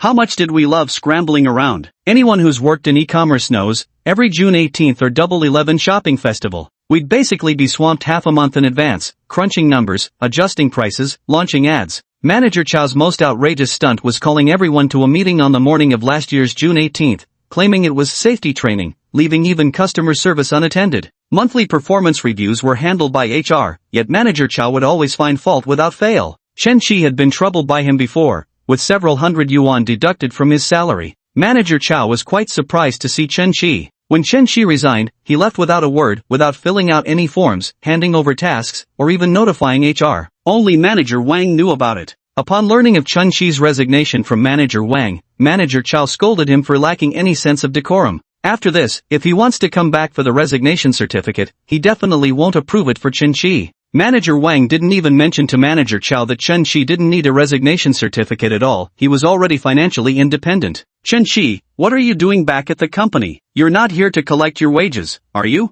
Don't even think about it. You left without reason, and I'll hold you accountable for the losses you caused the company. Chen Shi found this bastard particularly irritating and couldn't be bothered with him, walking straight out without another glance. Don't even think about leaving. Manager Chow grabbed Chen Shi by the shoulder. Let go, Chen Shi said coldly. Manager Wang hurried out when he heard the commotion. What's going on? What's going on? Chen Shi resigned after giving me notice. Someone has already taken over the stores he was responsible for, so there's been no loss. Manager Chow didn't spare Manager Wang's feelings either. Employee resignations must be approved by the HR department. He neither gave 1 month's notice nor handed over his duties. His replacement colleague suddenly has to handle extra workload. Doesn't this create operational problems for the department? Zhang Ding does have complaints. Although Manager Wang privately gave him 3,000 yuan, he'd rather not have taken the money. Doing the work of 2 people is exhausting, and when problems arise, he's the one who has to take the blame. We haven't been able to hire an operations manager these past few days. How do you expect Zhang Ding to handle it all by himself? Manager Chow didn't know Zhang Ding had pocketed 3,000 yuan, but he wasn't sticking up for him either. He couldn't care less how much overtime these workhorses put in. It's just that someone had the audacity to ignore him and quit outright, which bruised his ego. The normal procedure should be, an employee gives notice, has a private chat with him, gets lectured, and then returns to work like nothing happened. The commotion in the operations department quickly spread to other departments. When Huang Qingyi from Human Resources heard it was about a formerly resigned employee causing trouble for no reason, he immediately rushed over. Upon arriving at the operations department and spotting Chen Shi, he froze in disbelief. Huang Qingyi pulled aside a colleague from operations and asked, "Was he the one who quit before?" "Yeah, just before you joined the company." Huang Qingyi was ecstatic inside. This was like walking right into his trap. Knew that poser was driving a rented car. Damn, turns out he was an employee who left my family's company. This is too funny. Huang Qingyi had an idea and immediately rushed to the design department. "Sweetie, come with me for a moment." "Where to?" Su Tian wasn't in the best mood right now. Operations department. Chen Shi looked at Manager Wang. "Manager Wang, didn't you say everything was handled?" Manager Wang did handle it. He got Zhang Ding to take the fall. As long as the shop stays trouble-free, HR won't find fault. Who knew Manager Chow would throw his weight around so much? Not only did he refuse to give Manager Wang face, but he also insisted on holding Chen Shi accountable. Chow Cohen, enough already. Chen Shi didn't ask for wages or cause any losses to the shop. Just hire someone else to fill the position. Wang Manhwa, is this how you train your subordinates? If all employees learn to behave like this, where's the discipline? The company will descend into chaos. Besides, do you think new hires can be found just like that? Manager Wang walked up to Zhang Ding and spoke in a voice so low only the two of them could hear. "I'll give you an extra 3,000 yuan. Then Manager Wang asked loudly, "Zhang Ding, is everything going smoothly with your current workload? Can you hold on for 1 more month? Once Manager Chow hires someone, we'll immediately lighten your workload." If they still can't find someone within a month, then that's Chow Cohen's problem. Zhang Ding thought to himself, 6,000 yuan, 1 month of overtime work, deal done. "Manager Wang, I'm absolutely fine with it. The store's recent performance data looks good, sales have been strong." Logically speaking, since Zhang Ding, who was taking over the work, had already assured there were no issues, the matter should have been settled then and there. But Manager Chow wasn't having it. This situation was making him lose face regarding his authority in the company. He had to impose a fine on Chen Shi as a warning to others. Su Tian was brought to the operations department by Huang Qingyi, and when she saw Chen Shi, she was startled. Chen Shi also spotted Su Tian and Huang Qingyi at the doorway. What's going on? The internship Su Tian mentioned is at this very company. Huang Qingyi was feeling immensely triumphant at this moment. This was his domain. He said to Su Tian, Tian, isn't that the guy from last night? I heard he was a former employee in the operations department who left without reason. A minor employee like him can't have much money. Think about it, you almost got scammed by him. Su Tian's favorability -1, current 3. Su Tian's favorability -1, current level 2. Su Tian's favorability -1, current level 1. Hearing the system notification, Chen Shi felt numb. What's going on? Please stop decreasing. Chen Shi immediately walked to the door. Tian, you're interning at this company? Don't call me Tian. I don't want to talk to liars. Chen Shi noticed Huang Qingyi's sly grin next to him and knew it was probably his doing. Chapter 57, Is the company for sale? Though misunderstood, Chen Shi had already thought of a way to deal with it. I wasn't lying to you, Chen Shi said. Didn't you say you were in investment? And now, dare you claim you're not just a recently resigned employee from this company? Su Tian detested most those silver-tongued swindlers who wouldn't speak a single truthful word. Su Tian affection -1, current 0. Seeing the affection meter had dropped to 0, Chen Shi knew whatever he said now would fall on deaf ears with Su Tian. I did recently leave my job, and I've got nothing to hide about that. Huang Qingyi acted quite arrogantly in his own company, though apart from Manager Chow, no one knew his true identity. Huang Qingyi practically looked down his nose at Chen Shi as he spoke. Quit pretending, you stubborn fool. Don't tell me you could afford a Maybach just 1 week after resigning. At these words, the entire office erupted in an uproar. Manager Wang knew Chen Shi had won the lottery and was wealthy, but never imagined he'd even bought a Maybach. Other colleagues chattered away, each adding their own comments. What? Chen Shi bought a Maybach? No wonder he quit. Maybe he really did win the lottery? What are you talking about? Didn't you guys get what Huang Qingyi meant by that? Probably Huang Qingyi saw Chen Shi driving the Maybach and is now questioning whether he actually bought it. Chen Shi exchanged a meaningful glance with Manager Wang. Manager Wang, could you accompany me to meet Director Huang? There's a project I'd like to discuss. I laughed. Who do you think you are? Do you think the boss will see anyone just like that? Manager Wang was certain Chen Shi now had substantial financial resources, and if he wanted to see the boss, it must be for a major project discussion. If Chen Shi was asking him to make the connection, there would surely be benefits for him if the project succeeded. Xiao Huang, step aside. Chen Shi has serious business to discuss with the boss. He's got some fancy-ass important business, just a pretentious loser who's still putting on airs, and he's got some project too. Xiao Huang, mind your language. Keep it clean at work. How can you talk like that in the office? Huang Qingyi said without restraint. What's the big deal? That's just how I talk at home. This is the office, not your home. A new employee just arrived a few days ago and already acting so cocky. Wang Guanhua looked at Chao Kuan and said, Manager Chao, is this how your team conducts themselves? Huang Qingyi's next words left everyone speechless. The boss is my dad. So tell me, doesn't that make this company my home? Qingyi, I've told you to keep a low profile at work, cautioned Chao Kuan. Uncle, this pretentious show-off needs to be taught a lesson. Wang Guanhua's heart skipped a beat. Holy shit, you're the boss's son, why didn't you say so earlier? Now I look like a complete idiot. Chen Shi whispered into Wang Guanjuan's ear. Manager Wang, the prize I won is huge, really huge. Come with me on this trip, and when we're done, your life will be better than it is now. Seeing Chen Shi's composed and calm demeanor, and recalling how he'd promptly transferred 200,000 without hesitation, Wang Guanhua decided to side with Chen Shi. Let's go meet Chairman Huang, said Manager Wang. Go ahead.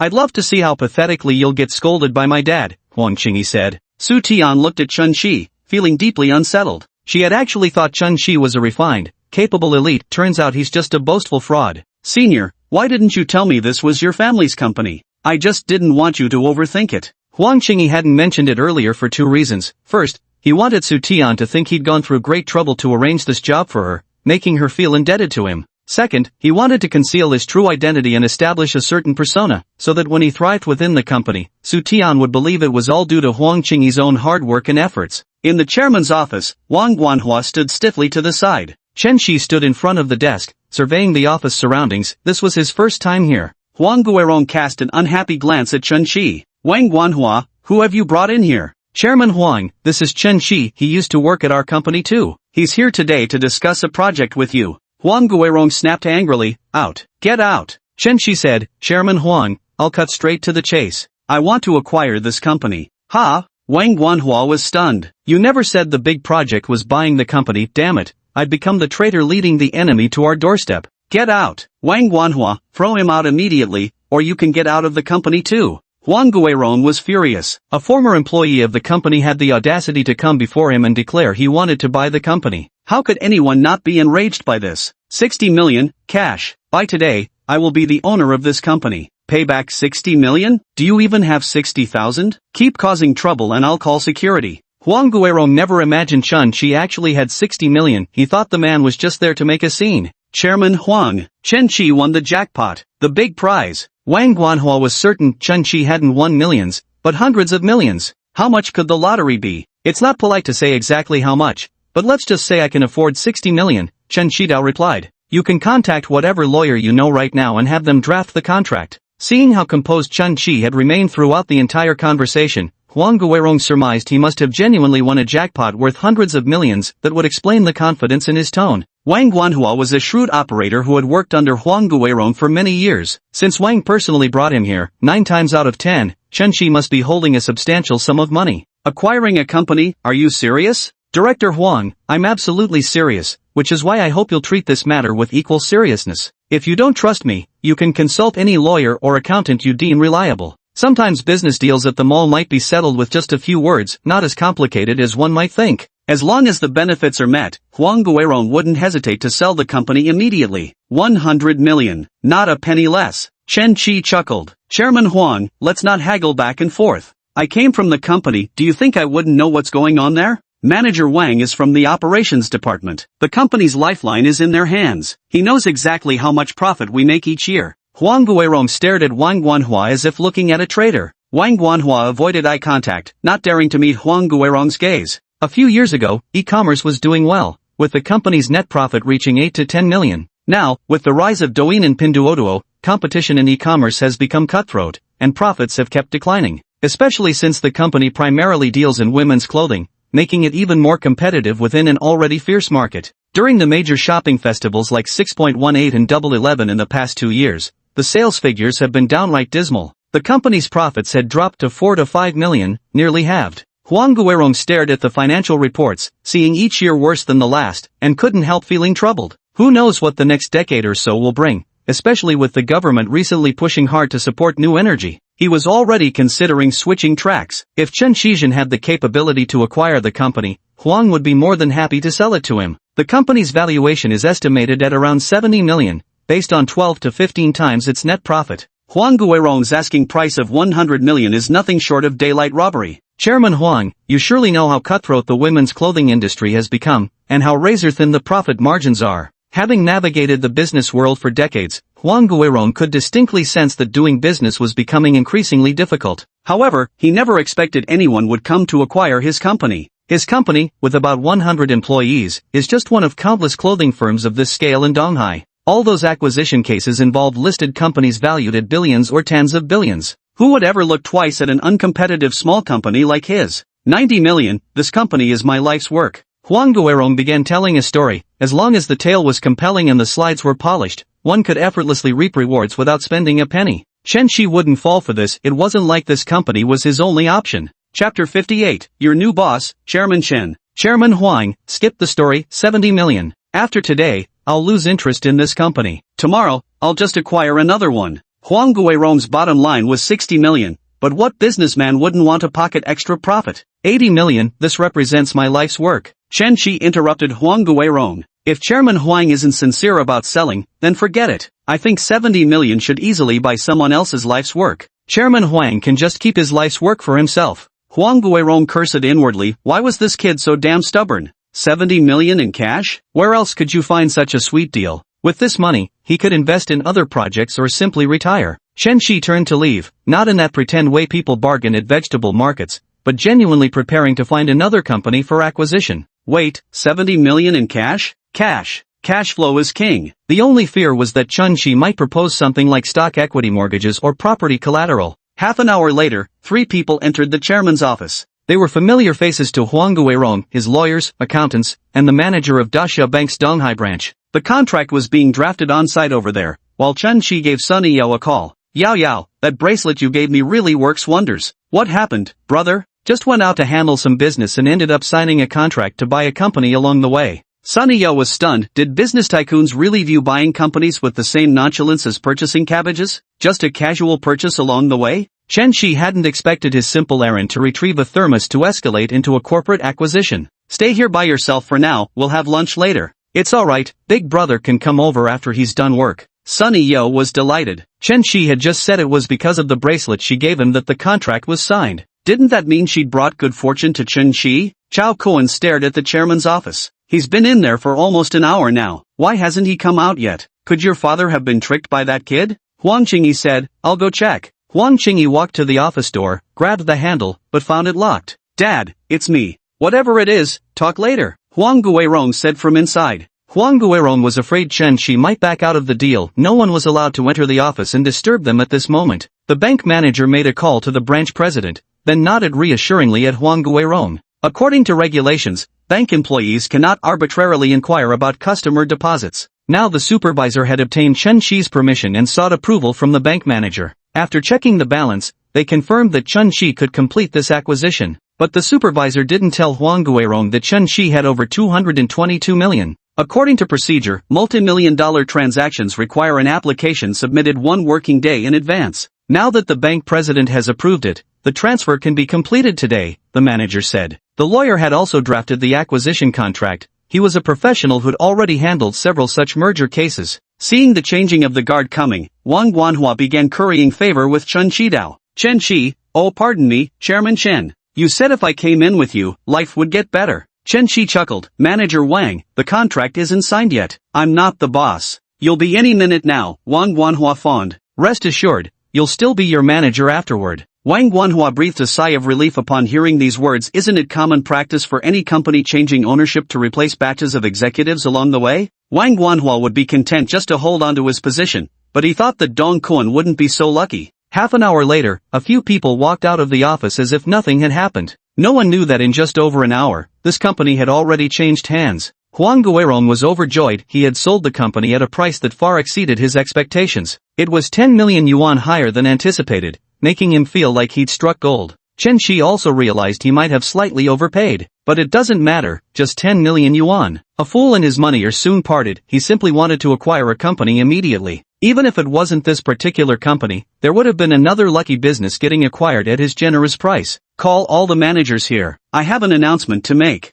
Huang Guirong didn't go to the conference room but gathered at the open workspace in the hall, as Chen Shi had requested. Soon, all 8 managers of the company arrived in the hall corridor, flanked by dozens of employees' workstations. Everyone's eyes were fixed on Huang Guirong. Starting today, I, Huang Guirong, am no longer the owner of Donghai Xingrong Garments Company, Limited. The company was acquired just 1 hour ago. The new boss now. Huang Guirong turned to look at Chen Shi. It's Chairman Chen. Not a single sound could be heard. Not much information, but it's explosive. Zhang Ding patted his chubby chest with his little hand. Phew, that's alright, as long as it's not going bankrupt. At his previous company, just the day before, everyone was still working overtime diligently, and the boss had even ordered takeout for the team. The next day when they arrived for work, the company was gone, computers, desks, and chairs all cleared out. Zhang Ding still hasn't received his last month's salary to this day. Now, this company has suddenly been acquired, and though completely bewildered, but it's just a change of boss, except this new boss was the last person he'd ever expect, his former colleague.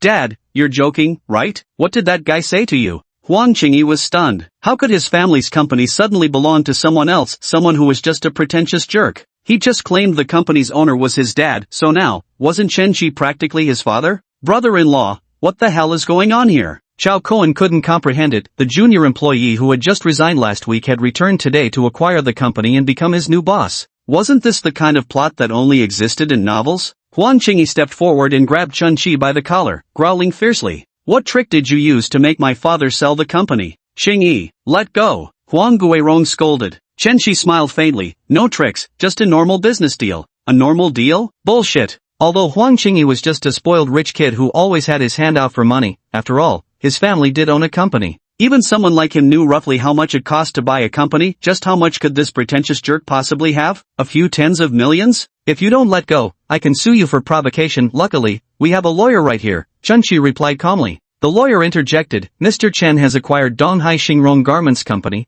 Limited for 70 million renminbi. All contract documents are complete and legally valid. Wang Guanhua stepped forward and grabbed Huang Qingyi's hand. Still not letting go? Laying hands on Chairman Chen in his own company, do you want to lose your job? Wang Guanhua's words were wasted breath. If Chen Qi became boss, Huang Qingyi would unquestionably be the first to go. The colleagues were buzzing with excitement. What kind of plot twist is this? Underdog turning the tables and showing off? 70 million. Chen Qi must have hit the jackpot in the lottery. With the new boss coming in, we should be fine, right? Su Tian's head buzzed amidst the crowd. He wasn't lying to me? He really is an investor? I even spoke to him in that tone. What should I do? I'm too ashamed to look at him now. Chapter 59. Are you playing office romance? Department managers felt utterly betrayed by Huang Guirong. After all these years working under him, he had silently packed up and sold the company without a word. But Huang Guirong had already made a killing. He couldn't care less about workplace camaraderie. Qingyi, let's go, Huang Guirong said.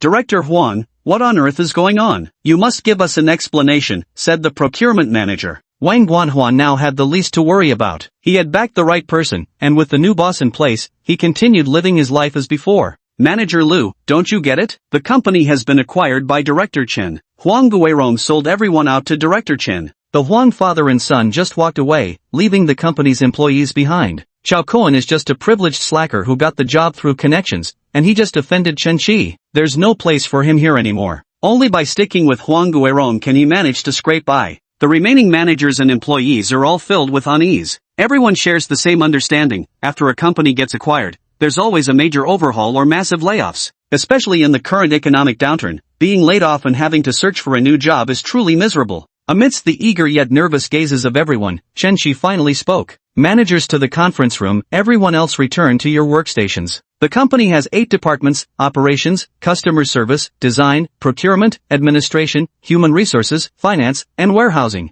The HR manager just left, and now there are 7 people remaining in the meeting room. Since we're all old colleagues and familiar faces, I'll skip the pleasantries. You must all be feeling tense about the company's personnel changes. The managers were staring at Chen Qi. Their relationship wasn't quite as cordial as he made it out to be, far from being old friends. Some people have only exchanged a few words when they met, while others haven't even spoken. They merely know of each other's existence. Chen Qi uttered 4 words. Business as usual. Of course, if anyone feels uncomfortable staying after the change in leadership, they're free to leave. Everyone sighed with relief upon hearing this arrangement. It's just a change of boss, everything else remains the same. Chairman Chen, the personnel manager position is currently vacant, Wang Guanhua said. Leave it empty for now, I'll assign someone later. I'll be quite busy later, so if there's anything, you can discuss it with manager Wang first. Wang Guanhua suddenly straightened his posture, his heart swelling with pride. Rest assured, Director Chen, I'll keep an eye on things for you at the company. Chen Qi said this to the manager of the administrative department.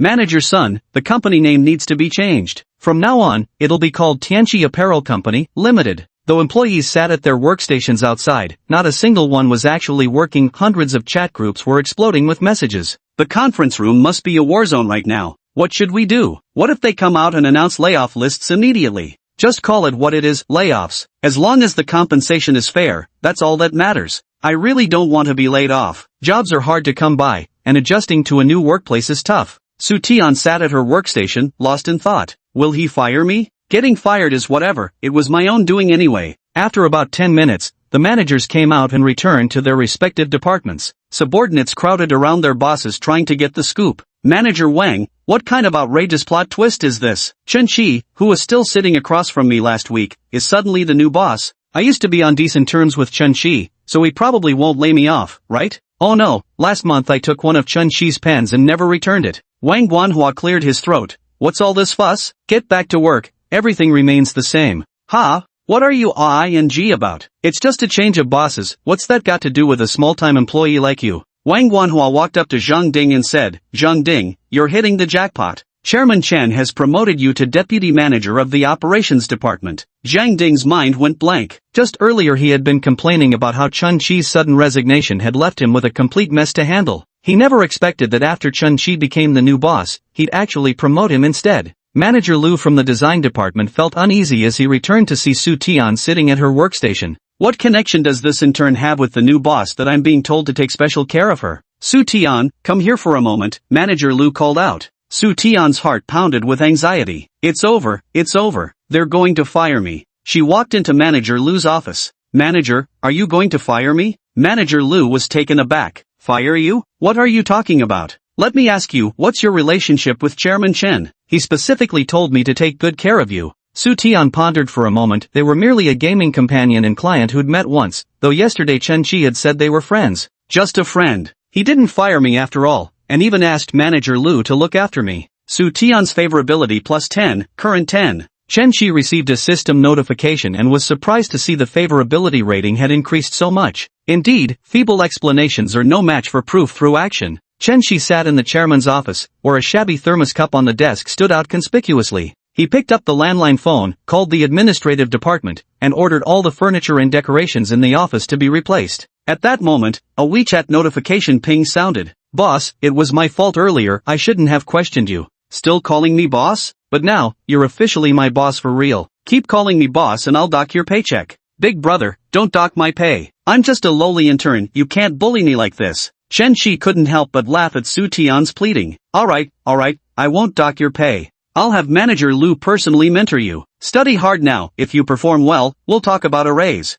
Thank you, big brother. Chen Qi thought to himself, Su Tian was just a poor student with no money or savings. Expecting her to buy gifts or spend money on him might be a bit challenging. Mr. Soft, what if I tell Manager Lu to give her a raise? That wouldn't count as directly giving the goddess money, right? Fine, give her an extra 100,000, even a million, Soft Lord replied. Really? Isn't that too much? 50 or 60,000 should be enough. So you're actually considering this? If you don't want your account anymore, go right ahead. Chen Qi sighed helplessly. I'm not technically transferring money directly to her, you know. What's the difference between having someone else transfer money to her and you doing it directly? Trying to find loopholes with me? Then my position as chairman is truly useless if I can't even raise an intern's salary. I'm not an unreasonable system either. You can't say it outright, but you can hint to Manager Lu, Soft Lord said. Upon hearing this, Chen Qi thought it made sense. As the boss, when subordinates received his hints, anyone with half a brain would follow his lead. Thus, Chen Qi summoned Manager Lu to his office again. Manager Lu, that intern in your department seems quite promising. Manager Lu was speechless. How could he tell the intern was doing well when he just returned to the company today? Are you two secretly an item, putting on this workplace roleplay act? We're all just pawns in your little game. Su Tian truly has good skills. She's currently handling some graphic design work, and in a while, we can let her handle independent designs. How much is her internship salary? 6,000 base salary plus 2,000 in performance bonuses. This was still the preferential treatment Huang Qingyi had arranged for Su Tian through backdoor connections. Ordinary interns would get just 4,000 at most. Chen Qi thought to himself, holy crap, that's so high. When I interned in college, I only got 3,000 yuan. Her internship salary is almost on par with some of the senior employees now. Chapter 60, Yao Yao becomes famous. I see the young lady is quite diligent. We could make some adjustments to her salary, Chen Qi remarked. Manager Lu was deeply conflicted. So how much should we increase it by? You're her direct supervisor. That'll be up to you.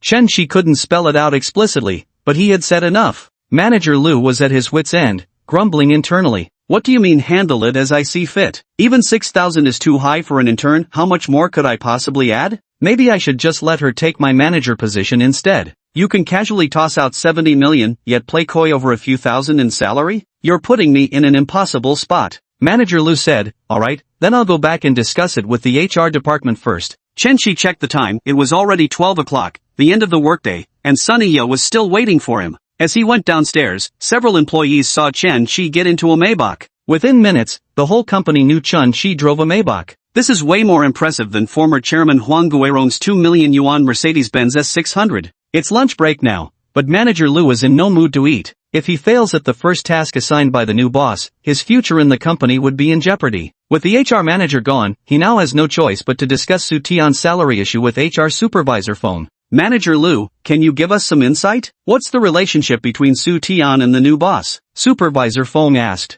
How should I know? All I can say is it's definitely not ordinary. Su Tian is quite attractive. I bet there's an 80% chance they're that kind of relationship. Manager Lu glanced around and whispered, Shh, don't spread rumors. Be careful it doesn't reach the boss's ears. Manager Feng said, the boss wants to give Su Tian a raise but won't say how much. That makes it tricky. Here's what we'll do. Give her the base salary of our design department managers 8,000 plus performance bonuses. You'll handle the performance evaluation later, show some tact, Manager Lu remarked. Manager Feng replied, I'm not stupid, full marks on performance evaluation it is. Manager Lu informed Su Tian about the new salary details, and Su Tian was pleasantly surprised by this unexpected good news. No company in Donghai City offered such treatment to interns. It was even higher than what many professionals with 5 or 6 years of experience earned. Su Tian knew it must have been Chen Shi who increased her salary. She sent a message to Chen Shi. "Thank you, big brother, for giving me a raise." Chen Shi thought to himself, Manager Lu works pretty fast. How much was the raise? "Big brother, you're asking what you already know." "I don't know," Manager Lu made the adjustment. "Big brother didn't know? Let me tell you then, my salary is really high now. 8,000 base pay plus 2,000 performance bonus." Turned out Manager Lu had only added 2,000 yuan to the original amount after all that fuss. Chen Shi thought it was too little. He felt entitled to at least 20 or 30,000. But Manager Lu thought this was already an outrageous salary for a second-tier college intern who hadn't even received their diploma yet. Su Tian's income was significantly higher than Han Linlin and Li Ting's. Back at that Hanfu company, Sunny Yo had already changed back into her own clothes and was sitting on the sofa waiting for Chen Shi. Seeing Chen Shi-jin enter, Sunny Yo went up and took his arm. "Brother, what company did you buy?" "A small e-commerce company that sells women's clothing." "Women's clothing? Can you show me? Let me take you there when I'm free." "You must be hungry, let's get something to eat first." Chen Shi would never really take her though. Walking into the office hand in hand like this, if Su Tian saw them, who knows how many goodwill points he'd lose. "I am actually quite hungry. Brother, let's have Cantonese food." "Sure, whatever you want to eat." There aren't many Cantonese restaurants in Donghai City, although both are coastal regions where culinary preferences might be expected to align. Yet the hottest spots remain those serving Hunan, Sichuan, and Jiangxi cuisine. Chen Shi chose a Cantonese restaurant that many food bloggers had reviewed, one with a distinctly southern Chinese name, Dragon Phoenix Pavilion. Opened 5 years ago with Andy Lau as the inauguration guest, where he performed his classic "Congratulations on Getting Rich." Back then it was so wildly popular that you needed to make reservations a week in advance to get a table. While it's not quite that extreme now, you still can't get a seat during peak dining hours. Shu Quan slowed the car, and Chen Shi caught sight of the 3-story Longfeng Tower with its antique charm. Sunny Yao peeked out and said, "Wow, it's still packed. I came here once before, it was insanely popular." "Brother, let's go to Li Ji, that Cantonese restaurant is pretty authentic too. Back then my family had VIP status there and didn't need to queue." "Since we're already here," Chen Shidao said, "and it's 12:30 now, if we go around again we'll start flat." With his money superpowers, just throw some cash around, who's afraid of missing a meal? Chen Shi led Sunny Yao out of the car. The line of diners at Dragon Phoenix restaurant stretched from inside the shop all the way out the door, impervious to the midday heat. A few young girls, still of student age, were dressed in hanfu, and Chen Shi was worried they might suffer heatstroke. "That looks like an internet celebrity." "Who's that?" "That's the one who danced in hanfu the other day and got millions in tipping." Several young girls in hanfu were chatting. Just as Chen Shi and his companion were about to enter the shop, the group of girls approached them. "Sister, you're Yao Yao, right? You're so beautiful, sister. You look even prettier in person than in the videos. Sister, you dancing in hanfu is absolutely stunning. Can we take a photo together?" Sunny Yao's fanbase has reached 1.6 million followers. Though it doesn't compare to top influencers, she's now officially a million-follower broadcaster. To her surprise, she was recognized by a fan while walking down the street. Just days ago, she was merely a small-time streamer with barely over 100,000 followers. The sudden shift in status left her momentarily unable to adjust. "Want a photo?" "Sure." Chen Shi tactfully stepped aside to let the young girl take a photo with Sunny Yao. Surprisingly, there was even a male fan of Sunny Yao in the queue who also came over to take a picture.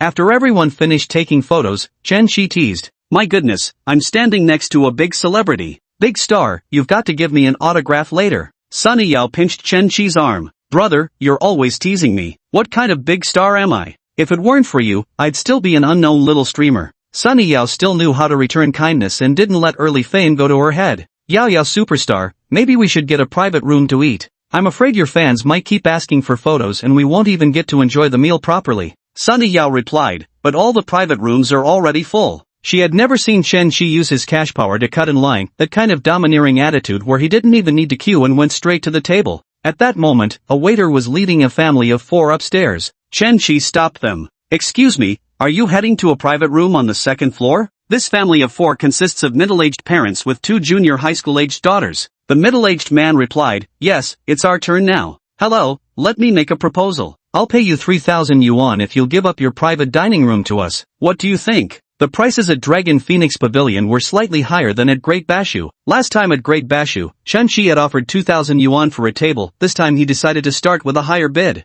The middle-aged man glanced at his wife. He actually wanted to sell immediately, though he was a company manager with an income nearing 20,000. But skipping the queue for just 3,000 yuan, such a good deal was hard to pass up. Chapter 61, Getting a VVIP. His wife was the thrifty type. Their planned dinner here would cost around 700 or 800 yuan. For 3,000 yuan, they could dine at a far more upscale restaurant. Is it really 3,000? The woman confirmed. Real 3,000. Can scan the code and give it to you right away. Alright, the private room is yours. The woman agreed. 3,500, the private room is mine. Suddenly, a voice interrupted their transaction. A bristly-haired middle-aged man approached, accompanied by an alluring woman. The moment Sunny Yao saw the man, she instinctively tightened her grip on Chun-Chi's arm. Chun-Chi felt the unusual tension in his arm and asked, "What's wrong, Yao Yao?" Sunny Yao whispered, "That was the third-ranked donor Taoni Hozi from my livestream room." Taoni Hozi, whose real name was Yang Daji, had spent over 200,000 renminbi in Sunny Yao's livestream room.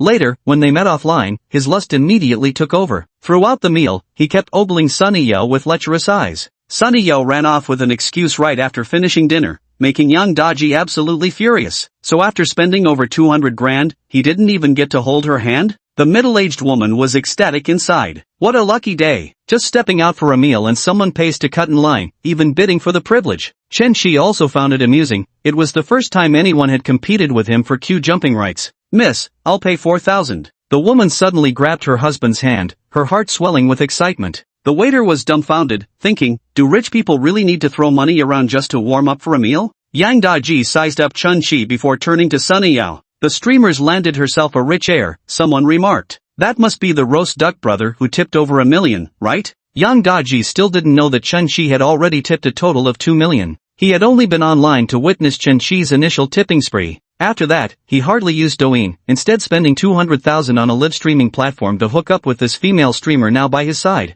The female streamer flew all the way to Donghai to see him. Not only did they hold hands and flirt, but they also worked hard doing exercises these past few days. The woman immediately agreed when Chen-Chi offered 4,000, then it's yours. Yang Daji wouldn't back down. My girlfriend is hungry and doesn't want to wait in line. I'll give 4,500. The streamer clung to Yang Daji's arm and cooed, brother Yang is so nice, so impressive. 5,000. Chen-Chi continued to raise his bid. 5,500. Whatever price Chen-Chi called out, Yang Daji would bid 500 more, and the two stubbornly drove the price up to 12,500 in their standoff. The woman nearly crushed her husband's hand from squeezing it so hard. Could they really make over 10,000 just from having a meal? A pie-in-the-sky opportunity had literally fallen right into her lap. Yang Daji was no pushover. He wouldn't have been able to drop over 200,000 yuan in Sunny Yao's livestream without some serious financial backing. He owned a trading company that pulled in 3 to 4 million a year, an income that made him one of Donghai City's success stories. Cutting in line by paying extra was one of his regular moves. Today wasn't specifically about targeting Sunny Yao. He had originally planned to cut in line to reserve a private room, and it just happened that Chun-Chi was also booking one. Yang Daji looked at Chun-Chi with smug satisfaction. What's the matter? Top tipper not willing to raise the bid anymore. He didn't think any higher of Chun-Chi just because he tipped 1 million yuan. Yang Daji felt he could afford to tip that much too. It's just that tipping Sunny Yao wasn't cost-effective. He'd rather tip some other streamer. I won't add more, ma'am, you can sell it to him, Chun-Chi said. The woman didn't really care. In fact, she hoped the two would keep bidding against each other so she could make more money. Fine, the private room goes to this brother then, my apologies. The woman actually apologized to Chun-Chi since he had been the first to make an offer. Seeing the private room was no longer available, Sunny Yao thought Chun-Chi might be a bit angry due to Yang Daji's mischief, so she spoke up. Brother, let's go somewhere else. Why change? It's already so late, I'm starving. Let's go up to the 3rd floor. Dragon Phoenix Hall. The waiter quickly explained, Sir, the Dragon in Phoenix Hall is indeed available, but it's reserved for VVIP guests. When Chen-Chi searched for Dragon in Phoenix Pavilion online, he saw a review blogger revealing that the restaurant had a hidden private dining room.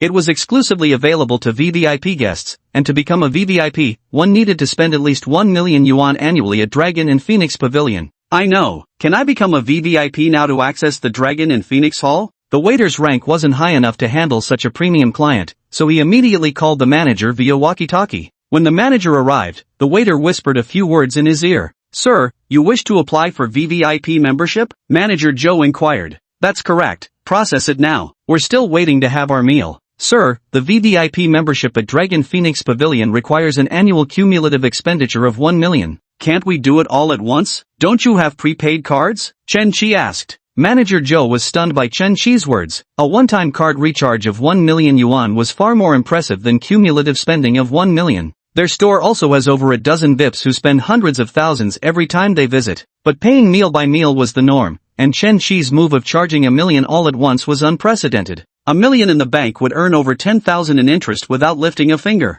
Depositing it at Dragon Phoenix restaurant would earn nothing. The restaurant might even pocket the interest by keeping the money in the bank. Yes.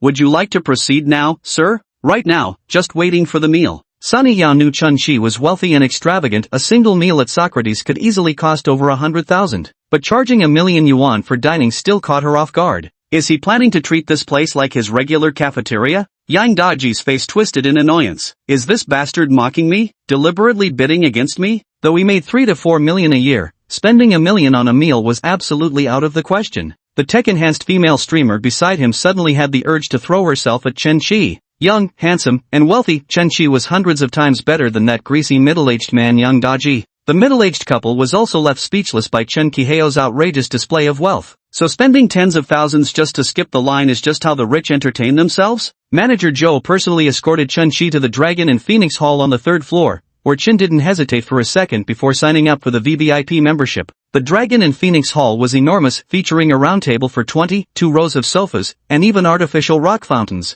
Normally, VVIP guests would inform us in advance when coming to dine, and most of them entertain important clients. Manager Zhou had never encountered a situation like Chen Qi's, where only 2 people came to eat. Manager Zhou, does being a VVIP also mean faster meal service? Mr. Chen, all services at Dragon Phoenix restaurant prioritize VVIP guests. That's good. I'm starving. I was afraid we'd have to wait for the dishes, Chen Qi said. Yao, you do the ordering. Brother, have you always been this extravagant? Sunny Yao asked. Not really, I used to be more low-key. It's not that he wanted to keep a low profile, he simply lacked the capability back then. Now that his strength has grown, he's certainly going to live more comfortably. Sunny Yao ordered a few Cantonese specialty dishes. White-cut chicken, braised squab, honey-glazed char siu, crispy roast pork, salt and pepper mantis shrimp, braised lobster in supreme broth, steamed red garupa ayat, abalone braised sea cucumber with abalone sauce, blanched geoda clam. 10 dishes, though the portions aren't very large, 2 people could probably finish most of them. Chen Qi got up a bit early today and only had a basket of crab roe dumplings for breakfast,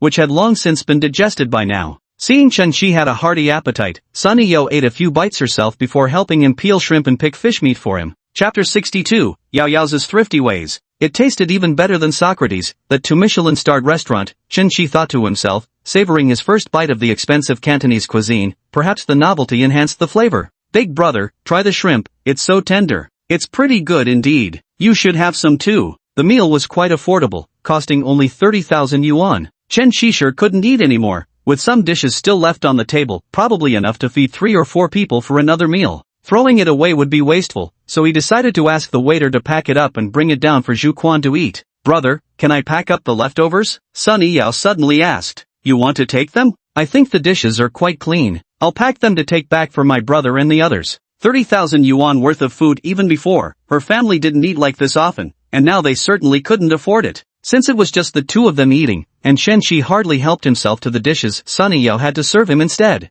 The dishes were still neatly presented, not picked over, so Sunny Yao thought to take them home for her family's dinner. Oh no, he must think this is so lame of me. How tacky, why did I suggest taking leftovers in front of him? Chen Qi overheard Sunny Yao's inner monologue and actually found her quite thrifty and down-to-earth. Sounds good. Let's just keep the 2 mantis shrimps then, and order another plate. Hearing this, Sunny Yao breathed a sigh of relief and said happily, No need, there are plenty of other dishes. Chen Qi insisted, that won't do. There are 3 people in your family, bringing just 2 shrimp wouldn't make sense. Chen Qi handed the VVIP membership card to Sunny Yao. Keep this card with you. Bring your family here for a meal when you have time, the food's pretty good. Sunny Yao initially felt hesitant to accept it, but then she remembered Chen Qi always dealt in sums of millions. He'd paid off her family's debts, showered her with extravagant tips, his gestures were always wildly generous. This VVIP membership card was probably just like a cafeteria prepaid card to him. At this thought, Sunny Yao took the membership card. Then I'll thank brother on behalf of my parents.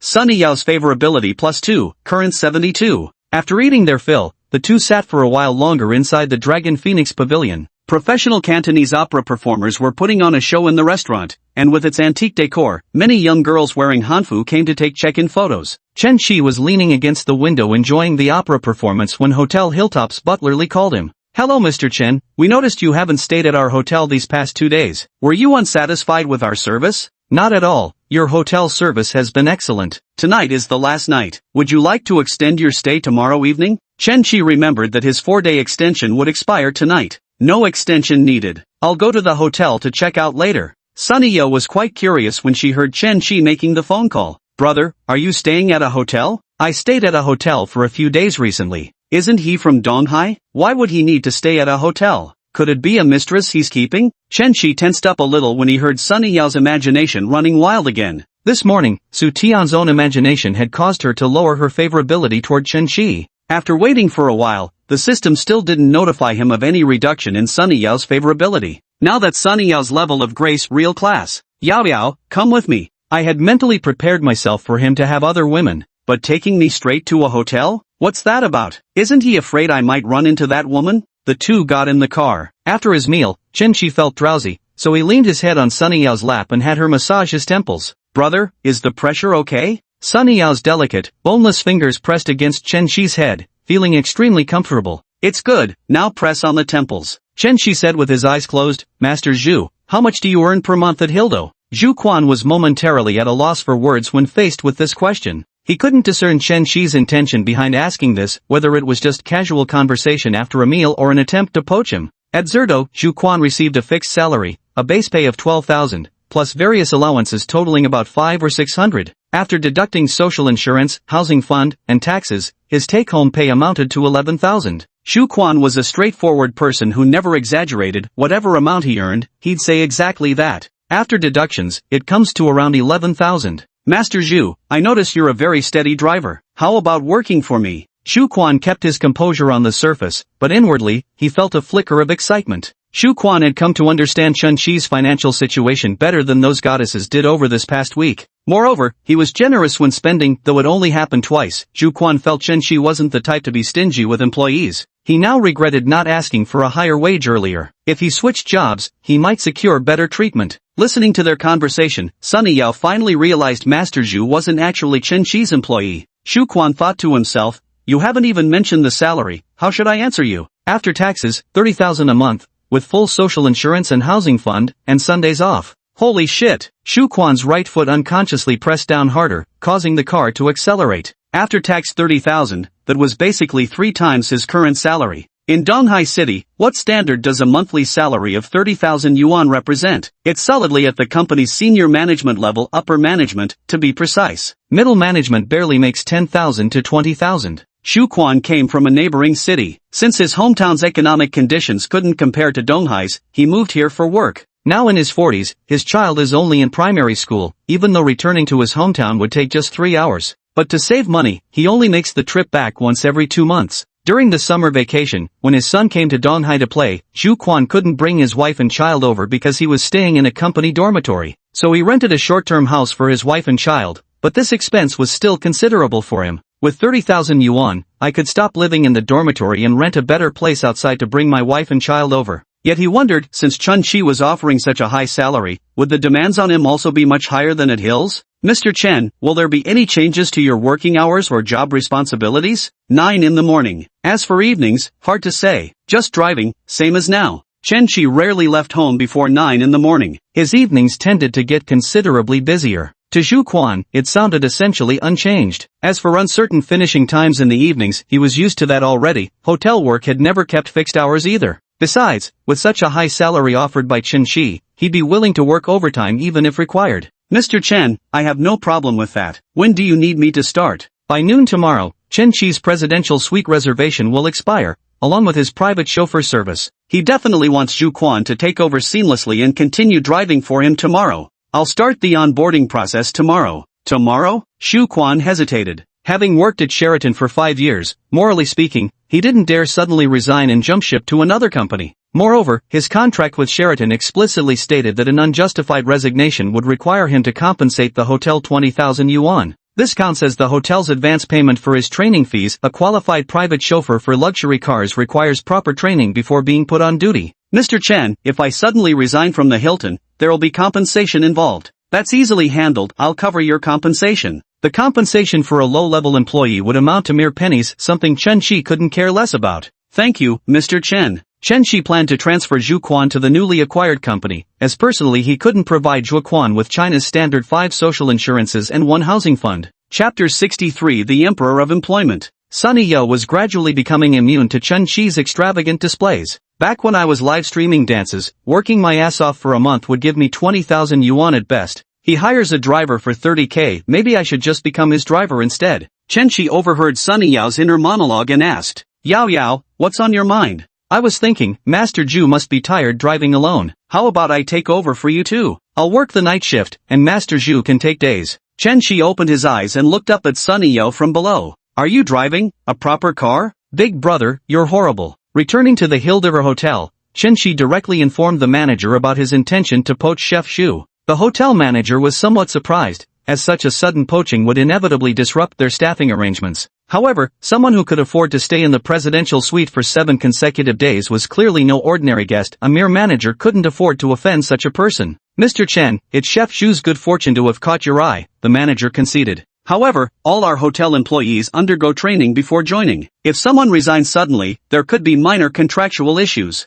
I understand, Chen Shidao replied. If there's any compensation required by the hotel, I'll cover it for him. Mr. Chen, are you not staying tonight? The 100,000 yuan deposit is non-refundable. I won't be staying, said Chen Shidao. He was actually staying in a presidential suite costing 100,000 per night. Wait, it doesn't seem strange for him to stay in a 100,000 yuan presidential suite. Sunny Yeo was starting to keep up with Chen Shi's pace, reminding herself not to be shocked by figures in the hundreds of thousands. Otherwise, she'd seem utterly unsophisticated. It only took half an hour for Zhu Quan to complete his resignation procedures. Chen Shi made a phone call to Wang Guanhua. Manager Wang, I've hired a personal driver. Please handle his onboarding. He'll add you on WeChat later. Understood, Chairman Chen. Rest assured, I'll take care of it. Wang Guanhua is now riding high on success. Not only has he picked the right side, but he was also Chen Shi's direct superior before, giving him a clearly higher status than the other managers in the company. If Chen Shi were an emperor, he would be the grand tutor to the crown prince.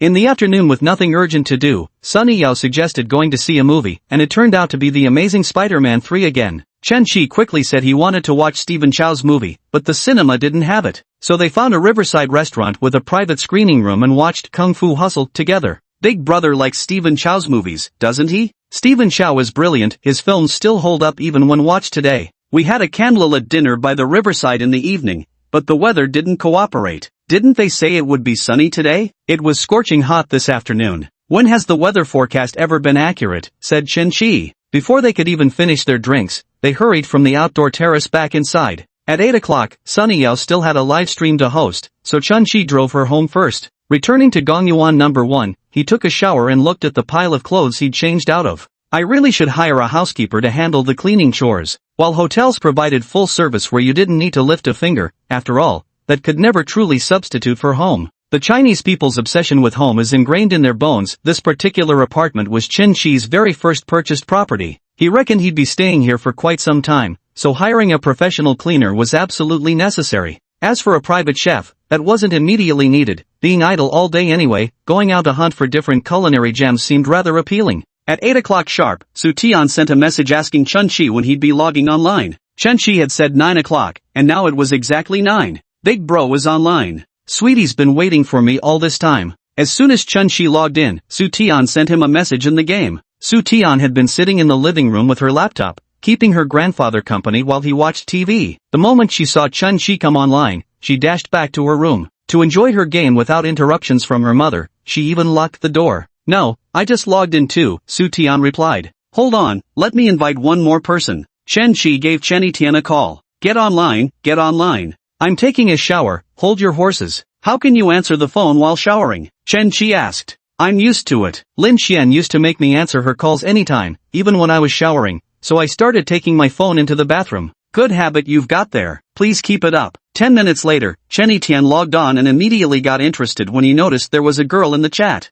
Shi-chan, who's this? Su Tian heard that another guy had joined the team, and by the sound of it, he seemed quite close to Chen Qi. Hi, my name is Su Tian. Whoa, such a sweet voice. Is she a gaming companion you found? Yesterday, Chen Tian had been too focused on playing by himself, so he told Chen Qi to find a gaming companion to keep him company. Now, he naturally assumed Su Tian was that companion. How should I put it? Before, he was, but now he's my employee, Chen Qi said. Your employee? What do you mean? Did you start a company? Having won the lottery, it wouldn't be difficult for Chen Qi to start a company. Just rent a space, hire a few people, and a makeshift operation could be set up. Pretty much. Not exactly starting one, I bought the company. I acquired the company I used to work for. Ah, Chen Tian voiced the confusion from the depths of his soul. He was well aware of the scale of Chen Qi's company. Although profits in the e-commerce industry had sharply declined over the past 2 years, the business was still profitable, just not as wildly lucrative as before. The fact that the former owner of Chen Qi's company was willing to sell what remained a profitable enterprise, unless Chen Qi had offered an exorbitant acquisition price, a figure Chen Tian didn't dare guess at. How many dai did you spend on the acquisition, Qi?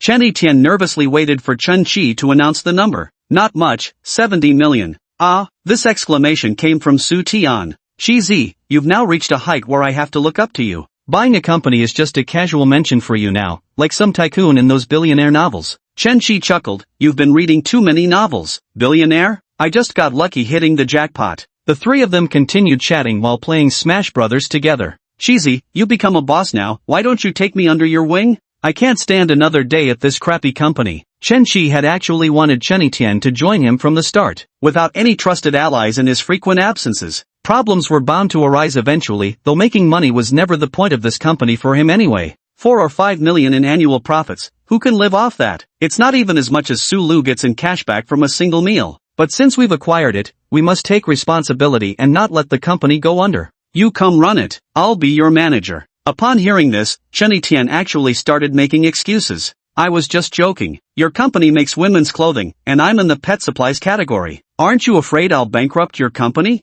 I'm not asking you to be an operations manager, but a human resources manager. HR? I definitely can't do that sort of work. You know I generally don't do human resources things properly. Chen Qidao said, if I'm not afraid, why should you be? There are managers below to assist you, just keep an eye on the company for me. 50,000 per month, with a 200,000 year-end bonus. Chen Tian remained silent for quite a while before stammering out. You're not joking, are you? What's there to joke about? You bought a 70 million company without batting an eye, and you're worried I can't afford this salary? I mean, it's not that, Chen Tian replied. I'm just not worth 50 grand a month either. In Donghai, landing an 800k annual salary earns you the title of wage emperor or wage deity among office workers. Chapter 64, Weekends from now on. Chen Tian felt the price was too high, and taking it made him uneasy. He thought the absolute most he could earn was 20,000 yuan a month. An annual salary of 800,000 was beyond his wildest dreams. Yet 800,000 yuan wasn't even enough for Chen Qi to take his goddess shopping at Hermes.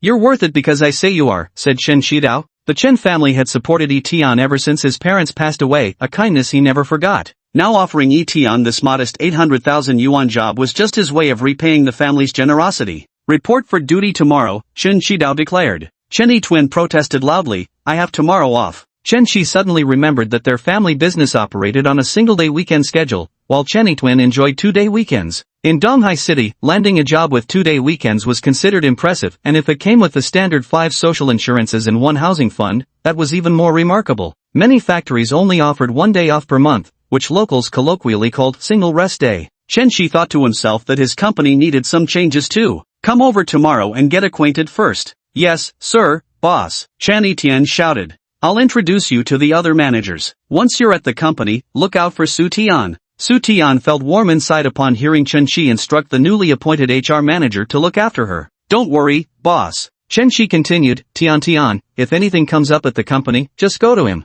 I'll be troubling Manager Chen from now on. Brother-in-law, calling me Manager Chen is too formal. Just call me Brother Tian in private. Su Tian didn't dare to respond. Chen Tian had mistaken Chen Qi and Su Tian for that kind of relationship. Chen Qi said, sweetie, it's fine to call him Brother Tian. Did he not hear that title of brother-in-law? Or was he choosing to tacitly accept it? Did I just pick up the script of Domineering CEO Meets Clueless Intern? Su Tian had read countless novels about domineering CEOs, where the male lead always had a best friend serving as the ultimate wingman. This friend would invariably create opportunities for the romantic leads. Sometimes, a friend's matchmaking proves more effective than direct confession. Su Tian's favorability +1, current 11. Are young girls' thresholds really this low? Chen Shi thought to himself. Chen Shi and Shen Tian hadn't played games together for a long time. When both had girlfriends before, they could only sneak in a gaming session once every month or so. Now once they started playing, they completely lost track of time. Cheesy, do you think you'll end up gaming with President Wang someday?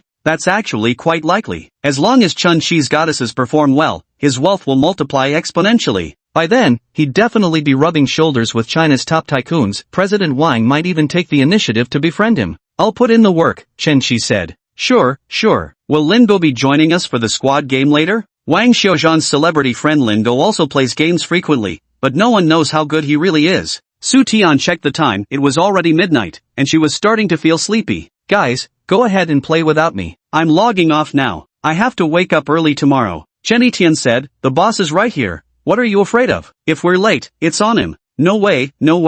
Su Tian didn't want to take advantage of her connection with Chun Shi to come and go as she pleased at the company, being late or leaving early. Even if her colleagues didn't dare say it to her face, she didn't want them gossiping behind her back. Just be your best self, leaving no room for gossip. Su Tian was staying at home tonight, and commuting to work from home took much longer than from school. She needed half an hour for makeup, so she had to get up by 6:30. At school, she'd do light makeup too, but it was simple routine requiring just 10 minutes. Now that Chun Shi was also in the office, she had to apply her makeup more carefully and meticulously. Su Tian logged off, and Chen Shi was thinking about taking Chen Tian to the company tomorrow. I also needed to go pick up the Ferrari, so I turned off the computer and hit the sack. July 13th, Saturday, cloudy. At 9 o'clock, Zhu Quan arrived at Gongyuan No. 1 and called Chen Shi to ask where to park the car. Car? Chen Shi was momentarily taken aback. Hadn't Zhu Quan arrived by car? He suddenly remembered that the Maybach belonged to the Hilton Hotel, and now Zhu Quan couldn't drive it anymore. Wait downstairs, I'll be right down.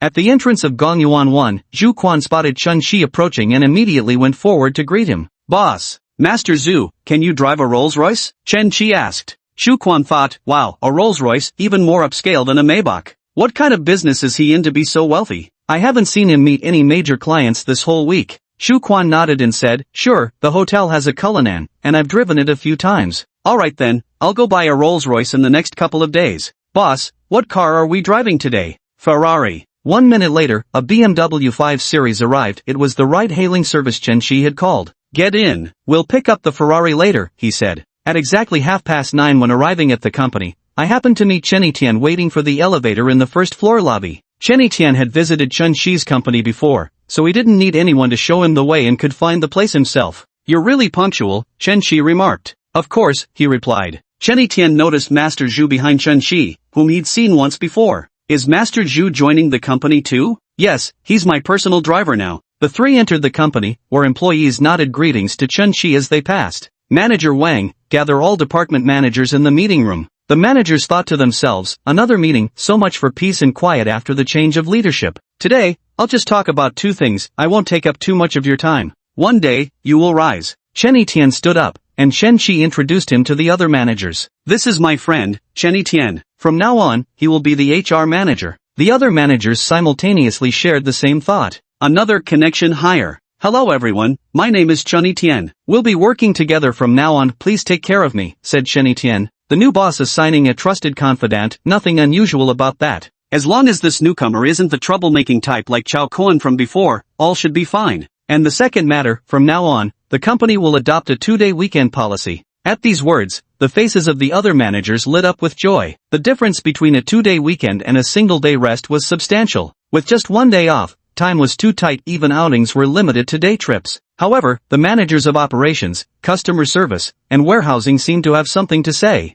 Wang Guanhua spoke up, Chairman Shan, operations sometimes need to adjust their work according to platform events. Chairman Shan, if we don't staff customer service, the store will definitely receive a flood of complaints, said the customer service manager. Also, if the warehouse stops shipping, it'll negatively impact our store's algorithm ranking, added the warehouse manager. Chen Shi, being in this industry himself, certainly knew if they actually implemented 2-day weekends, the company would go bankrupt within half a month. Starting next week, the entire company will have 2-day weekends. Those required to work overtime on weekends will receive double pay. Director Chen, customer service and warehouse staff don't get weekends off anyway, their schedules rotate. How should we calculate this? Originally you were scheduling 1 day off per week, now it's 2 days. The customer service manager said, but with this arrangement, we simply don't have enough personnel coverage. Manager Chen, hire additional staff for customer service and warehouse departments as soon as possible these days, Chen Shi instructed. On his very first day in office, Chen Tian received his assignment and confidently responded. Message received. After the other managers left the conference room, Chen Tian asked Chen Shi a question. Chi, your 70 million acquisition, plus switching to 2-day weekends while expanding staff operational costs have ballooned. How many years will it take to recoup the investment? Chapter 65. What's wrong with being more compassionate? The company's profit is roughly 4 to 5 million. Hiring more staff would reduce the profits, which is why Huang Guirong had always been reluctant to add personnel before. Each additional employee means an extra expenditure of around 100,000 in wages and social insurance. Why would a capitalist suddenly grow a conscience? But Chen Shi didn't rely on these 4 or 5 million in profits to get rich. Even if the company only earned 1 million, he wouldn't care. Don't worry, with me around, the company won't collapse even if we hire 100 more people. Chen Tian estimated that Chen Shi might have won a jackpot exceeding 500 million. Alright then, leave the hiring to me. Design department, at a workstation against the wall. Su Tian's eyelids drooped as if she were about to fall asleep. She had always been fond of sleeping, usually waking up at 7:30. Today's 6:30 start was decidedly too early. Back in school, she at least had weekends off. Now, fresh into her internship with only one rest day, her biological clock was still struggling to adjust. Su Tian, Chairman Chen is here. The woman at the adjacent workstation kindly reminded her, worried that the new boss might catch Su Tian daydreaming. Manager Lu didn't spread rumors about any potential connection between Su Tian and Chen Shi within the company. At present, only he and HR Director Feng were aware of the underlying intrigue. Are you sleepy? Chen Shi stood expressionlessly beside Su Tian's workstation. The atmosphere instantly grew tense among the nearby co-workers. The intern had been caught slacking off right in front of the boss, now they were surely done for. Ah, Chairman Chen. Su Tian shivered and immediately shook off her drowsiness, staring at Chen Shi with wide eyes. Come with me for a moment. Manager Lu's adjacent office happened to be vacant, so Chen Shi summoned Su Tian inside. Seeing Chen Shi's stern expression and considering this was the workplace, Su Tian assumed he was about to reprimand her officially, something entirely justified under the circumstances. Chairman Chen, I won't dare do it again next time, Su Tian said nervously. Just the two of us now. Call me big brother. Didn't sleep well yesterday? Seeing that Chen Shi wasn't going to scold her, Su Tian breathed a sigh of relief in her heart. I slept pretty well, just woke up too early, so I'm a bit sleepy. You don't live far from school, do you need to get up that early? I went home last night, didn't stay at school. My place is in the western suburbs. That is quite far. Sweetie, how about this, maybe you shouldn't stay at school either. I have an apartment right next to the company. The tenant just moved out last month, you can stay there. It's just a 7 or 8 minute walk, so you don't have to get up so early, said Chen Shi. Su Tian heard that it would only take 7 or 8 minutes on foot, so if she rode a shared bike, she could probably get there in just 3 or 4 minutes. This was too tempting for her. With work starting at 8:30, she could wake up at 8 o'clock and squeeze in a little more sleep. Does brother live there too? Su Tian asked shyly. I don't live there actually. Asking like this, are you hoping I do, or hoping I don't? I don't know, Su Tian murmured, lowering her head to avoid Chen Shi's gaze. Do I want him to or not? He really does seem like a domineering CEO. Su Tian's favorability +1, current 12. I'll have someone clean it up, and you can move in after work on Monday. Thank you, brother. Chen Shi left the design department after coming out, while several colleagues concernedly asked Su Tian if she was alright. It's fine. The boss didn't scold me. Chen Shi walked to the HR manager's office and pushed the door open without knocking. Chen Tian was sitting in his exclusive spot, taking photos and videos. You startled me, couldn't you have knocked first? How do you like the manager's office? Chen Shi asked. Very satisfied, absolutely delighted. I'll go to the flower and bird market tomorrow to buy a few potted plants for decoration. I was thinking, this spot would be perfect for a lucky bamboo, and over there we could put a money tree. Chen Shi pulled him up from the chair. Stop overthinking it. Go out now and find me an apartment in the nearby neighborhood, it must be within a 10-minute walk. What for? Are you buying property? Chen Shi had already told Su Tian he owned a place nearby. The words were out, if he didn't have one, he needed to get one now, and there was still time to buy. Right, buy a house. Look for a 2-bedroom or 3-bedroom one. Price isn't an issue. The key is it must be close and new, we're moving in on Monday. If Chen Shi said price isn't an issue, then it definitely isn't. There's no exaggeration here. So urgent? Su Tian will be moving in on Monday. Although, keeping a beauty in a golden house, nice, very fitting for your rich boy status now. Buzz off, hurry up and go. Chenny Tian asked, aren't you coming too? I have something to do later and need to go out. What's up? Bought a Ferrari, going to pick it up. Chenny Tian grabbed Chun Chi's arm and shook it vigorously. Holy shit, buying a Ferrari without telling me. I'm coming too. A man's love for sports cars needs no words. Half an hour later, Chun Chi and his two companions arrived at the Ferrari 4S dealership. The moment they entered the store, Chun Chi was startled. Su Lu was actually there. Su Lu had arrived at the dealership by 9 o'clock. Saleswoman Zhang Li still remembered her and led her to the VIP lounge to rest. Miss Su, why didn't Mr. Chin come with you? I didn't tell him, I came secretly. Please don't mention it to him either, Su Lu said. She waited in the shop for over an hour before finally seeing Chun Chi arrive. Brother, you're here. Su Lu immediately hooked her arm around Chun Chi's. Lulu, what are you doing here? Don't you have work today? I wanted to pick up the car with my brother.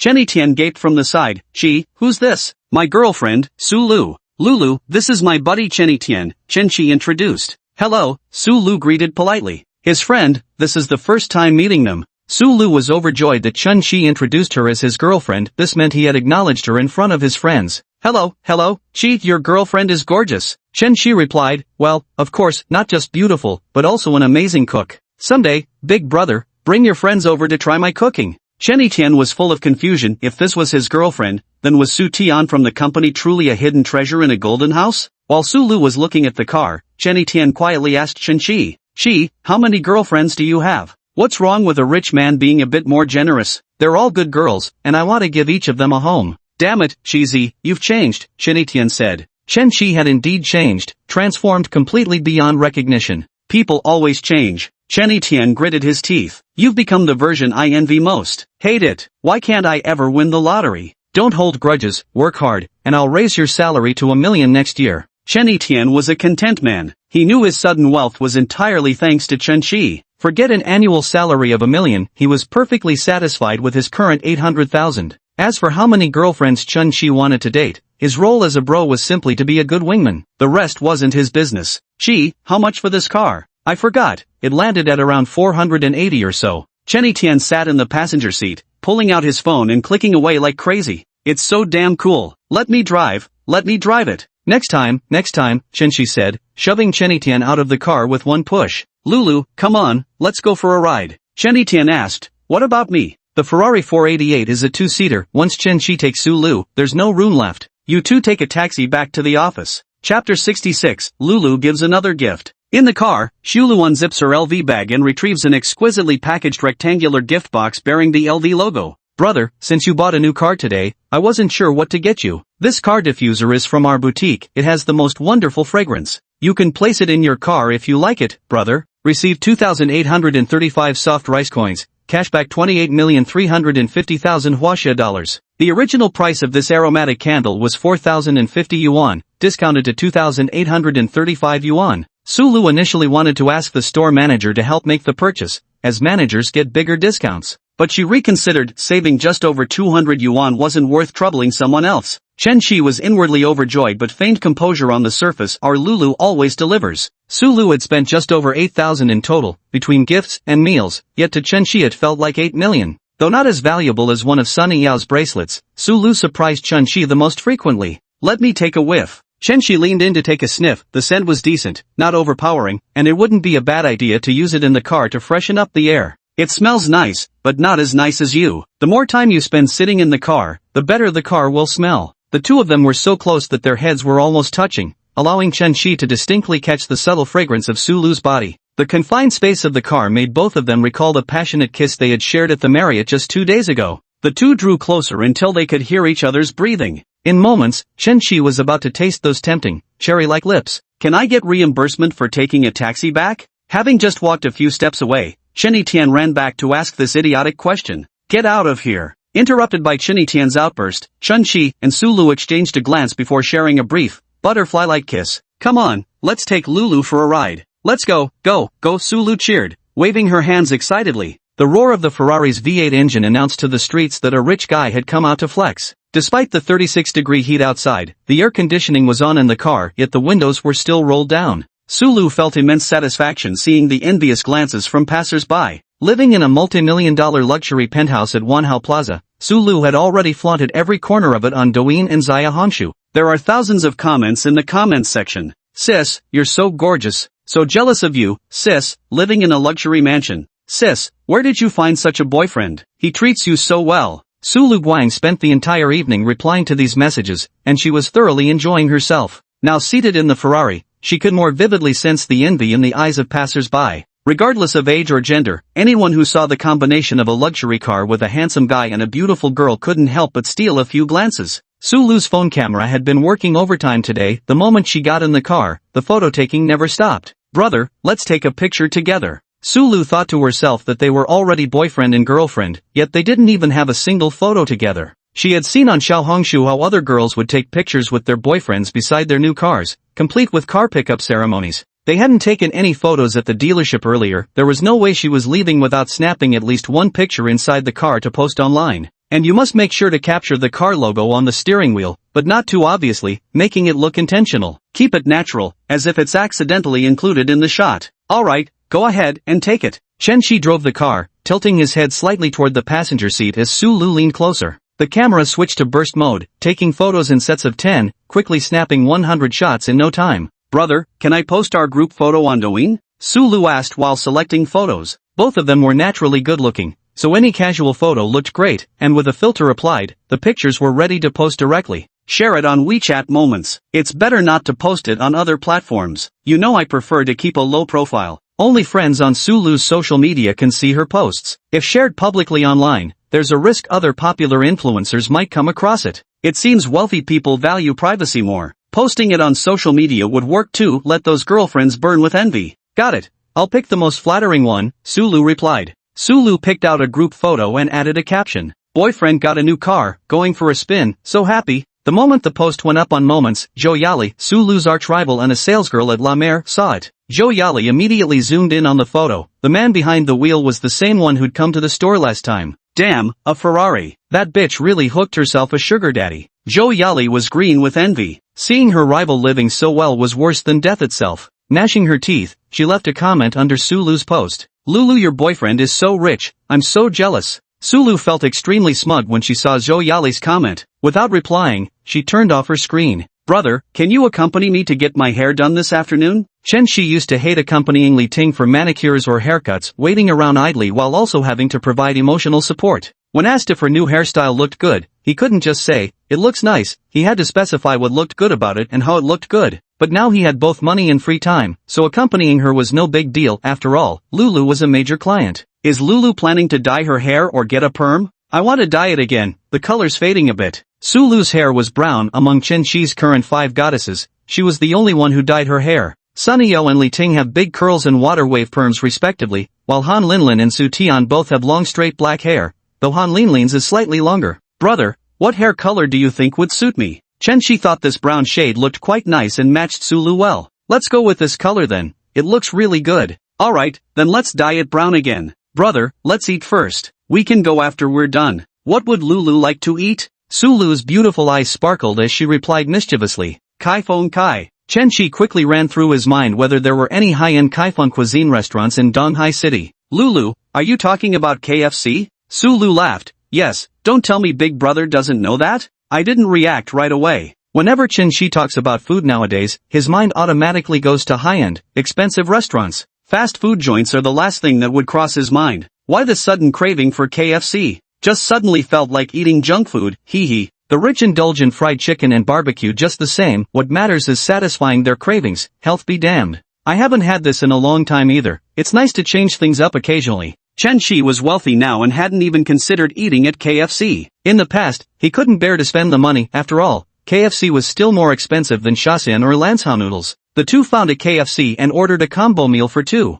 which was just enough. Not bad at all, Chen Shi remarked. Brother, you're probably used to eating gourmet delicacies all the time. Having junk food once in a while must give your taste buds a fresh kick. I don't think so. It's probably because I'm sharing it with you. That's what makes even an ordinary burger taste delicious. Bro, you're so cheesy, even more than this huge chicken drumstick. Then have some ice-cold cola to wash it down. Just as they were finishing the meal, Chen Shi received a message from Li Ting. Although he had set it to do not disturb mode, no notification tones or vibrations, he happened to be checking WeChat at that moment and tapped open the chat window. Chapter 67, Li Ting wants to reconcile. That damn question mark again. If you can't talk properly, then don't talk at all, Chen Shi replied. Li Ting felt a surge of excitement when she saw Chen Shi had finally replied to her. She turned to Lin Xian beside her and said, "He replied to me." Lin Xian leaned in closer. "What did he say? Let me see." "Ting, this approach won't work. You've already broken up, you can't keep acting all high and mighty like before. You better explain yourself properly." The reason Li Ting sought out Chen Shi again was because Lin Xian had just seen a new post on Chen Etienne's social media feed. The photo showed Chen Shi and Chen Etienne sitting inside a Ferrari, accompanied by a caption, "Congratulations to our godfather on acquiring this Ferrari." If it were before, Lin Xian and Li Ting would probably have questioned whether they rented the car just to show off when seeing such a social media post. Now that they know Chen Shi won the lottery, buying a Ferrari is nothing unusual for him. The more these two girls thought about it, the angrier they got. After breaking up with Chen Shi, Li Ting assumed he would definitely come begging to get back together. After all, she had full confidence in her looks. After waiting 4 or 5 days, there was still no news. In the end, it was Lin Xian who revealed that Chen Shi had won a huge prize and was spending lavishly at bars. Lin Xian was the same, she thought she had Chen Yi under her thumb, believing that since he now had the million yuan from Chen Shi, he would surely come back to her with enough money for the betrothal gifts. A Ferrari would cost at least 3 or 4 million, the person sitting in the passenger seat should have been me, Li Ting thought bitterly. Lin Xian advised Li Ting to put aside her pride. "If you soften your stance, he's been with you for over half a year, hasn't he treated you well?" Li Ting hesitated before replying, "Yes, quite well." She knew perfectly well that Chen Shi had given much, doing his utmost to treat her kindly, yet her greed made her crave even more. So she didn't feel that Chen Shi's kindness toward her was particularly precious. "Then he must still have feelings for you. You only broke up a week ago, there's still hope if you try to win him back now. You should ask him to meet in person. Talking face to face works much better, emotions don't come across well through cold text messages." Li Ting was conflicted. Chen Shi had been the one to propose the breakup, and she had agreed without hesitation. Because Chen Shi refused to buy her a phone, she felt he didn't value her. Now he's asking her to beg for reconciliation, and she finds it hard to swallow her pride. Won't this seem too pathetic? Like I'm chasing after him. Girl, if it were the old Chen Shi, I wouldn't say this, his only redeeming quality was being handsome. Now he's both handsome and rich, and didn't you say both his parents have passed away? You won't even have to deal with mother-in-law conflicts. If you could be with him, life would be beyond comfortable. Lin Xian continued, "Didn't you see how those flashy skanks were all over Chen Shi at the bar that night? If you don't get him back now, you'll really lose your chance." Li Ting held Lin Xian's phone and zoomed in on that photo.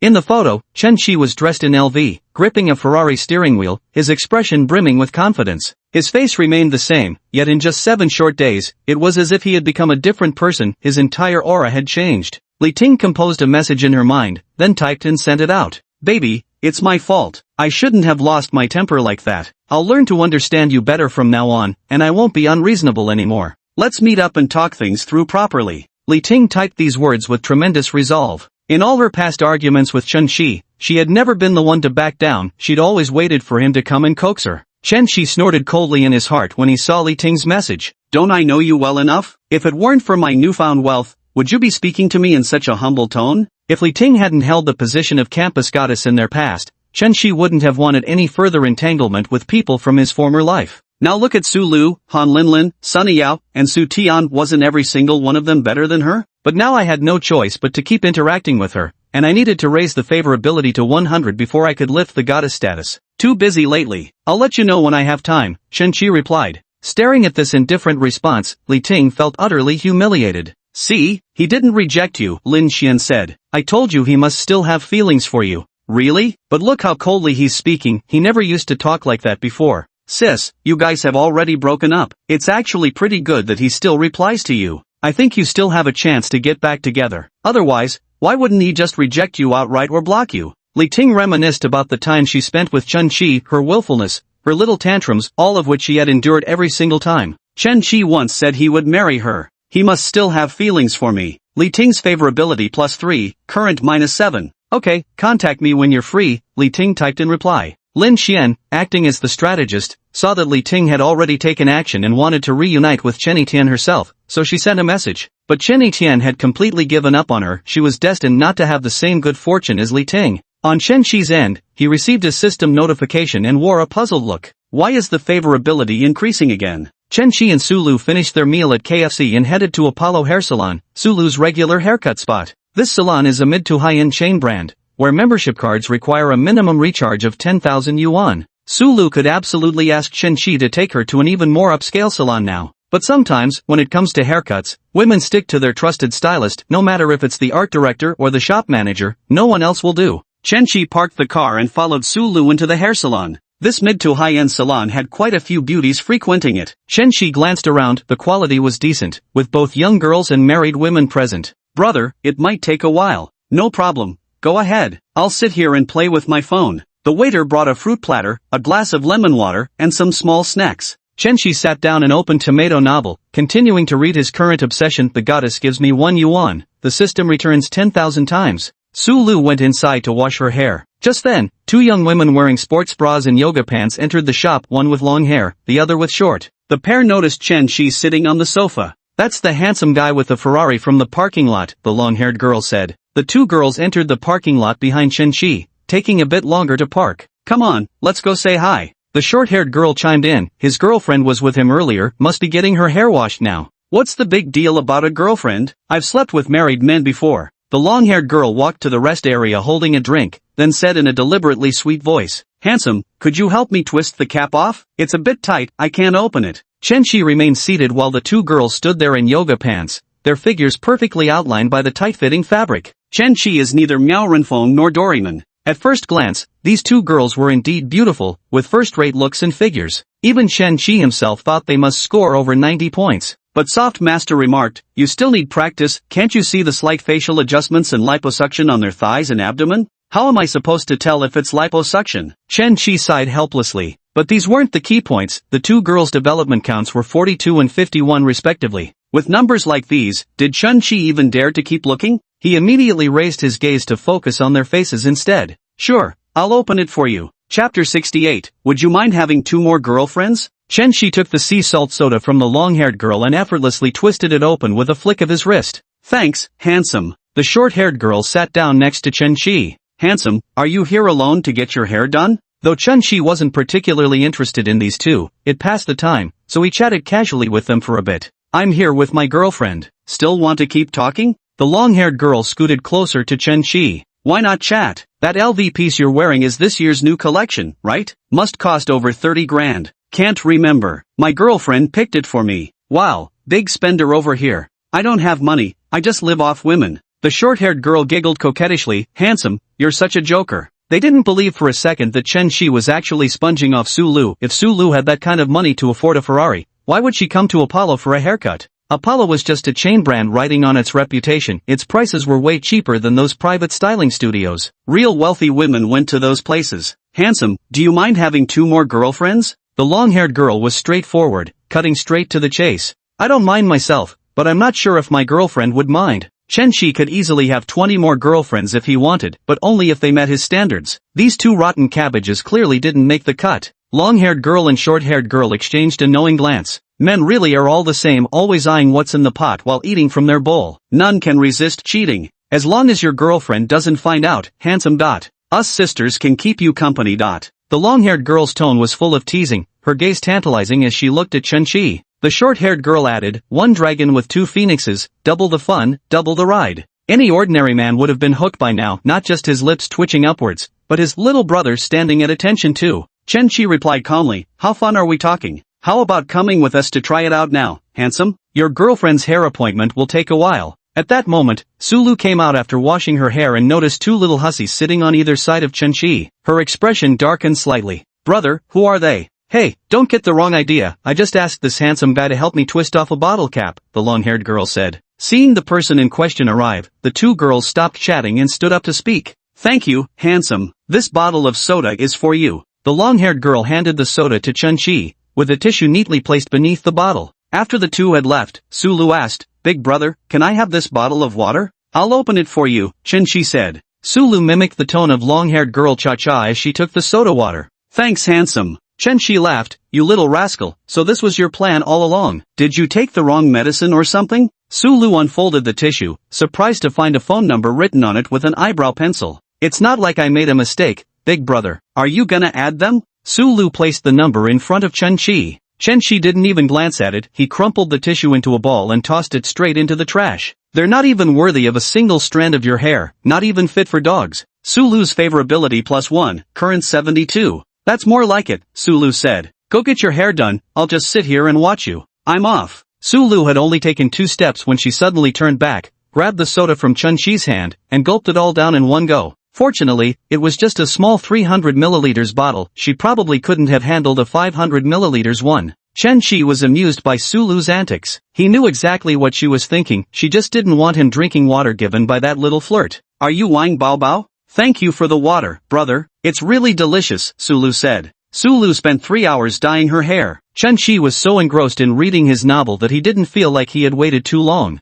Big brother, come take a look. What do you think? It looks really good. The color is even and the dye job is very meticulous. Mostly it's because Lulu's face is beautiful, she could even pull off green hair and still look gorgeous. Ugh, no way. I'd never go for green. Master Tony chimed in from the side. Miss Sue, you have 1,600 left on your card. We used premium hair dye this time, so after your member discount the total comes to 2,000. The store is running a promotion right now, top up 10,000 and get 1,000 extra, top up 20,000 and get 2,000 extra, top up 30,000 and get 3,000 extra. These hair salons are such rip-offs. If you're not a member, Sulu would have to pay 3,800 for a hair dye, but with the membership discount, it's 2,000. She had topped up 10,000 before, and after almost a year of using it, she couldn't even remember how much was left on the card. Chen-Shi knew these hair salons were expensive, but he never expected them to be this expensive. Damn, 2,000 bucks? I even think 30 yuan for a haircut from the neighborhood auntie is expensive. Sulu was financially comfortable now,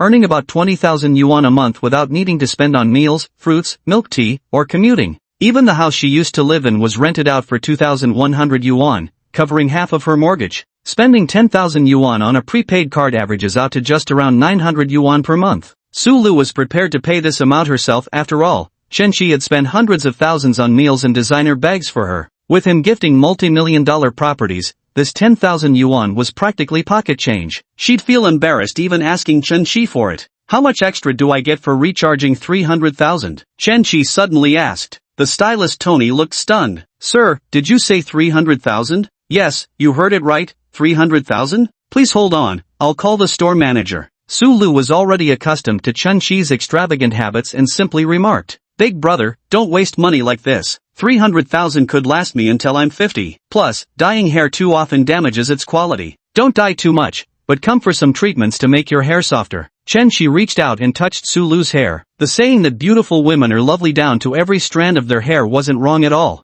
It doesn't cost much, and I won't use it up. Bring your friends along for hairstyling. Alright then, thank you, big brother. Sulu's favorability +1, current 73. Big bro, I had KFC for lunch but didn't eat much. I'm already starving. Sulu rubbed her flat stomach. What do you want for dinner? There's a Xinjiang cuisine restaurant in East Bay Area that's said to be really good online. Let's go try it. Chen-Shi hadn't tried Xinjiang food before, but he'd seen it online. The dishes looked incredibly appetizing. Perfect. I was actually craving it too. Let's go for Xinjiang food then. Brother, wait for me. Sulu finished speaking and ran out of the barbershop, returning 2 minutes later clutching a 1-liter bottle of soda water. Handsome guy, this drink's for you. Sulu continued mimicking the long-haired girl's tone. Ha ha, you're trying to turn this into an inside joke, aren't you? Chen-Shi had no choice but to give in to her, taking the large bottle of soda water from her hands. Received 8 soft rice coins, cashback 80,000 Huaxia dollars. Though 80,000 wasn't a huge sum, Chen-Shi found Sulu quite amusing as the money cleared into his account. It happened to be rush hour, and once Chen-Shi merged onto the main road from the parking lot, his car slowed to a crawl.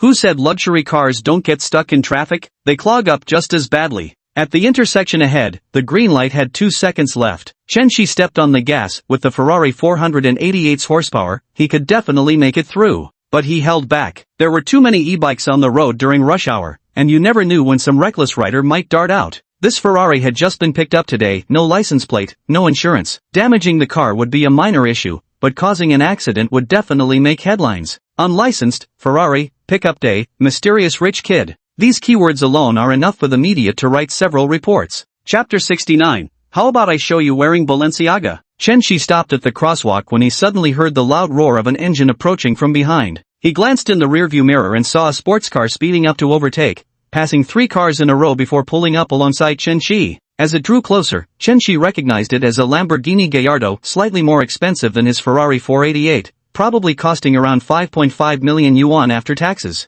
The Gallardo also had a young man and woman inside, and the male driver turned his head to look at Chen-Shi. He made a hand gesture at Chen-Shi, signaling, want to race? At the green light signal, 2 supercars sped off in a race. Chen Qi ignored him, driving civilly for everyone's safety. Street racing was too dangerous, he wasn't foolish enough to do something like that. Having finally obtained a system, with his wonderful life just beginning, cherishing his life was most important. Brother, does he want to race you? Su Lu asked. Never mind him, let's just go our way. Mei Chem, better drive slowly. The light turned green, and the Gallardo shot forward like a bullet, disappearing into the distance in the blink of an eye. Chen Qi maintained exactly the speed limit, driving precisely as regulations required. At 7 o'clock, the two were already eating at a Xinjiang restaurant. People online all say this place is very authentic, Su Lu remarked. Chen Qi hadn't tried any other Xinjiang cuisine, so he couldn't compare, but he thought the flavors were truly delicious. These roasted buns are crispy on the outside and tender inside. One bite and your mouth is filled with juicy oil, yet the lamb doesn't have any gaminess at all. If you like it,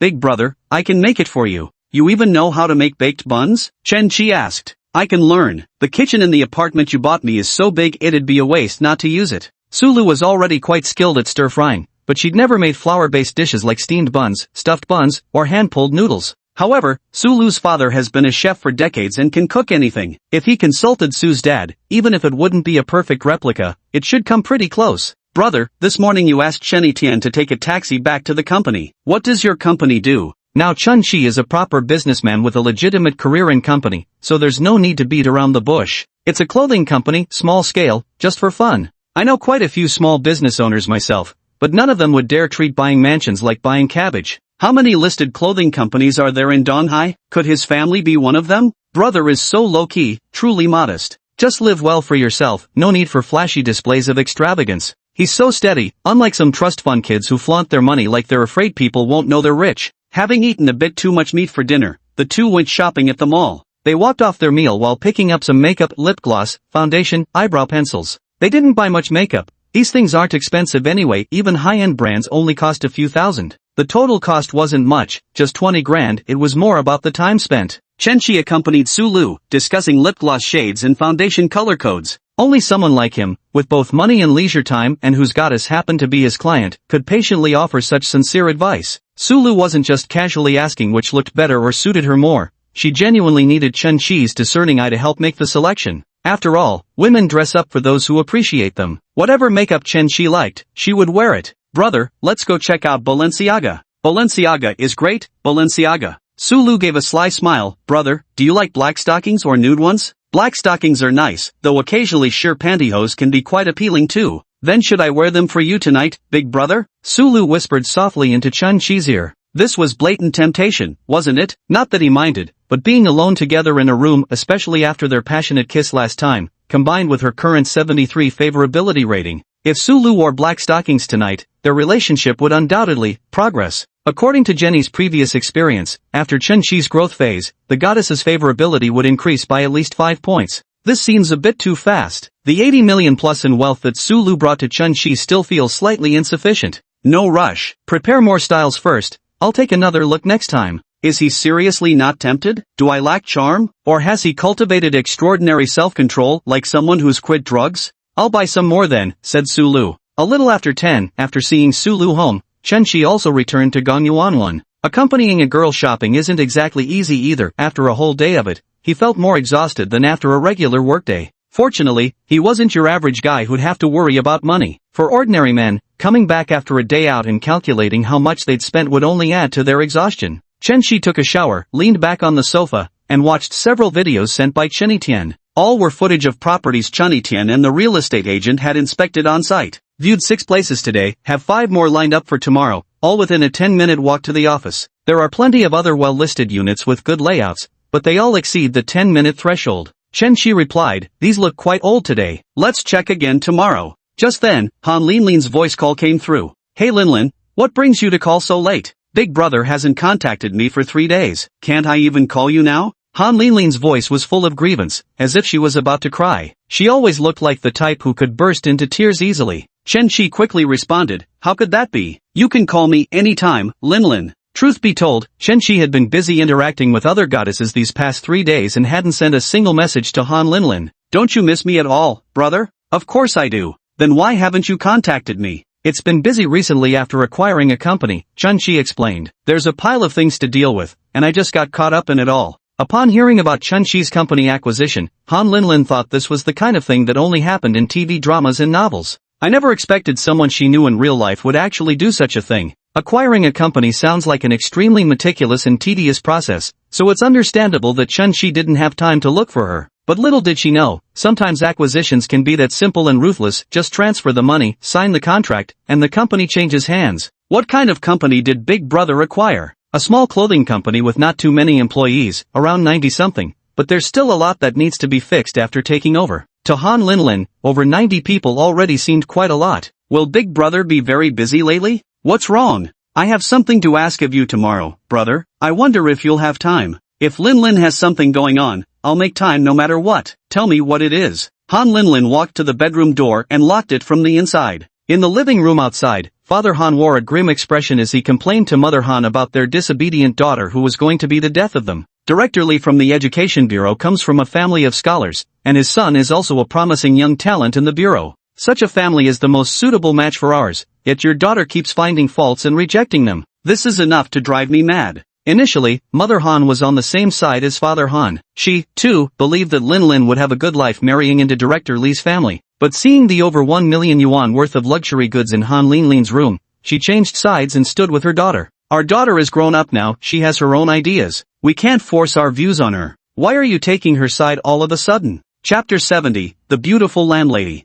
Han Linlin talked in her room about what she needed Chun-Chi's help with tomorrow. My dad is forcing me to go on a blind date with the son of an Education Bureau director. I don't want to go, but he said if I refuse, he'll disown me as his daughter. Brother, can you come with me tomorrow? Let's make him give up and stop bothering my dad about this. Being part of the system is considered top tier in the blind date market, a real catch. The Education Bureau would pair well with Han Linlin's teaching profession, but now that she's Chun-Chi's designated goddess, there's no way he'd let anyone else have her. Don't worry, I'll definitely go with you tomorrow. Chun-Chi had been somewhat neglecting Han Linlin lately. He needed to spread his attention more evenly. Although Han Linlin only treated him to a bowl of fish balls worth a little over $100, this gesture showed she still had potential waiting to be tapped. After hanging up with Han Linlin, Chen Yitian urged Chun-Chi to log on and play a couple of rounds. Wait half an hour, I need to set up my computer. Aren't you using an Alienware laptop? What setup do you need? I spent $500,000 just to buy some components for a custom-built PC. There was a brief silence on the other end of the line, before an excited shout erupted.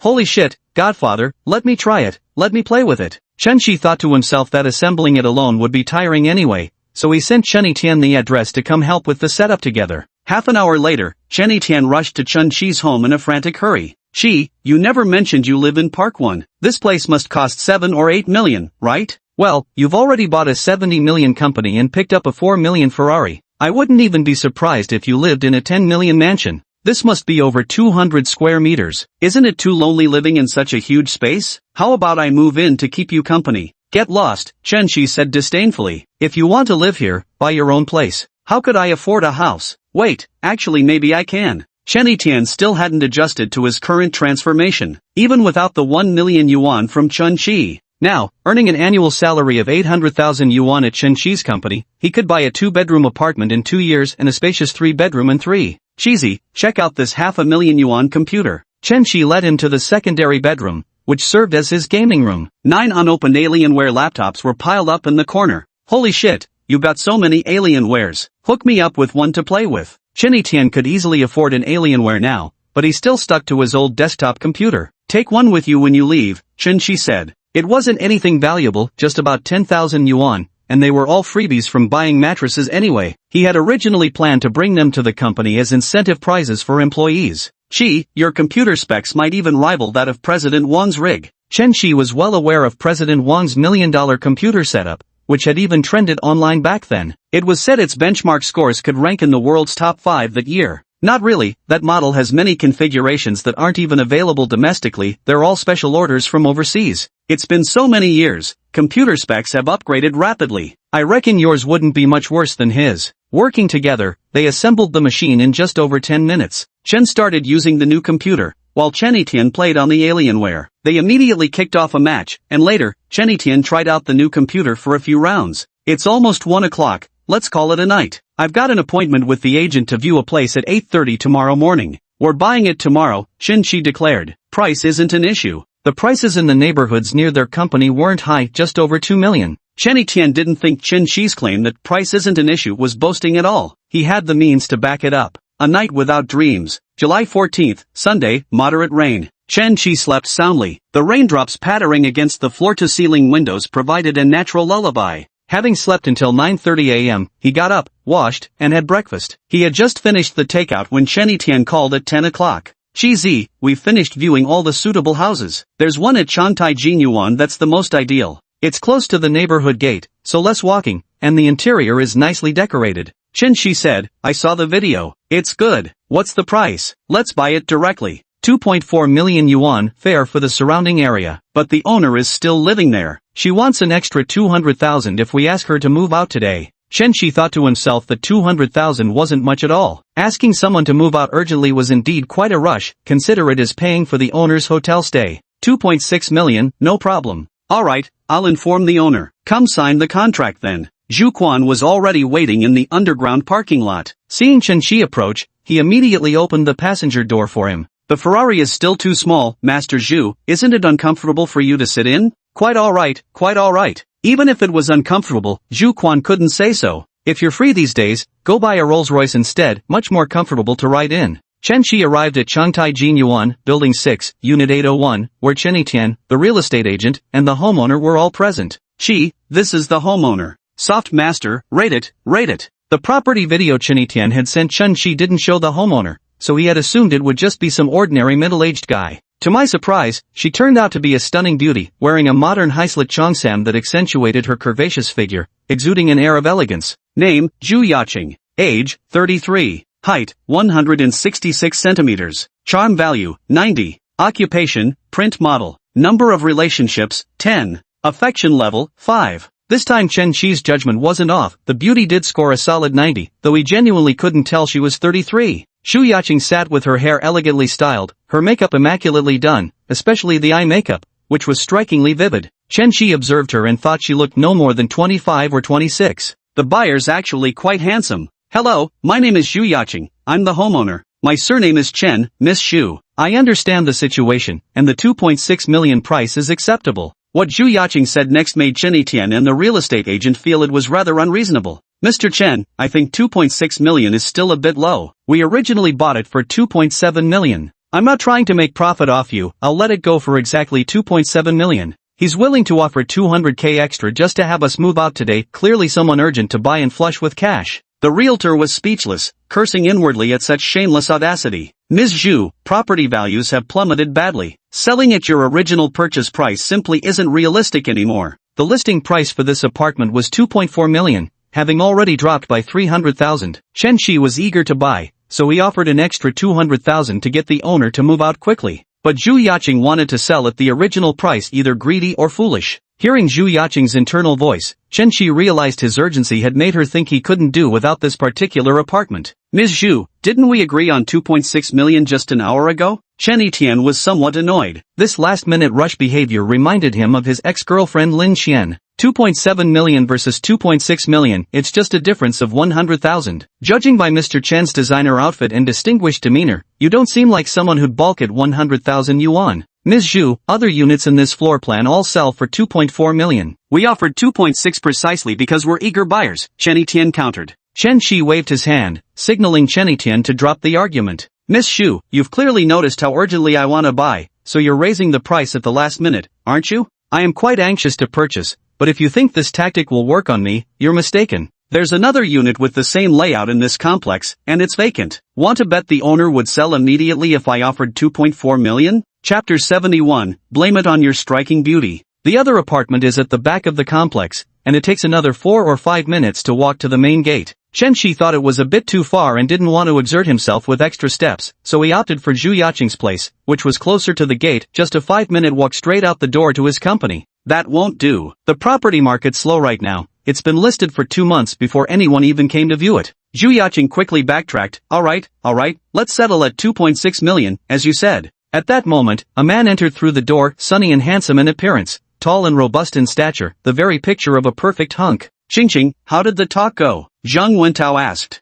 Mr. Chen's offer was exceptionally generous. "Where could we possibly find such a good buyer?" Zhu Yaqing replied. "Though he's a handsome guy, you've had rotten luck running into us." Chen Qidao said, Then let's sign the contract. We'll transfer the property at the real estate registration center tomorrow, Monday. Tomorrow we won't be in Donghai anymore. Find whoever you like. Sounds good, Mr. Chen. You're certainly decisive. Chen Shi felt something was off. What did Zhu Yaqing's inner thoughts mean? What did she mean by won't be in Donghai anymore? Can I have a look at the property deed? Chen Shi said. Sure, Wentao, go get the property deed. Chen Shi held the property deed for a while before handing it to the agent. He couldn't make sense of it himself. Zhu Yaqing and Zhang Wentao exchanged glances. They won't notice anything, right? Chen Shidao said, the homeowner's name is Miss Zhu? I thought it would be this gentleman. My husband dotes on me, so the property was registered under my name. Who cares whose name it's under? Just hurry up and sign the contract. Zhu Yaqing held Zhang Wentao's arm, appearing quite intimate. In our household, Qingqing has the final say in everything, Zhang Wentao said. Agent, please prepare the contract. Miss Xu, show me around the house again. Chen Shi walked through each room. The layout and decoration were both quite good. After a few minutes, Chen Shi received a WeChat message from Jiang Min, the sales agent at UNE1. While examining the property deed earlier, Chen Shi had secretly taken photos of it. Because he had heard Zhu Yaqing's inner thoughts and was certain there must be something wrong with this apartment. So he messaged Jiang Min, asking if she knew anyone at the real estate registration center. It's the weekend, so the real estate registration center isn't open, but if you have the right connections, you can still get things done privately. Mr. Chen, this property certificate is fake. The homeowner isn't Zhu Yaqing, it's Lu Liwei, a 47-year-old man. Hearing this, Chen Shi thought to himself, could Zhu Yaqing, who's so beautiful, actually be a transvestite? Wait, if even Lord Wan hasn't said anything, she must be the real deal as a woman. He doesn't look 47 at all, barely over 30 if anything. There's only one possibility, this house belongs to someone else. She forged the documents and sold another person's property. Chen Shi had seen this kind of news several times, tenants posing as homeowners, selling houses with fake documents. But such forgeries would be exposed immediately with even the most basic verification. What should I call you, sir? Chen Shi asked. Zhang Wentao. So it's definitely not Lu Liwei. These two are clearly fraudsters. Chen Shi sent a message to Chen Etienne. Pretend to step out for something, call the police, say someone is committing fraud with fake property deeds. Chen Etienne looked up at Chen Shi in surprise, then put his phone to his ear. Hello, Mom, I'm not coming back for dinner, can't hear me? I said I'm not coming back for dinner tonight. Chen Etienne kept talking as he walked outside. After finishing the call a while later, he returned and winked at Chen Shi. The agent's contract was also ready. Zhu Yaqing and Zhang Wentao reviewed it first, then Chen Shi took it over and pretended to scrutinize it carefully. Mr. Chen, are you done reviewing? Zhu Yaqing urged impatiently. Don't rush. This is buying a house, not cabbages. Of course I need to examine the terms carefully. If Su Lu had heard this, she would have thought he had it backwards. After all, he treated purchasing multi-million-dollar mansions as casually as buying vegetables. Even when buying cabbage, you might want to pick out the freshest ones. About 10 minutes later, a knock came from outside. Zhang Wentao glanced at Zhu Yaqing and asked, who is it? Zhu Yaqing shook her head at him. I'll go check. Zhu Yaqing went to open the door and froze on the spot. 2 police officers stood at the doorway, and Zhang Wentao asked, who is it? The police, Zhu Yaqing replied, forcing calmness. Why are the police knocking at the door? The real estate agent was also confused. How could showing a property to clients involve the police? Could this place be haunted? Comrade, may I ask what this is about? Zhu Yaqing inquired. Someone reported fraud involving fake property ownership certificates here. There must be some mistake. How could this possibly happen? Chen Shichao threw a meaningful glance at Chen Etienne. Chen Etienne stood up and addressed the doorway. Officer, I was the one who called the police. Check this property deed for yourself if you doubt its authenticity. Zhu Yaqing grew frantic, pointing at Chen Etienne while shouting abuses. You're just upset about my asking price and framing me for it. How could he tell it's fake? This certificate should be indistinguishable from the real one. Chen Shi said, Officer, I suspect they're pretending to be a married couple to commit fraud. Comrade, please show me your ID card. This was bad. Once the IDs were checked, their marital status would be exposed. A few minutes later, the police verified the pair's information. You're both unmarried, so how can you be referred to as a married couple? Zhu Yaqing hurriedly explained, that's how we address each other. Isn't it normal for couples to call each other hubby and wifey? After the police officers finished checking the property certificate, you can try to make excuses again. Zhang Wentao grew impatient. Go on, get out. We're not selling the house anymore, everyone out. The police officer reached for the property deed on the coffee table, but Zhu Yaqing swiftly grabbed it first and tucked it into her clothes. Chen Shi chuckled, Officer, I've already taken photos, very clear ones. So he had photographed it and had someone verify the documents. Furious and embarrassed, Zhu Yaqing actually tried to snatch Chen Shi's phone from him. Chen Qi quickly hid behind the police officer. Ma'am, don't resort to violence. It wasn't a complicated case at all. The officer made a phone call and discovered the property deed was fake. Ma'am, this property belongs to an owner named Lu Liwei. What's your relationship with him? Zhu Yaqing was already panicking at this point and, under police questioning, revealed the relationship between the three individuals. Lu Liwei is the boss who supports me financially, and Zhang Wentao is my boyfriend. She had planned to sell the house and move to Vietnam with Zhang Wentao. As it turned out under police questioning, this Zhang Wentao was no simple character either. He was actually in the same profession as Chen Qi. On the surface, Zhang Wentao is a Taobao model, but in reality, he's a kept man supported by a wealthy older woman. On her 50th birthday, that wealthy woman bought Zhang Wentao an apartment. Last month, Zhang Wentao had already sold his apartment, and now he's just waiting for Zhu Yaqing to sell hers. The money from selling the house plus their savings amounted to 6 million, enough to buy a place in Vietnam and live comfortably together as a couple. How did you figure out we're not married? Zhu Yaqing asked. Chen Qi replied, it's just because you're too beautiful. No one understood what Zhu Yaqing meant by that, and neither did anyone else. Chapter 72 Han Linlin's blind date setup. Zhu Yaqing and Zhang Wentao could be described as a handsome man and a beautiful woman, appearing to be a perfect match at first glance. You can't lie, anyone can tell you're being deceptive just by listening. Chen Etian thought to himself, how come I didn't detect any dishonesty in her words at all? Yin Susu said, the more beautiful a woman is, the better she is at lying. Zhu Yaqing believed that when she lied, her face wouldn't flush and her heart wouldn't race. Combined with her looks, men were all wrapped around her finger. Sadly for her, her charm might be at 90, but Chen Qi could hear her inner thoughts. So, the more beautiful a woman was, the more honest she became in front of Chen Qi. The homeowner Lu Liwei arrived at the scene upon being notified by the police. While keeping a mistress is morally wrong, there's nothing the law can do about it. But Zhu Yaqing and her accomplice forged documents to commit fraud, an ironclad case that will land them in court. He wasn't actually fooled, was he? Why are we being arrested? The two officers were completely speechless at encountering such a beautiful yet legally ignorant woman. Ms. Zhu, it doesn't require successful fraud to constitute a crime. Fabricating fake documents is already illegal behavior. Please come with us. You'll need to come back to the police station with us to give your statements. Chen Qi interjected, officers, I've got urgent matters to attend to shortly. Could we possibly do the statements here instead?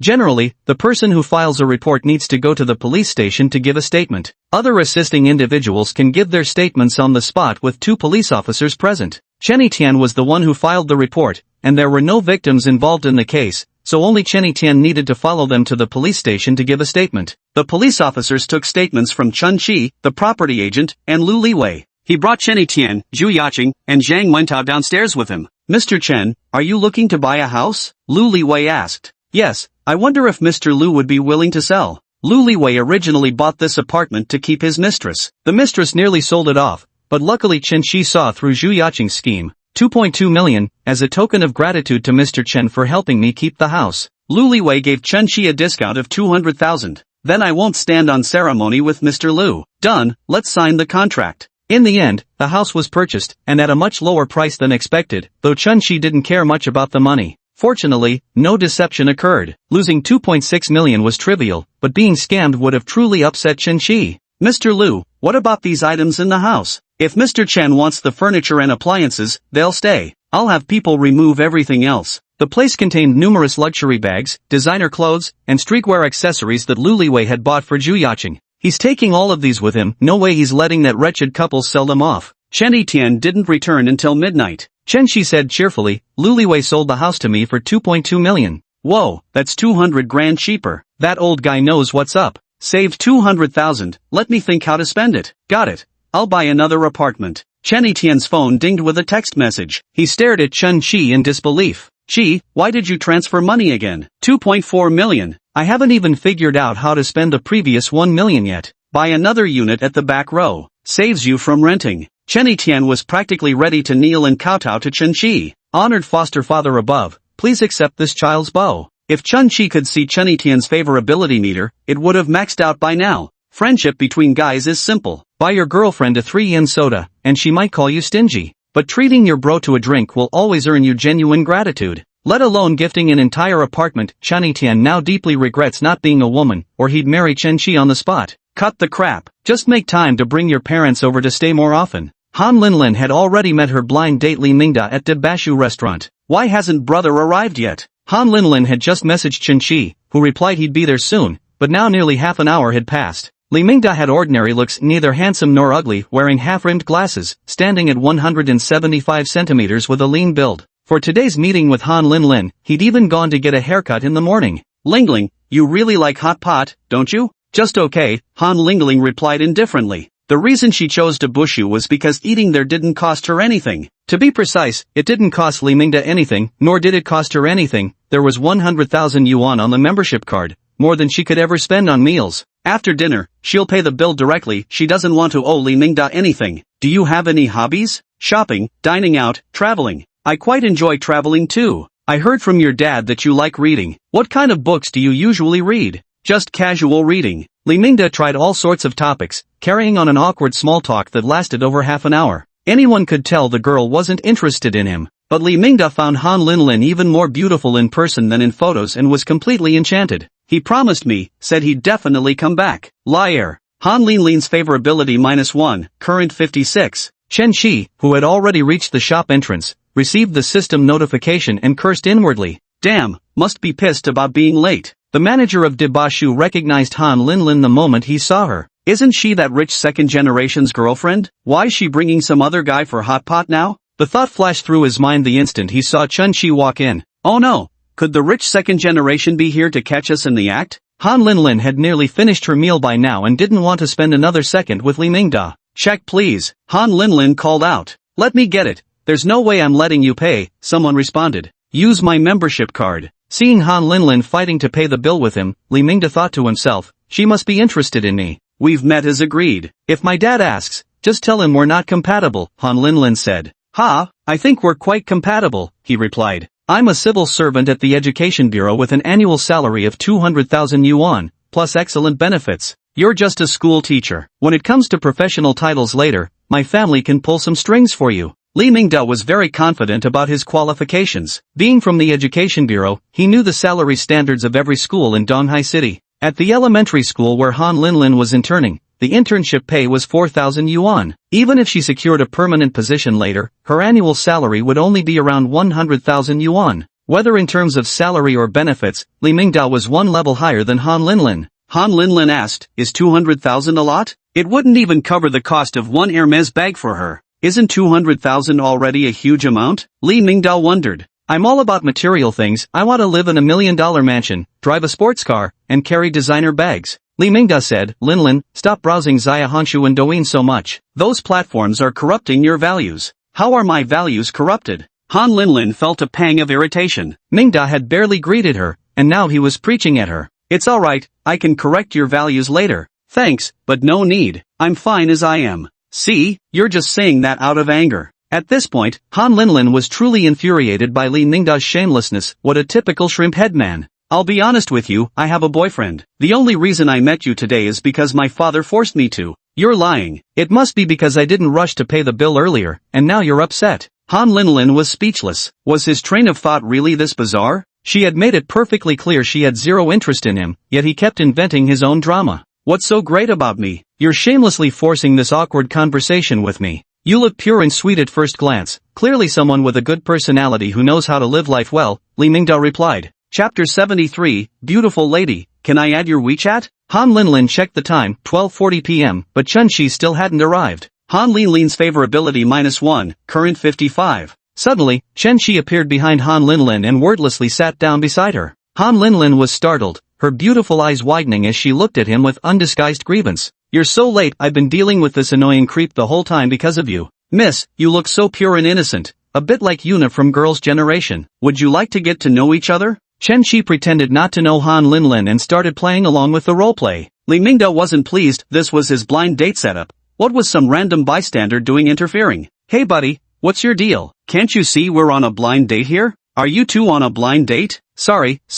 Chen Shi feigned surprise. Excuse me, aren't you leaving yet? Chen Shi glanced between the two of them, stroking his chin as he spoke. From the looks of this atmosphere, your blind date doesn't seem to be going too well. What's it to you? Li Mingda said impatiently. If Han Linlin hadn't been present, he would have stepped forward to punch Chen Shi. No, man, why don't I teach you how to go on a blind date? You need to find topics that interest women. Let me show you how it's done. Li Mingda thought to himself, I've been searching for topics for over half an hour, even with Mr. Han's intel beforehand, yet Han Linlin barely acknowledges his existence. Before Li Mingda could speak, Chun Chi turned to Han Linlin. Hey beautiful, can I add you on WeChat? What's he doing? Playing roleplay. Han Linlin said expressionlessly, I don't casually add guys on WeChat. Li Mingda sneered, thinking how impressive Chun Chi was supposed to be, yet even he got rejected. This only deepened his admiration for Han Linlin. She really isn't that kind of girl. Chun Chi asked, so how can I get a beautiful woman's WeChat? Do you own a luxury home? Han Linlin inquired. Li Mingda chuckled. Earlier, Han Linlin had mentioned her preference for luxury cars and mansions. By asking this question, she was clearly trying to make Chun Chi back off.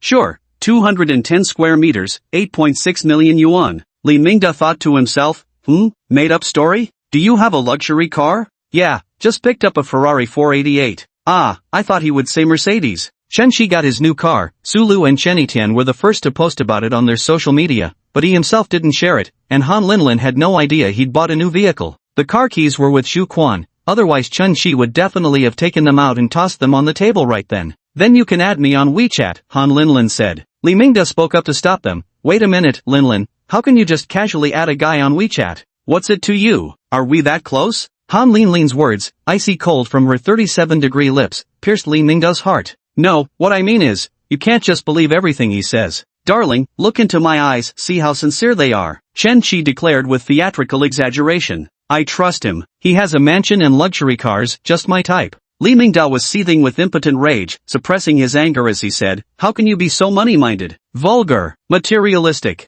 Han Linlin remained expressionless. That's just how I am. Brother, when I said that to him, please don't think I'm really like that. Hey beautiful, got time for a spin? Chen Chi proposed. Sure. Chen Chi and Han Linlin headed straight for the door, completely ignoring Li Mingda. Li Mingda immediately chased after them. He was determined to find out whether Chun Chi's luxury car was real or just talk. Xu Quan drove over and parked at the entrance of Daba Shu. Many customers inside the shop couldn't help but glance at the sports car by the door. Wow, a Ferrari. Why doesn't it have a license plate? Probably just picked it up from the dealer and hasn't registered it at the DMV yet. How rich. Xu Quan approached holding an umbrella. By now, the rain had lightened significantly, reduced to little more than a fine drizzle. Yet he remained dutiful in his role as a professional chauffeur, ensuring not a single drop touched Chun Chi as he stepped into the car. Brother, you really bought a Ferrari? Just buy any car to drive around. It's not very comfortable sitting in it. I'm thinking of getting a Rolls-Royce in the next couple of days. Truly outrageous wealth.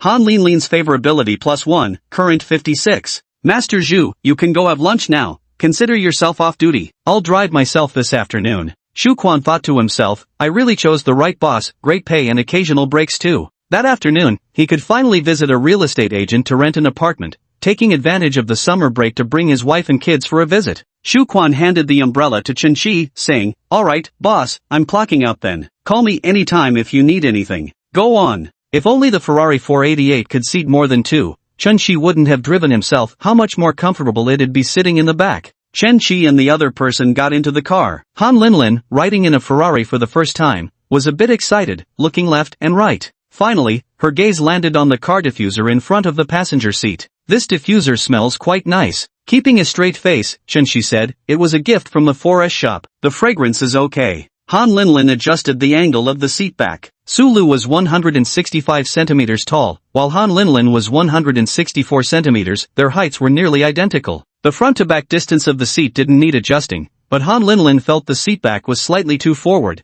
so she tilted it back a bit. Will Sulu notice the seat's been adjusted when she sits here next time? Whatever, if she asks, I'll just say Chinny Tian used it. Han Linlin looked at Chun Chi. Brother, why were you so late? I've been swamped checking all the accounts at the new company, haven't even had time to eat yet. Oh no, you haven't eaten? Why didn't you just grab something at Dabasho earlier? Hot pot, don't really have an appetite, replied Chen Chi. So what would you like to eat instead, brother? Chen Chi glanced at the restaurants lining the street: hot pot, barbecue, Sichuan cuisine, Hunan dishes, Jiangxi specialties, local fare, Western food. They all looked quite delicious, but at this moment Chen Chi didn't feel particularly tempted. I don't know. Suddenly Chen Chi felt he'd become overly fastidious. During his dates with Li Ting, he'd always been the one asking her what she wanted to eat. Li Ting would invariably say she didn't know and make Chen Chi guess, which he absolutely detested. Han Linlin rolled her eyes and said mysteriously, I know a nice little eatery with great food. Let me take you there, big brother. What kind of food? Chen Chi asked curiously. Just trust me on this,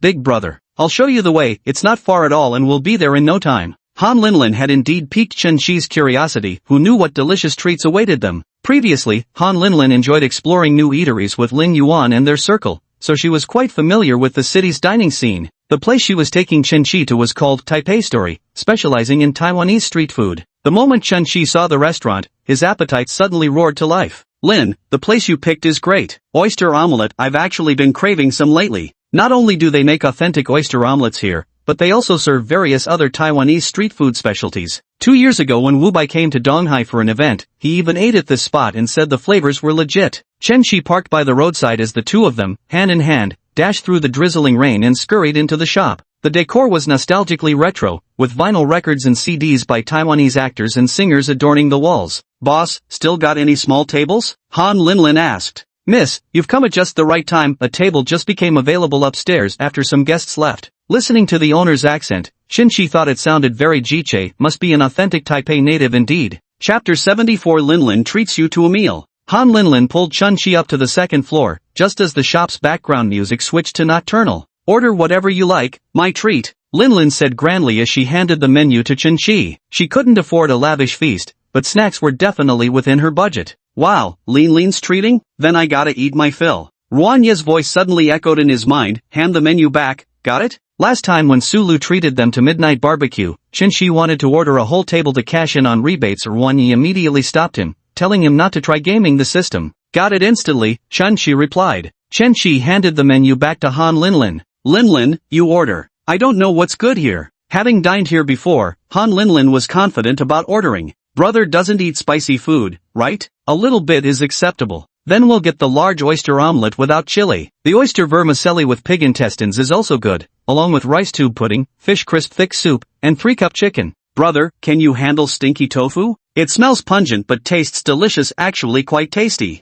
I'll take a serving of stinky tofu, a Taiwanese hot dog, and for dessert, mango shaved ice. Chen Qi quickly scanned the menu to check the prices of these 8 items. The Taipei Story not only served delicious food but also leaned heavily on nostalgia. Anything that played on sentimentality naturally came with a steeper price. While oyster omelets outside sold for around 20, these went for 38 here, and the Taiwanese hot dogs cost 10 yuan each. The total for these 8 items actually came to 227 yuan. Not bad, 2.27 million. That makes up for the money I spent on buying the house this morning. Han Linlin had already eaten at Debashu and couldn't eat much now, just taking a small bite of each snack. Brother, how does it taste? Hey, not bad at all. Chen Qi imitated Jay Chou's tone as he spoke. Han Linlin burst into laughter. Glad you like it, bro. Switching up snacks once in a while can be really satisfying. Linlin, I've noticed you really know your food. Like those fish balls last time too. I don't know that much, just happened to be free. Came out shopping and exploring new places, found some pretty good spots. Next time you find another tasty place, take me again, Chen Qi said. Of course, as long as big brother has time, I'll take you exploring. After Chen Qi finished the last bite of mango shaved ice, Han Linlin hurried off to pay the bill. Received 227 wonfan coins, cashback 2,270,000 huaxia currency. Sweet, 2.27 million just landed. Big bro, what are we doing later? Still early, let's go check out some cars. Is it a Rolls-Royce? Han Linlin asked. Yes, Ferraris are too small. Well damn, there are plenty of big cars around, yet she insists on looking at nothing but Rolls-Royce. 20 minutes later, at the Rolls-Royce 4S dealership, Chen Qi's Ferrari couldn't be recognized by the automatic barrier camera due to its lack of license plates, so he had to honk the horn. The security guard came out and discovered it was a license plateless Ferrari. Sir, are you here to look at cars? Yes, I'm here to buy one. Chen Qi directly said buy instead of look. The security guard was also a car enthusiast. With just one glance, he recognized Chen Qi's vehicle as a Ferrari 488, worth over 4 million yuan. The license plate wasn't even installed yet, indicating it had been purchased just days ago. Insanely rich. Just bought a Ferrari and now getting a Rolls-Royce. The security guard said, I'll open the gate for you. The barrier lifted, and Chen Qi drove in. The Rolls-Royce parking lot already had several luxury cars parked, making his Ferrari less conspicuous there. Bro, it's a Rolls-Royce. I'm still a bit nervous going in. Chen Qi took Han Linlin's hand. You just stepped out of a Ferrari, why be nervous about entering a Rolls-Royce dealership? We can afford it just fine. He said that, so manly. Linlin Han's favorability +1, current 57. The striking combination of Chen Qi and Han Linlin, a handsome man and a beautiful woman, drew attention wherever they went. It's raining today, so fewer people are coming to look at cars. Saleswoman Kai Ijie was just sitting around with nothing to do. When she noticed Chun Shi and his companion entering the showroom, she immediately went to greet them. The man was dressed head to toe in LV, while the woman was wearing head to toe Chanel. They must have some financial means, potential clients for sure. Sir, ma'am, looking to see some cars? Yes, we're here to buy a car. Do you have an appointment with any particular salesperson? Not yet. Are you available, miss? Chen Qi inquired. Chen Qi had just received Wanye's rating. Name, Kai Ijie. Age, 28. Height, 167 centimeters. Charm value, 94. Occupation, sales. Number of relationships, 5. Affection level, 5. Kai Ijie's charm is off the charts, though her dating history might be a tad excessive. Then let me show you the cars, sir and madam. Chen Shidao said, let's take a look at the Cullinan. This car is incredibly famous. You can scroll through countless Cullinan videos on every social media platform. It has another name, called Empty Pocket Difficulty, not to mention the overrated Lamborghini Veneno from tomato novels. Even cars at the level of the Rolls-Royce Cullinan are objects of admiration for ordinary people. Brother, I've seen online that the Cullinan's starry sky roof is really beautiful, Han Linlin said. Ma'am, our display car has the starry sky roof. You can sit inside and experience it. Let's go, hop in and take a look, Chen Shi said.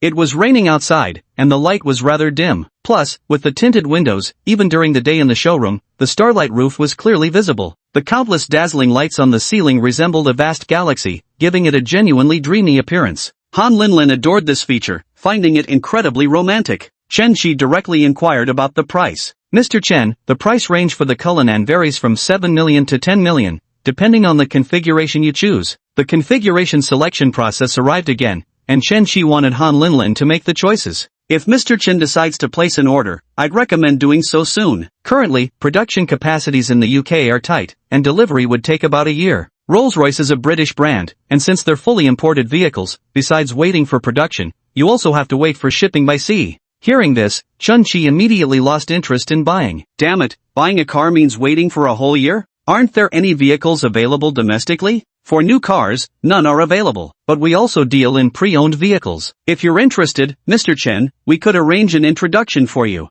I don't really consider used cars. These Rolls-Royce driving millionaires engage in all sorts of unspeakable activities in their cars. Chen Chi finds the thought repulsive. Kai Ijie suddenly remembered something. Mr. Chen, have you considered the Phantom? The Phantom is slightly more upscale than the Cullinan, being Rolls-Royce's flagship model. The price range is between 8 million and 13 million. Do you have a Phantom in stock? Chen Chi asked. Here's the situation. 8 months ago, a customer ordered a fully loaded Phantom, but ran into some cash flow issues midway. Last week, the car arrived at our dealership. The customer told us to put it up for consignment sale at the original price. The car is brand new, the client hasn't even come to see it yet. It's been parked in our garage the whole time. Take me to see it, Chen Shidao said. Kai Ijie led Chen Shi and his companion to the garage in another building. Chen Shi's first impression of the Phantom was that it sat slightly lower than the Cullinan, but he was quite satisfied with everything else. Most importantly, this is a ready-to-drive car. As long as the seller agrees, he could drive it away today. Chapter 75,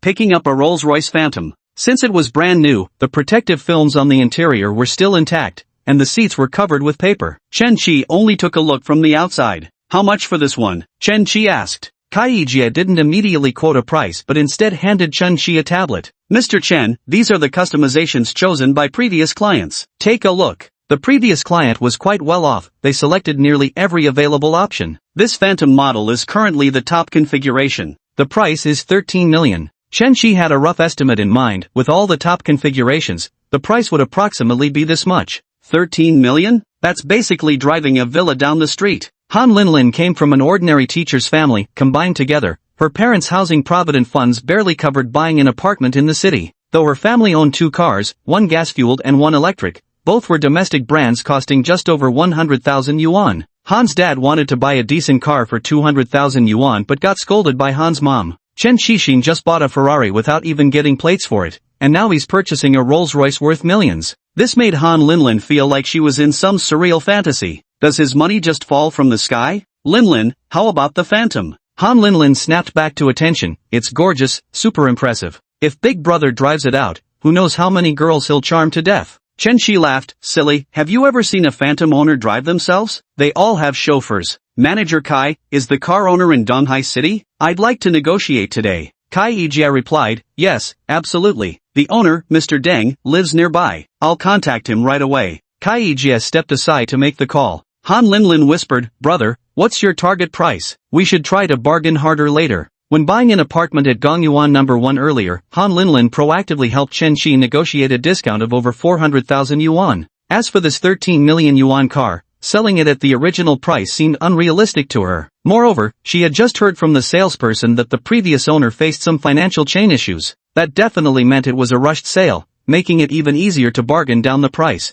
No psychological price threshold, just drive it away today if possible. Brother, you should spend where you should and save where you can. Bargaining can definitely knock down the price a lot. Wait, I'll help you haggle. Alright then. About 15 minutes later, Kai Yijia came over and said the car owner was already in the VIP room. Chen Qi and Han Linlin followed Kai Yijia into the VIP room. They exchanged glances, both somewhat surprised. Sitting in the VIP room was a woman, blonde hair, blue eyes, a purebred foreigner. Mr. Wan, how about a foreign girl? As long as it's a woman. Then hurry up and give her a score. Name, Jessica. Age, 31. Height, 170 centimeters. Charm, 87. Occupation, English foreign teacher. Number of relationships, 10. Favorability, 0. Perhaps due to novelty, Chen Qi found Jessica quite striking, especially those long legs. But neither charm points nor relationship count met the criteria. Wasn't it said that the car owner was a Mr. Deng? Chen Qi asked. Mr. Chen, this Miss Jessica is Mr. Deng's wife. Mr. Deng currently doesn't have time, so he asked Ms. Jessica to discuss the price with you. Jessica stood up and spoke in broken Chinese. Ni hao. Just knowing Chinese is enough. Thanks. Ha, can you speak Chinese? Chen Qi asked. Sorry, I'm not Chinese. Got it, damn, this foreign girl only knows, hello, thank you. Chen Qi's English was terrible. After barely passing the CET4 in his sophomore year, he'd returned all his English knowledge to his high school teacher. And generally speaking, Chinese students can handle written exams just fine, but their spoken English is pretty awful. Hello, we are looking to buy a Rolls-Royce Phantom. Are you Mr. Deng's wife? Han Linlin suddenly spoke up, conversing with Jessica in English. Chen Qi had almost forgotten she was an English teacher, but her accent was just like the Americans he'd seen in movies. If you didn't look at Han Linlin, you'd think there were two foreign girls in the room. Jessica was overjoyed to hear Han Linlin speaking fluent American English and eagerly continued their conversation. Kai Yijia's English wasn't bad either, and she originally intended to act as Chen Qi's translator. But upon hearing Han Linlin's pronunciation, she thought better of it, deciding not to embarrass herself. Han Linlin and Jessica chatted for a few minutes. If they had spoken more slowly, Chen Qi might have grasped the gist, but their conversation was too rapid. Judging by their expressions, it seemed the discussion wasn't going very smoothly. Han Linlin pulled Chen Qi aside. Brother, she knows we wanted to buy a car that's in stock. Now she's using that against us, saying she can sell us the in-stock car directly and save us a whole year. Time is money, and now she wants an extra million yuan on top of the original price. I'm not that desperate anyway. If we can't get the Rolls-Royce, I'll just go for a Maybach instead. They're in a hurry to sell, right? This is a brand new car that's never been driven, and I'm not taking advantage of them. I'll take the car now, they'll get cash, it's a win-win. I'm only offering 13 million, and if they agree, we'll sign the contract today. Otherwise, forget it. Han Linlin nodded. Alright, I'll let her know just like that. Chen Qi didn't have much money left at the moment, having spent 70 million to buy the company. Sulu gifted aromatic candles worth 28.35 million, Han Linlin treated Taiwanese snacks costing 2.27 million, and two houses bought this morning totaled 4.6 million. After all the additions and subtractions, there's still a balance of over 170 million. But he didn't need to bargain over 1 million anyway, it was an immediately available car that saved him considerable time. Being able to make the purchase today put his mind at ease. $1 million can't buy my comfort. Jessica finally said okay 3 times in a row. Bro, she agreed to 13 million, we're signing the contract today. Alright, Manager Kai, handle this for me. Since the vehicle doesn't even have license plates yet, the transaction process is very simple, just need to sign a contract. And have the 4S dealership change the original purchase invoice under Mr. Deng's name to Chen Qi's name. Jessica called the car owner, her husband Mr. Deng, and asked him to come sign the contract immediately. While waiting for him to arrive, Han Linlin and Jessica kept chatting casually. Brother, Jessica is from Florida, USA. She said if we ever travel to Florida, she could recommend some fun places for us. Is that the infamous no slackers allowed Florida? We should visit when we have time. Half an hour later, a young man with sleek back hair and gold-rimmed glasses entered the VIP lounge. Kai Yijia promptly introduced, this is Mr. Deng. Mr. Deng, this is Mr. Chan and Miss Han. Oni. Jessica went over without hesitation and kissed Deng Shangwei on the cheek. Hello, hello. Deng Shangwei shook hands with Chun Chi and said, Mr. Chen, have we met somewhere before? How could this tycoon who could afford to pay 13 million in cash for a phantom possibly have met Chen Chi, who had been a nobody until recently? This was just Deng Shangwei's conversation starter. You must have mistaken me for someone else, said Chen Chi. Mr. Chen, you're remarkably accomplished for your youth and undeniably handsome. Today, thanks to this car, we've become acquainted. Deng Shangwei concluded that Chun Chi must possess substantial wealth. While Donghai had no shortage of affluent individuals, those who could afford multiple villas were merely multimillionaires. But someone who could mobilize 13 million in liquid cash, that was genuinely impressive. He could afford to spend this amount, which means his cash on hand must have already surpassed 100 million. Deng Shangwei is 35 this year. He didn't start from scratch, his family owns a factory and gave him startup capital for his business. He's also quite capable. As the saying goes, no fear of rich kids partying and gambling, the real fear is when they work hard and stay focused. With the head start that second-generation wealth provides, if they put in serious effort, there's a high probability they'll succeed. Deng Shangwei was a success story. He had started his own company, which was even larger than his family's factory. However, half a year ago, the factory he invested in Vietnam ran into trouble, and now with the domestic market sluggish, he was in desperate need of cash to plug the gaping hole. One glance was enough for him to recognize Chun Chi's extraordinary demeanor, and he immediately felt drawn to befriending him. Chapter 76, Another Official Announcement. What business is Mr. Chen in? Deng Shangwei asked. Just some investments. Deng Shangwei thought to himself, I've never heard of this guy in investment circles. Could he be some rising star lately? Investment requires sharp eyes. For someone as young as Mr. Chen to have such remarkable skills, truly admirable. I have a project in Vietnam. If you're available, Mr. Chen, perhaps you'd like to learn more about it? Sure, we can talk when we have time, Chen Qidao replied. Business pleasantries are essentially in one ear and out the other. Until the money hits the account, it's all just hot air. We'll talk when we have time is practically code for we'll never talk. There's no more profitable venture in the world than investing in goddesses. Chen Shi would have to be utterly bored out of his mind to invest in Vietnam instead. Chen Shi made a call and summoned Zhu Quan back to work. Zhu Quan was so stunned at the sight of the phantom that he stood speechless for a long while. Just 2 hours off, and you've already bought a Rolls-Royce Phantom? The boss's capabilities are downright terrifying. Master Zhu, any problems driving this car? Chen Qi inquired. No problem at all, no problem. I've driven a Rolls-Royce Cullinan before when I was at the hotel. Zhu Quan put on white gloves and went to open the rear door for Chen Qi. Brother, wait a moment. Han Linlin pulled Chen Qi back. Let's take a group photo by the car. Sure, let Master Zhu take it. Master Zhu, sorry to trouble you. Han Linlin handed over her phone. Zhu Quan wasn't much of a photographer either, but he just kept snapping away at the two of them, bound to get at least one usable shot in the bunch. Miss Han, these weren't taken particularly well, Zhu Quan remarked. Han Linlin glanced through the photo album. With over 40 shots, she just needed to select one for retouching.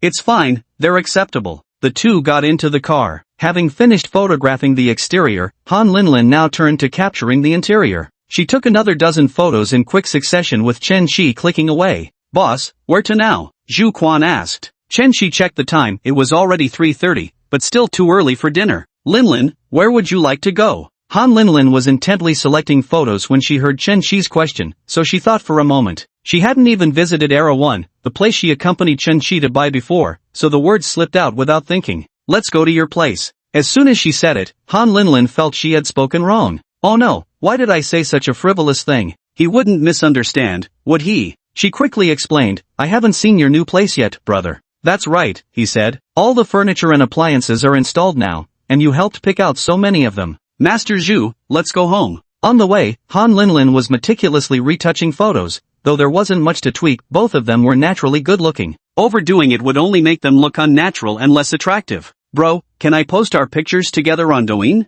Chen Qidao said, don't post it on online platforms, just share it on WeChat Moments. He probably doesn't want to flaunt his wealth. Alright, let me think about how to phrase the WeChat Moments post. Han Linlin stared at her phone for half a minute, but still couldn't come up with what to write. Chen Qi directly took her phone, his fingers rapidly tapping, and returned it to her after a few seconds. Ah! Han Linlin looked at the copy Chen Qi had written for her and exclaimed in surprise. Chen Qi had written, congratulations to my boyfriend for scoring a Rolls-Royce Phantom. Brother, are you asking me to make an official announcement on my social feed? Han Linlin blinked her eyes at Chen Qi. What? Is the wording not good enough? Should I delete it and rewrite? Chen Qi made a gesture to grab his phone, but Han Linlin protectively shielded it against her chest. No need to delete it, this version is quite nice. So he's admitting he's my boyfriend now? Without even confessing? This is way too sudden. Han Linlin's favorability +2, currently 58. Chun-Shi thought to himself, a confession? Is that something I really need right now? Cars could talk, houses could talk, money could talk, the only one who didn't need to speak was him.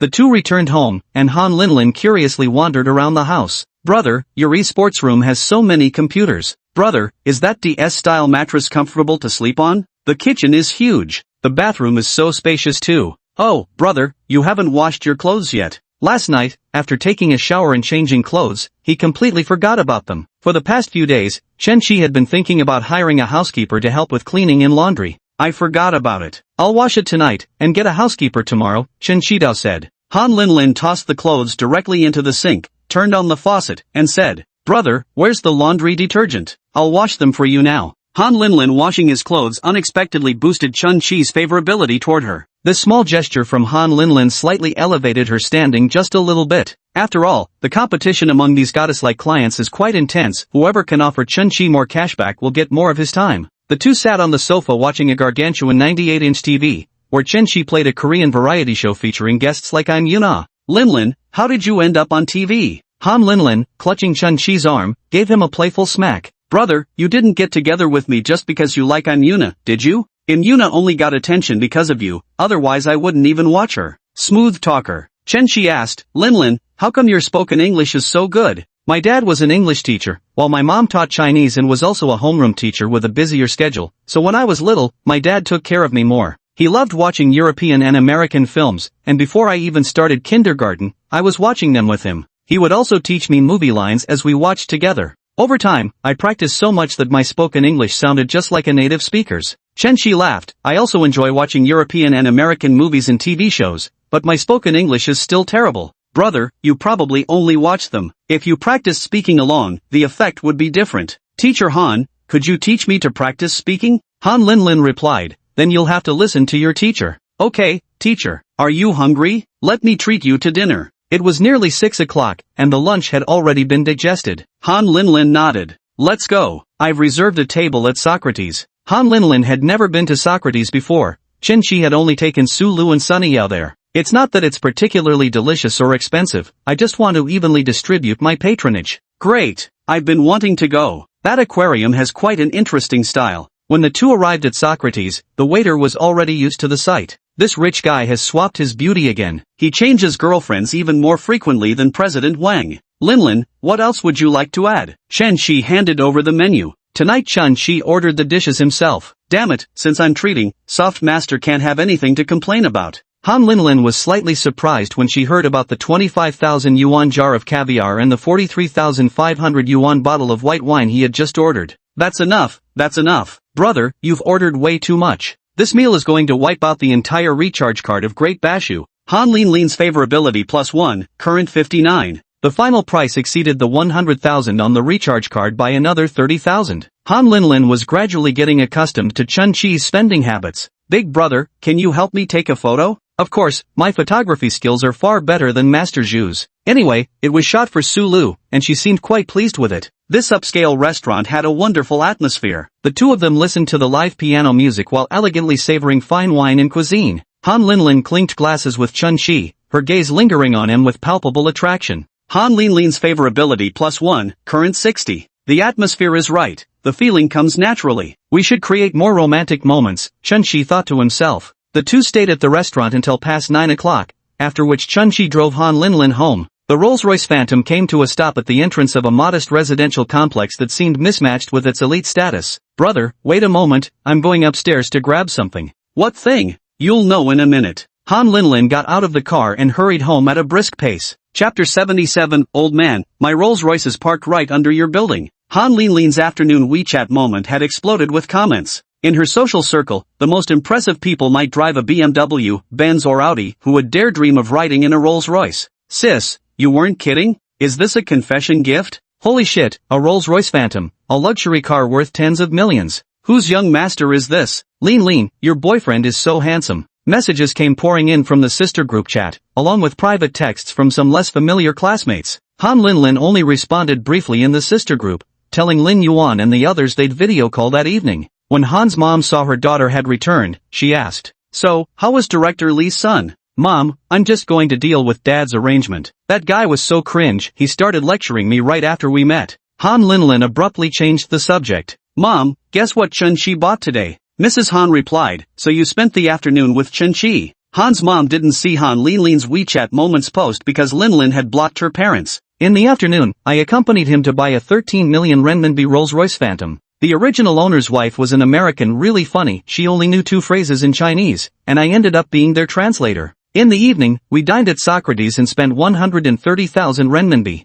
Aunt Han sat frozen on the sofa, completely stunned. 3 short sentences had bombarded her with overwhelming information. 13 million? A Rolls-Royce? A 130,000 dinner? A single meal cost as much as her entire year's salary. Explain this to me, what kind of phantom costs 13 million? Aunt Han gasped in disbelief. Let's talk about it later. Where's my dad? Went out for dinner with friends. Han Linlin thought to herself, that's good then. She stepped into the study, though it was more of a shared workspace for the whole family since all 3 of them were teachers, crowded with textbooks of every kind. Han Linlin walked to the bookshelf by the window and took a DVD from the second shelf. Mother Han saw Han Linlin coming out of the study and heading out again. It's so late, where are you going? Just downstairs. Han Linlin slipped on her shoes and jogged all the way, arriving at the entrance in 3 minutes. What did you go get? Chen-Chi asked. Big brother, this is for you. Han Linlin handed over the DVD she was holding. Chen-Chi held it in his hand and examined it. This antique disc must be at least 20, if not 30 years old. It was a DVD of Jurassic Park, the kind of disc Chen-Chi had only watched with his father back in his early elementary school days. Later, as computers became widespread, such things fell behind the times and were phased out. However, this particular DVD was remarkably well preserved, with its original transparent plastic case still encased in an outer box. Linlin, why are you giving me a DVD of Jurassic Park? When I was little, I used these DVDs to learn English. Big brother could give them a watch too. Chen-Chi thought to himself, is she sharing her childhood memories with me? Couples do tend to have these little exchanges after getting together. Linlin, having me watch retro DVDs is downright disrespectful to my 98-inch home theater setup. What era is this already? Those old films all have restored Ultra HD quality that you can watch online now. Bro, take another look at this disc. It's different from what's available online. Could there be some hidden trick here? When Chen-Chi was a kid, there were still those video rental shops around. To avoid getting inspected, the shops would sometimes burn adult content onto legitimate movie discs, a classic case of false advertising.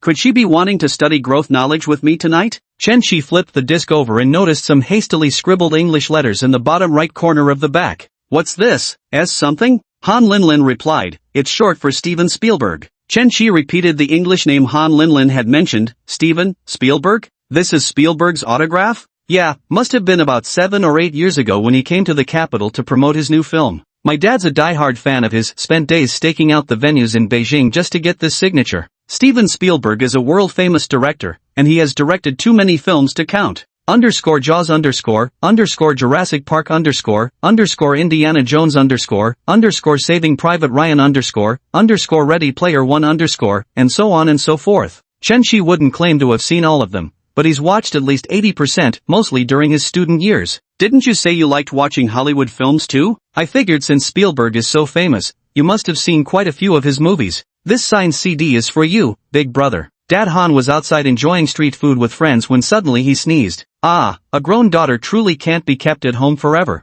My good son, not even married yet, and already giving away his father's treasures. If Dad Han discovered his treasured CDs were missing, I wonder if he'd be so angry he'd cough up blood. Wasn't this your dad's collection? Isn't it inappropriate for you to give it to me? It's fine. He gave them to me when I turned 18. Actually, that wasn't true. Dad Han would never part with them willingly. Han Linlin wasn't stupid either. She had it all figured out. She'd buy a disc online, forge a signature herself, and place it on the bookshelf. Her dad probably wouldn't notice the difference. I really like it. Thank you, Linlin. Received 2,500 rice bucket coins, cashback of 25 million Huaxia coins. Chen-Chi's hand trembled as he held the disc. Holy shit, this crappy DVD cost 2,500 bucks? The price of the disc wasn't expensive. Even buying a legitimate disc over 20 years ago would only cost around 30-something yuan. What was truly valuable was this signature. Chen-Chi secretly went online to check how much Spielberg's signature was worth. Spielberg was a world-renowned director, and there were even specialized sellers offering his autographed photos in the US,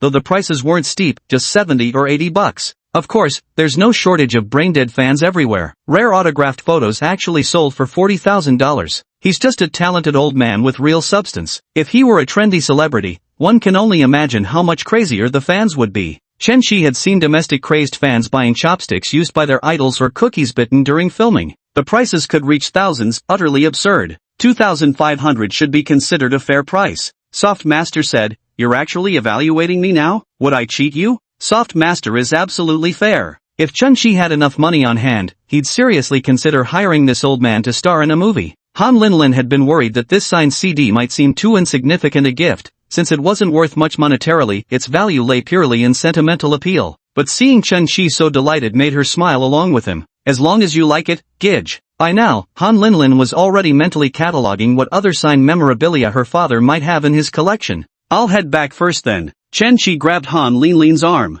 "Wait a moment." Without warning, an unexpected kiss landed on Han Linlin's rosy lips. Her body stiffened, but she didn't push Chen Shi away. His lips are so soft and gentle. Shu Quan noticed something happening behind him and immediately adjusted the rearview mirror away, keeping his eyes fixed straight ahead without moving. Their tongues began an enthusiastic and friendly exchange. Han Linlin's body gradually went limp. Chen Shi held her as they kissed for over a minute before slowly parting. Han Linlin's favorability +2, current 62. "Big brother, I should go up now," Han Linlin whispered faintly. "Go ahead. When you're free, come over to teach me English." "Only English, though." Chen Shi smirked mischievously. "What else? Did you want to teach me something more, Professor Han?" "Not talking to you anymore." Han Linlin kissed Chen Shi on the cheek before getting out of the car. Chapter 78, Stuck in Traffic Even with a Ferrari. The group chat with my sisters was going crazy with mentions every 10 minutes. Lin Yuan and the others would ping Han Linlin. They were determined to hear every detail of what happened today, word for word. "So, Mrs. Rich, tell us, how does it feel to ride in a Rolls-Royce Phantom?" Lin Yuan asked. "Confess and it'll go easy on you, resist and face the consequences." "What gift did he give you when he confessed?" Yun Yun chimed in.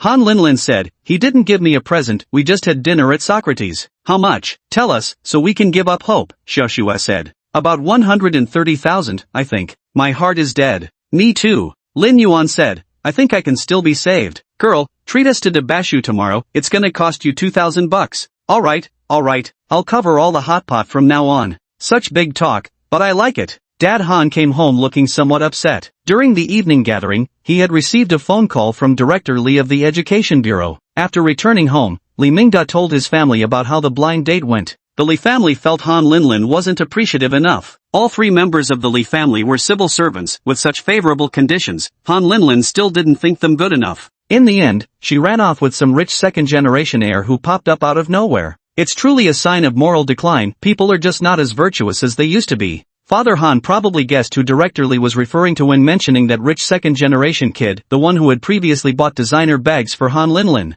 Bang, bang, bang. Father Han knocked on Han Linlin's bedroom door. "Linlin, come out here. I need to ask you something." "I'm on the phone," Han Linlin replied. "Is it that boy again? I told you last time to stop seeing him, but you still won't listen." Mother Han rushed over and grabbed Father Han's arm. "Old Han, stop being so old-fashioned and stubborn. Why do you want our daughter to meet Li Mingda for a blind date?" Father Han declared righteously, his whole family are civil servants with stable jobs and high incomes. If Linlin marries into their family, she'll certainly live without worries, and might even get career support. Mother Han said, "You also hope our daughter marries well and lives a good life in the future. But wouldn't she be happier marrying someone she loves who can also provide her a good life? Forcing her to be with someone she dislikes would only harm her." Father Han frowned tightly. "You mean that Youngchen fellow? I've heard far too many stories about infidelity among people in the finance industry." "Old Han, and here I thought you were an English teacher who watches American and European films all day. Why can't you be more open-minded? Must you hold such rigid stereotypes about a profession? Where's your tolerance?" Indeed, Dad Han was unfairly generalizing the entire finance sector. Many of his graduating high school students went on to Donghai University of Finance and Economics. After graduation, I also entered the financial industry. Some students mentioned that those guys working in finance got involved in all sorts of wild games. I want my daughter to have a good life too. She's my only precious daughter. How heartbroken she'd be if she met some scumbag. Who knows if Han Linlin will be heartbroken, but one thing's certain, your old man will be devastated when he enters the study. The next day, July 15th, Monday, sunny, extreme heat warning. There's quite a bit to handle today. The apartment Lu Liwei bought yesterday requires Chun Chi's personal presence for the ownership transfer. The Ferrari and Rolls-Royce need to be registered, which involves paying hefty purchase taxes, and Chen Shi has to be there for that too. Yesterday, Zhu Quan made 2 trips to drive both cars back. The Ferrari was parked in the underground garage. Since Chen Shi only has 1 parking space, he handed the security guard a pack of Huazi cigarettes, parked the Rolls-Royce alongside the main road in the residential complex. The security guard, recognizing both cars belonged to Chen Shi, was utterly stunned. He nodded repeatedly, promising to keep a close watch on the vehicles. His must be the finest car in this neighborhood, worth more than the houses themselves. Apartment number 1 was never cheap to begin with. Its residents are all top executives and business owners. Most were high-end BBA models, with some sports cars mixed in. There was one each of Rolls-Royce's Ghost, Wraith, and Cullinan, just no Phantom. "Boss, where to first?" Zhu Quan asked. "The real estate registration center." After signing the contract yesterday, Chen Shi had immediately received the keys. He'd hired 2 cleaning aunties to give the place a thorough scrubbing. Especially in the bathroom, Zhu Yaqing appears elegant and poised, but her home is actually filthy. In the corners of the bathroom, there were strands of long hair and unidentified stains everywhere. Su Tian would definitely feel uncomfortable if she moved in. 9:30. Chen Shi drove his Ferrari, followed closely by Zhu Quan in a Phantom, entering the property registration center one after the other. Both luxury cars, still without license plates, immediately drew everyone's attention as soon as they pulled in. Lu Liwei was already waiting at the entrance when he saw Chen Shi arriving in the Ferrari. He thought to himself that giving Chen Shi a 200,000 yuan discount on the house might have been unnecessary. The man clearly wasn't short of money. "Mr. Lu, have you been waiting long?" Chen Shi said. "Not at all, I just arrived myself." Zhu Quan had parked slightly further away and was now jogging over after parking his compact car. When the 2 cars entered, Lu Liwei also noticed Zhu Quan and initially thought he might be another big shot. As a result, Zhu Quan ran over to Chen Shi and called out, "Boss, the parking space here is a bit tight." Took some time to park. Chen Shi tossed the Ferrari keys to Zhu Quan. "I didn't park straight, afraid the neighboring car might ding my door, go repark it properly." Zhu Quan took the car keys and went to park. Lu Liwei asked, "Mr. Chen, that Rolls-Royce? The Phantom? That's mine too." Lu Liwei ran his own company and had some money, otherwise he wouldn't have been able to afford buying property to keep a mistress. His car is a Mercedes-Benz GLS luxury SUV worth 1.38 million yuan, which definitely commands respect when driven out. But compared to Chen Shi's 2 cars, it was like bringing a knife to a gunfight. Driving a luxury car of this caliber, yet buying a house worth just over 2 million, could he also be keeping a mistress? The 2 entered the registration center, where the sluggish real estate market meant the crowd was barely half of what it used to be. 2 years ago, you'd have to wait in line, but now you walk right in and find an available window. In less than 10 minutes, the transfer was complete. In 15 working days, the property deed would be registered under Chen Shi's name. "Mr. Chen, let's keep in touch if there's an opportunity." "Sounds good." Chen Shi didn't linger either. He still needed to visit the vehicle management office to get license plates for his car. Chen Shi came out from the registration hall and walked to the parking lot. A pale blue Lamborghini was blocking his Ferrari.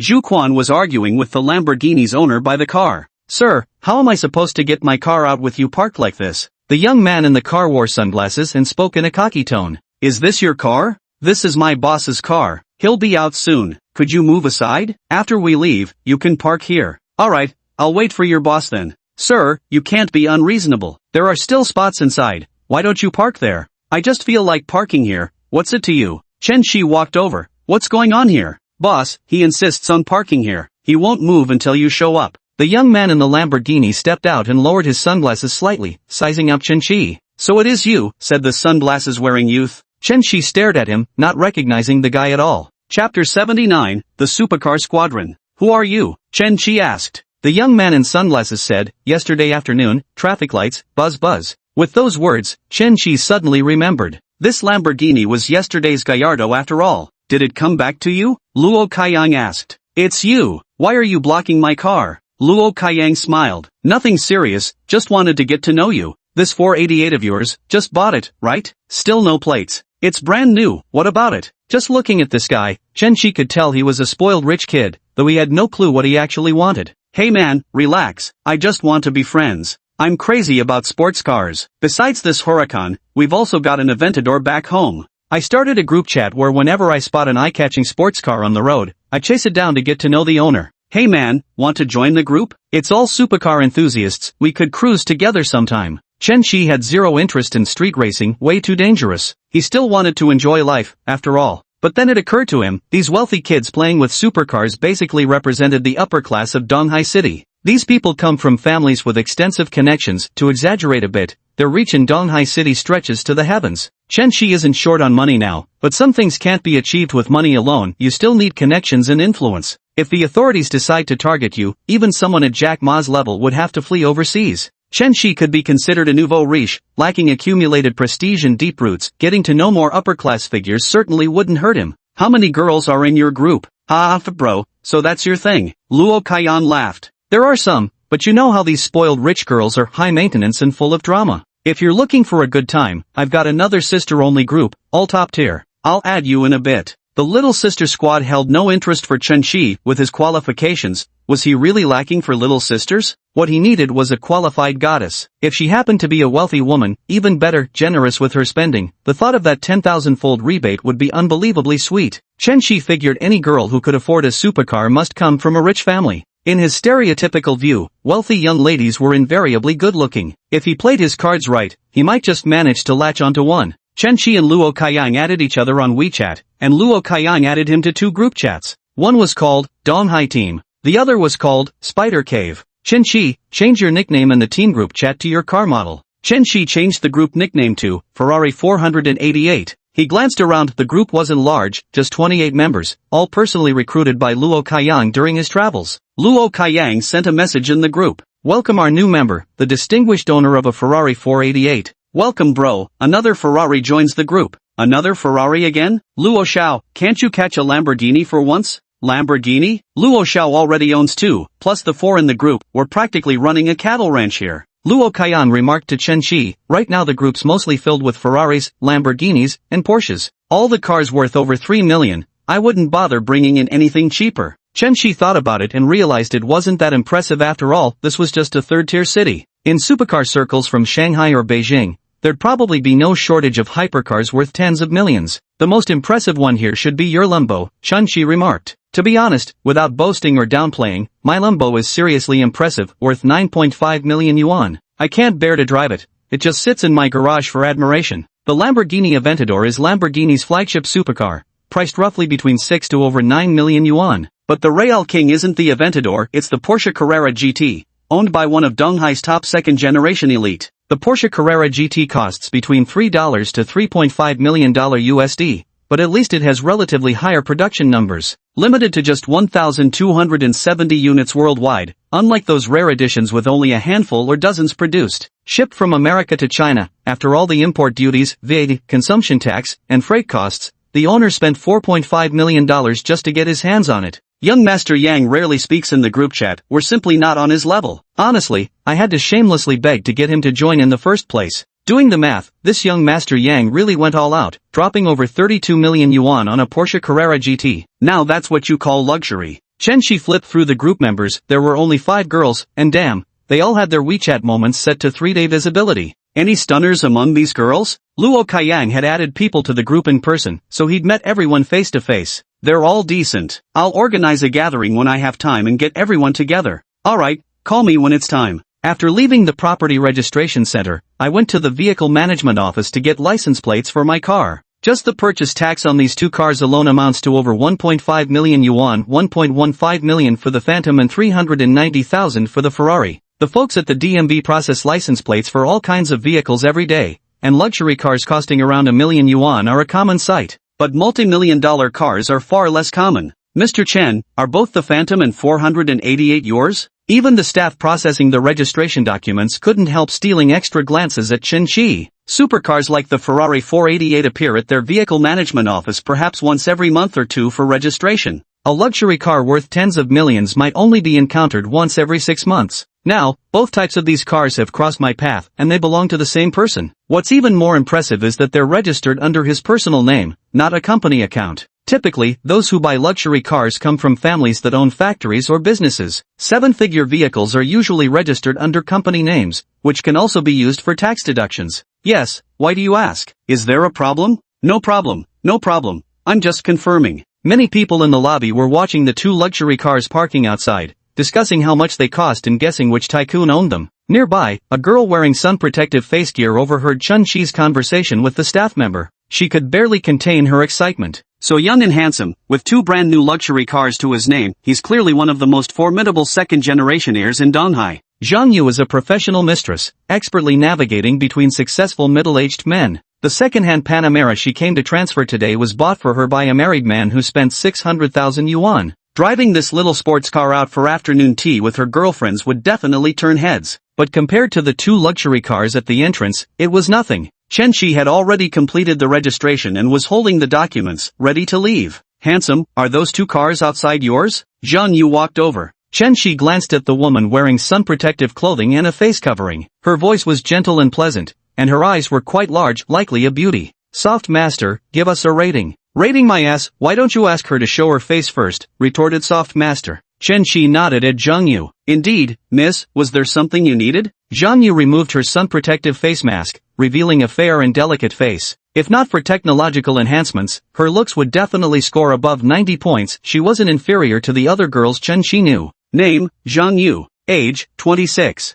Height, 167 centimeters. Charm level, 94. Occupation, mistress. Number of relationships, 11. Favorability, 10. Damn, there's even a profession called mistress? What a waste with looks like that. With a charm stat of 94, she ranks high among his goddesses, just those 2 awkward ones in growth count. Would be perfect if one could be dropped. Dream on, Ruan Yi scoffed. Chapter 80 The Rolls-Royce Collision. Zhang Yu parted her vermilion lips and whispered coyly, handsome, I've never ridden in a Rolls-Royce before. Could you let me hop in for a quick photo? She was brimming with confidence in her looks, and considering it was such a minor request, most men wouldn't dream of turning her down. I can. Chen Shi didn't refuse either, just a photo, no big deal. Indeed, with my beauty, no man can resist. Zhang Yu's little scheme was simple. Once she got in the car, she'd have more chances for conversation, more subtle maneuvers. Shu Quan saw Chen Shi emerge, accompanied by a beauty, and couldn't help but admire how his boss could charm women wherever he went, each one a stunning beauty. Miss,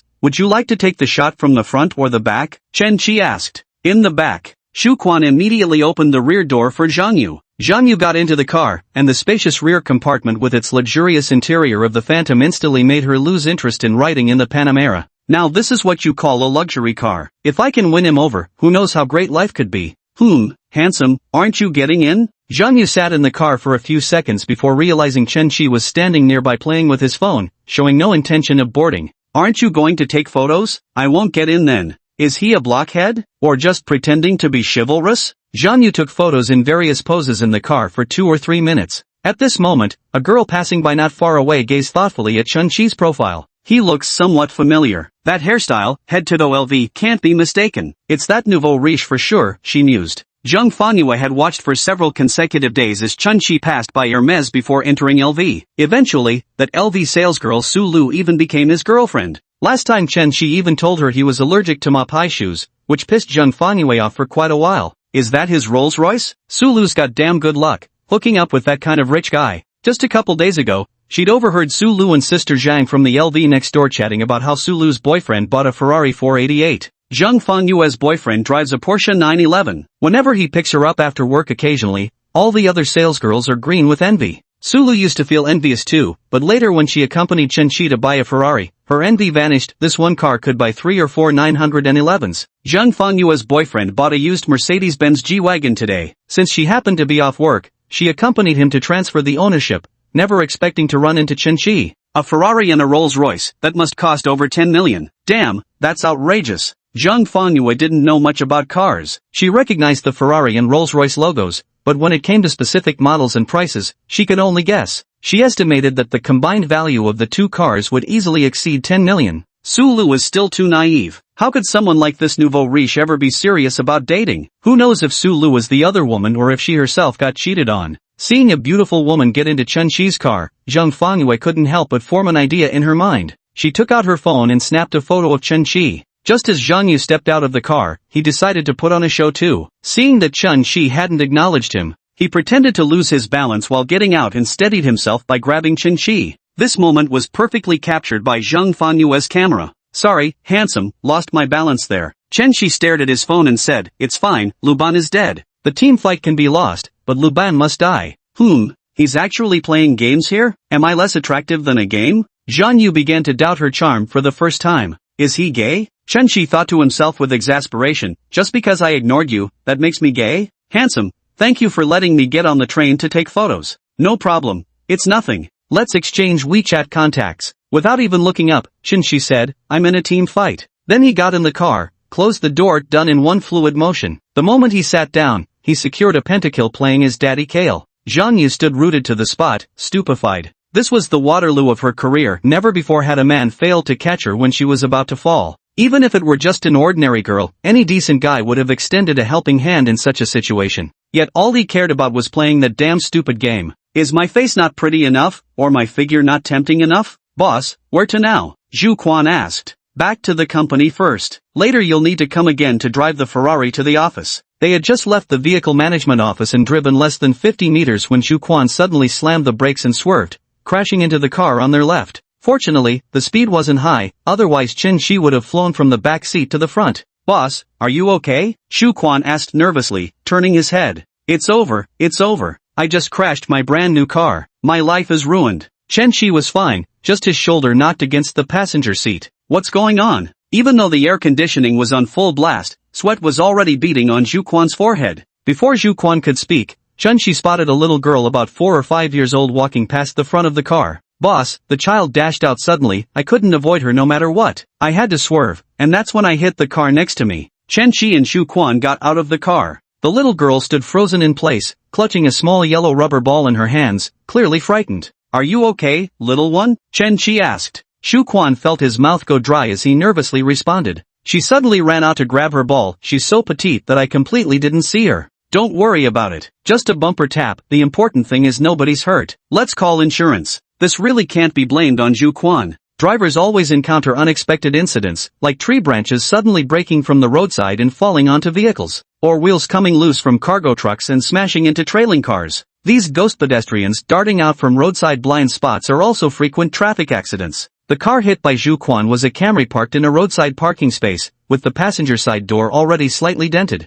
The left bumper of the Phantom was also shattered, leaving Zhu Quan's legs trembling uncontrollably. A brand new 13 million yuan luxury car, licensed and driven for less than 2 minutes before crashing, this was definitely going to trend online. Replacing the Phantom's bumper would cost roughly 250,000 to 300,000 yuan, not including labor fees. However, Chen Shi didn't care about the car being damaged. He was just relieved that he hadn't hit the little girl. He really didn't want to become famous. At that moment, a young man wearing a yellow cap and dressed in a yellow shirt rushed over in a panic, knelt down, and held the little girl in his arms. Sweetie, does it hurt anywhere? Daddy, the car didn't hit me. Hearing this, the delivery guy felt relieved. Only then did he notice the dignified Statue of Liberty emblem on the car before him. Rolls-Royce. The delivery guy nearly collapsed in shock. If they pursued compensation for this, he could sell himself into servitude and still not afford to pay. Although according to road traffic safety laws, pedestrians are considered the vulnerable party, so no matter what, the driver must bear partial responsibility, even if the accident was caused by the pedestrian. But even if both parties share liability, the delivery guy still can't afford to cover the repair costs for the Rolls-Royce. Poor as he was, his wife had divorced him, and his elderly parents back home couldn't help take care of his child, so she could only deliver takeout orders while taking care of her child outside.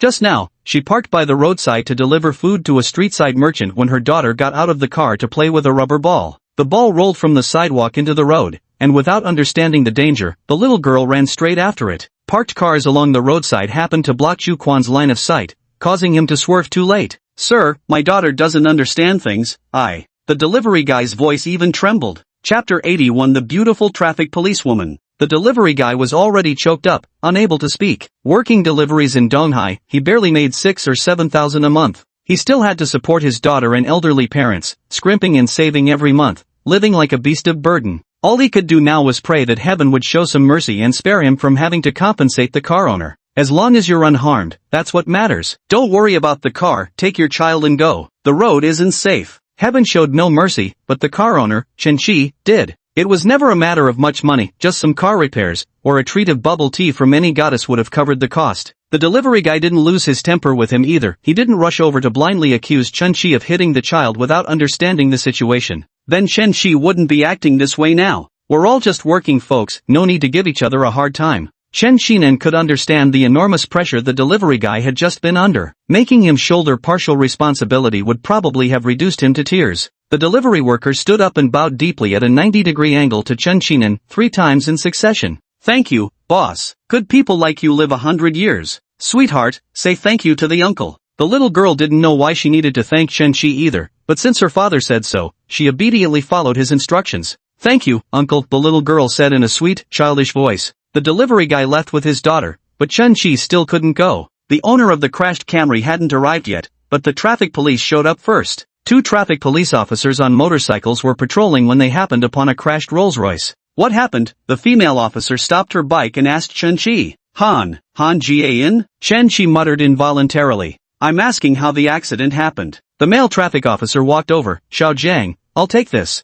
Comrade, please show me your driver's license and vehicle registration. Officer, I'm the driver. I was the one driving, Zhu Quan quickly said. Chen Qi was captivated by the female officer's beauty. She resembled Han Jian, especially the mole on the left side of her nose tip. Though wearing a police cap, her hairstyle appeared to be short, with well-defined facial features, a straight nose and delicate cherry-like lips. Soft master, rate her. Name, Jiang Yuni. Age, 24. Height, 168. Charm, 93. Occupation, traffic police. Relationship count, 1. Favorability, 0. Would you like to bind? Bind.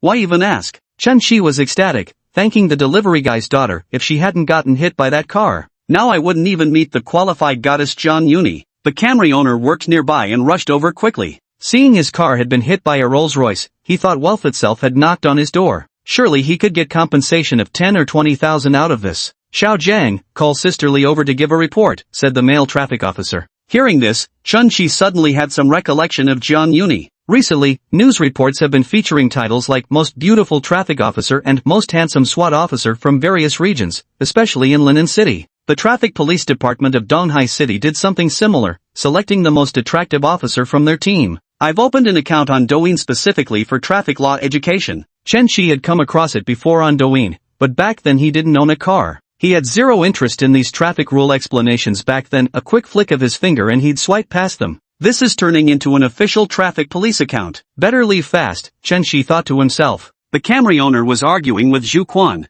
I was properly parked by the roadside and still got hit. How unlucky can I be? Zhu Quan repeatedly apologized. I'm so sorry, the insurance company will be here any minute. It's entirely our fault. We'll compensate you accordingly. Let's settle this privately. Forget about waiting for the insurance, Chen Qidao said. Camry owners were overjoyed. Going through insurance would only cover repairs, but if you tried claiming lost wages from the insurer, they'd drag out the argument for a full month. If we settle privately, the compensation money goes straight into his hands, and judging by his Rolls-Royce, he's certainly not short on cash. All right, the Camry owner said. I had to take time off work to get my car fixed, and now I can't even do my evening Uber gig because of this. How about 10,000 yuan? For an old Camry like his, replacing a car door would cost around 4,000 yuan at most. If he just needed dent repair and repainting, a regular repair shop he knows could do it for 500. As for his Uber side hustle, he only makes about 70 to 80 bucks a night. Asking for 10,000 is completely outrageous. Chen Qidao said, 10,000? Does he think it's too high? Even driving a Rolls-Royce, how can someone be so stingy? 10,000 yuan must feel like pocket change to him.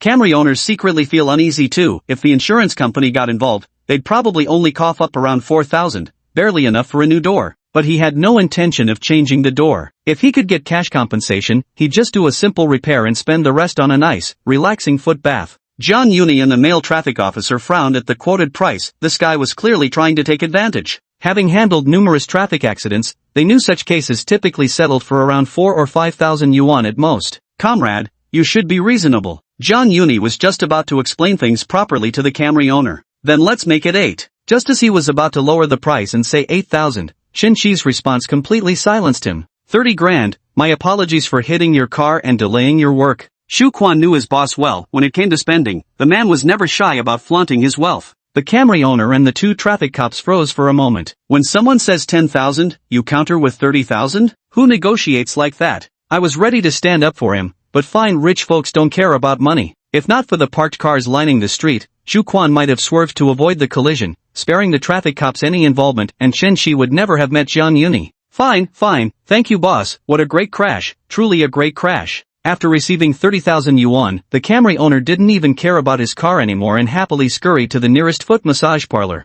Officer, aren't you the one who does legal education videos on Douyin? Chen Qi said. It's me, comrade. Although your accident has already been settled privately, could you still tell our colleagues about it and let us make a Douyin video? Chen Shi crashed his Rolls-Royce, didn't demand a single penny from the pedestrian who caused the accident, and even paid the other driver 7 or 8 times the compensation. This act of being both wealthy and benevolent is worthy of publicity and can be considered a positive force in society. Chen Shi had also seen similar videos, like one where a tricycle-riding elderly man rear-ended a Mercedes owner. The panicked old man took out his only 20 yuan bills and knelt down to apologize. Not only did the car owner not pursue the matter, but he also quickly helped the elderly man up and reassured him that it was alright. The Mercedes owner's behavior received unanimous praise from netizens. Chen Shi's behavior this time was even more kind and generous than that of the Mercedes owner. Zhang Yuni wanted to film this minor incident and post it on Douyin for promotional purposes. That might be inconvenient, Chen Shi replied. Then could the driver take a video instead? Zhang Yuni asked. This isn't very convenient either. Keeping such a low profile? Trying to stay out of the public eye? At that moment, a Volkswagen car came driving toward them. A woman in summer police uniform, holding a stabilizer in her hand, stepped out of the vehicle. Rolls-Royce, now that's some good material. Li Ru knew that the more expensive the car, the more eyeballs it would attract and the higher the video views would be. Nini, is this the car owner here? Rouge, yeah, let's skip filming this one, the owner doesn't want to be on camera. Li Ru sized up Chen Shi and persuaded him, handsome, you're so good looking, you'd be really photogenic in videos. What nonsense, Chen Shi thought to himself. He wasn't here to become a celebrity, why would photogenic matter? Chapter 82, you're the first girl to ride shotgun. The Traffic Police Department's official account has millions of followers, and with the keyword, Rolls-Royce, it's bound to trend locally. He only wanted to make a fortune quietly, and besides, fame inevitably brings more trouble. Sorry, that's not very convenient. Chen Shi abruptly changed the subject. Officer Jiang, can I add you on WeChat? Zhang Yuni said, sorry, it's work hours. Not really convenient.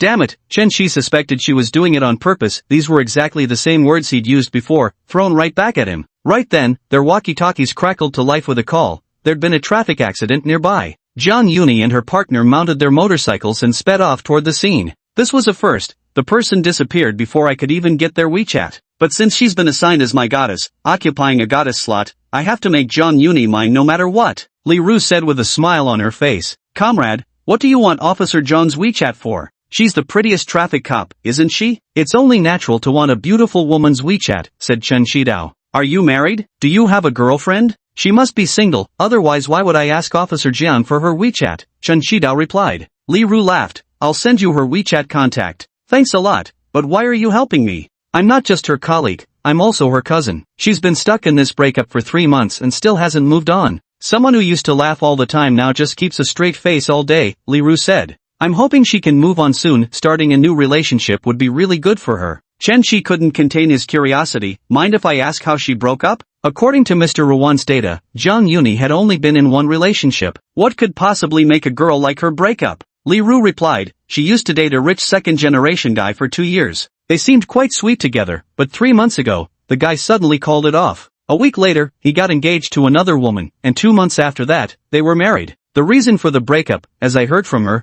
was that the man's family business had some issues, and the woman he married was the daughter of one of their suppliers. His father arranged for him to go on a blind date, a marriage of business interests, a strategic alliance. Li Ru shook her head, but I suspect her ex-boyfriend was already involved with that woman behind her back. She just didn't know. It's just another story about a scumbag cheating for personal gain. Chen Shi didn't find it particularly sensational or outrageous to hear about. I see, so you were blindsided by the breakup and got hurt. Yes, exactly, Li Ru replied. However, if you're trying to pursue her, it might take some effort. She's been hurt by rich second-generation heirs and doesn't have the best impression of wealthy guys. You drive a Rolls-Royce, so you must never be short of beautiful women around you. Chen Shi thought to himself, damn it, so having money is actually a hindrance now? I refuse to believe this nonsense. Chen Shi and Li Ru added each other on WeChat, and Li Ru then forwarded Zhang Yuni's WeChat contact card to Chen Shi. He wrote Rolls-Royce owner in the friend request nota and clicked send. At the company, Chen Shi returned alone, driving the Ferrari back. Xu Quan drove the Rolls-Royce to the 4S dealership instead. Salesperson Kai Jie was shocked. The car had just been delivered yesterday, yet here it was again, with a shattered bumper. So Mr. Chen wants to emulate Shanghai's golden boy, is that it? By the time I got back to the office, it was almost noon time for lunch break. Chen Etienne arrived late in the morning too. He went to his former company to pack his things. He even transferred 20,000 yuan to the company as compensation money just to avoid future squabbles. Although Chun Chi had previously said he would handle any compensation issues, the amount was so small that Chen Yituan paid it himself. Today was his first day as HR manager. In the morning, HR Director Feng interviewed several candidates for customer service positions. After Chen arrived, he conducted the second round of interviews. Feeling somewhat satisfied, he asked two candidates to leave and wait for notification. Chen Shi walked to the HR department and entered the manager's office without knocking. Director Chen, could you at least knock first? Chen Yitian said. Chen Shi stepped back and knocked twice. Is this acceptable? You're the boss, your call. Chen Yitian replied helplessly. How was your first day at work? Not bad. Supervisor Feng did most of the work actually. I'm still trying to digest everything. Chen Yitian sighed. The promotion came too suddenly. I'm still getting used to the new position. Take your time learning. There's no rush, I won't put any pressure on you. Cheesy, are you sure the company can handle giving me such a high annual salary? Chen Yitian had worked in the e-commerce industry for several years, and from what he knew, in a company of Donghai City's scale, aside from the boss, he'd never even heard of an employee earning an annual salary of 800,000 yuan. Chen Yitian thought to himself, as brother Chen Shi's buddy, that's why he was offered such a high annual salary. Better not bankrupt the company by paying him so much. Sounds ridiculous, but it actually happens, pure mismanagement. Coming to work and worrying about the company's future? Talk about vision. We definitely made the right call hiring you. Don't worry, even if I have to take on extra jobs to support this company, I won't let it go under. Chen Yitian obviously hoped the company would operate successfully. Drawing a long-term high salary would make him perfectly happy too. With 5 minutes left before clocking out, Chen Shi walked into the design department where employees greeted him with smiles. Shortly after taking over the new company, Chen Shi had already changed one policy, switching from single-day weekends to standard 2-day weekends. This is an extraordinary stroke of luck for the working class. Most companies would exploit you rather than give you an extra day off. Employees speak highly of this former colleague turned new boss. Conscientious capitalist, that's what everyone calls him. Susu, come with me on a business trip this afternoon. Business trip? Su Tian asked, puzzled. Fashion designers usually travel for work to visit factories for sample making, communicate with suppliers, or attend industry trade shows. But these were matters for Manager Liu or the supervisors to handle. She was just a new intern, unqualified for such responsibilities. A few colleagues nearby were gossiping in a small group chat without Sweet Sue. I've been here for 2 years and never had a chance to travel for work, yet she got to go on a business trip just 1 week after arriving. The boss must have taken a liking to Su Tian. So what? Young and beautiful good looks are capital. I thought Manager Liu had taken a liking to Su Tian, treating her so well. But it turns out she has the boss backing her up. So enviable. But I heard Chairman Chen has a girlfriend. Doesn't that make Su Tian the other woman? Don't spread rumors. Let's just pretend we don't know. The girlfriend they were referring to was Li Ting. Su Tian left work 5 minutes early, and the two of them headed to the office building's underground parking garage. Chen Shi pressed the key fob for his Ferrari, the headlights flashed, and the car let out 2 beeps. Su Tian exclaimed in surprise, "Bro, you got a new car? Just bought it. No girl has ever sat in the passenger seat yet. Come on, let me take you for a ride." Chen Shi lied through his teeth without batting an eye. Really? Of course it's true. As the two got into the car, Su Tian felt slightly awkward. I'm the first girl to sit in the passenger seat. The passenger seat holds special meaning for girls. Some girls don't allow other girls to sit in their boyfriend's passenger seat. It's a way of declaring sovereignty. Su Tian's favorability +1, currently 13. Are all college students this naive and easy to fool, or is it just her? Su Tian's reaction actually made Chen Shi feel a bit embarrassed. Chapter 83, Your boss is your boyfriend? Big brother, where are we going for this business trip? Chen Shidao said, what kind of business trip is this in such scorching weather? Oh, it's not a business trip. Why do you sound a bit disappointed? Do you love work that much? Su Tian quickly shook her head. No, I just thought going on a business trip would broaden my horizons. Su Tian excelled in her specialized courses and had a genuine passion for fashion design. When she first entered university, she even fantasized about designing for international brands like LV and Chanel. However, as she grew older, such distant dreams were gradually abandoned. I'll take you to Paris Fashion Week when I have time. Broaden your horizons properly, Chen Shi remarked. Big brother, you better not be lying to me. Chen Shi stared at Su Tian. Do I look like the kind of person who would lie? Su Tian's face flushed with a smile as she recalled how she had misunderstood Chen Shi a few days earlier. Yet without hesitation, he proceeded to acquire the entire company with sheer strength. Not likely, big brother always keeps his word. The apartment next door at Changtai Garden has been cleaned. You don't need to go back to the office this afternoon. Pack your things and move in. Su Tian said, brother, isn't it inappropriate to handle personal matters during work hours? Chen Shi couldn't help but laugh at Su Tian's naive remark. Who am I? I'm the boss, whatever I say goes. If I say you get a day off, you get a day off. Su Tian herself knew there was something ambiguous between her and Chen Shi, but she didn't want to be the subject of gossip at the company. Yet, their ambiguous relationship was now an open secret in the company, only she still believed no one else knew. After becoming a boss, Chen Shi somewhat understood why those villains in novels and TV shows were so obsessed with power. Being in a position of power, where a single word can determine another's fate, it's an extraordinary feeling. Right now, he's just the boss of a small company. Imagine if he were heading a publicly listed corporation with thousands, even tens of thousands of employees, the stakes would be entirely different. Then I'll head back to the dorm first to grab a few things, then go home to pack some clothes. Alright, let's eat first. What are you craving? Whatever big brother eats, I'll eat too. Truth be told, Su Tian was really well behaved. Let's just grab a simple bite. Half an hour later, Socrates. Su Tian couldn't hide her astonishment. This restaurant was the only Michelin 2-star establishment in Donghai. She'd seen it on Douyin with an average per person spending requirement of 8,000 yuan. The waiter had completely lost his poker face. How many is this now? Does his kidney really work that well? Is this just a simple meal? It's a bit too simple, isn't it? Tian, what would you like to eat? Chen Shi handed her the menu. Su Tian scanned the menu twice but couldn't bring herself to order anything. So expensive. $900 for a plate of seafood fried rice? Brother, you order. I'm not very good at choosing dishes. Su Tian pushed the menu back. Alright, I'll order. Let me know if there's anything you don't like. Chen Shi ordered a full table of dishes based on the 100,000 yuan standard meal budget. All the other goddesses received this treatment, so Su Tian couldn't be given less. Sir, your total comes to 103,000 yuan. At checkout, the waiter gave the price. Scan the code. Chen Shi paid promptly. Sweet Sue's favorability +3, current 16. The domineering CEO archetype must have been modeled after him. Chen Shilian's usual routine wasn't even halfway through buying luxury goods when Su Tian's favorability had already reached 16. Girls who've never been in a relationship naturally have lower thresholds. Back to the dorm first or home first? Chen Shi asked. Let's go to the dorm first. We can get the things from home next time. Su Tian's home was in the western suburbs, but technically still within city limits. When living on campus, she'd go home once or twice a week. Thus, her dorm room contained fewer belongings compared to her out-of-town roommates. Donghai Business College was an ordinary second-tier university with relatively lax management. However, Chen Shi's unlicensed vehicle still couldn't just waltz in as he pleased.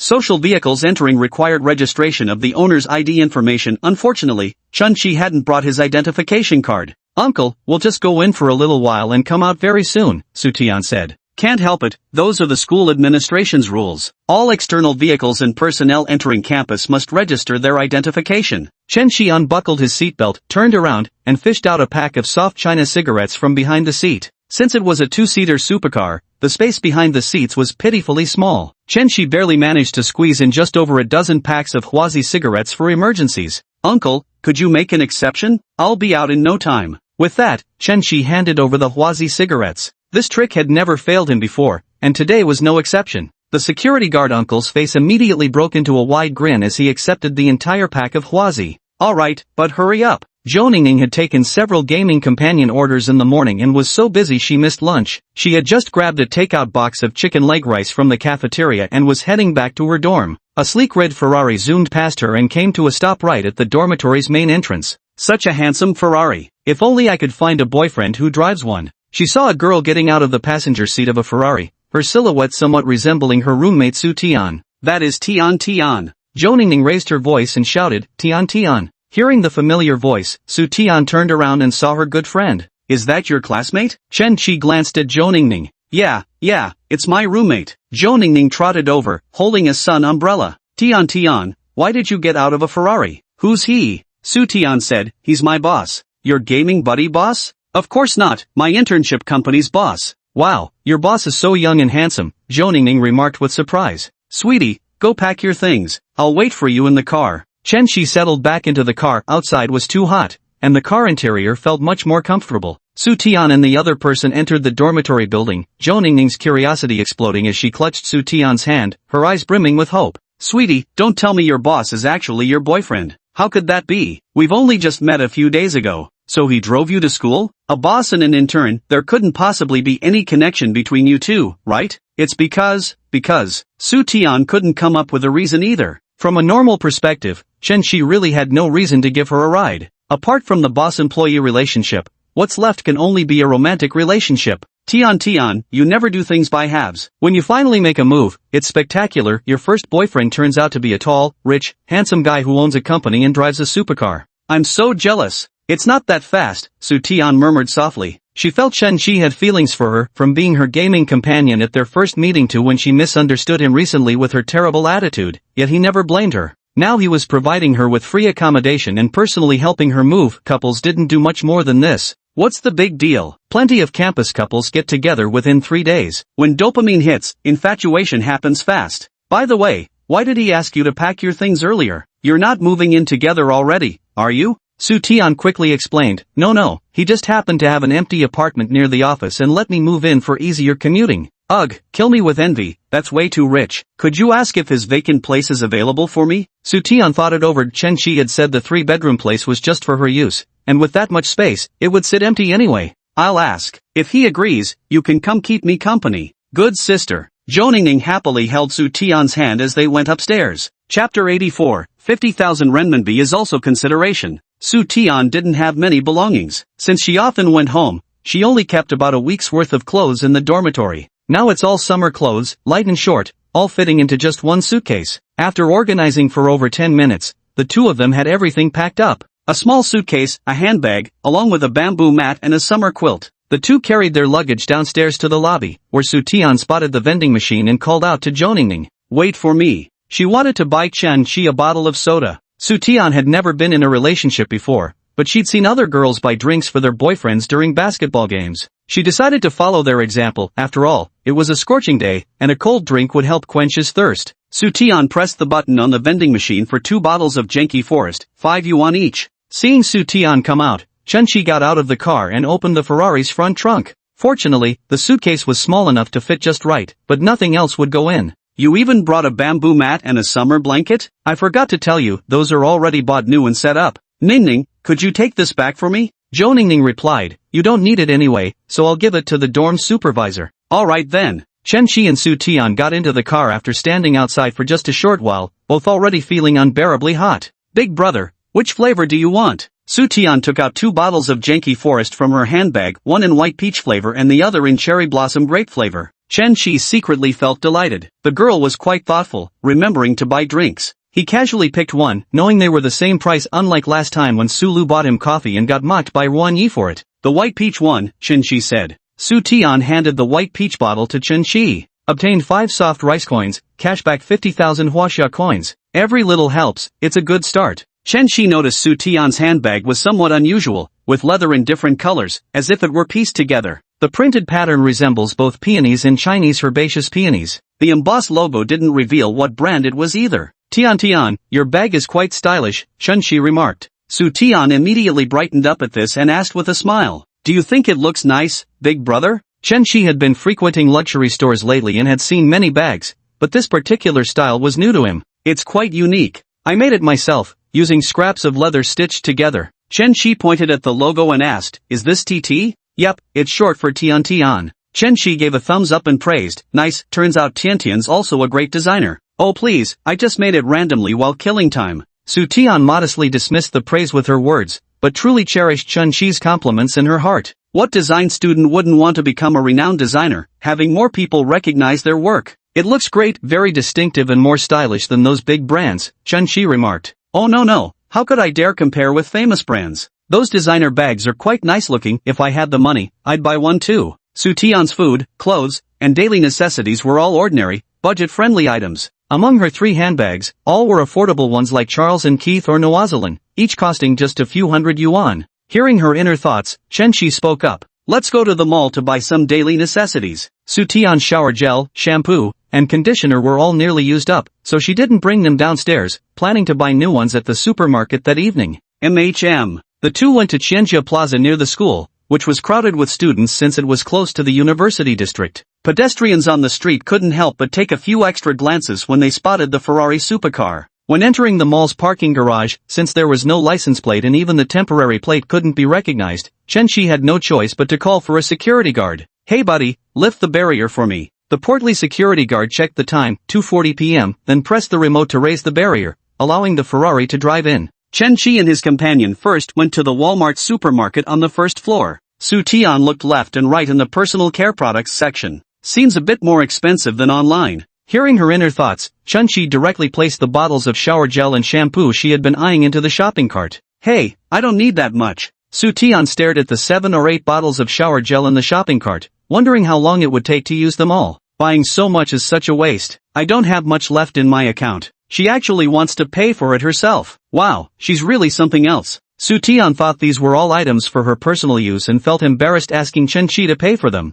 Chen Chi said, just try them all out. See which one feels best to use. You can give whatever extras you don't need to your roommates. Buy whatever you want directly. When you're out with the boss, how could we let you pay? But there's no need for so many. I'll just buy my usual brand. Su Tian put the extras back and then picked out some daily necessities and cleaning supplies. Altogether, it probably only came to 400 or 500 yuan. This was likely the least money Chen Chi had ever spent. As they exited Walmart, Chen Chi said to Su Tiny, I'm taking you on a business trip now. Ha, there's really a business trip? Where to? The 3rd floor, where they sell luxury goods. I'm taking you to study the design styles of major brands. Su Tian wasn't unfamiliar with luxury stores. She'd been before with her roommates to broaden her horizons. But each time, they'd all felt quite nervous inside. They couldn't afford to buy, only look, and being shy didn't dare ask too many questions. Now with Chen Chi, this big shot, taking her there, she could appear more at ease. Let's go. Which store first? Chen Chi asked. Bottega Veneta. I quite like their design style. Bottega Veneta, abbreviated as BV, is a first-tier Italian luxury brand, ranking slightly below LV in terms of brand hierarchy. Bottega Veneta's style features minimalist and understated designs, emphasizing craftsmanship and material quality. LV offers more classic, versatile designs and a broader product range. Su Tian preferred Bottega Veneta's understated and luxurious design even more. When Chen Chi accompanied the other goddesses for shopping, he had never been to Bottega Veneta. Its reputation is indeed a bit lower compared to LV, Chanel, and Gucci, but the price remains stubbornly high, with little room for discount. Welcome to Bottega Veneta. How may I assist you today? Counter girl Lu Qingqing is a 22-year-old young woman with 85 charm points and 5 growth cycles. Though young in age, his vision was keen. Lu Qingqing could tell at a glance that Su Tian was a college student. In fact, anyone could have spotted it instantly. Su Tian's entire demeanor screamed 2 words, naive college student. As the internet puts it, eyes brimming with transparent stupidity. Whereas Chen Chi unmistakably exudes the aura of a wealthy playboy.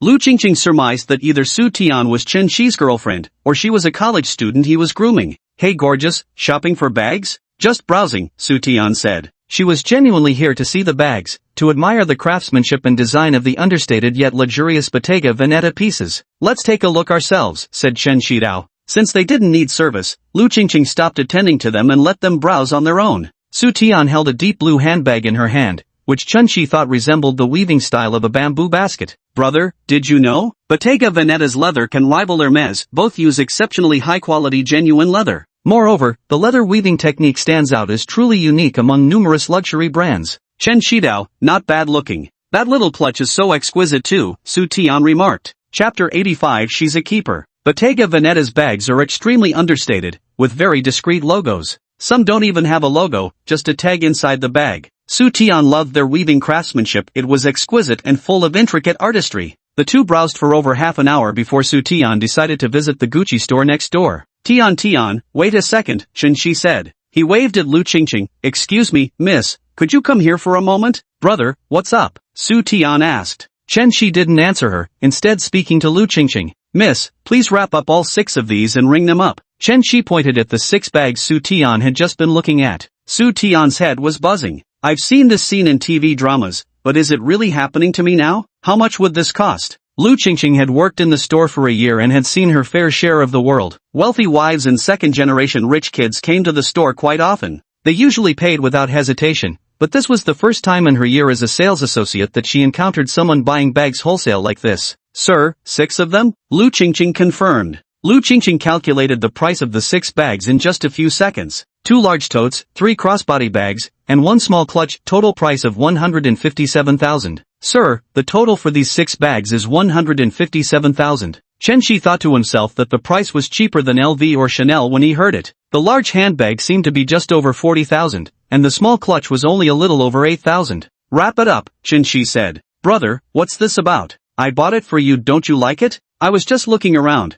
not planning to buy a bag. Su Tian quickly waved her hands. No, I can't accept this. Don't you want to study the design techniques of luxury brands? Take it home and study it properly. Design a smash hit product for the company in the future. Chen Shi's reason for gifting the bag was awkwardly assertive with a hint of dominance. Dominance laced with romance dripping extravagance. 157,000 yen, just given to me like that. Is this domineering CEO's way of chasing a girl? Su Tian's favorability +5, current score, 21. Big brother, I'll definitely work hard. Xiaju claims she doesn't care about money, but every moment that touches Wang Duoyu requires spending money. Su Tian is the same, she wants someone devoted, hoping to avoid ending up in the same plight as her mother. But being devoted alone isn't enough, he must also be pleasing to the eye, meaning handsome, and financially well off. Huang Qingyi basically met all of Su Tian's requirements except for being too much of a womanizer, whereas Chen Shi far exceeded all her expectations. She had never imagined finding a boyfriend who was actually a tycoon, let alone one so young and handsome.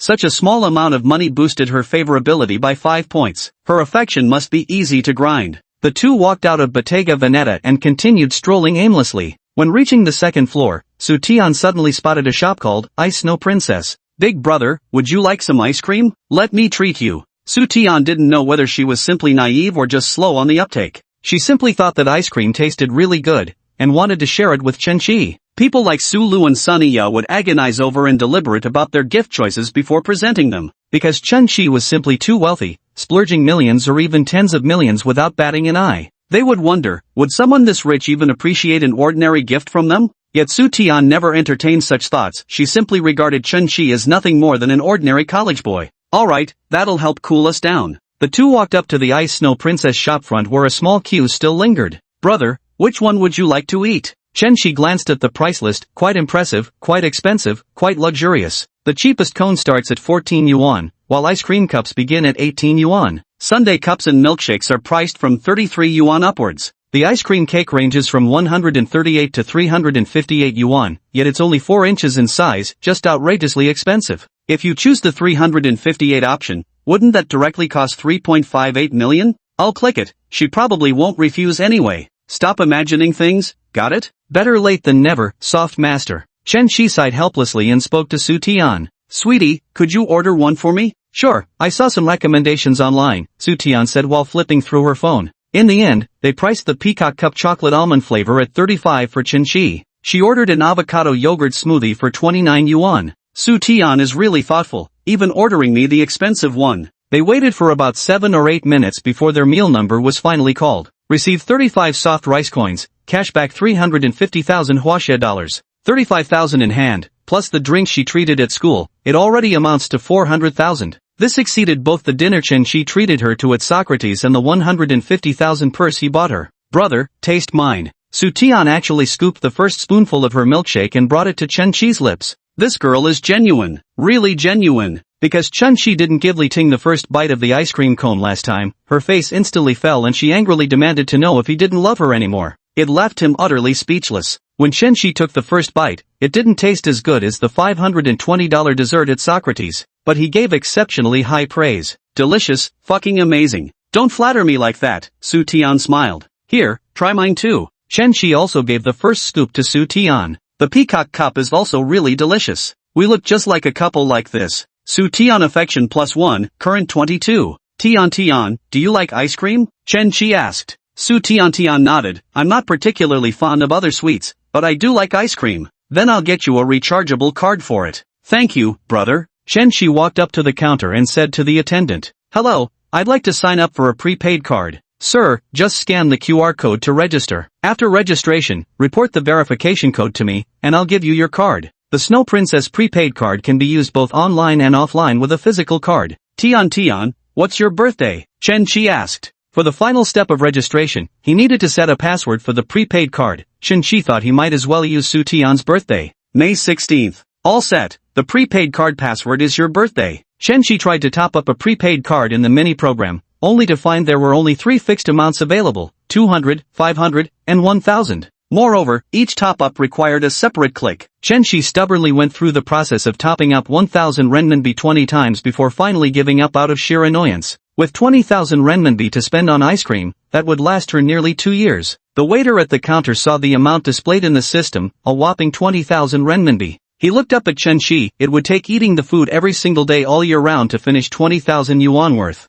For ordinary people, it would take 4 or 5 years to eat that much. Only the rich throw money around like it's nothing. Sir, your recharge card is ready. The balance is 20,000 yuan. The parents nearby who were buying ice cream for their kids were visibly shocked. The Snow Princess is priced a bit higher, so the parents who come here to buy ice cream are fairly well off. But even when they prepay with a membership card, they'll top up at most 1 or 2,000, and they only eat here for 3 or 4 months a year. It's more than enough. Young man, that's quite a lot to prepay. Will you be able to finish it all? Isn't he worried about getting the runs? He must be a rich second-generation heir. Upon hearing the waiter mention the 20,000 yuan balance, Su Tian stared at Chen Shi in shock. This kind of extravagant spending from a domineering CEO is really hard for me to get used to. Hearing Su Tian's inner thoughts, Chen Shi spoke up. Tian, I casually topped up some money on this card. Here you go, come eat whenever you want. Bro, you didn't have to put in so much. I won't be able to finish it all.